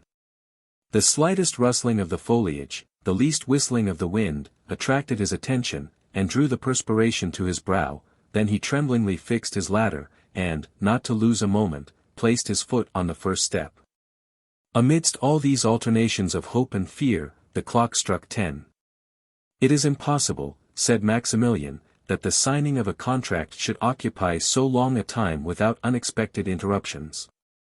I have weighed all the chances, calculated the time required for all the forms, something must have happened." And then he walked rapidly to and fro, and pressed his burning forehead against the fence. Had Valentine fainted? Or had she been discovered and stopped in her flight? These were the only obstacles which appeared possible to the young man. The idea that her strength had failed her in attempting to escape, and that she had fainted in one of the paths, was the one that most impressed itself upon his mind. "In that case," said he, "I should lose her, and by my own fault." He dwelt on this idea for a moment, then it appeared reality. He even thought he could perceive something on the ground at a distance. He ventured to call, and it seemed to him that the wind wafted back an almost inarticulate sigh. At last the half-hour struck. It was impossible to wait longer, his temples throbbed violently, his eyes were growing dim, he passed one leg over the wall, and in a moment leaped down on the other side. He was on Villefort's premises, had arrived there by scaling the wall. What might be the consequences? However, he had not ventured thus far to draw back. He followed a short distance close under the wall, then crossed a path, had entered a clump of trees. In a moment he had passed through them, and could see the house distinctly. Then Morel saw that he had been right in believing that the house was not illuminated. Instead of lights at every window, as is customary on days of ceremony, he saw only a grey mass, which was veiled also by a cloud, which at that moment obscured the moon's feeble light. A light moved rapidly from time to time past 3 windows of the second floor. These 3 windows were in Madame de Saint-Méran's room. Another remained motionless behind some red curtains which were in Madame de Villefort's bedroom. Morel guessed all this. So many times, in order to follow Valentine in thought at every hour in the day, had he made her describe the whole house, that without having seen it he knew it all. This darkness and silence alarmed Morel still more than Valentine's absence had done. Almost mad with grief, and determined to venture everything in order to see Valentine once more, and be certain of the misfortune he feared, Morel gained the edge of the clump of trees, and was going to pass as quickly as possible through the flower garden, when the sound of a voice, still at some distance, but which was borne upon the wind, reached him. At this sound, as he was already partially exposed to view, he stepped back and concealed himself completely, remaining perfectly motionless. He had formed his resolution. If it was Valentine alone, he would speak as she passed. If she was accompanied, and he could not speak, still he should see her, and know that she was safe. If they were strangers, he would listen to their conversation, and might understand something of this hitherto incomprehensible mystery. The moon had just then escaped from behind the cloud which had concealed it, and Morel saw Villefort come out upon the steps, followed by a gentleman in black. They descended, and advanced towards the clump of trees, and Morel soon recognized the other gentleman as Dr. D'Avrigny. The young man, seeing them approach, drew back mechanically, until he found himself stopped by a sycamore tree in the center of the clump. There he was compelled to remain. Soon the 2 gentlemen stopped also. "Ah, my dear doctor," said the procureur, "heaven declares itself against my house. What a dreadful death, what a blow! Seek not to console me, alas, nothing can alleviate so great a sorrow, the wound is too deep and too fresh. Dead, dead." The cold sweat sprang to the young man's brow, and his teeth chattered. Who could be dead in that house, which Villefort himself had called accursed? "My dear M. de Villefort," replied the doctor, with a tone which redoubled the terror of the young man, "I have not led you here to console you, on the contrary." "What can you mean?" asked the procureur, alarmed. "I mean that behind the misfortune which has just happened to you, there is another, perhaps, still greater." "Can it be possible?" murmured Villefort, clasping his hands. "What are you going to tell me? Are we quite alone, my friend?" "Yes, quite, but why all these precautions?" "Because I have a terrible secret to communicate to you," said the doctor. "Let us sit down." Villefort fell, rather than seated himself. The doctor stood before him, with one hand placed on his shoulder. Morel, horrified, supported his head with one hand, and with the other pressed his heart, lest its beatings should be heard. "Dead, dead," repeated he within himself. And he felt as if he were also dying. "Speak, doctor, I am listening," said Villefort. "Strike, I am prepared for everything." Madame de Saint-Méran was, doubtless, advancing in years, but she enjoyed excellent health. Morel began again to breathe freely, which he had not done during the last 10 minutes. "Grief has consumed her," said Villefort. "Yes, grief, doctor. After living 40 years with the Marquis." "It is not grief, my dear Villefort," said the doctor. "Grief may kill, although it rarely does, and never in a day, never in an hour, never in 10 minutes. Villefort answered nothing, he simply raised his head, which had been cast down before, and looked at the doctor with amazement. "Were you present during the last struggle?" asked M.D. of Rigny. I was, replied the procureur. You begged me not to leave. Did you notice the symptoms of the disease to which Madame de Saint-Meran has fallen a victim? I did. Madame de Saint-Meran had 3 successive attacks, at intervals of some minutes, each one more serious than the former. When you arrived, Madame de Saint-Meran had already been panting for breath some minutes. She then had a fit, which I took to be simply a nervous attack, and it was only when I saw her raise herself in the bed, and her limbs and neck appear stiffened, that I became really alarmed. Then I understood from your countenance there was more to fear than I had thought. This crisis past, I endeavored to catch your eye, but could not. You held her hand, you were feeling her pulse, and the second fit came on before you had turned towards me. This was more terrible than the first, the same nervous movements were repeated, and the mouth contracted and turned purple. And at the third she expired. At the end of the first attack I discovered symptoms of tetanus. You confirmed my opinion. Yes, before others, replied the doctor, but now we are alone. What are you going to say? Oh, spare me. That the symptoms of tetanus and poisoning by vegetable substances are the same.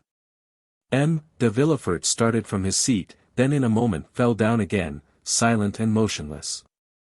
Morel knew not if he were dreaming or awake. Listen, said the doctor, I know the full importance of the statement I have just made, and the disposition of the man to whom I have made it. Do you speak to me as a magistrate or as a friend? Asked Villefort. As a friend, and only as a friend, at this moment. The similarity in the symptoms of tetanus and poisoning by vegetable substances is so great, that were I obliged to affirm by oath what I have now stated, I should hesitate. I therefore repeat to you, I speak not to a magistrate, but to a friend. And to that friend I say. During the 3/4 of an hour that the struggle continued, I watched the convulsions and the death of Madame de Saint-Meran, and am thoroughly convinced that not only did her death proceed from poison, but I could also specify the poison. Can it be possible? The symptoms are marked, do you see, sleep broken by nervous spasms, excitation of the brain, torpor of the nerve centers. Madame de Saint-Meran succumbed to a powerful dose of brucine or of strychnine, which by some mistake, perhaps, has been given to her. Villefort seized the doctor's hand. Oh, it is impossible, said he, I must be dreaming. It is frightful to hear such things from such a man as you. Tell me, I entreat you, my dear doctor, that you may be deceived. Doubtless I may, but I do not think so. Have pity on me, doctor. So many dreadful things have happened to me lately that I am on the verge of madness. Has any one besides me seen Madame de Saint-Meran? No. Has anything been sent for from a chemist's that I have not examined? Nothing. Had Madame de Saint-Meran any enemies? Not to my knowledge. Would her death affect anyone's interest? It could not indeed, my daughter is her only heiress, Valentine alone. Oh, if such a thought could present itself, I would stab myself to punish my heart for having for one instant harbored it. Indeed, my dear friend, said M.D. of Rigny, I would not accuse anyone. I speak only of an accident, you understand, of a mistake, but whether accident or mistake, the fact is there, it is on my conscience and compels me to speak aloud to you. Make inquiry. Of whom, how, of what? May not Barois, the old servant, have made a mistake, and have given Madame de Saint-Meran a dose prepared for his master? For my father? Yes. But how could a dose prepared for M. Noirtier poison Madame de Saint-Meran? Nothing is more simple. You know poisons become remedies in certain diseases, of which paralysis is one. For instance, having tried every other remedy to restore movement and speech to M. Noirtier, I resolved to try one last means, and for 3 months I have been giving him brucine, so that in the last dose I ordered for him there were 6 grains. This quantity, which is perfectly safe to administer to the paralyzed frame of M. Noirtier, which has become gradually accustomed to it, would be sufficient to kill another person. My dear doctor, there is no communication between M. Noirtier's apartment and that of Madame de Saint-Meran, and Barrois never entered my mother-in-law's room. In short, doctor, although I know you to be the most conscientious man in the world, and although I place the utmost reliance in you, I want, notwithstanding my conviction, to believe this axiom, errare humanum est. Is there one of my brethren in whom you have equal confidence with myself? Why do you ask me that? What do you wish? Send for him, I will tell him what I have seen, and we will consult together, and examine the body. And you will find traces of poison? No, I did not say of poison, but we can prove what was the state of the body. We shall discover the cause of her sudden death, and we shall say, dear Villefort, if this thing has been caused by negligence, watch over your servants, if from hatred, watch your enemies. What do you propose to me, d'Avrigny? Said Villefort in despair, so soon as another is admitted into our secret, an inquest will become necessary, and an inquest in my house, impossible. Still, continued the procureur, looking at the doctor with uneasiness, if you wish it, if you demand it, why then it shall be done. But, doctor, you see me already so grieved, how can I introduce into my house so much scandal, after so much sorrow? My wife and my daughter would die of it. And I, doctor, you know a man does not arrive at the post I occupy, one has not been king's attorney 25 years without having amassed a tolerable number of enemies, mine are numerous. Let this affair be talked of, it will be a triumph for them, which will make them rejoice, and cover me with shame. Pardon me, doctor, these worldly ideas, were you a priest I should not dare tell you that, but you are a man, and you know mankind. Doctor, pray recall your words, you have said nothing, have you? My dear M. de Villefort, replied the doctor, my first duty is to humanity. I would have saved Madame de Saint-Meran, if science could have done it. But she is dead and my duty regards the living. Let us bury this terrible secret in the deepest recesses of our hearts. I am willing, if any one should suspect this, that my silence on the subject should be imputed to my ignorance. Meanwhile, sir, watch always, watch carefully, for perhaps the evil may not stop here. And when you have found the culprit, if you find him, I will say to you, you are a magistrate, do as you will. I thank you, doctor, said Villefort with indescribable joy, I never had a better friend than you. And, as if he feared Dr. d'Avrigny would recall his promise, he hurried him towards the house. When they were gone, Morrel ventured out from under the trees, and the moon shone upon his face, which was so pale it might have been taken for that of a ghost. I am manifestly protected in a most wonderful, but most terrible manner, said he. But Valentine, poor girl, how will she bear so much sorrow? As he thought thus, he looked alternately at the window with red curtains and the 3 windows with white curtains. The light had almost disappeared from the former. Doubtless Madame de Villefort had just put out her lamp, and the night lamp alone reflected its dull light on the window. At the extremity of the building, on the contrary, he saw one of the 3 windows open.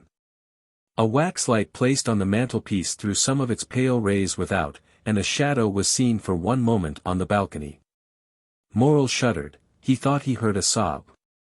It cannot be wondered at that his mind, generally so courageous, but now disturbed by the 2 strongest human passions, love and fear, was weakened even to the indulgence of superstitious thoughts.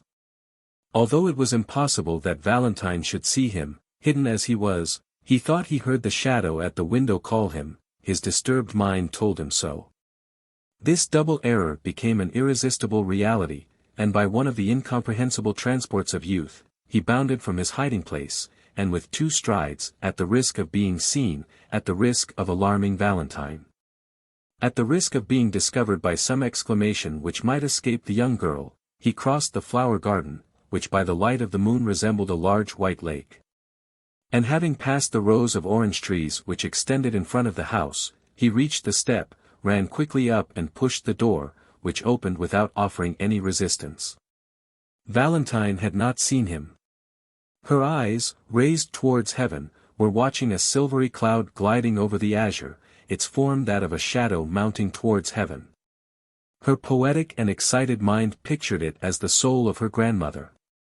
Meanwhile, Morrel had traversed the anteroom and found the staircase, which, being carpeted, prevented his approach being heard, and he had regained that degree of confidence that the presence of M. de Villefort even would not have alarmed him.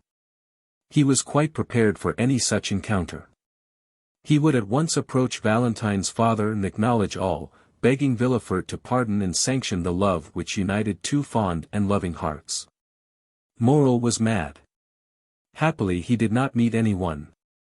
Now, especially, did he find the description Valentine had given of the interior of the house useful to him. He arrived safely at the top of the staircase, and while he was feeling his way, a sob indicated the direction he was to take. He turned back, a door partly open enabled him to see his road, and to hear the voice of one in sorrow. He pushed the door open and entered. At the other end of the room, under a white sheet which covered it, lay the corpse, still more alarming to Morel since the account he had so unexpectedly overheard. By its side, on her knees, and with her head buried in the cushion of an easy chair, was Valentine, trembling and sobbing, her hands extended above her head, clasped and stiff. She had turned from the window, which remained open, and was praying in accents that would have affected the most unfeeling. Her words were rapid, incoherent, unintelligible, for the burning weight of grief almost stopped her utterance. The moon shining through the open blinds made the lamp appear to burn paler, and cast a sepulchral hue over the whole scene. Morel could not resist this. He was not exemplary for piety, he was not easily impressed, but Valentine's suffering, weeping, wringing her hands before him, was more than he could bear in silence. He sighed, and whispered a name, and the head bathed in tears and pressed on the velvet cushion of the chair, a head like that of a Magdalene by Correggio, was raised and turned towards him. Valentine perceived him without betraying the least surprise. A heart overwhelmed with one great grief is insensible to minor emotions. Morel held out his hand to her. Valentine, as her only apology for not having met him, pointed to the corpse under the sheet, and began to sob again. Neither dared for some time to speak in that room. They hesitated to break the silence which death seemed to impose. At length Valentine ventured. "My friend," said she, "how came you here?" "Alas, I would say you are welcome, had not death opened the way for you into this house." "Valentine," said Morel with a trembling voice, "I had waited since 8:30, and did not see you come. I became uneasy, leaped the wall, found my way through the garden, when voices conversing about the fatal event." "What voices?" asked Valentine. Morel shuddered as he thought of the conversation of the doctor and M. de Villefort, and he thought he could see through the sheet the extended hands, the stiff neck, and the purple lips. "Your servants," said he, "who were repeating the whole of the sorrowful story, from them I learned it all. But it was risking the failure of our plan to come up here, love." "Forgive me," replied Morel, "I will go away." "No," said Valentine, "you might meet someone, stay. But if anyone should come here." The young girl shook her head. "No one will come," said she, "do not fear, there is our safeguard," pointing to the bed. "But what has become of M. d'Épinay?" replied Morel. "M. Franz arrived to sign the contract just as my dear grandmother was dying." "Alas," said Morel with a feeling of selfish joy, for he thought this death would cause the wedding to be postponed indefinitely. "But what redoubles my sorrow," continued the young girl, as if this feeling was to receive its immediate punishment, "is that the poor old lady, on her deathbed, requested that the marriage might take place as soon as possible. She also, thinking to protect me, was acting against me." "Hark," said Morel. They both listened. Steps were distinctly heard in the corridor and on the stairs. "It is my father, who has just left his study." "To accompany the doctor to the door," added Morel. "How do you know it is the doctor?" asked Valentine, astonished. "I imagined it must be," said Morel. Valentine looked at the young man. They heard the street door close, then M. de Villefort locked the garden door, and returned upstairs. He stopped a moment in the anteroom, as if hesitating whether to turn to his own apartment or into Madame de Saint-Méran's. Morel concealed himself behind a door. Valentine remained motionless, grief seeming to deprive her of all fear. M. de Villefort passed on to his own room. Now, said Valentine, you can neither go out by the front door nor by the garden. Moreau looked at her with astonishment. There is but one way left you that is safe, said she, it is through my grandfather's room. She rose. Come, she added. Where? Asked Maximilian. To my grandfather's room. In M. Noirtier's apartment. Yes. Can you mean it, Valentine? I have long wished it, he is my only remaining friend and we both need his help, come. Be careful, Valentine, said Moreau, hesitating to comply with the young girl's wishes. I now see my error, I acted like a madman in coming in here. Are you sure you are more reasonable? Yes, said Valentine, and I have but one scruple, that of leaving my dear grandmother's remains, which I had undertaken to watch. Valentine, said Moreau, death is in itself sacred. Yes, said Valentine, besides, it will not be for long. She then crossed the corridor, and led the way down a narrow staircase to M. Noirtier's room. Moreau followed her on tiptoe. At the door they found the old servant. Barois, said Valentine, shut the door, and let no one come in. She passed first. Noirtier, seated in his chair, and listening to every sound, was watching the door. He saw Valentine, and his eye brightened. There was something grave and solemn in the approach of the young girl which struck the old man, and immediately his bright eye began to interrogate. Dear grandfather, said she hurriedly, you know poor grandmamma died an hour since, and now I have no friend in the world but you. His expressive eyes evinced the greatest tenderness. To you alone, then, may I confide my sorrows and my hopes. The paralytic motioned yes. Valentine took Maximilian's hand. Look attentively, then, at this gentleman. The old man fixed his scrutinizing gaze with slight astonishment on Moreau. It is M. Maximilian Moreau, said she. The son of that good merchant of Marseilles, whom you doubtless recollect. Yes, said the old man. He brings an irreproachable name, which Maximilian is likely to render glorious, since at 30 years of age he is a captain, an officer of the Legion of Honor. The old man signified that he recollected him. Well, grandpapa, said Valentine, kneeling before him, and pointing to Maximilian, I love him, and will be only his. Were I compelled to marry another, I would destroy myself. The eyes of the paralytic expressed a multitude of tumultuous thoughts. You like M. Maximilian Moreau, do you not, grandpapa? Asked Valentine. Yes. And you will protect us, who are your children, against the will of my father. Noirtier cast an intelligent glance at Moreau, as if to say, perhaps I may. Maximilian understood him. Mademoiselle, said he, you have a sacred duty to fulfill in your deceased grandmother's room, will you allow me the honor of a few minutes' conversation with M. Noirtier? That is it, said the old man's eye. Then he looked anxiously at Valentine. Do you fear he will not understand? Yes. Oh, we have so often spoken of you, that he knows exactly how I talk to you. Then turning to Maximilian, with an adorable smile. Although shaded by sorrow, he knows everything I know, said she. Valentine arose, placed a chair for Moreau, requested Barois not to admit any one, and having tenderly embraced her grandfather, and sorrowfully taken leave of Moreau, she went away.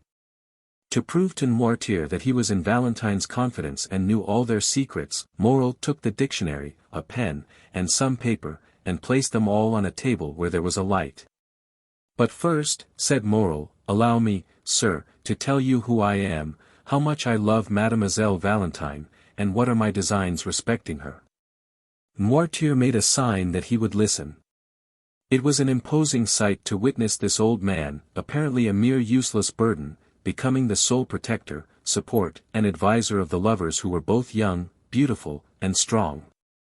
His remarkably noble and austere expression struck Moreau, who began his story with trembling. He related the manner in which he had become acquainted with Valentine, and how he had loved her, and that Valentine, in her solitude and her misfortune, had accepted the offer of his devotion.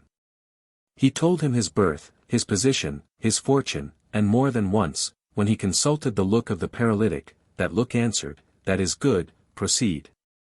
"And now," said Morrel, when he had finished the first part of his recital, "now I have told you of my love and my hopes, may I inform you of my intentions?" "Yes," signified the old man. "This was our resolution. A cabriolet was in waiting at the gate, in which I intended to carry off Valentine to my sister's house, to marry her, and to wait respectfully M. de Villefort's pardon." "No," said Noirtier. "We must not do so." "No." "You do not sanction our project?" "No." "There is another way," said Morrel. The old man's interrogative. I said, "What?" "I will go," continued Maximilian, "I will seek M. Franz d'Épinay. I am happy to be able to mention this in Mademoiselle de Villefort's absence, and will conduct myself toward him so as to compel him to challenge me." Noirtier's look continued to interrogate. "You wish to know what I will do?" "Yes. I will find him, as I told you. I will tell him the ties which bind me to Mademoiselle Valentine. If he be a sensible man, he will prove it by renouncing of his own accord the hand of his betrothed, and will secure my friendship, and love until death.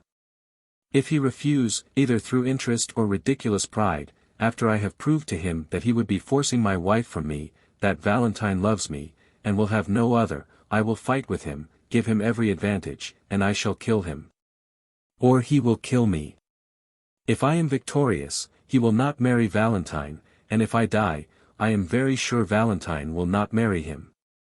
Noirtier watched, with indescribable pleasure, this noble and sincere countenance, on which every sentiment his tongue uttered was depicted, adding by the expression of his fine features all that coloring adds to a sound and faithful drawing.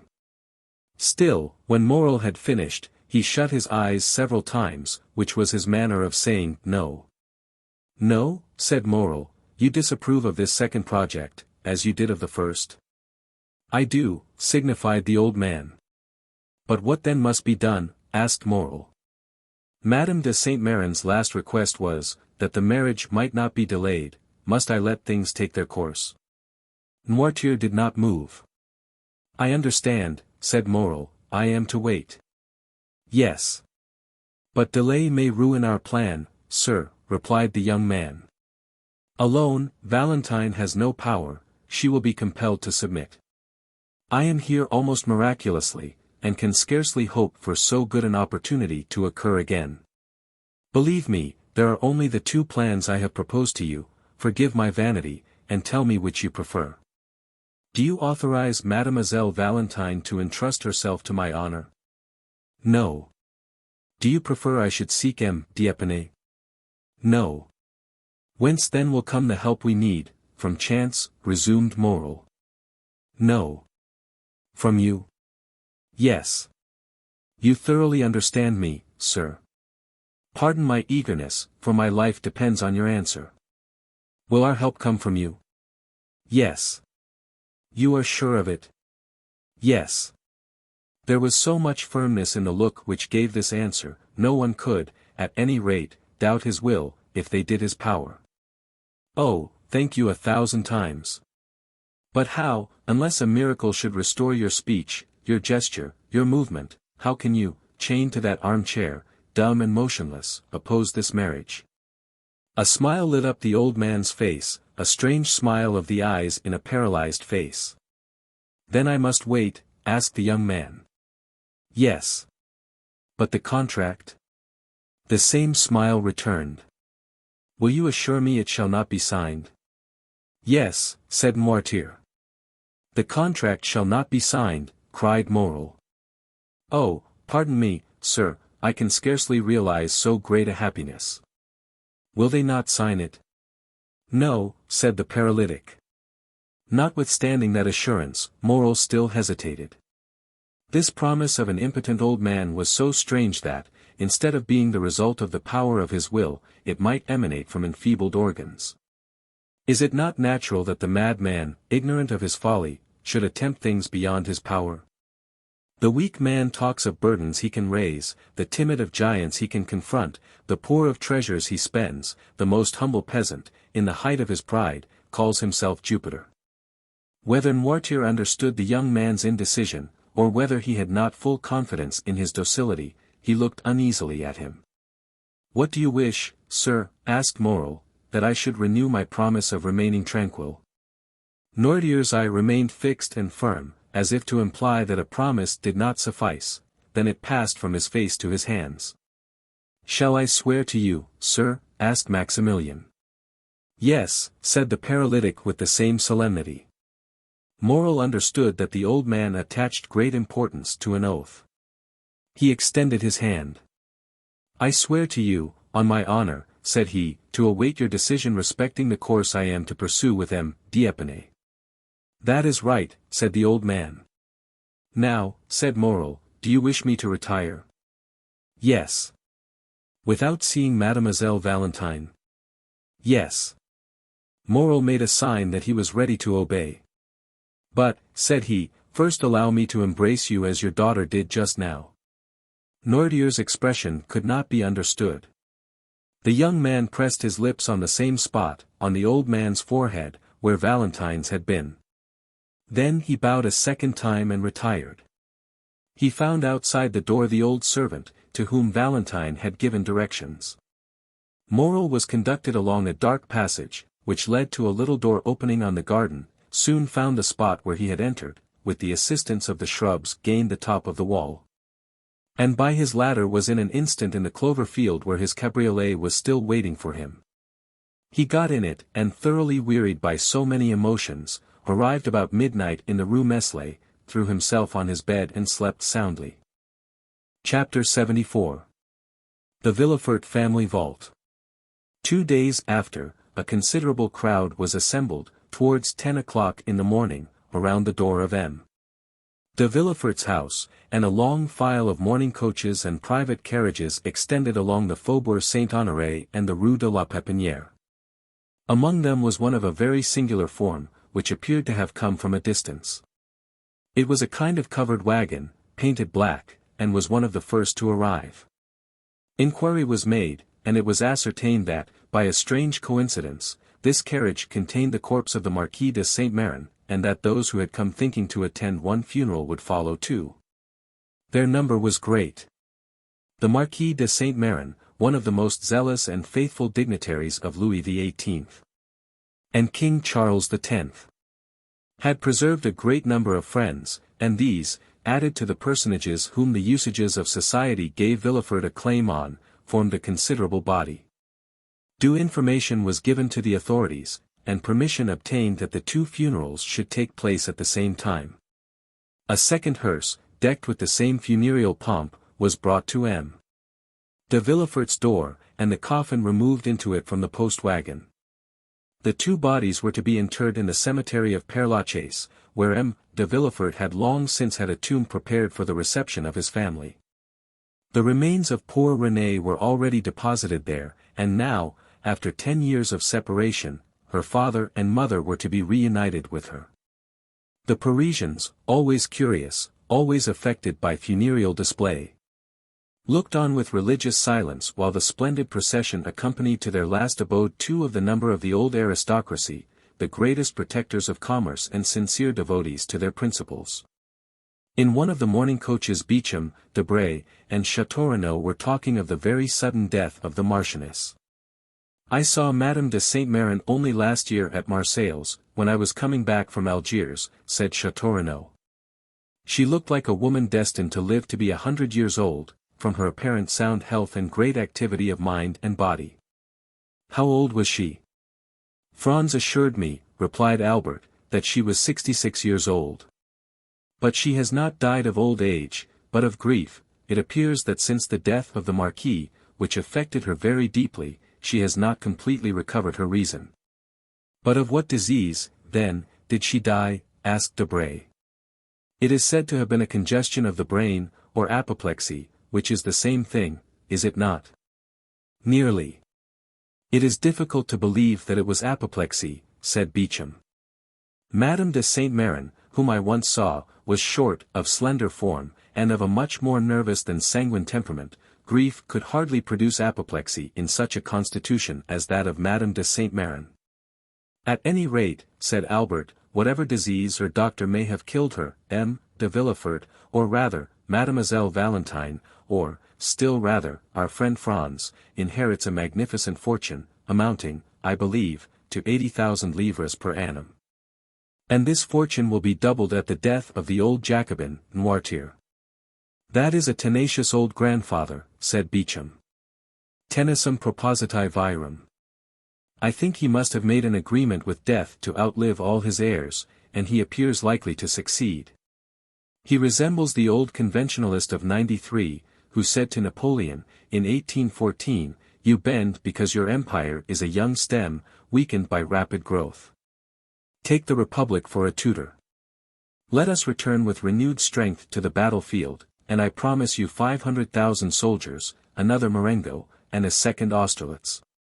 Ideas do not become extinct, sire. They slumber sometimes, but only revive the stronger before they sleep entirely. Ideas and men appeared the same to him. One thing only puzzles me, namely, how Franz d'Épinay will like a grandfather who cannot be separated from his wife. But where is Franz? In the first carriage, with M. de Villefort, who considers him already as one of the family. Such was the conversation in almost all the carriages.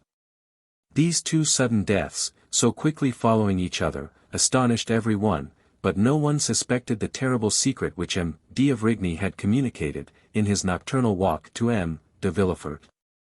They arrived in about an hour at the cemetery. The weather was mild, but dull, and in harmony with the funeral ceremony.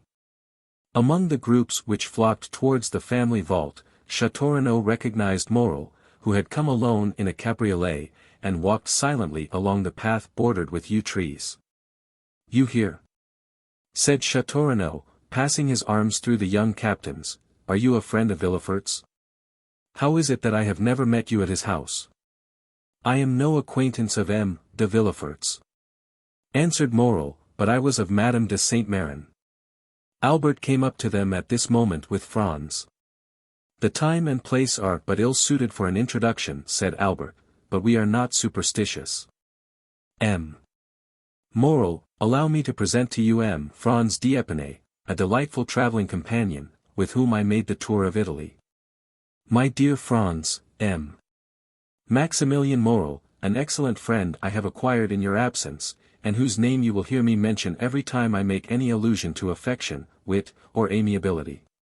Morel hesitated for a moment.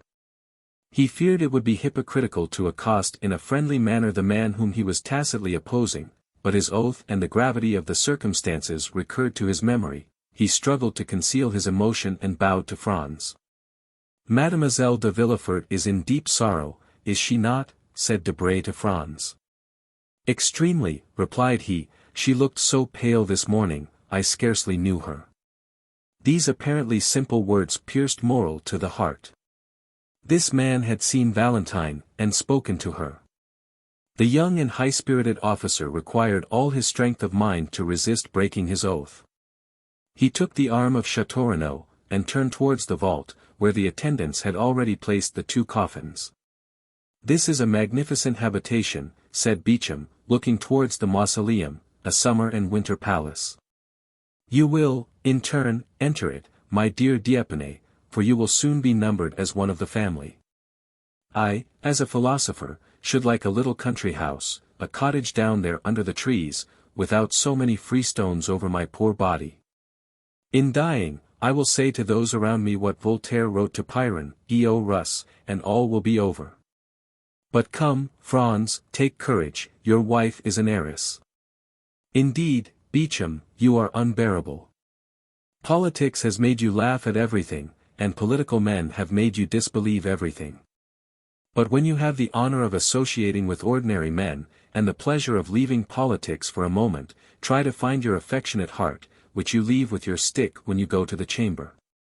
"But tell me," said Beauchamp, "what is life? Is it not a hall in death's anteroom?"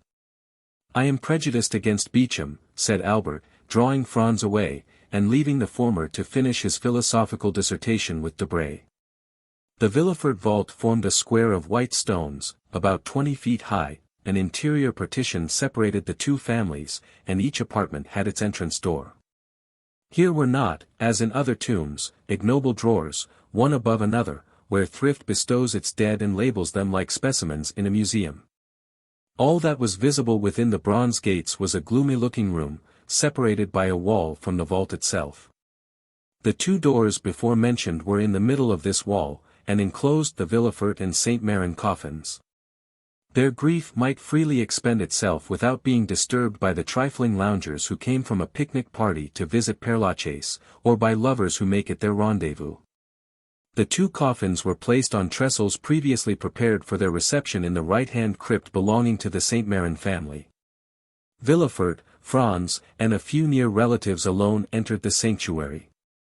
As the religious ceremonies had all been performed at the door, and there was no address given, the party all separated. Château, Albert, and Morel, went one way, and Debray and Beauchamp the other.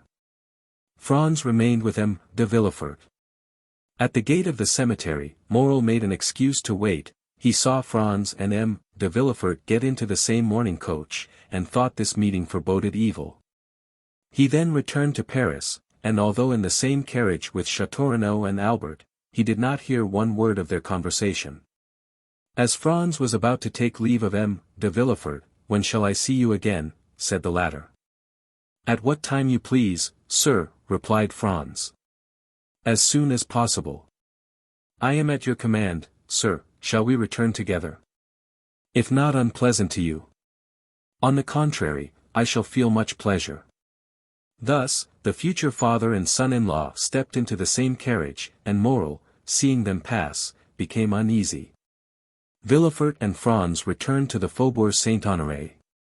The procureur, without going to see either his wife or his daughter, went at once to his study, and, offering the young man a chair, M. Diable, said he, "allow me to remind you at this moment, which is perhaps not so ill-chosen as at first sight may appear, for obedience to the wishes of the departed is the first offering which should be made at their tomb. Allow me then to remind you of the wish expressed by Madame de Saint-Meran on her deathbed, that Valentine's wedding might not be deferred. You know the affairs of the deceased are in perfect order, and her will bequeaths to Valentine the entire property of the Saint-Meran family. The notary showed me the documents yesterday, which will enable us to draw up the contract immediately. You may call on the notary, M. Deschamps, Place Beauvau, Faubourg Saint-Honoré, and you have my authority to inspect those deeds." "Sir," replied M. Diable, "it is not, perhaps, the moment for Mademoiselle Valentine, who is in deep distress, to think of a husband. Indeed, I fear Valentine will have no greater pleasure than that of fulfilling her grandmother's last injunctions. There will be no obstacle from that quarter, I assure you." "In that case," replied Franz, "as I shall raise none, you may make arrangements when you please. I have pledged my word, and shall feel pleasure and happiness in adhering to it." "Then," said Villefort, "nothing further is required. The contract was to have been signed 3 days since. We shall find it all ready, and can sign it today." "But the morning?" said Franz, hesitating. "Don't be uneasy on that score," replied Villefort, "no ceremony will be neglected in my house. Mademoiselle de Villefort may retire during the prescribed 3 months to her estate of Saint-Meran, I say hers, for she inherits it today. There, after a few days, if you like, the civil marriage shall be celebrated without pomp or ceremony. Madame de Saint-Meran wished her daughter should be married there. When that is over, you, sir, can return to Paris, while your wife passes the time of her mourning with her mother-in-law." "As you please, sir," said Franz. "Then," replied M. de Villefort, "have the kindness to wait half an hour. Valentine shall come down into the drawing-room. I will send for M. Deschamps. We will read and sign the contract before we separate, and this evening Madame de Villefort shall accompany Valentine to her estate, where we will rejoin them in a week." "Sir," said Franz, "I have one request to make." "What is it?" "I wish Albert de Morcerf and Raoul de Château to be present at this signature. you know they are my witnesses. Half an hour will suffice to apprise them. Will you go for them yourself, or shall you send? I prefer going, sir. I shall expect you, then, in half an hour, Baron, and Valentine will be ready. Franz bowed and left the room. Scarcely had the door closed, when M. de Villefort sent to tell Valentine to be ready in the drawing-room in half an hour, as he expected the notary and M. d'Épinay and his witnesses. The news caused a great sensation throughout the house. Madame de Villefort would not believe it, and Valentine was thunderstruck. She looked around for help, and would have gone down to her grandfather's room, but on the stairs she met M. de Villefort, who took her arm and led her into the drawing-room.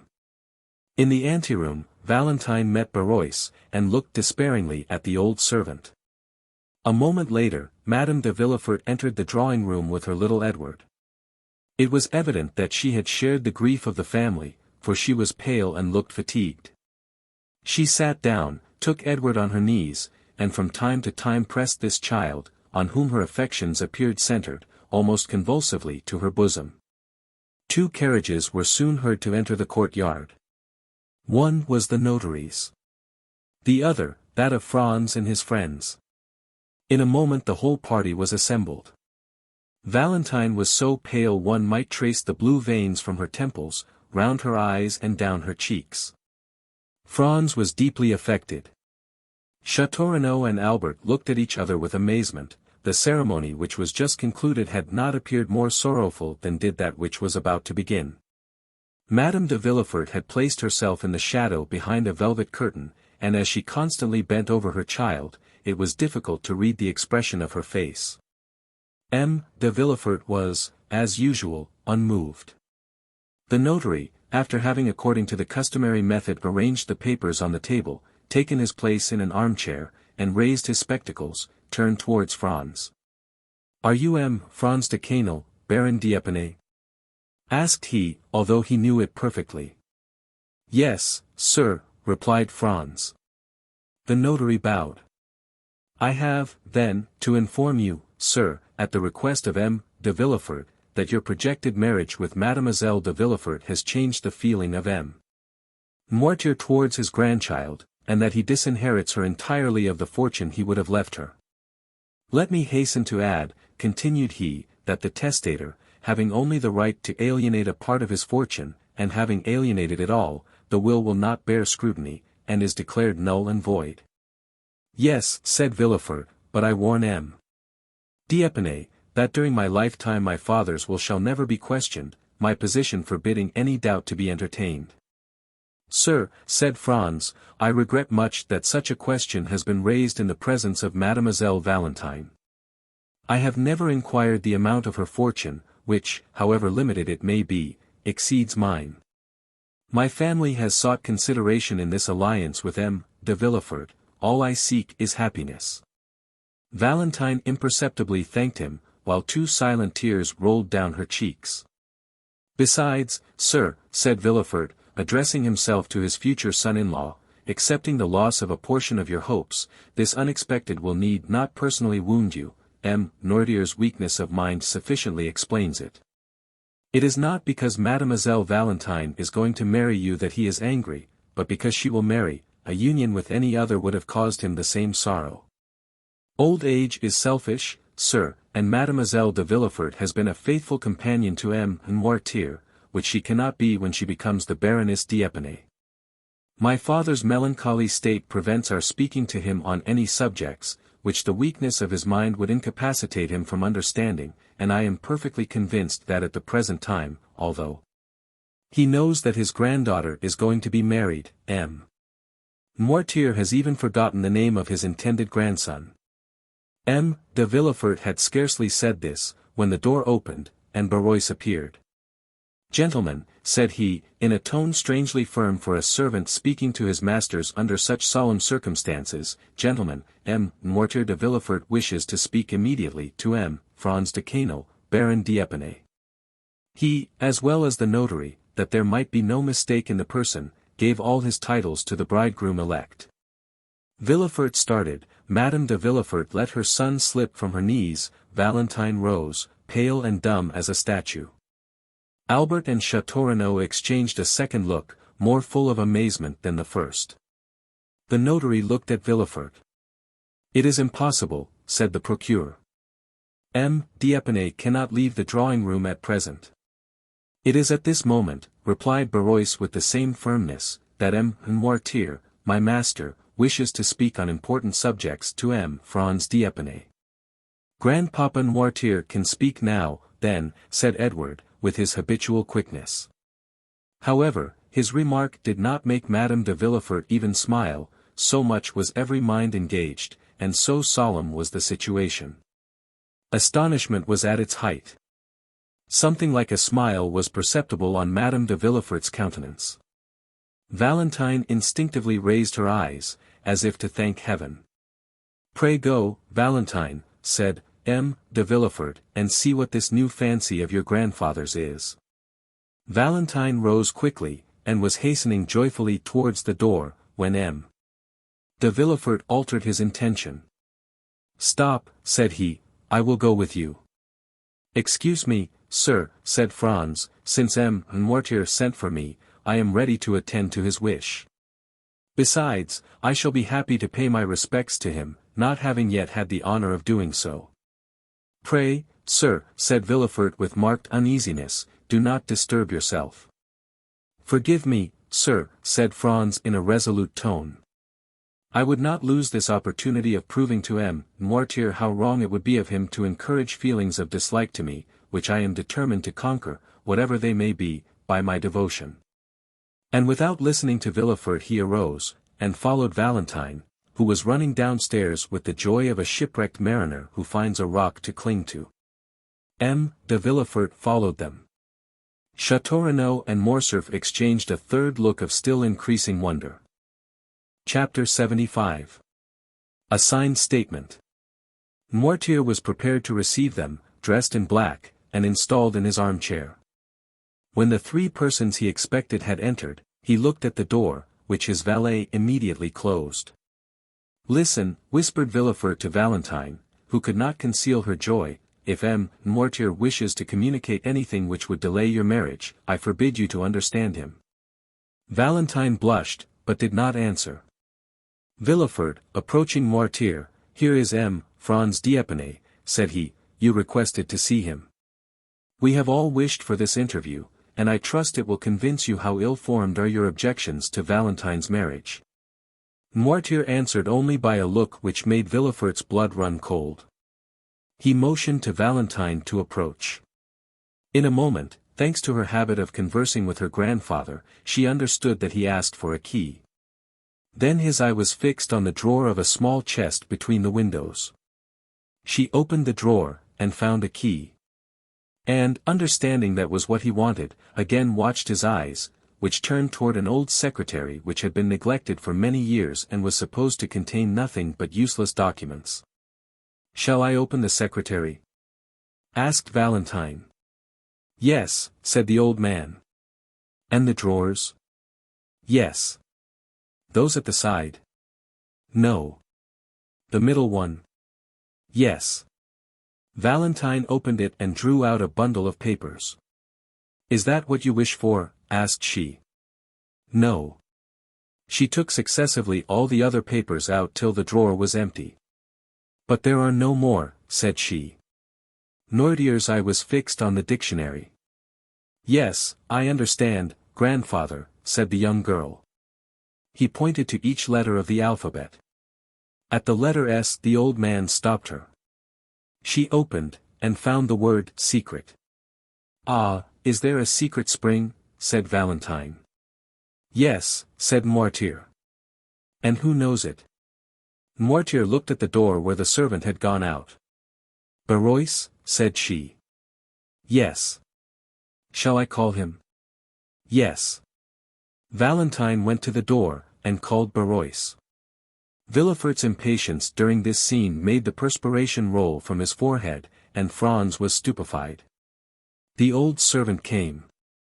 "Barois," said Valentine, "my grandfather has told me to open that drawer in the secretary, but there is a secret spring in it, which you know. Will you open it?" Barois looked at the old man. Obey, said Noirtier's intelligent eye. Barrois touched a spring, the false bottom came out, and they saw a bundle of papers tied with a black string. Is that what you wish for? Said Barrois. Yes. Shall I give these papers to M. de Villefort? No. To Mademoiselle Valentine? No.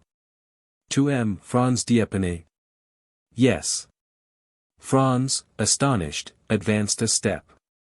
To me, sir, said he. Yes. Franz took them from Barrois and casting a glance at the cover, read. To be given, after my death, to General Durand, who shall bequeath the packet to his son, with an injunction to preserve it as containing an important document. Well, sir, asked Franz, what do you wish me to do with this paper? To preserve it, sealed up as it is, doubtless, said the procureur. No, replied Noirtier eagerly. Do you wish him to read it? Said Valentine. Yes, replied the old man. You understand, Baron, my grandfather wishes you to read this paper, said Valentine. Then let us sit down, said Villefort impatiently, for it will take some time. Sit down, said the old man. Villefort took a chair, but Valentine remained standing by her father's side, and Franz before him, holding the mysterious paper in his hand. Read, said the old man. Franz untied it, and in the midst of the most profound silence read. Extract from the report of a meeting of the Bonapartist Club in the Rue Saint-Jacques, held February 5, 1815. Franz stopped. February 5, 1815, said he. It is the day my father was murdered. Valentine and Villefort were dumb, the eye of the old man alone seemed to say clearly, go on. But it was on leaving this club, said he, my father disappeared. Noirtier's eye continued to say, read. He resumed. The undersigned Louis Jacques Beaurepaire, Lieutenant Colonel of Artillery, Etienne Duchamy, General of Brigade, and Claude Lecharpel, Keeper of Woods and Forests, declare, that on the 4th of February. A letter arrived from the island of Elba, recommending to the kindness and the confidence of the Bonapartist Club, General Flavien Decano, who having served the Emperor from 1804 to 1814 was supposed to be devoted to the interests of the Napoleon dynasty, notwithstanding the title of Baron which Louis XVIII had just granted to him with his estate of Épinay. A note was in consequence addressed to General Decano, begging him to be present at the meeting next day, the 5th. The note indicated neither the street nor the number of the house where the meeting was to be held. It bore no signature, but it announced to the general that someone would call for him if he would be ready at 9 o'clock. The meetings were always held from that time till midnight. At 9 o'clock the president of the club presented himself. The general was ready. The president informed him that one of the conditions of his introduction was that he should be eternally ignorant of the place of meeting, and that he would allow his eyes to be bandaged. Swearing that he would not endeavor to take off the bandage.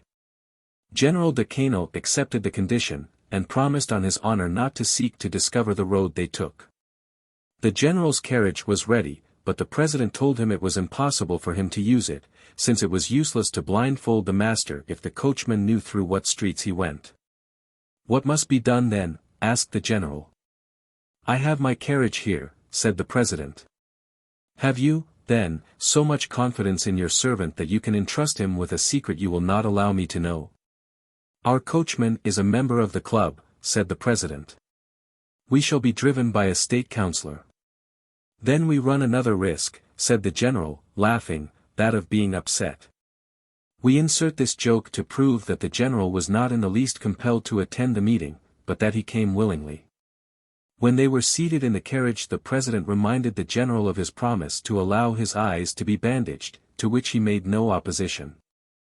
On the road the president thought he saw the general make an attempt to remove the handkerchief, and reminded him of his oath. Sure enough, said the general. The carriage stopped at an alley leading out of the Rue Saint-Jacques. The general alighted, leaning on the arm of the president, of whose dignity he was not aware, considering him simply as a member of the club. They went through the alley, mounted a flight of stairs, and entered the assembly room. The deliberations had already begun. The members, apprised of the sort of presentation which was to be made that evening, were all in attendance. When in the middle of the room the general was invited to remove his bandage, he did so immediately, and was surprised to see so many well-known faces in a society of whose existence he had till then been ignorant. They questioned him as to his sentiments, but he contented himself with answering, that the letters from the island of Elba ought to have informed them. Franz interrupted himself by saying, "My father was a royalist. They need not have asked his sentiments, which were well known. And hence, said Villefort, arose my affection for your father, my dear M. Franz. Opinions held in common are a ready bond of union." "Read again," said the old man. Franz continued. The president then sought to make him speak more explicitly, but M. de Canel replied that he wished first to know what they wanted with him. He was then informed of the contents of the letter from the island of Elba, in which he was recommended to the club as a man who would be likely to advance the interests of their party. One paragraph spoke of the return of Bonaparte and promised another letter and further details, on the arrival of the Pharaon belonging to the shipbuilder Morel, of Marseilles, whose captain was entirely devoted to the emperor. During all this time, the general, on whom they thought to have relied as on a brother, manifested evidently signs of discontent and repugnance. When the reading was finished, he remained silent, with knitted brows. "Well," asked the president, "what do you say to this letter, General?" "I say that it is too soon after declaring myself for Louis XVIII. to break my vow in behalf of the ex-emperor." This answer was too clear to permit of any mistake as to his sentiments. "General," said the president, "we acknowledge no King Louis XVIII. or an ex-emperor, but His Majesty the Emperor and King, driven from France, which is his kingdom, by violence and treason." "Excuse me, gentlemen," said the general, "you may not acknowledge Louis XVIII. But I do, as he has made me a baron and a field marshal, and I shall never forget that for these two titles I am indebted to his happy return to France." "Sir," said the president, rising with gravity, "be careful what you say. Your words clearly show us that they are deceived concerning you in the island of Elba, and have deceived us. The communication has been made to you in consequence of the confidence placed in you, and which does you honor. Now we discover our error. A title and promotion attach you to the government we wish to overturn. We will not constrain you to help us, we enroll no one against his conscience, but we will compel you to act generously, even if you are not disposed to do so. You would call acting generously, knowing your conspiracy and not informing against you, that is what I should call becoming your accomplice. You see I am more candid than you." "Ah, my father," said Franz, interrupting himself. "I understand now why they murdered him." Valentine could not help casting one glance towards the young man, whose filial enthusiasm it was delightful to behold. Villefort walked to and fro behind them. Noirtier watched the expression of each one, and preserved his dignified and commanding attitude. Franz returned to the manuscript, and continued. "Sir," said the president, "you have been invited to join this assembly, you were not forced here. It was proposed to you to come blindfolded, you accepted. When you complied with this twofold request you well knew we did not wish to secure the throne of Louis XVIII, or we should not take so much care to avoid the vigilance of the police. It would be conceding too much to allow you to put on a mask to aid you in the discovery of our secret, and then to remove it that you may ruin those who have confided in you. No, no, you must first say if you declare yourself for the king of a day who now reigns, or for His Majesty the Emperor." "I am a royalist," replied the general, "I have taken the oath of allegiance to Louis XVIII, and I will adhere to it." These words were followed by a general murmur, and it was evident that several of the members were discussing the propriety of making the general repent of his rashness. The president again arose, and having imposed silence, said, "Sir, you are too serious and too sensible a man not to understand the consequences of our present situation. And your candor has already dictated to us the conditions which remain for us to offer you." The general, putting his hand on his sword, exclaimed, "If you talk of honor, do not begin by disavowing its laws, and impose nothing by violence. And you, sir, continued the president, with a calmness still more terrible than the general's anger, I advise you not to touch your sword. The general looked around him with slight uneasiness. However, he did not yield, but calling up all his fortitude, said, I will not swear. Then you must die, replied the president calmly. D'Épinay became very pale. He looked round him a second time. Several members of the club were whispering, and getting their arms from under their cloaks. General, said the president, do not alarm yourself. You are among men of honor who will use every means to convince you before resorting to the last extremity, but as you have said, you are among conspirators, you are in possession of our secret and you must restore it to us. A significant silence followed these words, and as the general did not reply, close the doors, said the president to the doorkeeper. The same deadly silence succeeded these words. Then the general advanced, and making a violent effort to control his feelings, I have a son, said he, and I ought to think of him, finding myself among assassins. General, said the chief of the assembly, one man may insult 50, it is the privilege of weakness. But he does wrong to use his privilege. Follow my advice, swear, and do not insult. The general, again daunted by the superiority of the chief, hesitated a moment, then advancing to the president's desk, what is the form, said he. It is this, I swear by my honor not to reveal to anyone what I have seen and heard on the 5th of February, 1815, between 9 and 10 o'clock in the evening, and I plead guilty of death should I ever violate this oath. The general appeared to be affected by a nervous tremor, which prevented his answering for some moments. Then, overcoming his manifest repugnance, he pronounced the required oath, but in so low a tone as to be scarcely audible to the majority of the members, who insisted on his repeating it clearly and distinctly, which he did. Now am I at liberty to retire, said the general. The president rose, appointed 3 members to accompany him, and got into the carriage with the general after bandaging his eyes.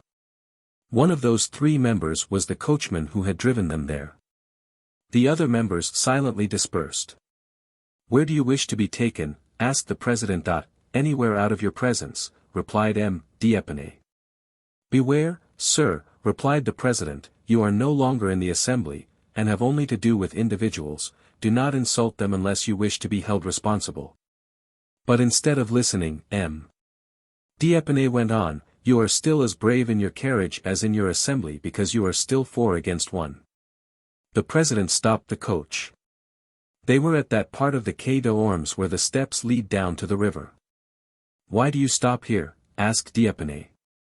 Because, sir, said the president, you have insulted a man, and that man will not go 1 step farther without demanding honorable reparation. Another method of assassination?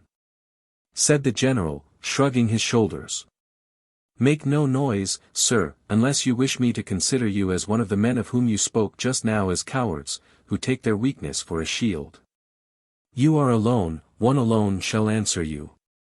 You have a sword by your side, I have one in my cane, you have no witness, one of these gentlemen will serve you. Now, if you please, remove your bandage. The general tore the handkerchief from his eyes. At last, said he, I shall know with whom I have to do. They opened the door and the 4 men alighted.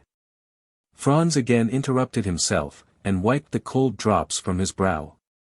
There was something awful in hearing the son read aloud in trembling pallor these details of his father's death, which had hitherto been a mystery. Valentine clasped her hands as if in prayer.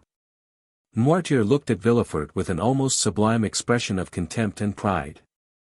Franz continued. It was, as we said, the 5th of February. For 3 days the mercury had been 5 or 6 degrees below freezing and the steps were covered with ice. The general was stout and tall, the president offered him the side of the railing to assist him in getting down. The 2 witnesses followed. It was a dark night. The ground from the steps to the river was covered with snow and hoarfrost, the water of the river looked black and deep. One of the seconds went for a lantern in a coal barge near, and by its light they examined the weapons. The president's sword, which was simply, as he had said, one he carried in his cane, was 5 inches shorter than the general's, and had no guard. The general proposed to cast lots for the swords, but the president said it was he who had given the provocation, and when he had given it he had supposed each would use his own arms. The witnesses endeavored to insist, but the president bade them be silent. The lantern was placed on the ground, the two adversaries took their stations, and the duel began. The light made the two swords appear like flashes of lightning. As for the men, they were scarcely perceptible, the darkness was so great.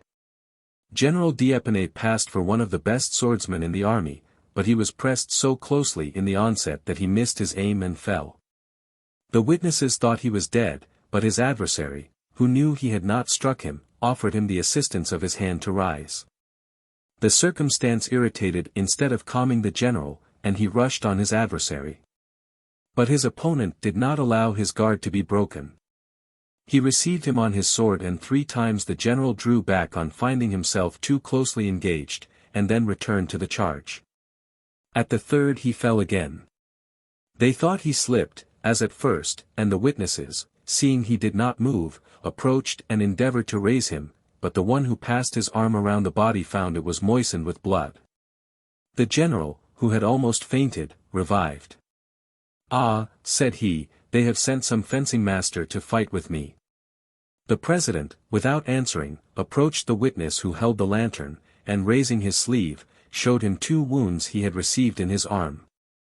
Then opening his coat, and unbuttoning his waistcoat, displayed his side, pierced with a 3rd wound. Still he had not even uttered a sigh. General D'Épinay died 5 minutes after. Franz read these last words in a voice so choked that they were hardly audible, and then stopped, passing his hand over his eyes as if to dispel a cloud. But after a moment's silence, he continued. The president went up the steps, after pushing his sword into his cane, a track of blood on the snow marked his course.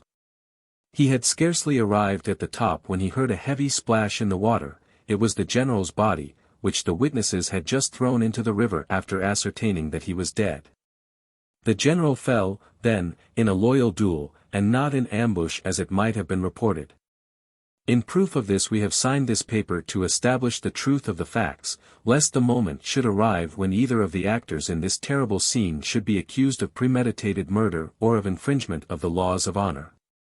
Signed, Beaurepaire, Deschamps, and Lecharpel. When Franz had finished reading this account, so dreadful for a son, when Valentine, pale with emotion, had wiped away a tear.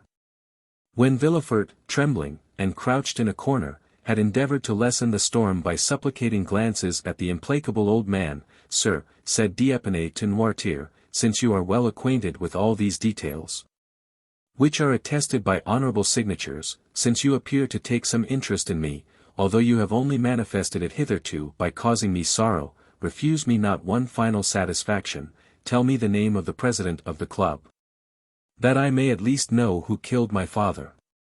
Villefort mechanically felt for the handle of the door. Valentine, who understood sooner than anyone her grandfather's answer, and who had often seen 2 scars upon his right arm, drew back a few steps. "Mademoiselle," said Franz, turning towards Valentine, "unite your efforts with mine to find out the name of the man who made me an orphan at 2 years of age." Valentine remained dumb and motionless. "Hold, sir," said Villefort, "do not prolong this dreadful scene. The names have been purposely concealed, my father himself does not know who this president was, and if he knows, he cannot tell you, proper names are not in the dictionary." "Oh, misery," cried Franz, "the only hope which sustained me and enabled me to read to the end was that of knowing, at least, the name of him who killed my father." "Sir, sir," cried he, turning to Noirtier, "do what you can, make me understand in some way." "Yes," replied Noirtier. "Oh, mademoiselle, mademoiselle," cried Franz, "your grandfather says he can indicate the person. Help me, lend me your assistance." Noirtier looked at the dictionary. Franz took it with a nervous trembling, and repeated the letters of the alphabet successively, until he came to M. At that letter the old man signified yes. "M," repeated Franz. The young man's finger glided over the words, but at each one Noirtier answered by a negative sign. Valentine hid her head between her hands. At length, Franz arrived at the word myself. Yes. You. Cried Franz, whose hair stood on end, you, Noirtier, you killed my father. Yes, replied Noirtier, fixing a majestic look on the young man. Franz fell powerless on a chair. Villefort opened the door and escaped, for the idea had entered his mind to stifle the little remaining life in the heart of this terrible old man. Chapter 76. Progress of Cavalcanti the Younger. Meanwhile Cavalcanti the Elder had returned to his service, not in the army of His Majesty the Emperor of Austria, but at the gaming table of the Baths of Lucca, of which he was one of the most assiduous courtiers. He had spent every farthing that had been allowed for his journey as a reward for the majestic and solemn manner in which he had maintained his assumed character of father. Andrea at his departure inherited all the papers which proved that he had indeed the honor of being the son of the Marquis Bartolomeo and the Marchioness Oliva Corsinari. He was now fairly launched in that Parisian society which gives such ready access to foreigners, and treats them, not as they really are, but as they wish to be considered. Besides, what is required of a young man in Paris? To speak its language tolerably, to make a good appearance, to be a good gamester, and to pay in cash. They are certainly less particular with a foreigner than with a Frenchman. Andrea had, then, in a fortnight, attained a very fair position. He was called Count, he was said to possess 50,000 livres per annum, and his father's immense riches, buried in the quarries of Saravezza, were a constant theme. A learned man, before whom the last circumstance was mentioned as a fact, declared he had seen the quarries in question, which gave great weight to assertions hitherto somewhat doubtful, but which now assumed the garb of reality. Such was the state of society in Paris at the period we bring before our readers, when Monte Cristo went one evening to pay Danglars a visit. Danglars was out, but the Count was asked to go and see the Baroness, and he accepted the invitation. It was never without a nervous shudder, since the dinner at Auteuil, and the events which followed it, that Madame Danglars heard Monte Cristo's name announced. If he did not come, the painful sensation became most intense. If, on the contrary, he appeared, his noble countenance, his brilliant eyes, his amiability, his polite attention even towards Madame Danglars, soon dispelled every impression of fear. It appeared impossible to the Baroness that a man of such delightfully pleasing manners should entertain evil designs against her. Besides, the most corrupt minds only suspect evil when it would answer some interested end. Useless injury is repugnant to every mind. When Monte Cristo entered the boudoir, to which we have already once introduced our readers, and where the Baroness was examining some drawings, which her daughter passed to her after having looked at them with Cavalcanti, his presence soon produced its usual effect, and it was with smiles that the Baroness received the Count, although she had been a little disconcerted at the announcement of his name. The latter took in the whole scene at a glance. The Baroness was partially reclining on a sofa, Eugénie sat near her, and Cavalcanti was standing. Cavalcanti, dressed in black, like one of Goethe's heroes, with varnished shoes and white silk open-work stockings, passed a white and tolerably nice-looking hand through his light hair, and so displayed a sparkling diamond. That in spite of Monte Cristo's advice the vain young man had been unable to resist putting on his little finger. This movement was accompanied by killing glances at Mademoiselle Danglars, and by sighs launched in the same direction. Mademoiselle Danglars was still the same, cold, beautiful, and satirical. Not one of these glances, nor one sigh, was lost on her. They might have been said to fall on the shield of Minerva, which some philosophers assert protected sometimes the breast of Sappho. Eugénie bowed coldly to the Count, and availed herself of the first moment when the conversation became earnest to escape to her study. Whence very soon two cheerful and noisy voices being heard in connection with occasional notes of the piano assured Monte Cristo that Mademoiselle Danglars preferred to his society and to that of Cavalcanti the company of Mademoiselle Louise d'Armilly, her singing teacher.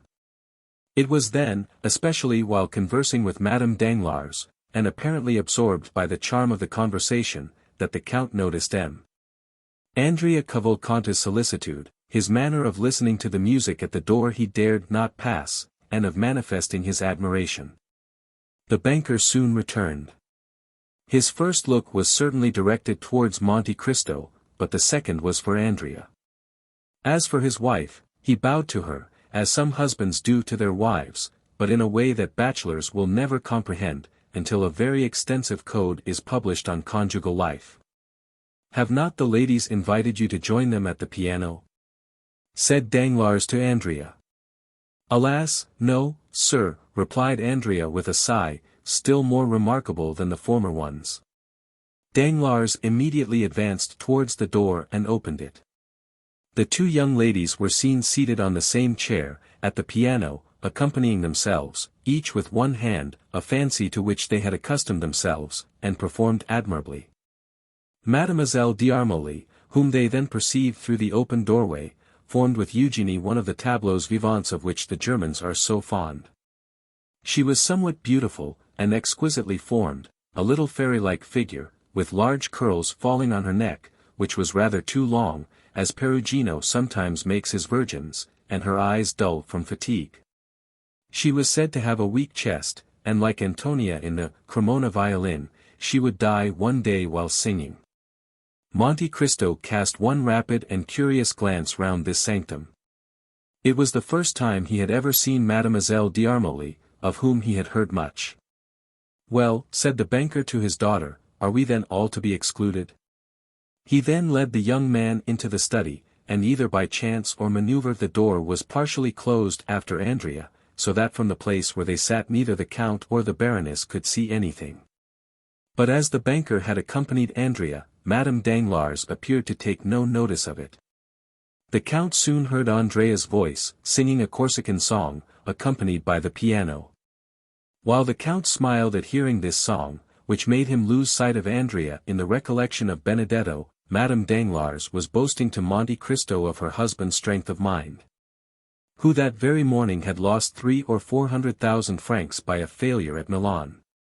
The praise was well deserved, for had not the Count heard it from the Baroness, or by one of those means by which he knew everything, the Baron's countenance would not have led him to suspect it.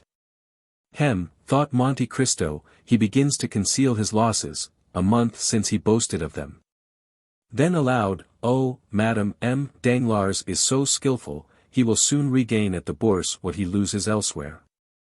"I see that you participate in a prevalent error," said Madame Danglars. "What is it?" said Monte Cristo. "That M. Danglars speculates, whereas he never does." "Truly, madame, I recollect M. Debray told me, apropos, what has become of him?" "I have seen nothing of him the last 3 or 4 days."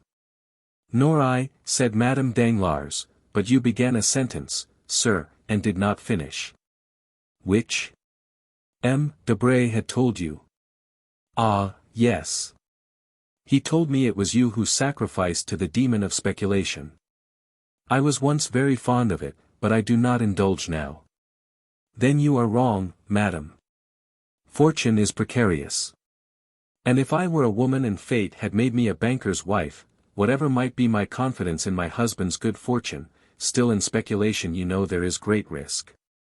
Well, I would secure for myself a fortune independent of him, even if I acquired it by placing my interests in hands unknown to him." Madame Danglars blushed, in spite of all her efforts.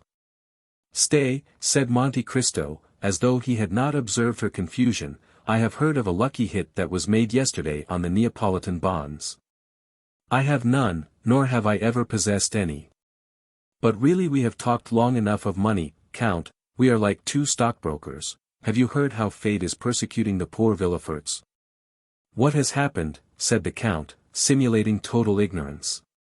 "You know the Marquis of Saint-Meran died a few days after he had set out on his journey to Paris, and the Marchioness a few days after her arrival?"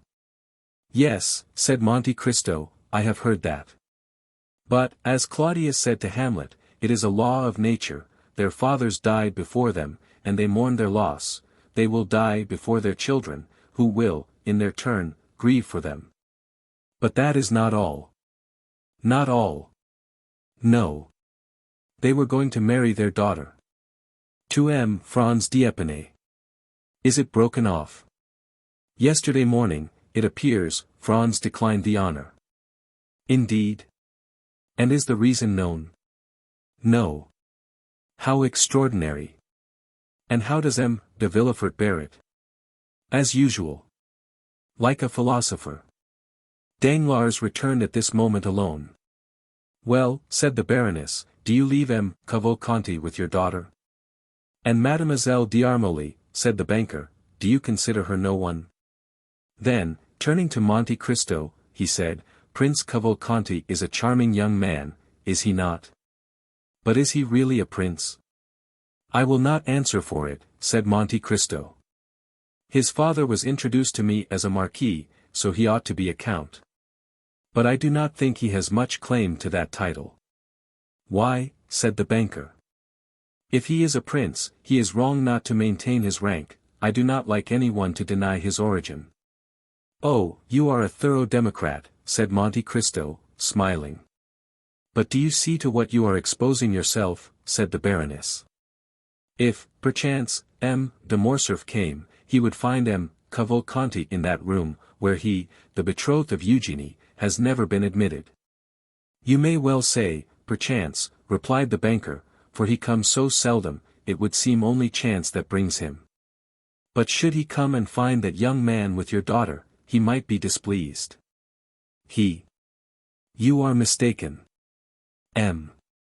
Albert would not do us the honor to be jealous, he does not like Eugenie sufficiently. Besides, I care not for his displeasure. Still, situated as we are. Yes, do you know how we are situated? At his mother's ball he danced once with Eugenie, and Cavalcanti 3 times, and he took no notice of it. The valet announced the Vicomte Albert de Morcerf. The Baroness rose hastily, and was going into the study, when Danglars stopped her. Let her alone, said he. She looked at him in amazement. Monte Cristo appeared to be unconscious of what passed. Albert entered, looking very handsome and in high spirits. He bowed politely to the Baroness, familiarly to Danglars, and affectionately to Monte Cristo. Then turning to the Baroness, may I ask how Mademoiselle Danglars is, said he. She is quite well, replied Danglars quickly. She is at the piano with Cavalcanti. Albert retained his calm and indifferent manner, he might feel perhaps annoyed, but he knew Monte Cristo's eye was on him. Cavalcanti has a fine tenor voice, said he, and Mademoiselle Eugenie a splendid soprano, and then she plays the piano like Thalberg. The concert must be a delightful one. They suit each other remarkably well, said Danglars. Albert appeared not to notice this remark, which was, however, so rude that Madame Danglars blushed. I, too, said the young man, am a musician, at least, my masters used to tell me so. But it is strange that my voice never would suit any other, and a soprano less than any. Danglars smiled, and seemed to say, it is of no consequence. Then, hoping doubtless to effect his purpose, he said, the prince and my daughter were universally admired yesterday. You were not of the party, de Morcerf. What prince? Asked Albert. Prince Cavalcanti, said Danglars, who persisted in giving the young man that title. Pardon me, said Albert, I was not aware that he was a prince. And Prince Cavalcanti sang with Mademoiselle Eugenie yesterday? It must have been charming, indeed. I regret not having heard them. But I was unable to accept your invitation, having promised to accompany my mother to a German concert given by the Baroness of Château. This was followed by rather an awkward silence. May I also be allowed, said Morcerf, to pay my respects to Mademoiselle Danglars? Wait a moment, said the banker, stopping the young man, do you hear that delightful cavatina? Ta, ta, ta, ti, ta, ti, ta, ta, it is charming, let them finish, one moment. Bravo, bravi, brava. The banker was enthusiastic in his applause. Indeed, said Albert, it is exquisite. It is impossible to understand the music of his country better than Prince Cavalcanti does. You said prince, did you not? But he can easily become one, if he is not already, it is no uncommon thing in Italy. But to return to the charming musicians, ye should give us a treat, Danglars, without telling them there is a stranger. Ask them to sing one more song. It is so delightful to hear music in the distance, when the musicians are unrestrained by observation. Danglars was quite annoyed by the young man's indifference. He took Monte Cristo aside. "What do you think of our lover?" said he. "He appears cool. But, then your word is given." "Yes, doubtless I have promised to give my daughter to a man who loves her, but not to one who does not. See him there, cold as marble and proud like his father. If he were rich, if he had Cavalcanti's fortune, that might be pardoned. Ma foi, I haven't consulted my daughter. But if she has good taste." "Oh," said Monte Cristo, "my fondness may blind me, but I assure you I consider Morcerf a charming young man who will render your daughter happy and will sooner or later attain a certain amount of distinction. And his father's position is good." "Hem," said Danglars. "Why do you doubt?" "The past, that obscurity on the past. But that does not affect the son." "Very true. Now, I beg of you, don't go off your head. It's a month now that you have been thinking of this marriage, and you must see that it throws some responsibility on me, for it was at my house you met this young Cavalcanti, whom I do not really know at all." "But I do." "Have you made inquiry? Is there any need of that? Does not his appearance speak for him? And he is very rich." "I am not so sure of that." "And yet you said he had money." 50,000 livres, a mere trifle. "He is well educated." "Hem," said Monte Cristo in his turn. "He is a musician." "So are all Italians." "Come, Count, you do not do that young man justice." "Well, I acknowledge it annoys me, knowing your connection with the Morcerf family, to see him throw himself in the way." Danglars burst out laughing. "What a Puritan you are," said he, "that happens every day. But you cannot break it off in this way, the Morcerfs are depending on this union." "Indeed?" "Positively." "Then let them explain themselves, you should give the father a hint, you are so intimate with the family." "I. Where the devil did you find out that?" "At their ball, it was apparent enough." "Why, did not the Countess, the proud Mercedes, the disdainful Catalane, who will scarcely open her lips to her oldest acquaintances, take your arm, lead you into the garden, into the private walks, and remain there for half an hour?" "Ah, Baron, Baron," said Albert, "you are not listening, what barbarism in a megalomaniac like you." "Oh, don't worry about me, Sir Mocker," said Danglars, then turning to the Count he said, "But will you undertake to speak to the father?" "Willingly, if you wish it. But let it be done explicitly and positively. If he demands my daughter let him fix the day, declare his conditions, in short, let us either understand each other, or quarrel. You understand, no more delay." "Yes, sir, I will give my attention to the subject. I do not say that I await with pleasure his decision, but I do await it. A banker must, you know, be a slave to his promise." And Danglars sighed as M. Cavalcanti had done half an hour before. "Bravi, bravo, brava," cried Morcerf, parodying the banker, as the selection came to an end. Danglars began to look suspiciously at Morcerf, when some one came and whispered a few words to him. "I shall soon return," said the banker to Monte Cristo. "Wait for me. I shall, perhaps, have something to say to you." And he went out. The Baroness took advantage of her husband's absence to push open the door of her daughter's study, and Andrea, who was sitting before the piano with Mademoiselle Eugénie, started up like a jack-in-the-box. Albert bowed with a smile to Mademoiselle Danglars, who did not appear in the least disturbed, and returned his bow with her usual coolness. Cavalcanti was evidently embarrassed, he bowed to Morcerf, who replied with the most impertinent look possible. Then Albert launched out in praise of Mademoiselle Danglars' voice, and on his regret, after what he had just heard, that he had been unable to be present the previous evening. Cavalcanti, being left alone, turned to Monte Cristo. Come, said Madame Danglars, leave music and compliments, and let us go and take tea. Come, Louise, said Mademoiselle Danglars to her friend. They passed into the next drawing-room, where tea was prepared. Just as they were beginning, in the English fashion, to leave the spoons in their cups, the door again opened and Danglars entered, visibly agitated. Monte Cristo observed it particularly, and by a look asked the banker for an explanation. "I have just received my courier from Greece," said Danglars.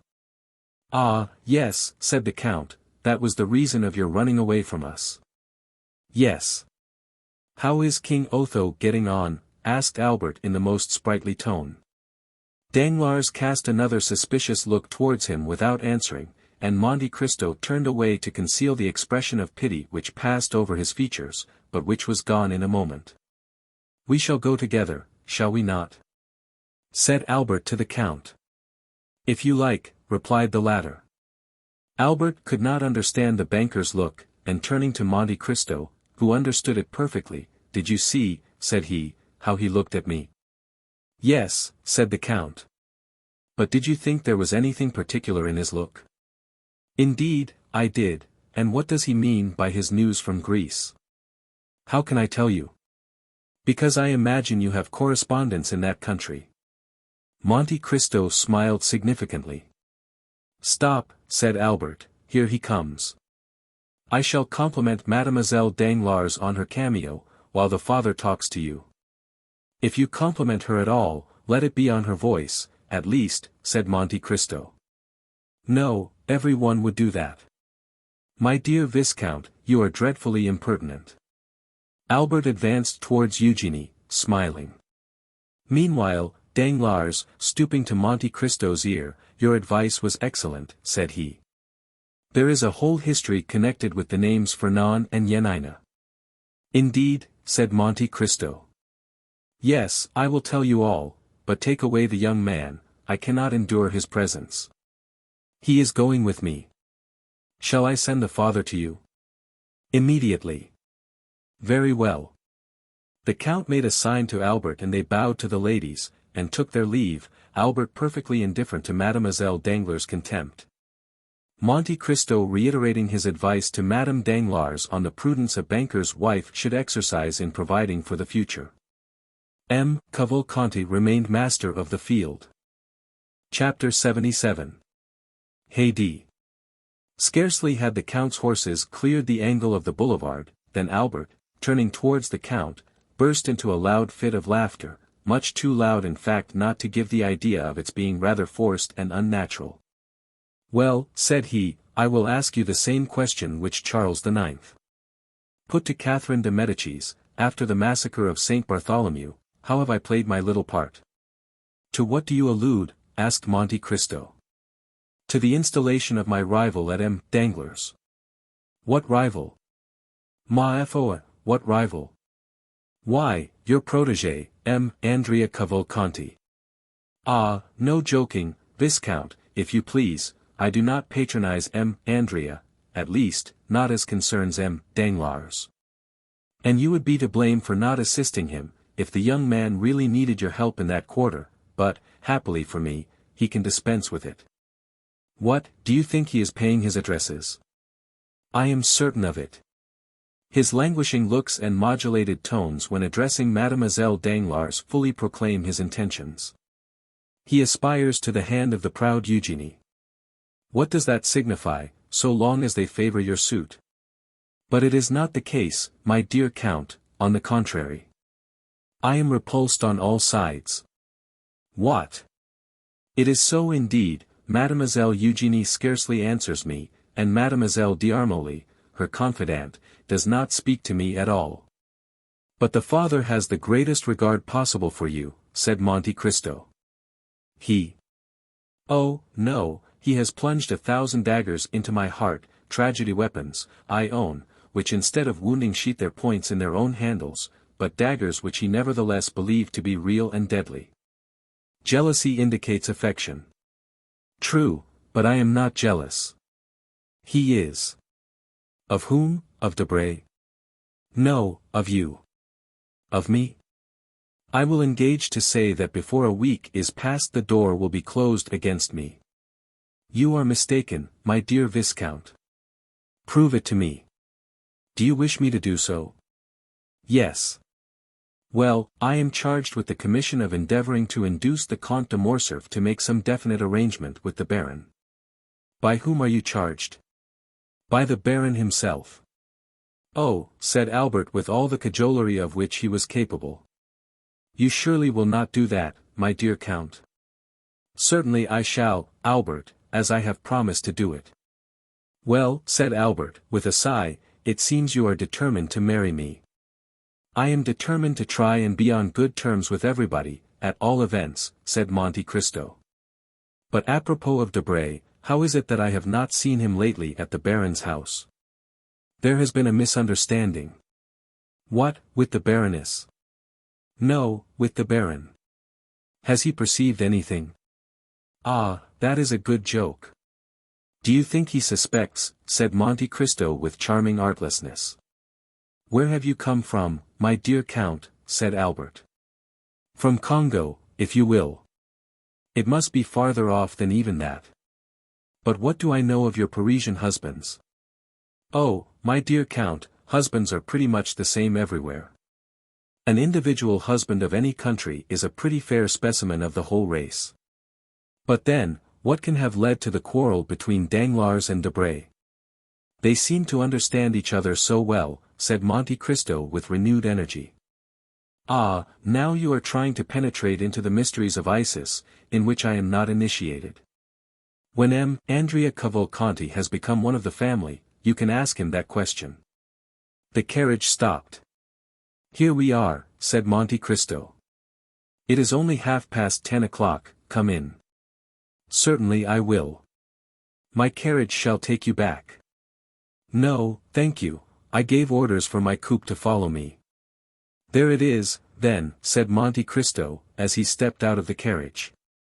They both went into the house, the drawing-room was lighted up, they went in there. You will make tea for us, Baptistin, said the Count. Baptistin left the room without waiting to answer, and in 2 seconds reappeared, bringing on a waiter all that his master had ordered, ready prepared, and appearing to have sprung from the ground, like the repasts which we read of in fairy tales. Really, my dear Count, said Morcerf, what I admire in you is, not so much your riches, for perhaps there are people even wealthier than yourself, nor is it only your wit, for Beaumarchais might have possessed as much. But it is your manner of being served, without any questions, in a moment, in a second. It is as if they guessed what you wanted by your manner of ringing, and made a point of keeping everything you can possibly desire in constant readiness. What you say is perhaps true, they know my habits. For instance, you shall see. How do you wish to occupy yourself during tea time? I should like to smoke. Monte Cristo took the gong and struck it once. In about the space of a second a private door opened, and Ali appeared, bringing 2 chabuks filled with excellent latakia. It is quite wonderful, said Albert. Oh no, it is as simple as possible, replied Monte Cristo. Ali knows I generally smoke while I am taking my tea or coffee, he has heard that I ordered tea, and he also knows that I brought you home with me. When I summoned him he naturally guessed the reason of my doing so, and as he comes from a country where hospitality is especially manifested through the medium of smoking, he naturally concludes that we shall smoke in company. And therefore brings 2 chabuks instead of 1, and now the mystery is solved. Certainly you give a most commonplace air to your explanation, but it is not the less true that you, but what do I hear? And Morcerf inclined his head towards the door, through which sounds seemed to issue resembling those of a guitar. My dear Viscount, you are fated to hear music this evening, you have only escaped from Mademoiselle Danglars' piano, to be attacked by Haydée's guzla. Haydée, what an adorable name. Are there, then, really women who bear the name of Haydée anywhere but in Byron's poems? Certainly there are. Haydée is a very uncommon name in France, but is common enough in Albania and Epirus. It is as if you said, for example, chastity, modesty, innocence, it is a kind of baptismal name, as you Parisians call it. "Oh, that is charming," said Albert. "How I should like to hear my countrywomen called Mademoiselle Goodness, Mademoiselle Silence, Mademoiselle Christian Charity. Only think, then, if Mademoiselle Danglars, instead of being called Claire Marie Eugenie, had been named Mademoiselle Chastity Modesty Innocence Danglars, what a fine effect that would have produced on the announcement of her marriage." "Hush," said the Count, "do not joke in so loud a tone, Haydée may hear you, perhaps." "And you think she would be angry?" "No, certainly not," said the Count with a haughty expression. "She is very amiable, then, is she not?" said Albert. "It is not to be called amiability, it is her duty. A slave does not dictate to a master." "Come, you are joking yourself now. Are there any more slaves to be had who bear this beautiful name?" "Undoubtedly." "Really, Count, you do nothing, and have nothing like other people. The slave of the Count of Monte Cristo. Why, it is a rank of itself in France, and from the way in which you lavish money, it is a place that must be worth 100,000 francs a year." 100,000 francs. The poor girl originally possessed much more than that. She was born to treasures in comparison with which those recorded in the 1001 Nights would seem but poverty. She must be a princess then. You are right, and she is one of the greatest in her country too. I thought so. But how did it happen that such a great princess became a slave? How was it that Dionysius the tyrant became a schoolmaster? The fortune of war, my dear Viscount, the caprice of fortune. That is the way in which these things are to be accounted for. And is her name a secret? As regards the generality of mankind it is. But not for you, my dear Viscount, who are one of my most intimate friends, and on whose silence I feel I may rely, if I consider it necessary to enjoin it. May I not do so? Certainly, on my word of honor. You know the history of the Pasha of Yanina, do you not? Of Ali Tepelini, 13 yes, it was in his service that my father made his fortune. True, I had forgotten that. Well, what is Haydée to Ali Tepelini? Merely his daughter. What? The daughter of Ali Pasha? Of Ali Pasha and the beautiful Vasiliki. And your slave? Ma foi, yes. But how did she become so?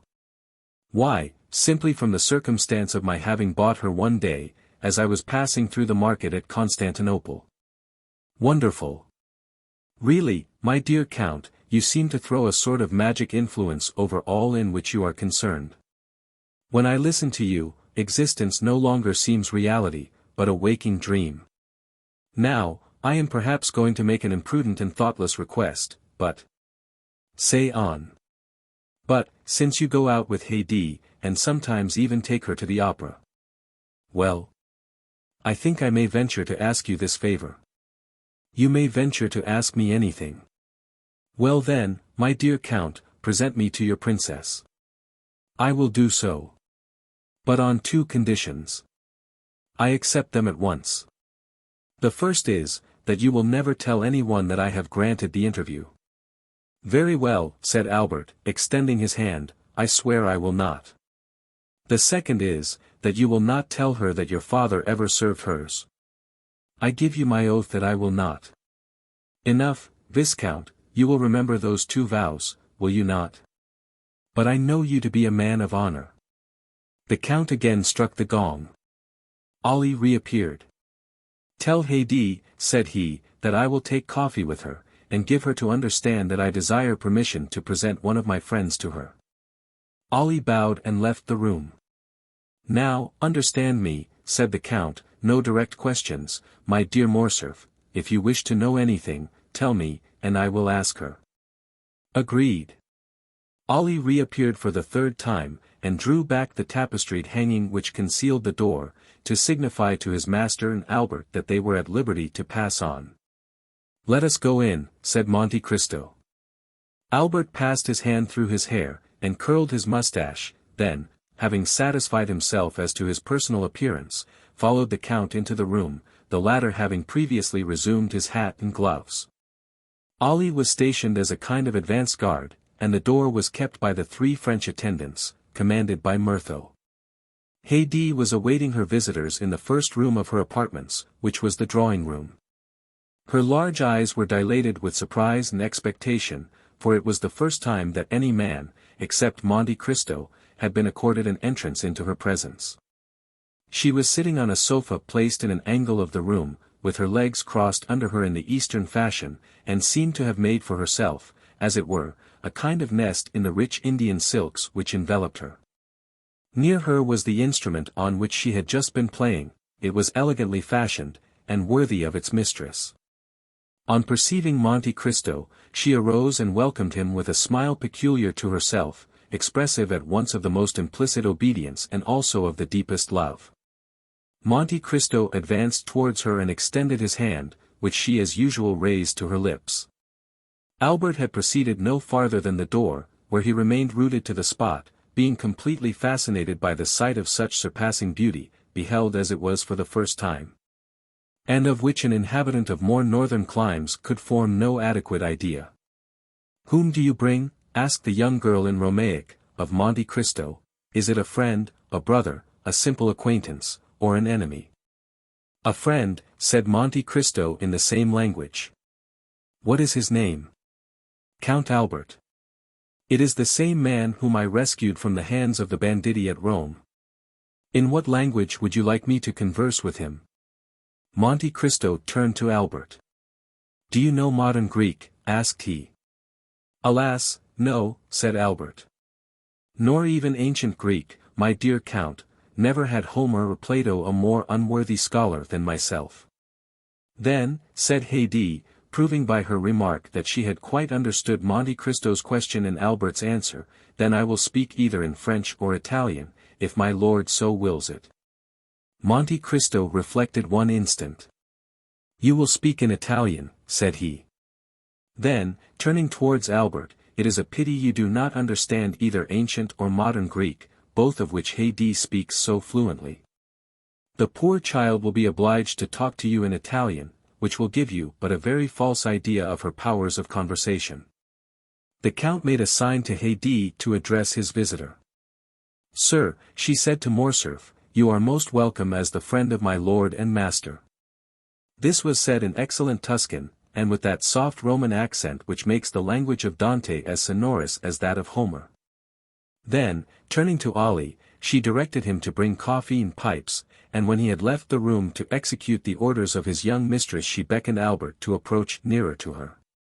Monte Cristo and Morcerf drew their seats towards a small table, on which were arranged music, drawings, and vases of flowers.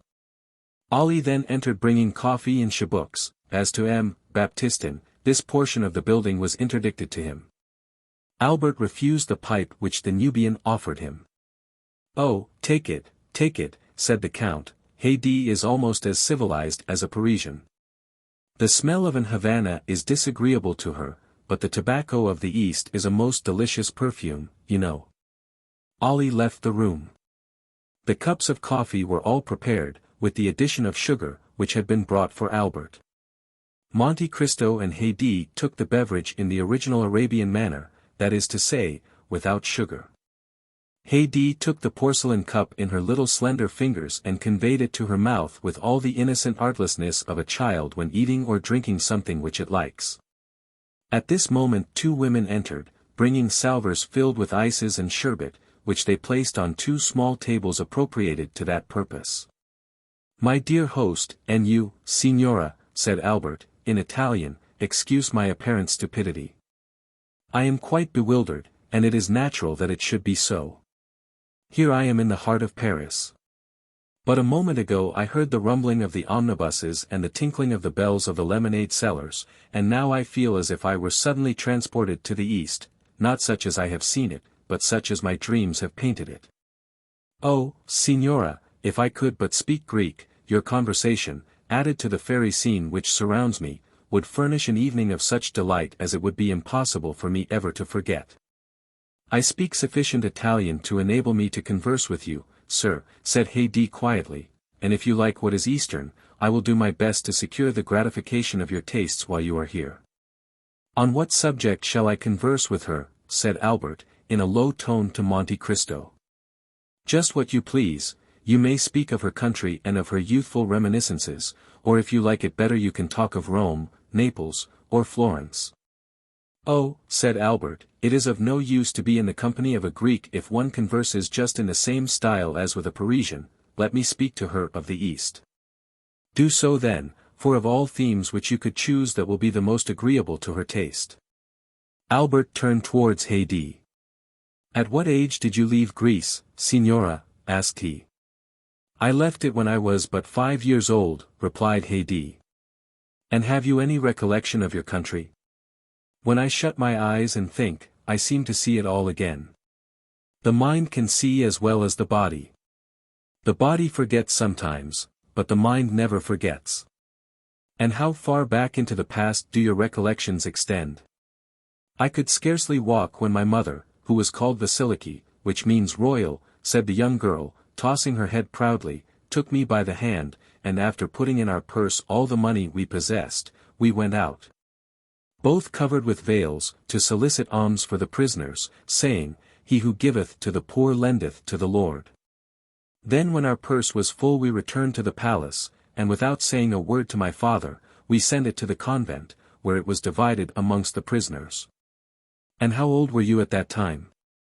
I was 3 years old, said Haydée. Then you remember everything that went on about you from the time when you were 3 years old, said Albert. Everything. Count, said Albert, in a low tone to Monte Cristo, do allow the Signora to tell me something of her history. You prohibited my mentioning my father's name to her, but perhaps she will allude to him of her own accord in the course of the recital, and you have no idea how delighted I should be to hear our name pronounced by such beautiful lips.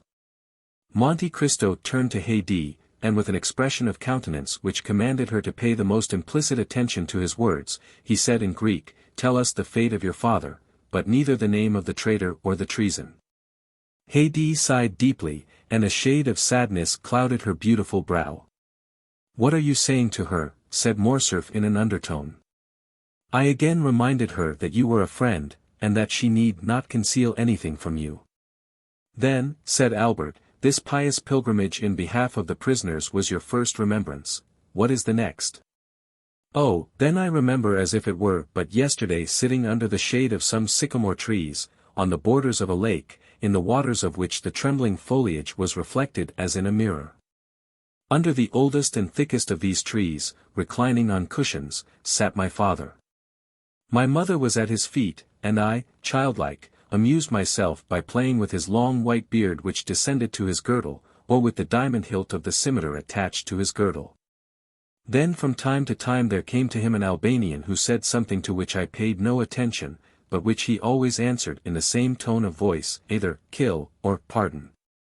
It is very strange, said Albert, to hear such words proceed from the mouth of any one but an actress on the stage, and one needs constantly to be saying to oneself, this is no fiction, it is all reality, in order to believe it. And how does France appear in your eyes, accustomed as they have been to gaze on such enchanted scenes? I think it is a fine country, said Haydée, but I see France as it really is, because I look on it with the eyes of a woman.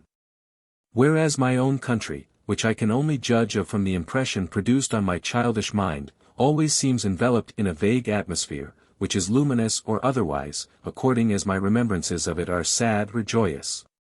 So young, said Albert, forgetting at the moment the Count's command that he should ask no questions of the slave herself, is it possible that you can have known what suffering is except by name?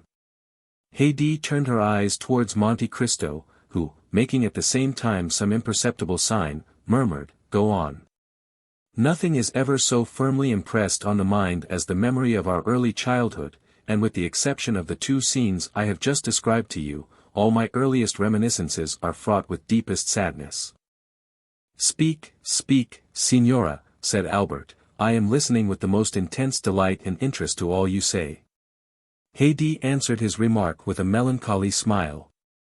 You wish me, then, to relate the history of my past sorrows, said she.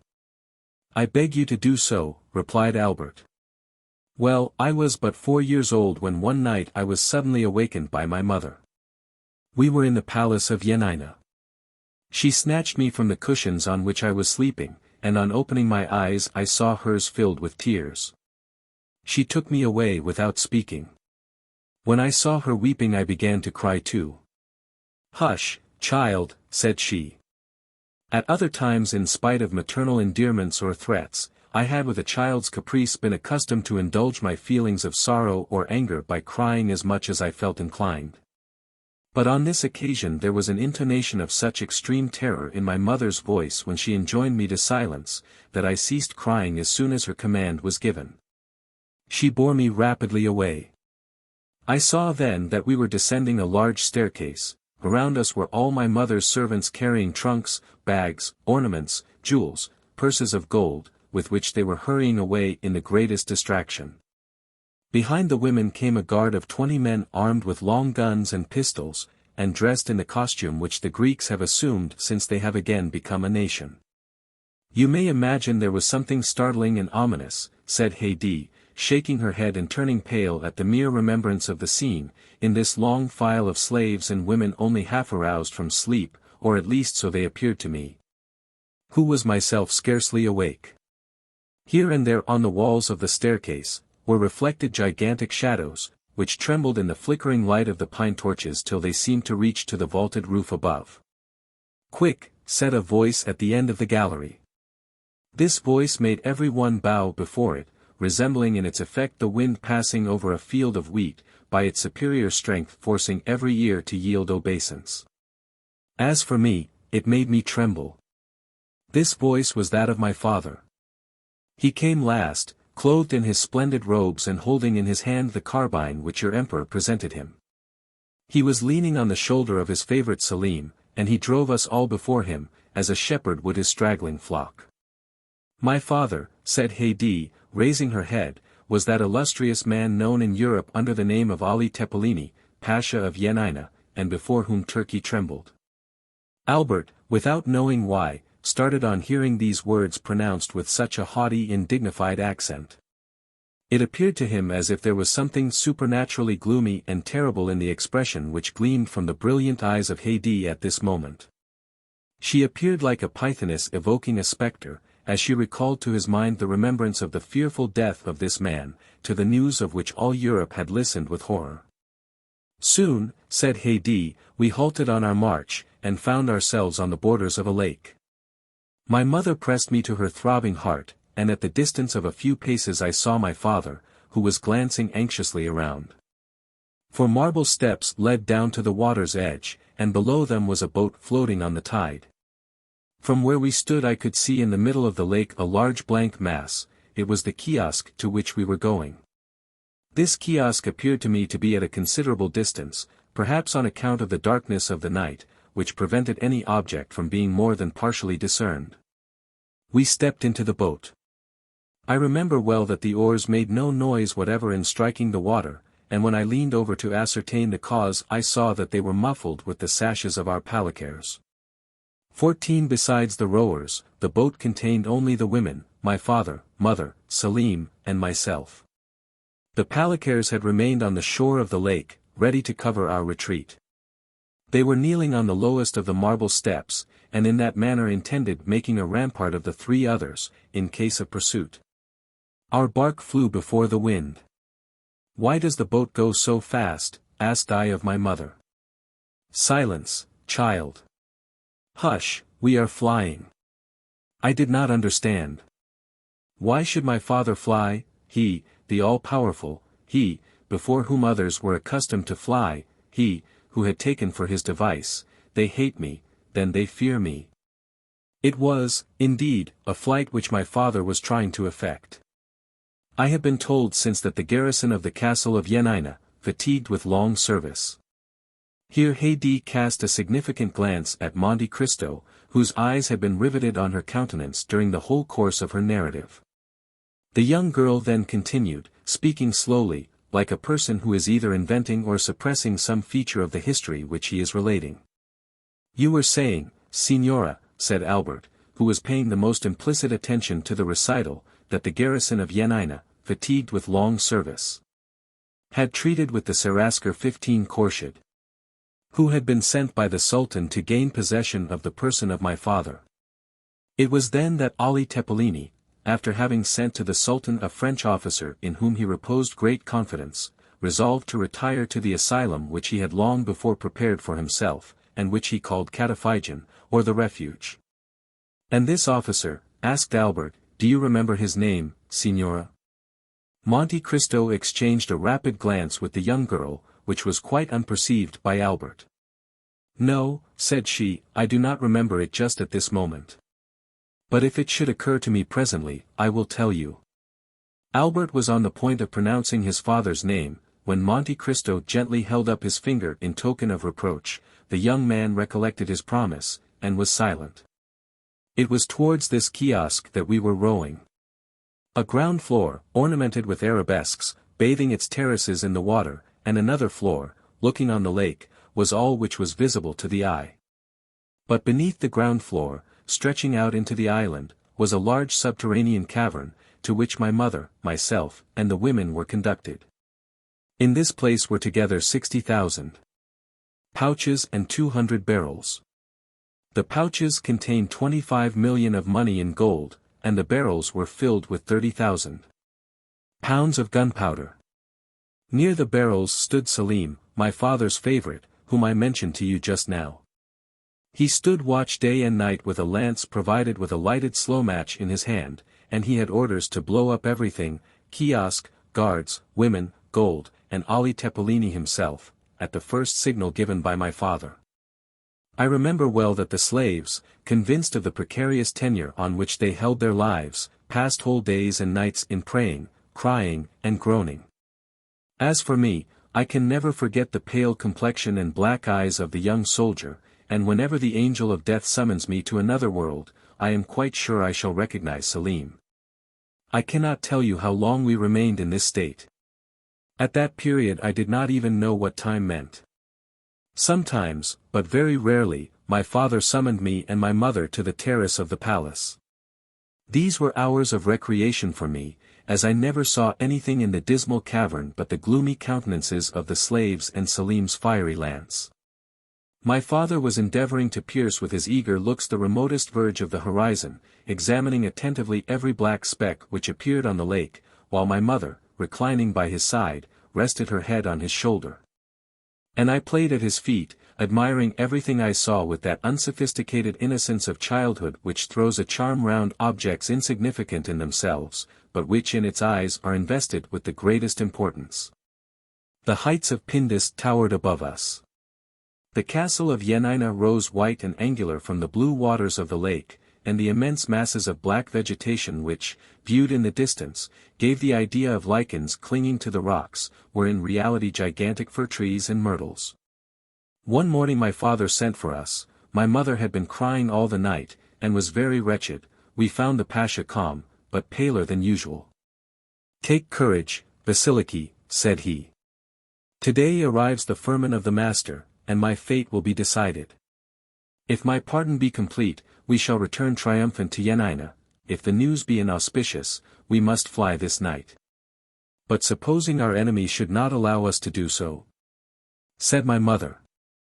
"Oh, make yourself easy on that head," said Ali, smiling. "Selim and his flaming lance will settle that matter. They would be glad to see me dead, but they would not like themselves to die with me." My mother only answered by sighs to consolations which she knew did not come from my father's heart. She prepared the iced water which he was in the habit of constantly drinking, for since his sojourn at the kiosk he had been parched by the most violent fever, after which she anointed his white beard with perfumed oil, and lighted his chibouque, which he sometimes smoked for hours together, quietly watching the wreaths of vapor that ascended in spiral clouds and gradually melted away in the surrounding atmosphere. Presently he made such a sudden movement that I was paralyzed with fear. Then, without taking his eyes from the object which had first attracted his attention, he asked for his telescope. My mother gave it him, and as she did so, looked whiter than the marble against which she leaned. I saw my father's hand tremble. "A boat, 2, 3, murmured my father, 4. He then arose, seizing his arms and priming his pistols.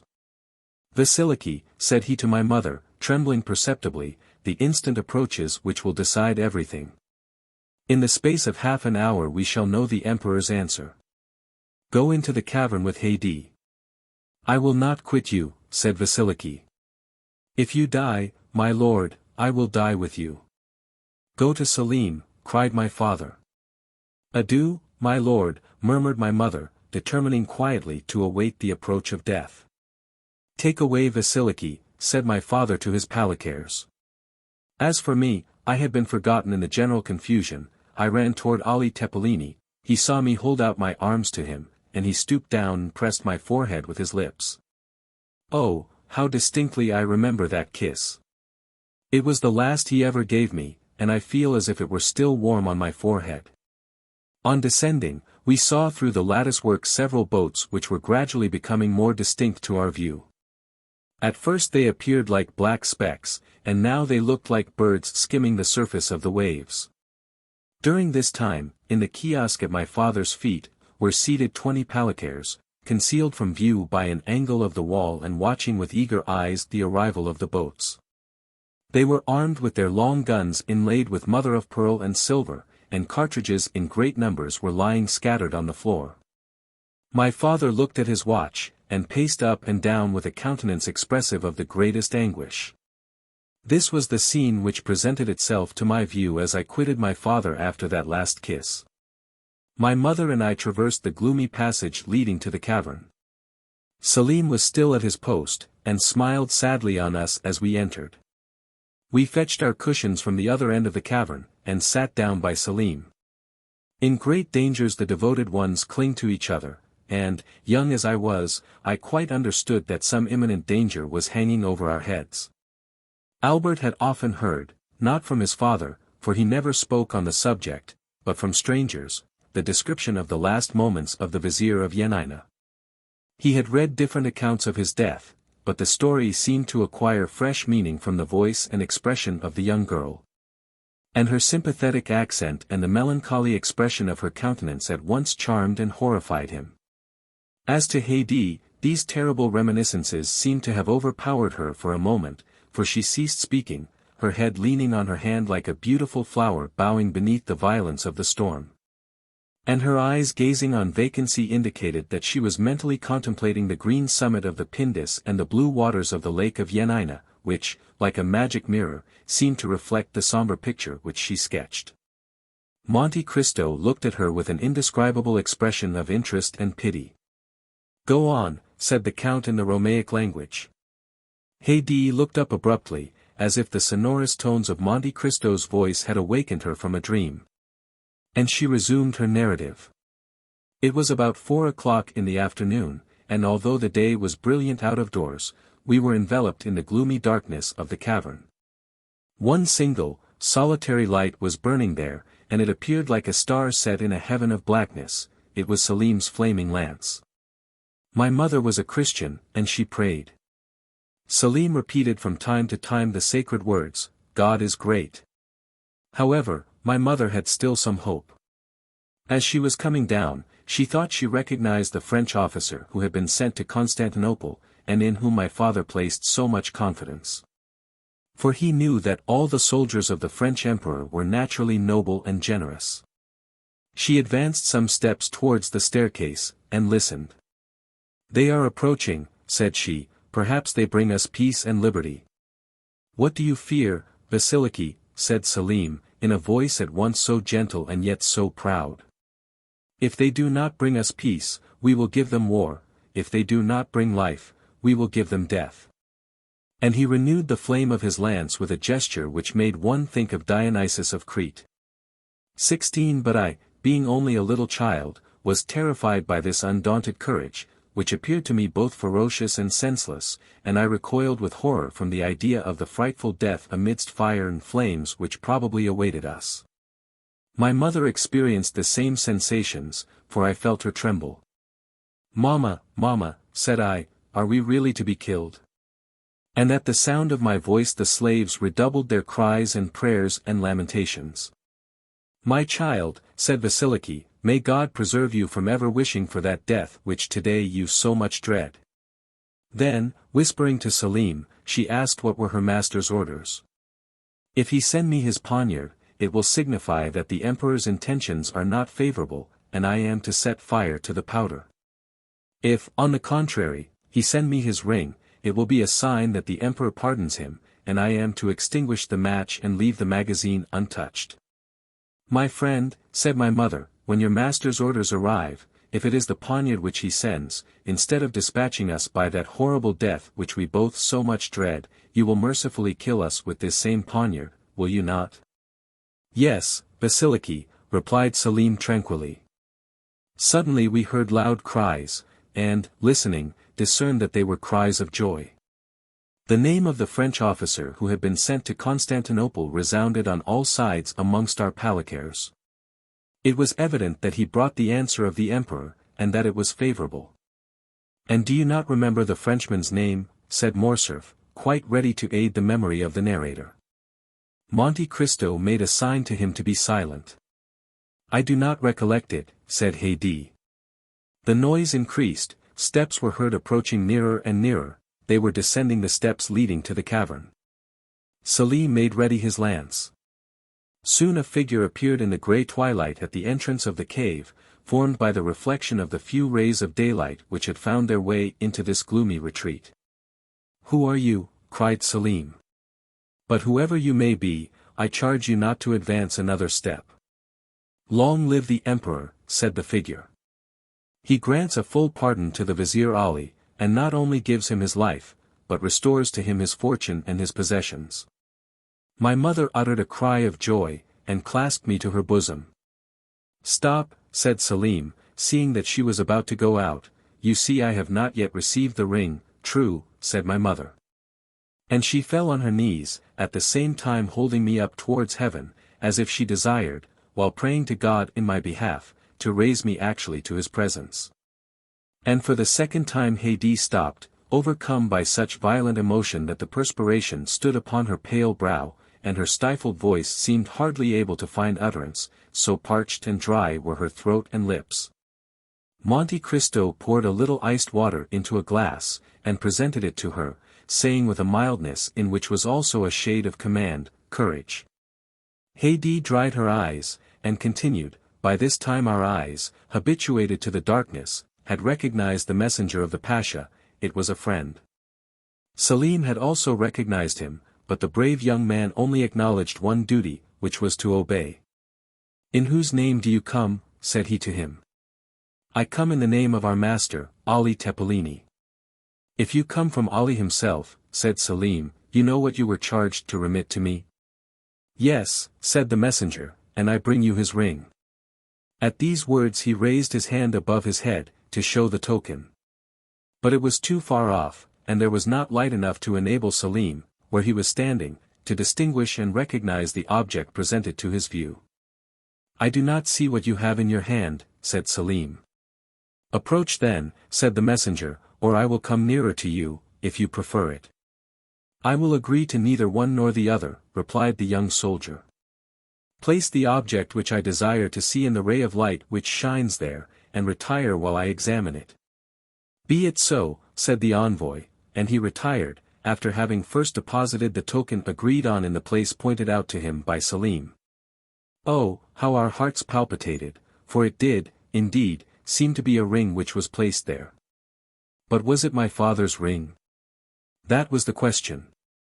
Selim, still holding in his hand the lighted match, walked towards the opening in the cavern, and, aided by the faint light which streamed in through the mouth of the cave, picked up the token. It is well, said he, kissing it. It is my master's ring. And throwing the match on the ground, he trampled on it and extinguished it. The messenger uttered a cry of joy and clapped his hands. At this signal 4 soldiers of the Sarasker Khorshid suddenly appeared, and Selim fell, pierced by 5 blows. Each man had stabbed him separately, and, intoxicated by their crime, though still pale with fear, they sought all over the cavern to discover if there was any fear of fire, after which they amused themselves by rolling on the bags of gold. At this moment my mother seized me in her arms, and hurrying noiselessly along numerous turnings and windings known only to ourselves, she arrived at a private staircase of the kiosk, where was a scene of frightful tumult and confusion. The lower rooms were entirely filled with Khorshid's troops, that is to say, with our enemies. Just as my mother was on the point of pushing open a small door, we heard the voice of the Pasha sounding in a loud and threatening tone. My mother applied her eye to the crack between the boards. I luckily found a small opening which afforded me a view of the apartment and what was passing within. "What do you want?" said my father to some people who were holding a paper inscribed with characters of gold. "What we want," replied one, "is to communicate to you the will of His Highness." "Do you see this vermin?" "I do," said my father. "Well, read it." "He demands your head." My father answered with a loud laugh, which was more frightful than even threats would have been, and he had not ceased when 2 reports of a pistol were heard. He had fired them himself, and had killed 2 men. The Palicaires, who were prostrated at my father's feet, now sprang up and fired, and the room was filled with fire and smoke. At the same instant the firing began on the other side, and the balls penetrated the boards all round us. Oh, how noble did the Grand Vizier my father look at that moment, in the midst of the flying bullets, his scimitar in his hand, and his face blackened with the powder of his enemies. And how he terrified them, even then, and made them fly before him. "Selim, Selim," cried he, "guardian of the fire, do your duty." "Selim is dead," replied a voice which seemed to come from the depths of the earth, "and you are lost, Ali." At the same moment an explosion was heard, and the flooring of the room in which my father was sitting was suddenly torn up and shivered to atoms. The troops were firing from underneath. 3 or 4 Palicaires fell with their bodies literally ploughed with wounds. My father howled aloud, plunged his fingers into the holes which the balls had made, and tore up one of the planks entire. But immediately through this opening 20 more shots were fired, and the flame, rushing up like fire from the crater of a volcano, soon reached the tapestry, which it quickly devoured. In the midst of all this frightful tumult and these terrific cries, 2 reports, fearfully distinct, followed by 2 shrieks more heartrending than all, froze me with terror. These 2 shots had mortally wounded my father, and it was he who had given utterance to these frightful cries. However, he remained standing, clinging to a window. My mother tried to force the door, that she might go and die with him, but it was fastened on the inside. All around him were lying the Palicaires, writhing in convulsive agonies, while 2 or 3 who were only slightly wounded were trying to escape by springing from the windows.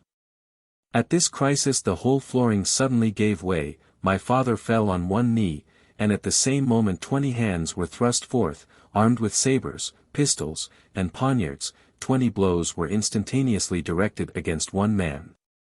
And my father disappeared in a whirlwind of fire and smoke kindled by these demons, and which seemed like hell itself opening beneath his feet. I felt myself fall to the ground. My mother had fainted. Haydée's arms fell by her side, and she uttered a deep groan, at the same time looking towards the Count as if to ask if he were satisfied with her obedience to his commands. Monte Cristo arose and approached her, took her hand, and said to her in Romaic, "Calm yourself, my dear child, and take courage in remembering that there is a God who will punish traitors." "It is a frightful story, Count," said Albert, terrified at the paleness of Haydée's countenance, "and I reproach myself now for having been so cruel and thoughtless in my request." "Oh, it is nothing," said Monte Cristo. Then, patting the young girl on the head, he continued, "Haydée is very courageous, and she sometimes even finds consolation in the recital of her misfortunes." "Because, my lord," said Haydée eagerly, "my miseries recall to me the remembrance of your goodness." Albert looked at her with curiosity, for she had not yet related what he most desired to know, how she had become the slave of the Count. Haydée saw at a glance the same expression pervading the countenances of her 2 auditors. She exclaimed, "When my mother recovered her senses we were before the Seraskier." "Kill," said she, "but spare the honor of the widow of Ali." "It is not to me to whom you must address yourself," said Khorshid. "To whom, then?" "To your new master." "Who and where is he?" "He is here." "And Khorshid pointed out one who had more than any contributed to the death of my father," said Haydée, in a tone of chastened anger. "Then," said Albert, "you became the property of this man?" No, replied Haydée, he did not dare to keep us, so we were sold to some slave merchants who were going to Constantinople. We traversed Greece, and arrived half dead at the imperial gates. They were surrounded by a crowd of people, who opened a way for us to pass, when suddenly my mother, having looked closely at an object which was attracting their attention, uttered a piercing cry and fell to the ground.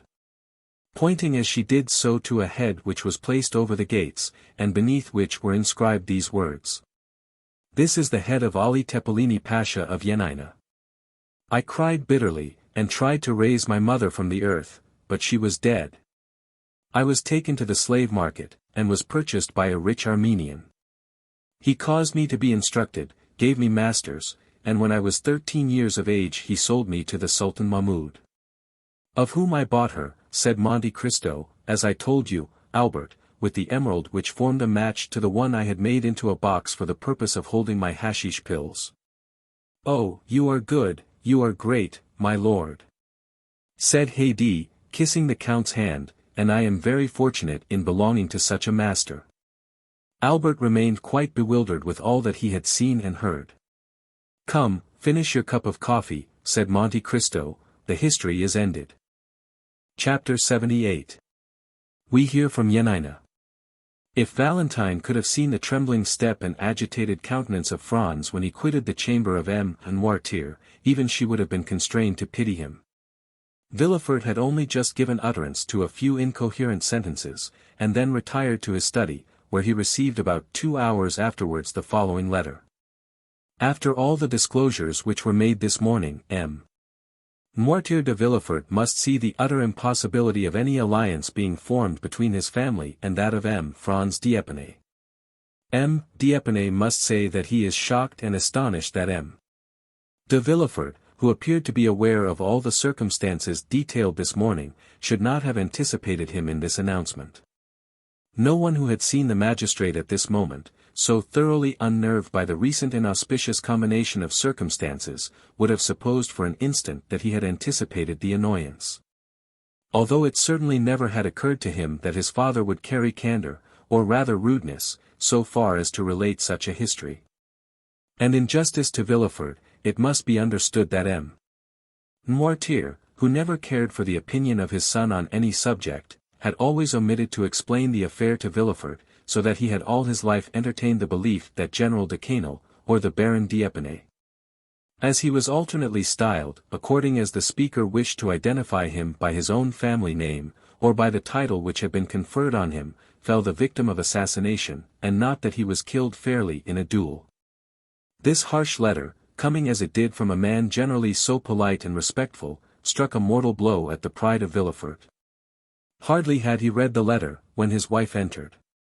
The sudden departure of Franz, after being summoned by M. Noirtier, had so much astonished every one, that the position of Madame de Villefort, left alone with the notary and the witnesses, became every moment more embarrassing. Determined to bear it no longer, she arose and left the room, saying she would go and make some inquiries into the cause of his sudden disappearance. M. de Villefort's communications on the subject were very limited and concise. He told her, in fact, that an explanation had taken place between M. Noirtier, M. d'Épinay, and himself, and that the marriage of Valentine and Franz would consequently be broken off. This was an awkward and unpleasant thing to have to report to those who were awaiting her return in the chamber of her father-in-law. She therefore contented herself with saying that M. Noirtier having at the commencement of the discussion been attacked by a sort of apoplectic fit, the affair would necessarily be deferred for some days longer. This news, false as it was following so singularly in the train of the two similar misfortunes which had so recently occurred, evidently astonished the auditors, and they retired without a word. During this time Valentine, at once terrified and happy, after having embraced and thanked the feeble old man for thus breaking with a single blow the chain which she had been accustomed to consider as irrefragable, asked leave to retire to her own room, in order to recover her composure. Noirtier looked the permission which she solicited. But instead of going to her own room, Valentine, having once gained her liberty, entered the gallery, and, opening a small door at the end of it, found herself at once in the garden. In the midst of all the strange events which had crowded one on the other, an indefinable sentiment of dread had taken possession of Valentine's mind. She expected every moment that she should see Morrel appear, pale and trembling, to forbid the signing of the contract, like the Laird of Ravenswood in The Bride of Lammermoor. It was high time for her to make her appearance at the gate, for Maximilian had long awaited her coming. He had half guessed what was going on when he saw Franz quit the cemetery with M. de Villefort. He followed M. d'Épinay, saw him enter, afterwards go out, and then re-enter with Albert and Château. He had no longer any doubts as to the nature of the conference. He therefore quickly went to the gate in the clover patch, prepared to hear the result of the proceedings, and very certain that Valentine would hasten to him the first moment she should be set at liberty. He was not mistaken. Peering through the crevices of the wooden partition, he soon discovered the young girl, who cast aside all her usual precautions and walked at once to the barrier. The first glance which Maximilian directed towards her entirely reassured him, and the first words she spoke made his heart bound with delight. "We are saved," said Valentine. "Saved?" repeated Morrel, not being able to conceive such intense happiness. "By whom?" "By my grandfather." "Oh, Morrel, pray love him for all his goodness to us." Morrel swore to love him with all his soul. And at that moment he could safely promise to do so, for he felt as though it were not enough to love him merely as a friend or even as a father. "But tell me, Valentine, how has it all been effected? What strange means has he used to compass this blessed end?" Valentine was on the point of relating all that had passed, but she suddenly remembered that in doing so she must reveal a terrible secret which concerned others as well as her grandfather, and she said, "At some future time I will tell you all about it." "But when will that be?" "When I am your wife." The conversation had now turned upon a topic so pleasing to Morrel, that he was ready to accede to anything that Valentine thought fit to propose. And he likewise felt that a piece of intelligence such as he just heard ought to be more than sufficient to content him for one day. However, he would not leave without the promise of seeing Valentine again the next night. Valentine promised all that Morrel required of her, and certainly it was less difficult now for her to believe that she should marry Maximilian than it was an hour ago to assure herself that she should not marry Franz. During the time occupied by the interview we have just detailed, Madame de Villefort had gone to visit M. and Noirtier. The old man looked at her with that stern and forbidding expression with which he was accustomed to receive her.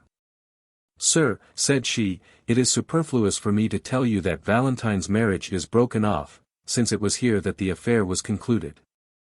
Noirtier's countenance remained immovable.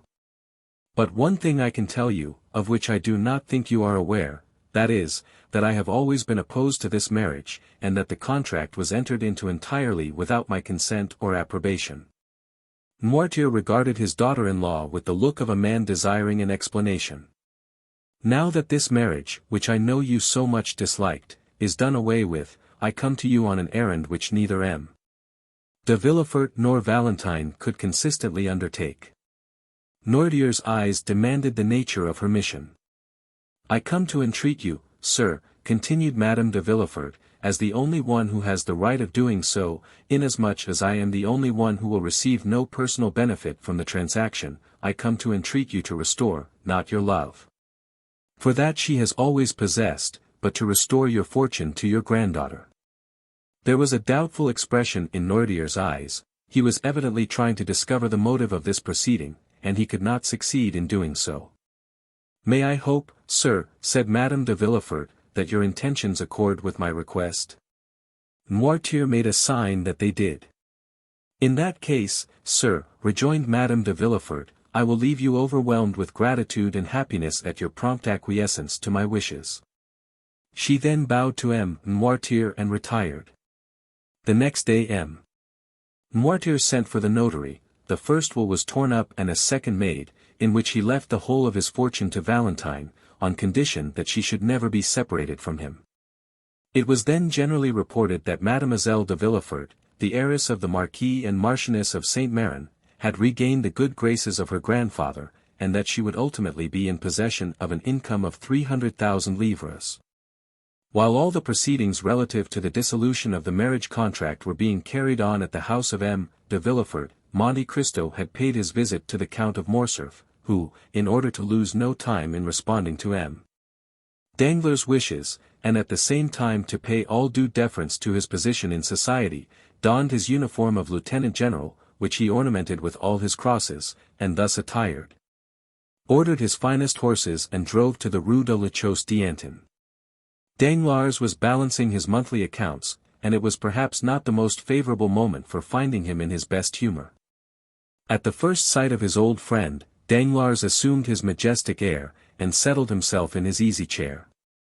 Morcerf, usually so stiff and formal, accosted the banker in an affable and smiling manner, and, feeling sure that the overture he was about to make would be well received, he did not consider it necessary to adopt any maneuvers in order to gain his end, but went at once straight to the point. "Well, Baron," said he, "here I am at last. Some time has elapsed since our plans were formed, and they are not yet executed." Morcerf paused at these words, quietly waiting till the cloud should have dispersed which had gathered on the brow of Danglars, and which he attributed to his silence, but, on the contrary, to his great surprise, it grew darker and darker. "To what do you allude, monsieur?" said Danglars, as if he were trying in vain to guess at the possible meaning of the general's words. "Ah," said Morcerf, "I see you are a stickler for forms, my dear sir, and you would remind me that the ceremonial rites should not be omitted. Ma foi, I beg your pardon, but as I have but one son, and it is the first time I have ever thought of marrying him, I am still serving my apprenticeship, you know. Come, I will reform." And Morcerf with a forced smile arose, and, making a low bow to M. Danglars, said, "Baron, I have the honor of asking of you the hand of Mademoiselle Eugénie Danglars for my son, the Vicomte Albert de Morcerf." But Danglars, instead of receiving this address in the favorable manner which Morcerf had expected, knit his brow, and without inviting the Count, who was still standing, to take a seat, he said, "Monsieur, it will be necessary to reflect before I give you an answer." "To reflect?" said Morcerf, more and more astonished. "Have you not had enough time for reflection during the 8 years which have elapsed since this marriage was first discussed between us?" "Count," said the banker, "things are constantly occurring in the world to induce us to lay aside our most established opinions, or at all events to cause us to remodel them according to the change of circumstances, which may have placed affairs in a totally different light to that in which we at first viewed them." "I do not understand you, Baron," said Morcerf. "What I mean to say is this, sir, that during the last fortnight unforeseen circumstances have occurred." "Excuse me," said Morcerf, "but is it a play we are acting?" "A play?" "Yes, for it is like one. Pray let us come more to the point, and endeavor thoroughly to understand each other."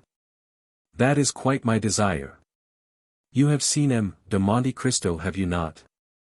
"I see him very often," said Danglars, drawing himself up, "he is a particular friend of mine." "Well, in one of your late conversations with him, you said that I appeared to be forgetful and irresolute concerning this marriage, did you not?" "I did say so."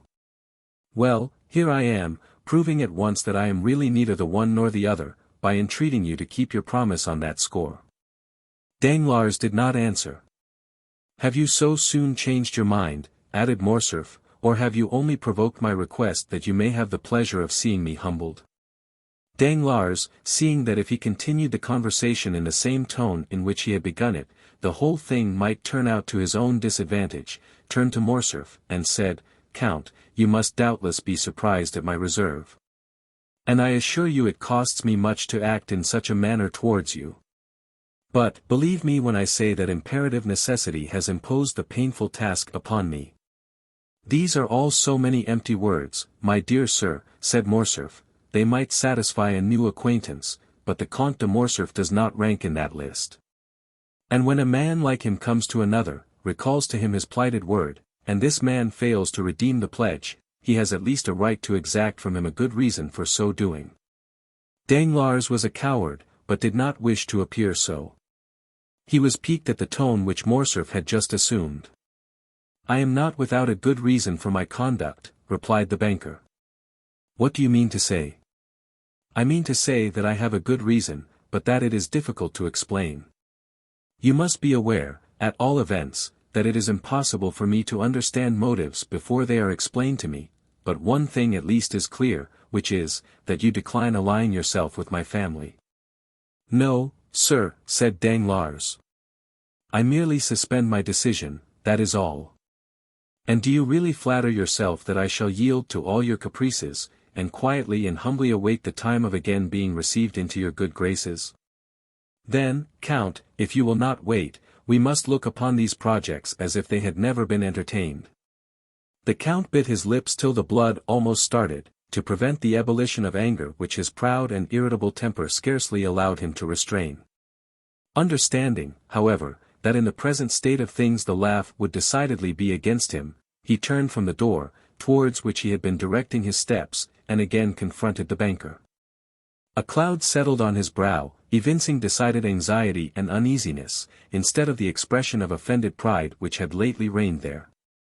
My dear Danglars, said Morcerf, we have been acquainted for many years, and consequently we ought to make some allowance for each other's failings. You owe me an explanation, and really it is but fair that I should know what circumstance has occurred to deprive my son of your favor. It is from no personal ill feeling towards the Viscount, that is all I can say, sir, replied Danglars, who resumed his insolent manner as soon as he perceived that Morcerf was a little softened and calmed down. And towards whom do you bear this personal ill feeling, then, said Morcerf, turning pale with anger. The expression of the Count's face had not remained unperceived by the banker. He fixed on him a look of greater assurance than before, and said, you may, perhaps, be better satisfied that I should not go farther into particulars. A tremor of suppressed rage shook the whole frame of the Count, and making a violent effort over himself, he said, I have a right to insist on your giving me an explanation. Is it Madame de Morcerf who has displeased you? Is it my fortune which you find insufficient? Is it because my opinions differ from yours? Nothing of the kind, sir, replied Danglars. If such had been the case, I only should have been to blame, inasmuch as I was aware of all these things when I made the engagement. No, do not seek any longer to discover the reason. I really am quite ashamed to have been the cause of your undergoing such severe self-examination. Let us drop the subject, and adopt the middle course of delay, which implies neither a rupture nor an engagement.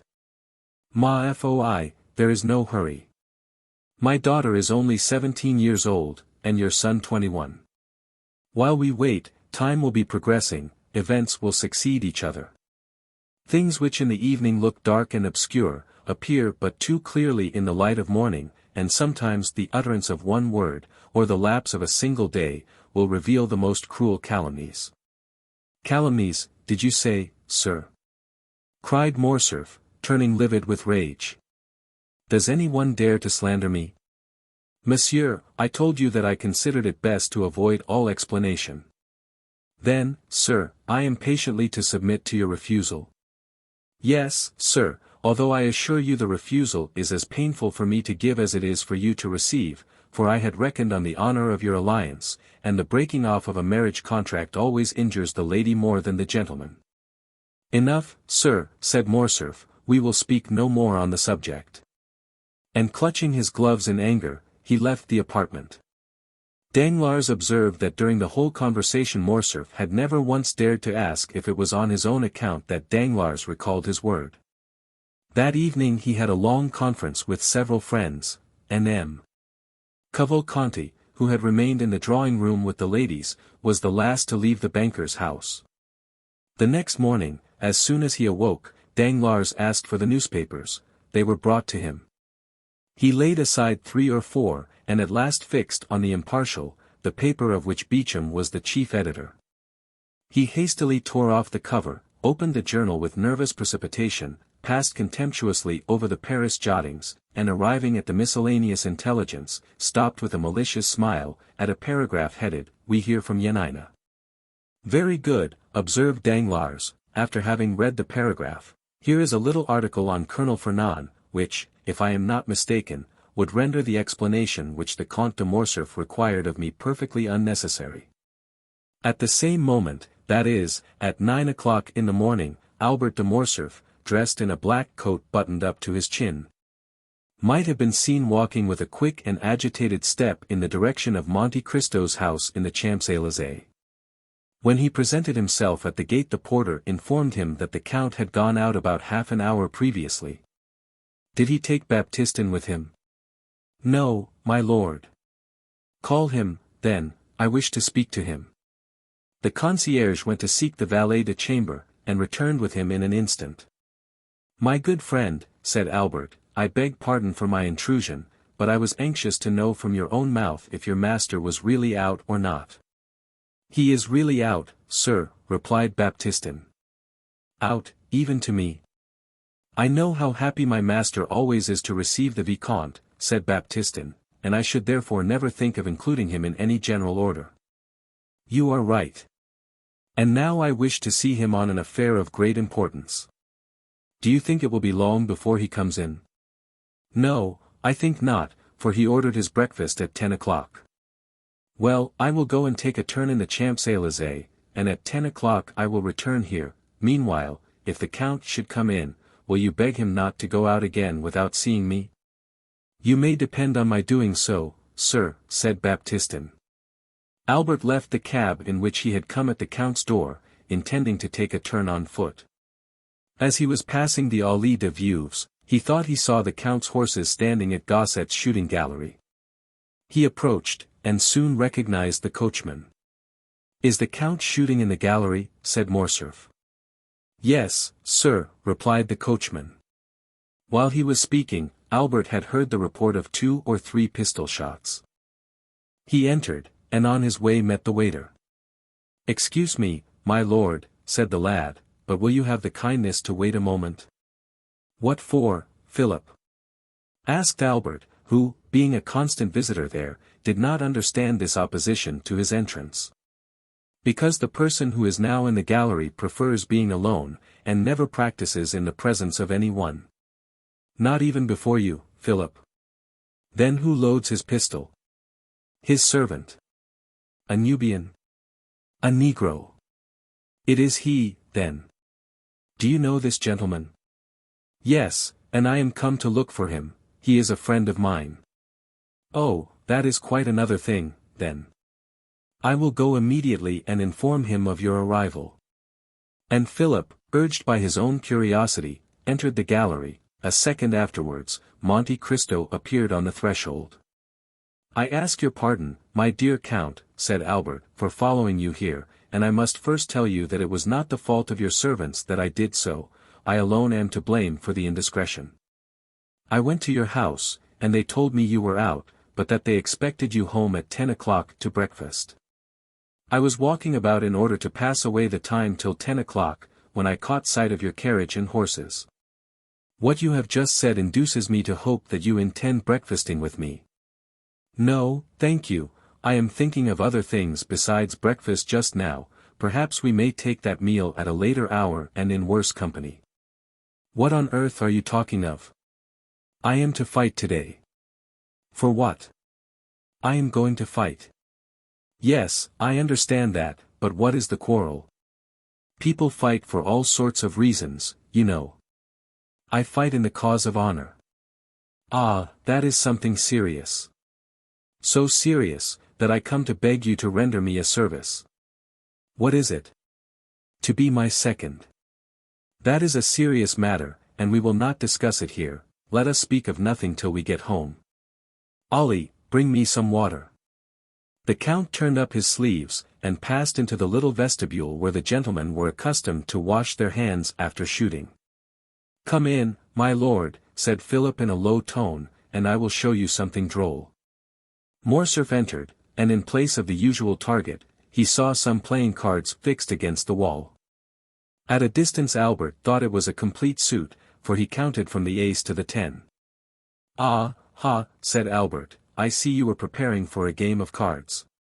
No, said the Count, I was making a suit. How, said Albert. Those are really aces and twos which you see, but my shots have turned them into 3s, 5s, 7s, 8s, 9s, and 10s. Albert approached. In fact, The bullets had actually pierced the cards in the exact places which the painted signs would otherwise have occupied, the lines and distances being as regularly kept as if they had been ruled with pencil. "Diable," said Morcerf. "What would you have, my dear Viscount?" said Monte Cristo, wiping his hands on the towel which Ali had brought him. "I must occupy my leisure moments in some way or other. But come, I am waiting for you." Both men entered Monte Cristo's carriage, which in the course of a few minutes deposited them safely at number 30. Monte Cristo took Albert into his study, and pointing to a seat, placed another for himself. "Now let us talk the matter over quietly," said the Count. "You see I am perfectly composed," said Albert. "With whom are you going to fight?" "With Beauchamp." "One of your friends." "Of course, it is always with friends that one fights. I suppose you have some cause of quarrel?" "I have." "What has he done to you?" "There appeared in his journal last night, but wait, and read for yourself."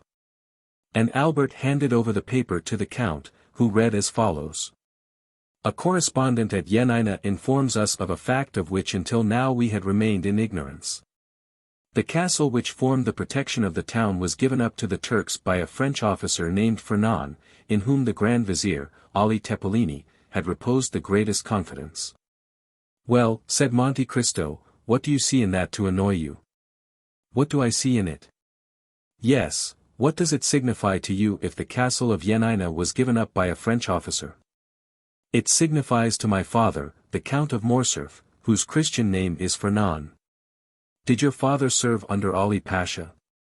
"Yes, that is to say, he fought for the independence of the Greeks, and hence arises the calumny." "Oh, my dear Viscount, do talk reason." "I do not desire to do otherwise. Now, just tell me who the devil should know in France that the officer Fernand and the Count of Morcerf are one and the same person? And who cares now about Jenina, which was taken as long ago as the year 1822 or 1823. That just shows the meanness of this slander.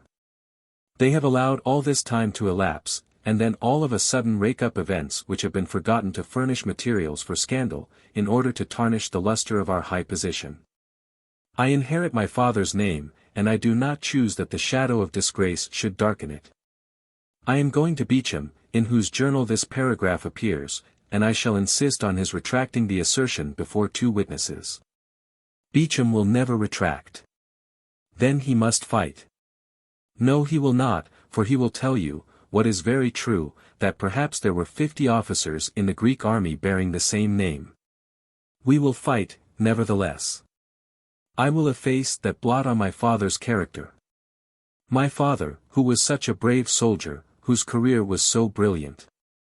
Oh, well, he will add, we are warranted in believing that this Fernand is not the illustrious Count of Morcerf, who also bears the same Christian name. I am determined not to be content with anything short of an entire retractation. And you intend to make him do it in the presence of 2 witnesses, do you? Yes. You do wrong. Which means, I suppose, that you refuse the service which I asked of you. You know my theory regarding duels. I told you my opinion on that subject, if you remember, when we were at Rome. Nevertheless, my dear Count, I found you this morning engaged in an occupation but little consistent with the notions you profess to entertain. Because, my dear fellow, you understand one must never be eccentric.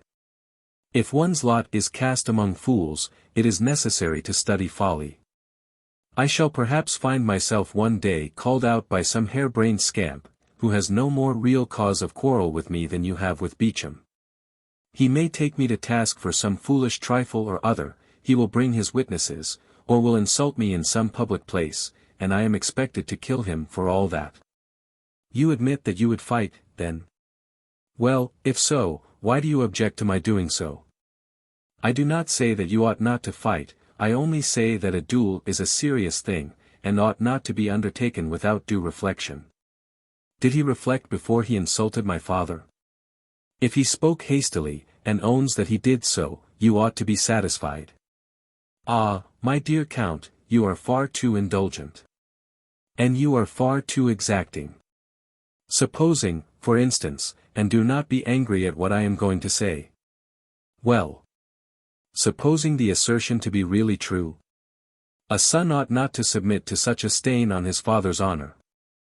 Ma foi, we live in times when there is much to which we must submit. That is precisely the fault of the age. And do you undertake to reform it? Yes, as far as I am personally concerned. Well, you are indeed exacting, my dear fellow. Yes, I own it. Are you quite impervious to good advice?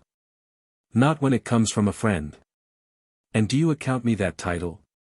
Certainly I do. Well, then, before going to Beauchamp with your witnesses, seek further information on the subject. From whom? From Haydée. Why, what can be the use of mixing a woman up in the affair, what can she do in it? She can declare to you, for example, that your father had no hand whatever in the defeat and death of the vizier. Or if by chance he had, indeed, the misfortune to. I have told you, my dear Count, that I would not for one moment admit of such a proposition. You reject this means of information, then? I do, most decidedly. Then let me offer one more word of advice. Do so, then, but let it be the last.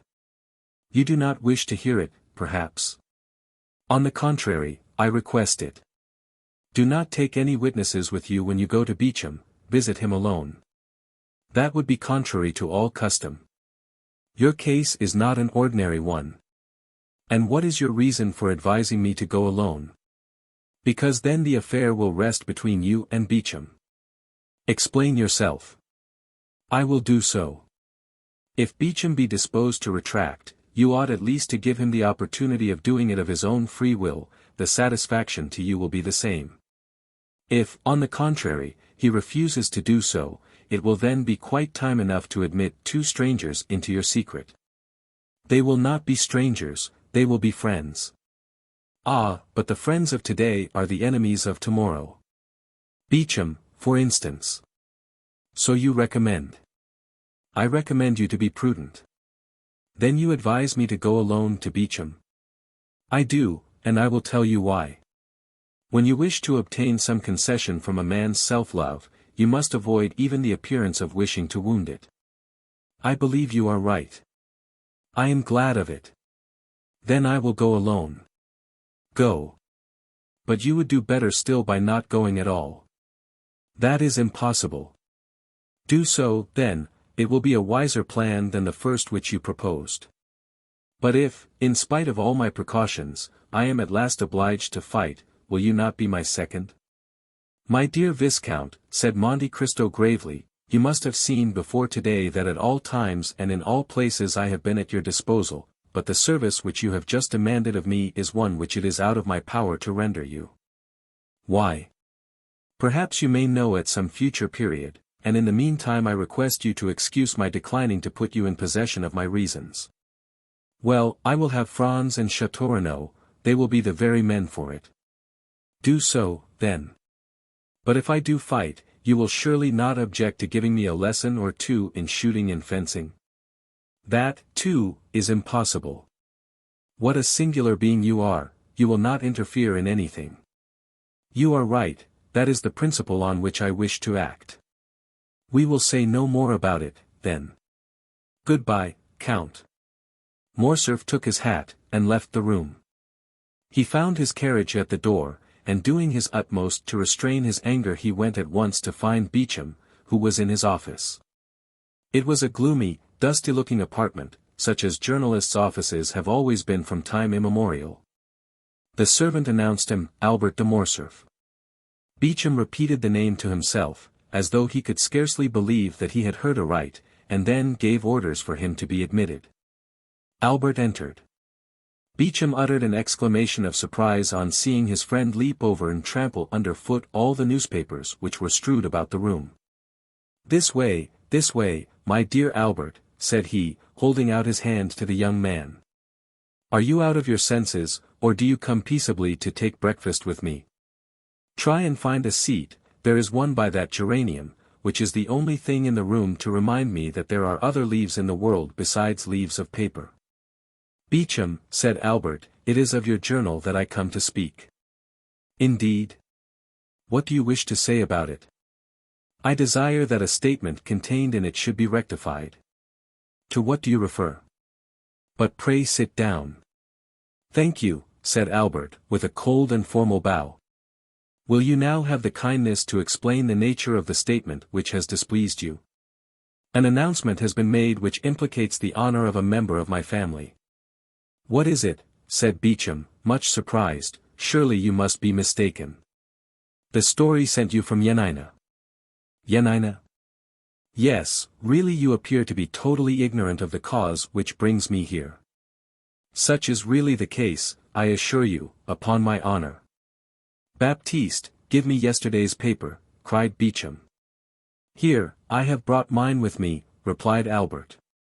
Beauchamp took the paper, and read the article to which Albert pointed in an undertone. You see it is a serious annoyance, said Morcerf, when Beauchamp had finished the perusal of the paragraph. Is the officer referred to a relation of yours, then? Demanded the journalist. Yes, said Albert, blushing. Well, what do you wish me to do for you? Said Beauchamp mildly. My dear Beauchamp, I wish you to contradict this statement. Beauchamp looked at Albert with a benevolent expression. Come, said he, this matter will want a good deal of talking over. A retractation is always a serious thing, you know. Sit down, and I will read it again. Albert resumed his seat, and Beauchamp read, with more attention than at first, the lines denounced by his friend. Well, said Albert in a determined tone, you see that your paper has insulted a member of my family, and I insist on a retractation being made. You insist? Yes, I insist. Permit me to remind you that you are not in the chamber, my dear Viscount. Nor do I wish to be there, replied the young man, rising. I repeat that I am determined to have the announcement of yesterday contradicted. You have known me long enough, continued Albert, biting his lips convulsively, for he saw that Beauchamp's anger was beginning to rise. You have been my friend. And therefore sufficiently intimate with me to be aware that I am likely to maintain my resolution on this point. If I have been your friend, Morcerf, your present manner of speaking would almost lead me to forget that I ever bore that title. But wait a moment, do not let us get angry, or at least not yet. You are irritated and vexed, tell me how this Fernand is related to you. He is merely my father, said Albert, M. Fernand Mondego, Count of Morcerf, an old soldier who has fought in 20 battles and whose honorable scars they would denounce as badges of disgrace. Is it your father? Said Beauchamp, that is quite another thing. Then I can well understand your indignation, my dear Albert. I will look at it again, and he read the paragraph for the third time, laying a stress on each word as he proceeded. But the paper nowhere identifies this Fernand with your father.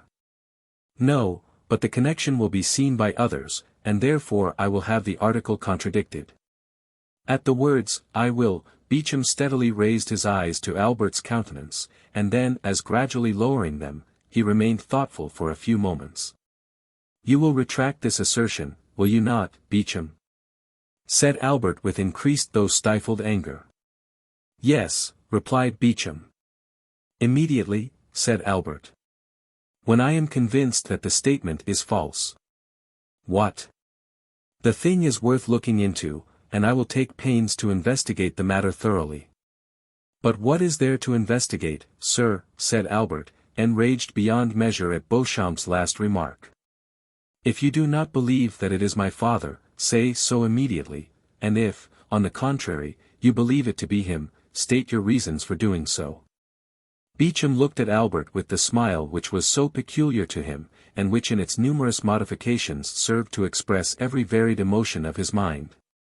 Sir, replied he, if you came to me with the idea of demanding satisfaction, you should have gone at once to the point, and not have entertained me with the idle conversation to which I have been patiently listening for the last half-hour. Am I to put this construction on your visit? Yes, if you will not consent to retract that infamous calumny. Wait a moment, no threats, if you please, M. Fernand Mondego, Vicomte de Morcerf. I never allow them from my enemies, and therefore shall not put up with them from my friends. You insist on my contradicting the article relating to General Fernand, an article with which, I assure you on my word of honor, I had nothing whatever to do. Yes, I insist on it, said Albert, whose mind was beginning to get bewildered with the excitement of his feelings. And if I refuse to retract, you wish to fight, do you? Said Beauchamp in a calm tone. Yes, replied Albert, raising his voice. Well, said Beauchamp, here is my answer, my dear sir. The article was not inserted by me, I was not even aware of it. But you have, by the step you have taken, called my attention to the paragraph in question, and it will remain until it shall be either contradicted or confirmed by someone who has a right to do so. Sir, said Albert, rising, I will do myself the honor of sending my seconds to you, and you will be kind enough to arrange with them the place of meeting and the weapons. Certainly, my dear sir. And this evening, if you please, or tomorrow at the latest, we will meet. No, no, I will be on the ground at the proper time. But in my opinion, and I have a right to dictate the preliminaries, as it is I who have received the provocation, in my opinion the time ought not to be yet. I know you to be well skilled in the management of the sword, while I am only moderately so. I know, too, that you are a good marksman, there we are about equal. I know that a duel between us two would be a serious affair, because you are brave, and I am brave also. I do not therefore wish either to kill you, or to be killed myself without a cause. Now, I am going to put a question to you, and one very much to the purpose too. Do you insist on this retractation so far as to kill me if I do not make it, although I have repeated more than once, and affirmed on my honor, that I was ignorant of the thing with which you charge me? And although I still declare that it is impossible for any one but you to recognize the Count of Morcerf under the name of Fernand, I maintain my original resolution. Very well, my dear sir, then I consent to cut throats with you. But I require 3 weeks' preparation. At the end of that time I shall come and say to you, the assertion is false, and I retract it, or, the assertion is true, when I shall immediately draw the sword from its sheath, or the pistols from the case, whichever you please. 3 weeks, cried Albert, they will pass as slowly as 3 centuries when I am all the time suffering dishonor. Had you continued to remain on amicable terms with me, I should have said, patience, my friend. But you have constituted yourself my enemy, therefore I say, what does that signify to me, sir? Well, let it be 3 weeks then, said Morcerf, but remember, at the expiration of that time no delay or subterfuge will justify you in. M. Albert de Morcerf, said Beauchamp, rising in his turn, I cannot throw you out of window for 3 weeks, that is to say, for 24 days to come, nor have you any right to split my skull open till that time has elapsed. Today is the 29th of August. The 21st of September will, therefore, be the conclusion of the term agreed on. And till that time arrives, and it is the advice of a gentleman which I am about to give you, till then we will refrain from growling and barking like 2 dogs chained within sight of each other. When he had concluded his speech, Beauchamp bowed coldly to Albert, turned his back upon him, and went to the press-room. Albert vented his anger on a pile of newspapers, which he sent flying all over the office by switching them violently with his stick. After which ebullition he departed, not, however, without walking several times to the door of the press-room, as if he had half a mind to enter. While Albert was lashing the front of his carriage in the same manner that he had the newspapers which were the innocent agents of his discomfiture, as he was crossing the barrier he perceived Morel, who was walking with a quick step and a bright eye. He was passing the Chinese baths, and appeared to have come from the direction of the Porte Saint-Martin, and to be going towards the Madeleine. Ah, said Morcerf, there goes a happy man. And it so happened Albert was not mistaken in his opinion. Chapter 79. The Lemonade. Morel was, in fact, very happy. M. Noirtier had just sent for him, and he was in such haste to know the reason of his doing so that he had not stopped to take a cab, placing infinitely more dependence on his own 2 legs than on the 4 legs of a cab-horse.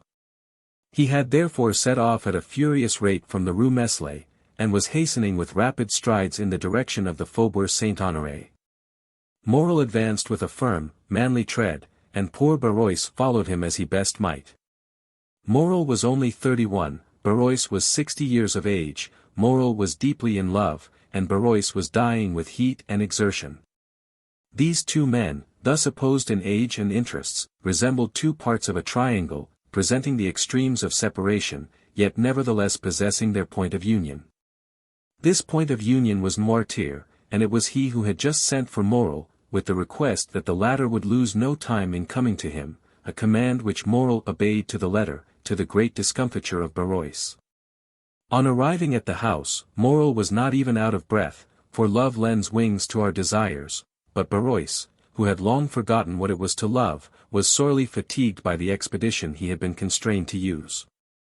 The old servant introduced Morel by a private entrance, closed the door of the study, and soon the rustling of a dress announced the arrival of Valentine. She looked marvelously beautiful in her deep mourning dress, and Morel experienced such intense delight in gazing upon her that he felt as if he could almost have dispensed with the conversation of her grandfather. But the easy chair of the old man was heard rolling along the floor, and he soon made his appearance in the room.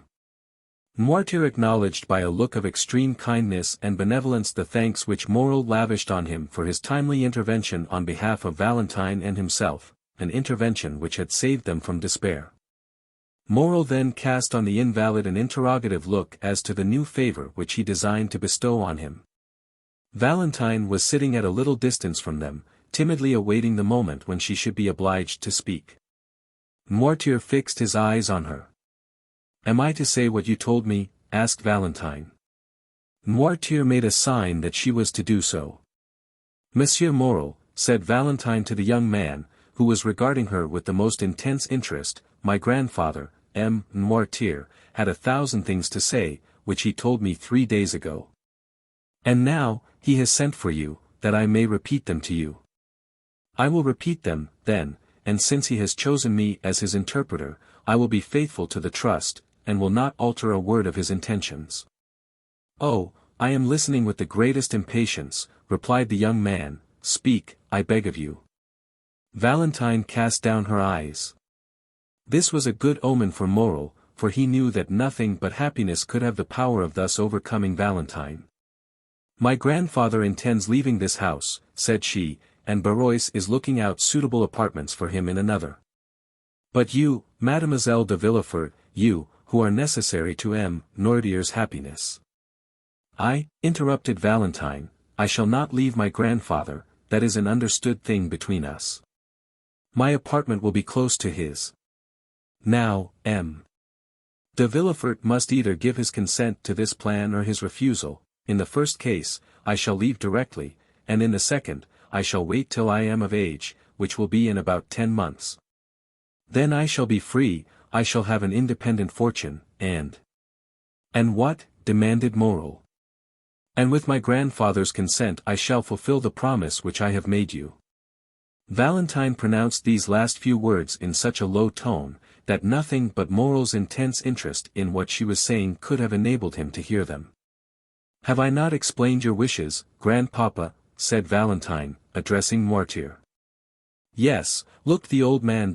Once under my grandfather's roof, M. Morel can visit me in the presence of my good and worthy protector, if we still feel that the union we contemplated will be likely to ensure our future comfort and happiness. In that case I shall expect M. Morel to come and claim me at my own hands.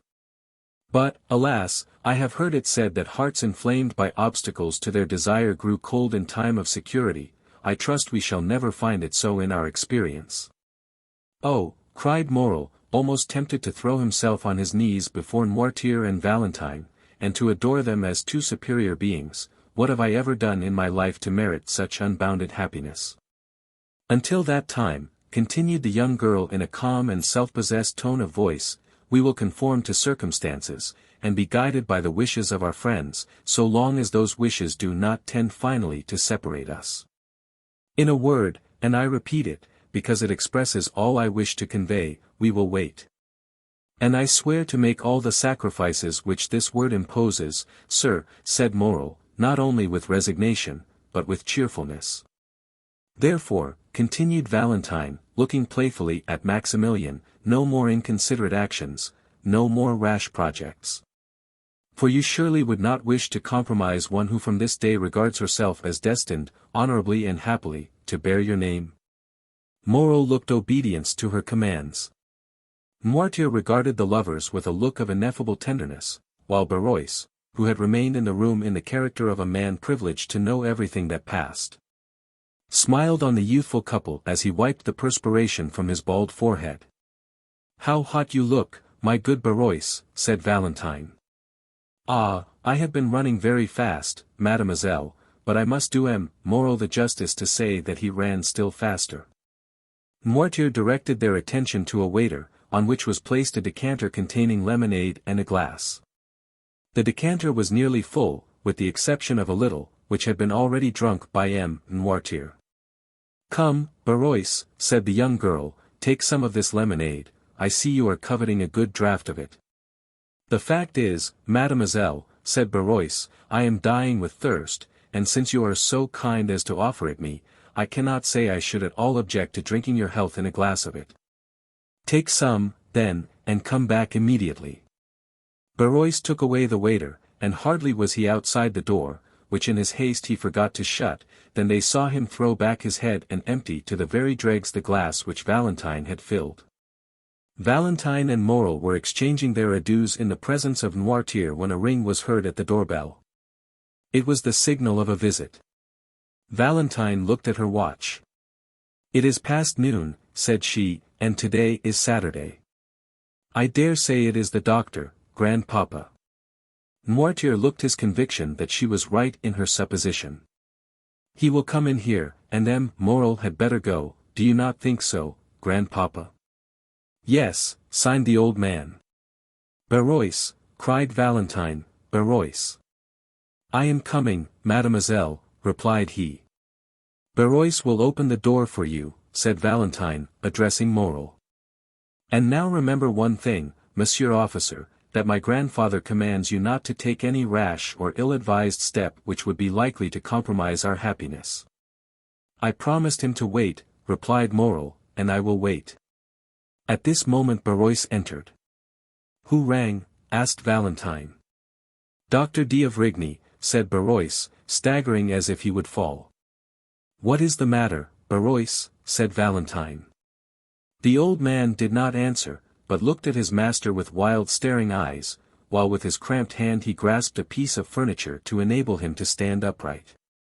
"He is going to fall," cried Moreau. The rigors which had attacked Barois gradually increased, the features of the face became quite altered, and the convulsive movement of the muscles appeared to indicate the approach of a most serious nervous disorder. Noirtier, seeing Barois in this pitiable condition, showed by his looks all the various emotions of sorrow and sympathy which can animate the heart of man. Barois made some steps towards his master. "Ah, sir," said he, "tell me what is the matter with me. I am suffering, I cannot see. 1,000 fiery darts are piercing my brain. Ah, don't touch me, pray don't." By this time his haggard eyes had the appearance of being ready to start from their sockets, his head fell back, and the lower extremities of the body began to stiffen. Valentine uttered a cry of horror. Moreau took her in his arms, as if to defend her from some unknown danger. D'Avrigny, D'Avrigny," cried she, in a stifled voice. "Help, help." Barois turned round and with a great effort stumbled a few steps, then fell at the feet of Noirtier, and resting his hand on the knee of the invalid, exclaimed, "My master, my good master."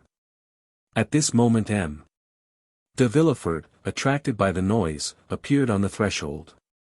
Moreau relaxed his hold of Valentine, and retreating to a distant corner of the room remained half hidden behind a curtain.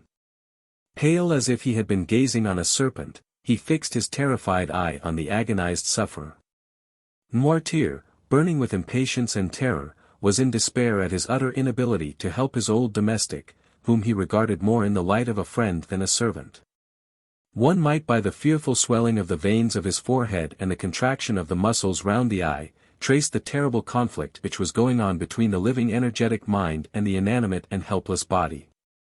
Barois, his features convulsed, his eyes suffused with blood, and his head thrown back, was lying at full length, beating the floor with his hands, while his legs had become so stiff, that they looked as if they would break rather than bend.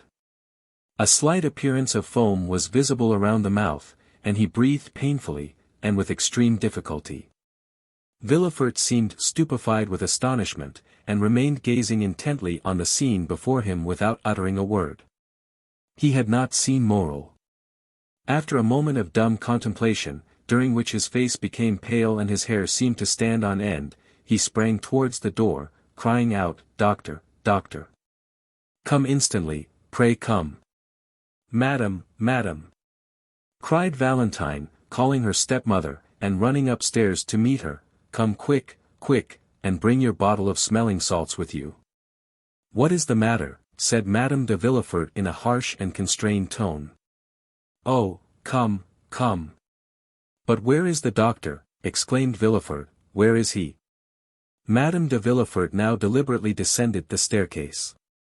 In one hand she held her handkerchief, with which she appeared to be wiping her face, and in the other a bottle of English smelling salts.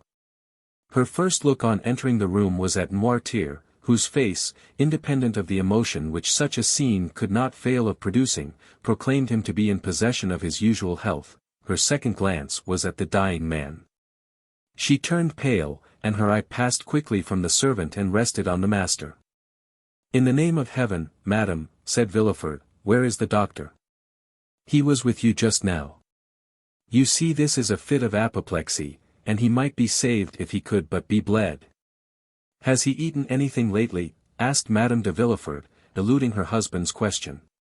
"Madam," replied Valentine, "he has not even breakfasted. He has been running very fast on an errand with which my grandfather charged him, and when he returned, took nothing but a glass of lemonade." "Ah," said Madame de Villefort, "why did he not take wine?" "Lemonade was a very bad thing for him. Grandpapa's bottle of lemonade was standing just by his side. Poor Barois was very thirsty, and was thankful to drink anything he could find." Madame de Villefort started. Noirtier looked at her with a glance of the most profound scrutiny. "He has such a short neck," said she. "Madam," said Villefort, "I ask where is M. d'Avrigny? In God's name answer me." "He is with Edward, who is not quite well," replied Madame de Villefort, no longer being able to avoid answering. Villefort rushed upstairs to fetch him. "Take this," said Madame de Villefort, giving her smelling bottle to Valentine. "They will, no doubt, bleed him, therefore I will retire, for I cannot endure the sight of blood." And she followed her husband upstairs. Morel now emerged from his hiding-place, where he had remained quite unperceived, so great had been the general confusion. "Go away as quick as you can, Maximilian," said Valentine, "and stay till I send for you. Go." Morel looked towards Noirtier for permission to retire. The old man, who had preserved all his usual coolness, made a sign to him to do so. The young man pressed Valentine's hand to his lips, and then left the house by a back staircase. At the same moment that he quitted the room, Villefort and the doctor entered by an opposite door. Barois was now showing signs of returning consciousness. The crisis seemed past, a low moaning was heard, and he raised himself on one knee. D'Avrigny and Villefort laid him on a couch. "What do you prescribe, doctor?" demanded Villefort. "Give me some water and ether." "You have some in the house, have you not?" "Yes." "Send for some oil of turpentine and tartar emetic." Villefort immediately dispatched a messenger. "And now let every one retire." "Must I go too?" asked Valentine timidly. "Yes, mademoiselle, you especially," replied the doctor abruptly.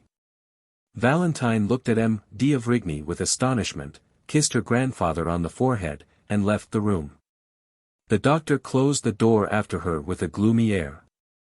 "Look, look, doctor," said Villefort, "he is quite coming round again. I really do not think, after all, it is anything of consequence." M. d'Avrigny answered by a melancholy smile. "How do you feel, Barois?" asked he. "A little better, sir." "Will you drink some of this ether and water?" "I will try, but don't touch me." "Why not?" Because I feel that if you were only to touch me with the tip of your finger the fit would return. Drink. Barrois took the glass, and, raising it to his purple lips, took about half of the liquid offered him. Where do you suffer? Asked the doctor. Everywhere. I feel cramps over my whole body. Do you find any dazzling sensation before the eyes? Yes. Any noise in the ears? Frightful. When did you first feel that? Just now. Suddenly. Yes, like a clap of thunder. Did you feel nothing of it yesterday or the day before? Nothing. No drowsiness? None.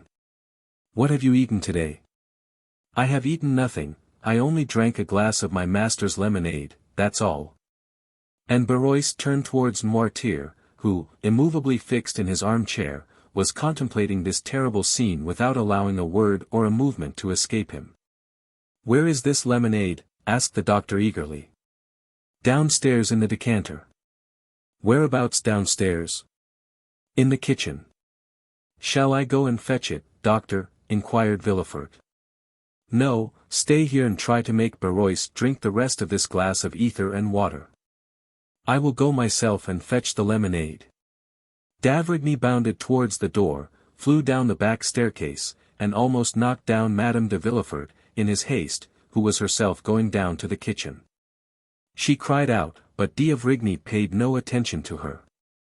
Possessed with but one idea, he cleared the last 4 steps with a bound, and rushed into the kitchen, where he saw the decanter about 3 parts empty still standing on the waiter, where it had been left. He darted upon it as an eagle would seize upon its prey. Panting with loss of breath, he returned to the room he had just left. Madame de Villefort was slowly ascending the steps which led to her room. Is this the decanter you spoke of? Asked d'Avrigny. Yes, doctor. Is this the same lemonade of which you partook? I believe so. What did it taste like? It had a bitter taste.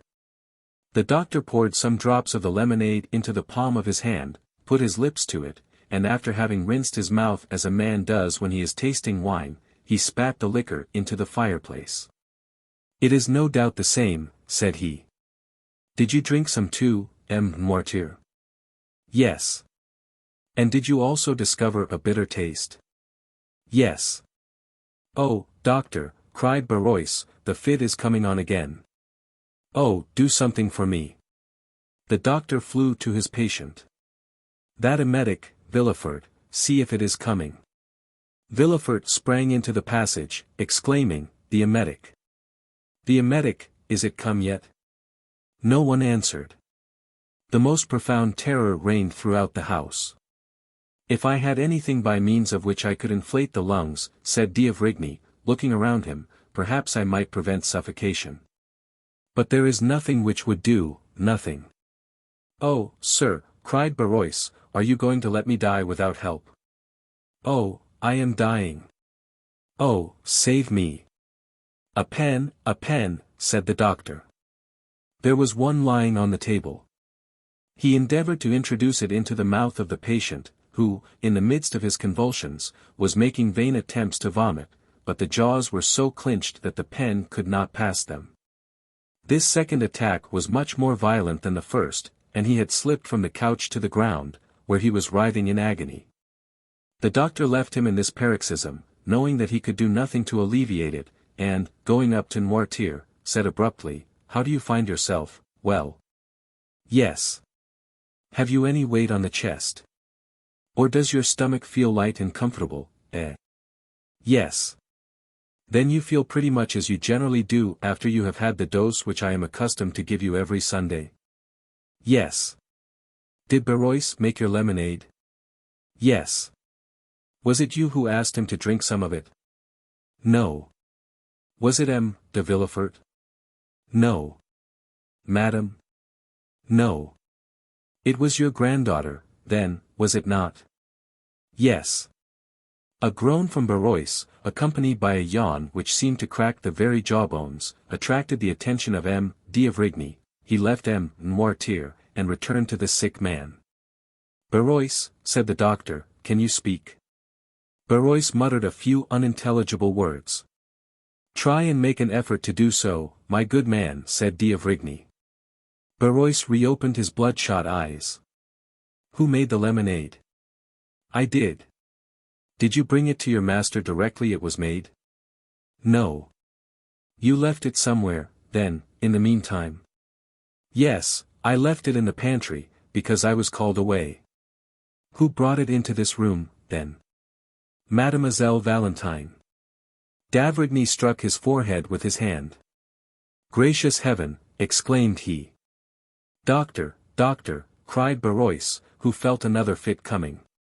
"Will they never bring that emetic?" asked the doctor. "Here is a glass with one already prepared," said Villefort, entering the room. "Who prepared it?" "The chemist who came here with me." "Drink it," said the doctor to Barrois. "Impossible, doctor, it is too late, my throat is closing up. I am choking. Oh, my heart. Ah, my head, oh, what agony, shall I suffer like this long?" "No, no, friend," replied the doctor, "you will soon cease to suffer." "Ah, I understand you," said the unhappy man. "My God, have mercy upon me," and, uttering a fearful cry, Barrois fell back as if he had been struck by lightning. D'Avrigny put his hand to his heart, and placed a glass before his lips. "Well," said Villefort. "Go to the kitchen and get me some syrup of violets." Villefort went immediately. "Do not be alarmed, Noirtier," said d'Avrigny. "I am going to take my patient into the next room to bleed him. This sort of attack is very frightful to witness." And taking Barrois under the arms, he dragged him into an adjoining room, but almost immediately he returned to fetch the lemonade. Noirtier closed his right eye. "You want Valentine, do you not? I will tell them to send her to you." Villefort returned, and d'Avrigny met him in the passage. "Well, how is he now?" asked he. "Come in here," said d'Avrigny, and he took him into the chamber where the sick man lay. "Is he still in a fit?" said the procureur. "He is dead." Villefort drew back a few steps, and, clasping his hands, exclaimed, with real amazement and sympathy, "Dead, and so soon too?" "Yes, it is very soon," said the doctor, looking at the corpse before him, "but that ought not to astonish you. Monsieur and Madame de Saint-Meran died as soon. People die very suddenly in your house, M. de Villefort." "What?" cried the magistrate, with an accent of horror and consternation, "are you still harping on that terrible idea?" "Still, sir. And I shall always do so," replied d'Avrigny, "for it has never for one instant ceased to retain possession of my mind, and that you may be quite sure I am not mistaken this time, listen well to what I am going to say, M. de Villefort." The magistrate trembled convulsively. "There is a poison which destroys life almost without leaving any perceptible traces. I know it well, I have studied it in all its forms and in the effects which it produces. I recognize the presence of this poison in the case of poor Barrois as well as in that of Madame de Saint-Meran. There is a way of detecting its presence. It restores the blue color of litmus paper reddened by an acid, and it turns syrup of violets green. We have no litmus paper, but, see, here they come with the syrup of violets." The doctor was right, steps were heard in the passage. M. d'Avrigny opened the door, and took from the hands of the chambermaid a cup which contained 2 or 3 spoonfuls of the syrup. He then carefully closed the door. "Look," said he to the procureur, whose heart beat so loudly that it might almost be heard, "here is in this cup some syrup of violets, and this decanter contains the remainder of the lemonade of which M. Noirtier and Barrois partook. If the lemonade be pure and inoffensive, the syrup will retain its color. If, on the contrary, the lemonade be drugged with poison, the syrup will become green. Look closely." The doctor then slowly poured some drops of the lemonade from the decanter into the cup, and in an instant a light cloudy sediment began to form at the bottom of the cup. This sediment first took a blue shade, then from the color of sapphire it passed to that of opal, and from opal to emerald. Arrived at this last hue, it changed no more. The result of the experiment left no doubt whatever on the mind. The unfortunate Berois has been poisoned, said d'Avrigny, and I will maintain this assertion before God and man. Villefort said nothing, but he clasped his hands, opened his haggard eyes, and, overcome with his emotion, sank into a chair. Chapter 80. The Accusation. M. d'Avrigny soon restored the magistrate to consciousness, who had looked like a second corpse in that chamber of death. "Oh, death is in my house," cried Villefort. "Say, rather, crime," replied the doctor. M. d'Avrigny, cried Villefort, "I cannot tell you all I feel at this moment, terror, grief, madness." "Yes," said M. d'Avrigny, with an imposing calmness, "but I think it is now time to act. I think it is time to stop this torrent of mortality. I can no longer bear to be in possession of these secrets without the hope of seeing the victims and society generally revenged." Villefort cast a gloomy look around him. "In my house," murmured he, "in my house." "Come, magistrate," said M. d'Avrigny, "show yourself a man, as an interpreter of the law, do honor to your profession by sacrificing your selfish interests to it." "You make me shudder, doctor. Do you talk of a sacrifice?" "I do." "Do you then suspect anyone?" "I suspect no one. Death raps at your door, it enters, it goes, not blindfolded, but circumspectly, from room to room. Well, I follow its course, I track its passage. I adopt the wisdom of the ancients, and feel my way, for my friendship for your family and my respect for you are as a twofold bandage over my eyes. Well. Oh, speak, speak, doctor, I shall have courage. Well, sir, you have in your establishment, or in your family, perhaps, one of the frightful monstrosities of which each century produces only one. Locusta and Agrippina, living at the same time, were an exception, and proved the determination of Providence to effect the entire ruin of the Roman Empire, sullied by so many crimes. Brunhild and Fredegond were the results of the painful struggle of civilization in its infancy, when man was learning to control mind, were it even by an emissary from the realms of darkness. All these women had been, or were, beautiful. The same flower of innocence had flourished, or was still flourishing, on their brow, that is seen on the brow of the culprit in your house. Villefort shrieked, clasped his hands, and looked at the doctor with a supplicating air. But the latter went on without pity. "Seek whom the crime will profit," says an axiom of jurisprudence. "Doctor," cried Villefort, "alas, doctor, how often has man's justice been deceived by those fatal words. I know not why, but I feel that this crime—" "You acknowledge, then, the existence of the crime?" "Yes, I see too plainly that it does exist. But it seems that it is intended to affect me personally. I fear an attack myself, after all these disasters." "Oh, man," murmured d'Avrigny, "the most selfish of all animals, the most personal of all creatures, who believes the earth turns, the sun shines, and death strikes for him alone, an ant cursing God from the top of a blade of grass. And have those who have lost their lives lost nothing? M. de Saint-Meran, Madame de Saint-Meran, M. Noirtier." "How? M. Noirtier?" "Yes, think you it was the poor servant's life was coveted?" "No, no. Like Shakespeare's Polonius, he died for another. It was Noirtier the lemonade was intended for, it is Noirtier, logically speaking, who drank it. The other drank it only by accident, and, although Berois is dead, it was Noirtier whose death was wished for. But why did it not kill my father? I told you one evening in the garden after Madame de Saint-Méran's death, because his system is accustomed to that very poison, and the dose was trifling to him, which would be fatal to another. Because no one knows, not even the assassin, that, for the last 12 months, I have given M. Noirtier brucine for his paralytic affection, while the assassin is not ignorant, for he has proved that brucine is a violent poison." "Oh, have pity," murmured Villefort, wringing his hands. "Follow the culprit's steps, he first kills M. de Saint-Méran."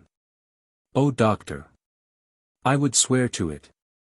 What I heard of his symptoms agrees too well with what I have seen in the other cases."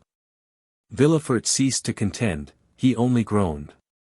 He first kills M. de Saint-Meran, repeated the doctor, then Madame de Saint-Meran, a double fortune to inherit. Villefort wiped the perspiration from his forehead. Listen attentively.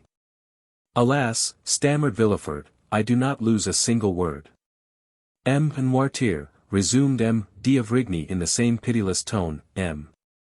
Noirtier had once made a will against you, against your family, in favor of the poor. In fact, M. Noirtier is spared, because nothing is expected from him.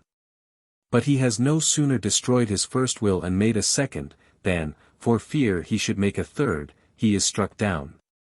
The will was made the day before yesterday, I believe. You see there has been no time lost. Oh, mercy, M. d'Avrigny. No mercy, sir. The physician has a sacred mission on earth, and to fulfill it he begins at the source of life, and goes down to the mysterious darkness of the tomb. When crime has been committed, and God, doubtless in anger, turns away his face, it is for the physician to bring the culprit to justice. Have mercy on my child, sir, murmured Villefort. You see it is yourself who have first named her, you, her father. Have pity on Valentine. Listen, it is impossible. I would as willingly accuse myself. Valentine, whose heart is pure as a diamond or a lily. No pity, procure. The crime is fragrant. Mademoiselle herself packed all the medicines which were sent to M. de Saint-Meran, and M. de Saint-Meran is dead. Mademoiselle de Villefort prepared all the cooling draughts which Madame de Saint-Meran took, and Madame de Saint-Meran is dead. Mademoiselle de Villefort took from the hands of Barois, who was sent out, the lemonade which M. Noirtier had every morning, and he has escaped by a miracle. Mademoiselle de Villefort is the culprit, she is the poisoner. To you, as the king's attorney, I denounce Mademoiselle de Villefort, do your duty. Doctor, I resist no longer, I can no longer defend myself, I believe you, but, for pity's sake, spare my life, my honor. M. de Villefort, replied the doctor, with increased vehemence, there are occasions when I dispense with all foolish human circumspection. If your daughter had committed only one crime, and I saw her meditating another, I would say, warn her, punish her, let her pass the remainder of her life in a convent, weeping and praying. If she had committed 2 crimes, I would say, here, M. de Villefort, is a poison that the prisoner is not acquainted with, one that has no known antidote, quick as thought, rapid as lightning, mortal as the thunderbolt. Give her that poison, recommending her soul to God, and save your honor and your life, for it is yours she aims at, and I can picture her approaching your pillow with her hypocritical smiles and her sweet exhortations. Woe to you, M. de Villefort, if you do not strike first. This is what I would say had she only killed 2 persons, but she has seen 3 deaths, has contemplated 3 murdered persons, has knelt by 3 corpses. To the scaffold with the poisoner, to the scaffold. Do you talk of your honor? Do what I tell you, and immortality awaits you. Villefort fell on his knees. Listen, said he. I have not the strength of mind you have, or rather that which you would not have, if instead of my daughter Valentine your daughter Madeleine were concerned. The doctor turned pale. Doctor, every son of woman is born to suffer and to die. I am content to suffer and to await death. Beware, said M. d'Avrigny, it may come slowly, you will see it approach after having struck your father, your wife, perhaps your son. Villefort, suffocating, pressed the doctor's arm. Listen, cried he, pity me, help me. No, my daughter is not guilty. If you drag us both before a tribunal I will still say, no, my daughter is not guilty, there is no crime in my house. I will not acknowledge a crime in my house. For when crime enters a dwelling, it is like death, it does not come alone. Listen. What does it signify to you if I am murdered? Are you my friend? Are you a man? Have you a heart? No, you are a physician. Well, I tell you I will not drag my daughter before a tribunal, and give her up to the executioner. The bare idea would kill me, would drive me like a madman to dig my heart out with my fingernails. And if you were mistaken, doctor, if it were not my daughter, if I should come one day, pale as a spectre, and say to you, assassin, you have killed my child. Hold, if that should happen, although I am a Christian, D'Avrigny, I should kill myself. Well, said the doctor, after a moment's silence, I will wait. Villefort looked at him as if he had doubted his words. Only, continued D'Avrigny, with a slow and solemn tone, if anyone falls ill in your house, if you feel yourself attacked, do not send for me, for I will come no more. I will consent to share this dreadful secret with you, but I will not allow shame and remorse to grow and increase in my conscience, as crime and misery will in your house. Then you abandon me, doctor. Yes, for I can follow you no farther, and I only stop at the foot of the scaffold. Some further discovery will be made, which will bring this dreadful tragedy to a close. Adieu. I entreat you, doctor. All the horrors that disturb my thoughts make your house odious and fatal. Adieu, sir. One word, one single word more, doctor. You go, leaving me in all the horror of my situation, after increasing it by what you have revealed to me. But what will be reported of the sudden death of the poor old servant? True, said D'Avrigny, we will return. The doctor went out first, followed by de Villefort. The terrified servants were on the stairs and in the passage where the doctor would pass.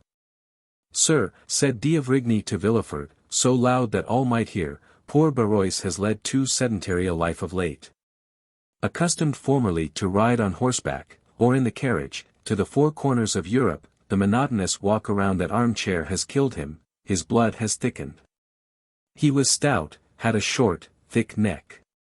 He was attacked with apoplexy, and I was called in too late.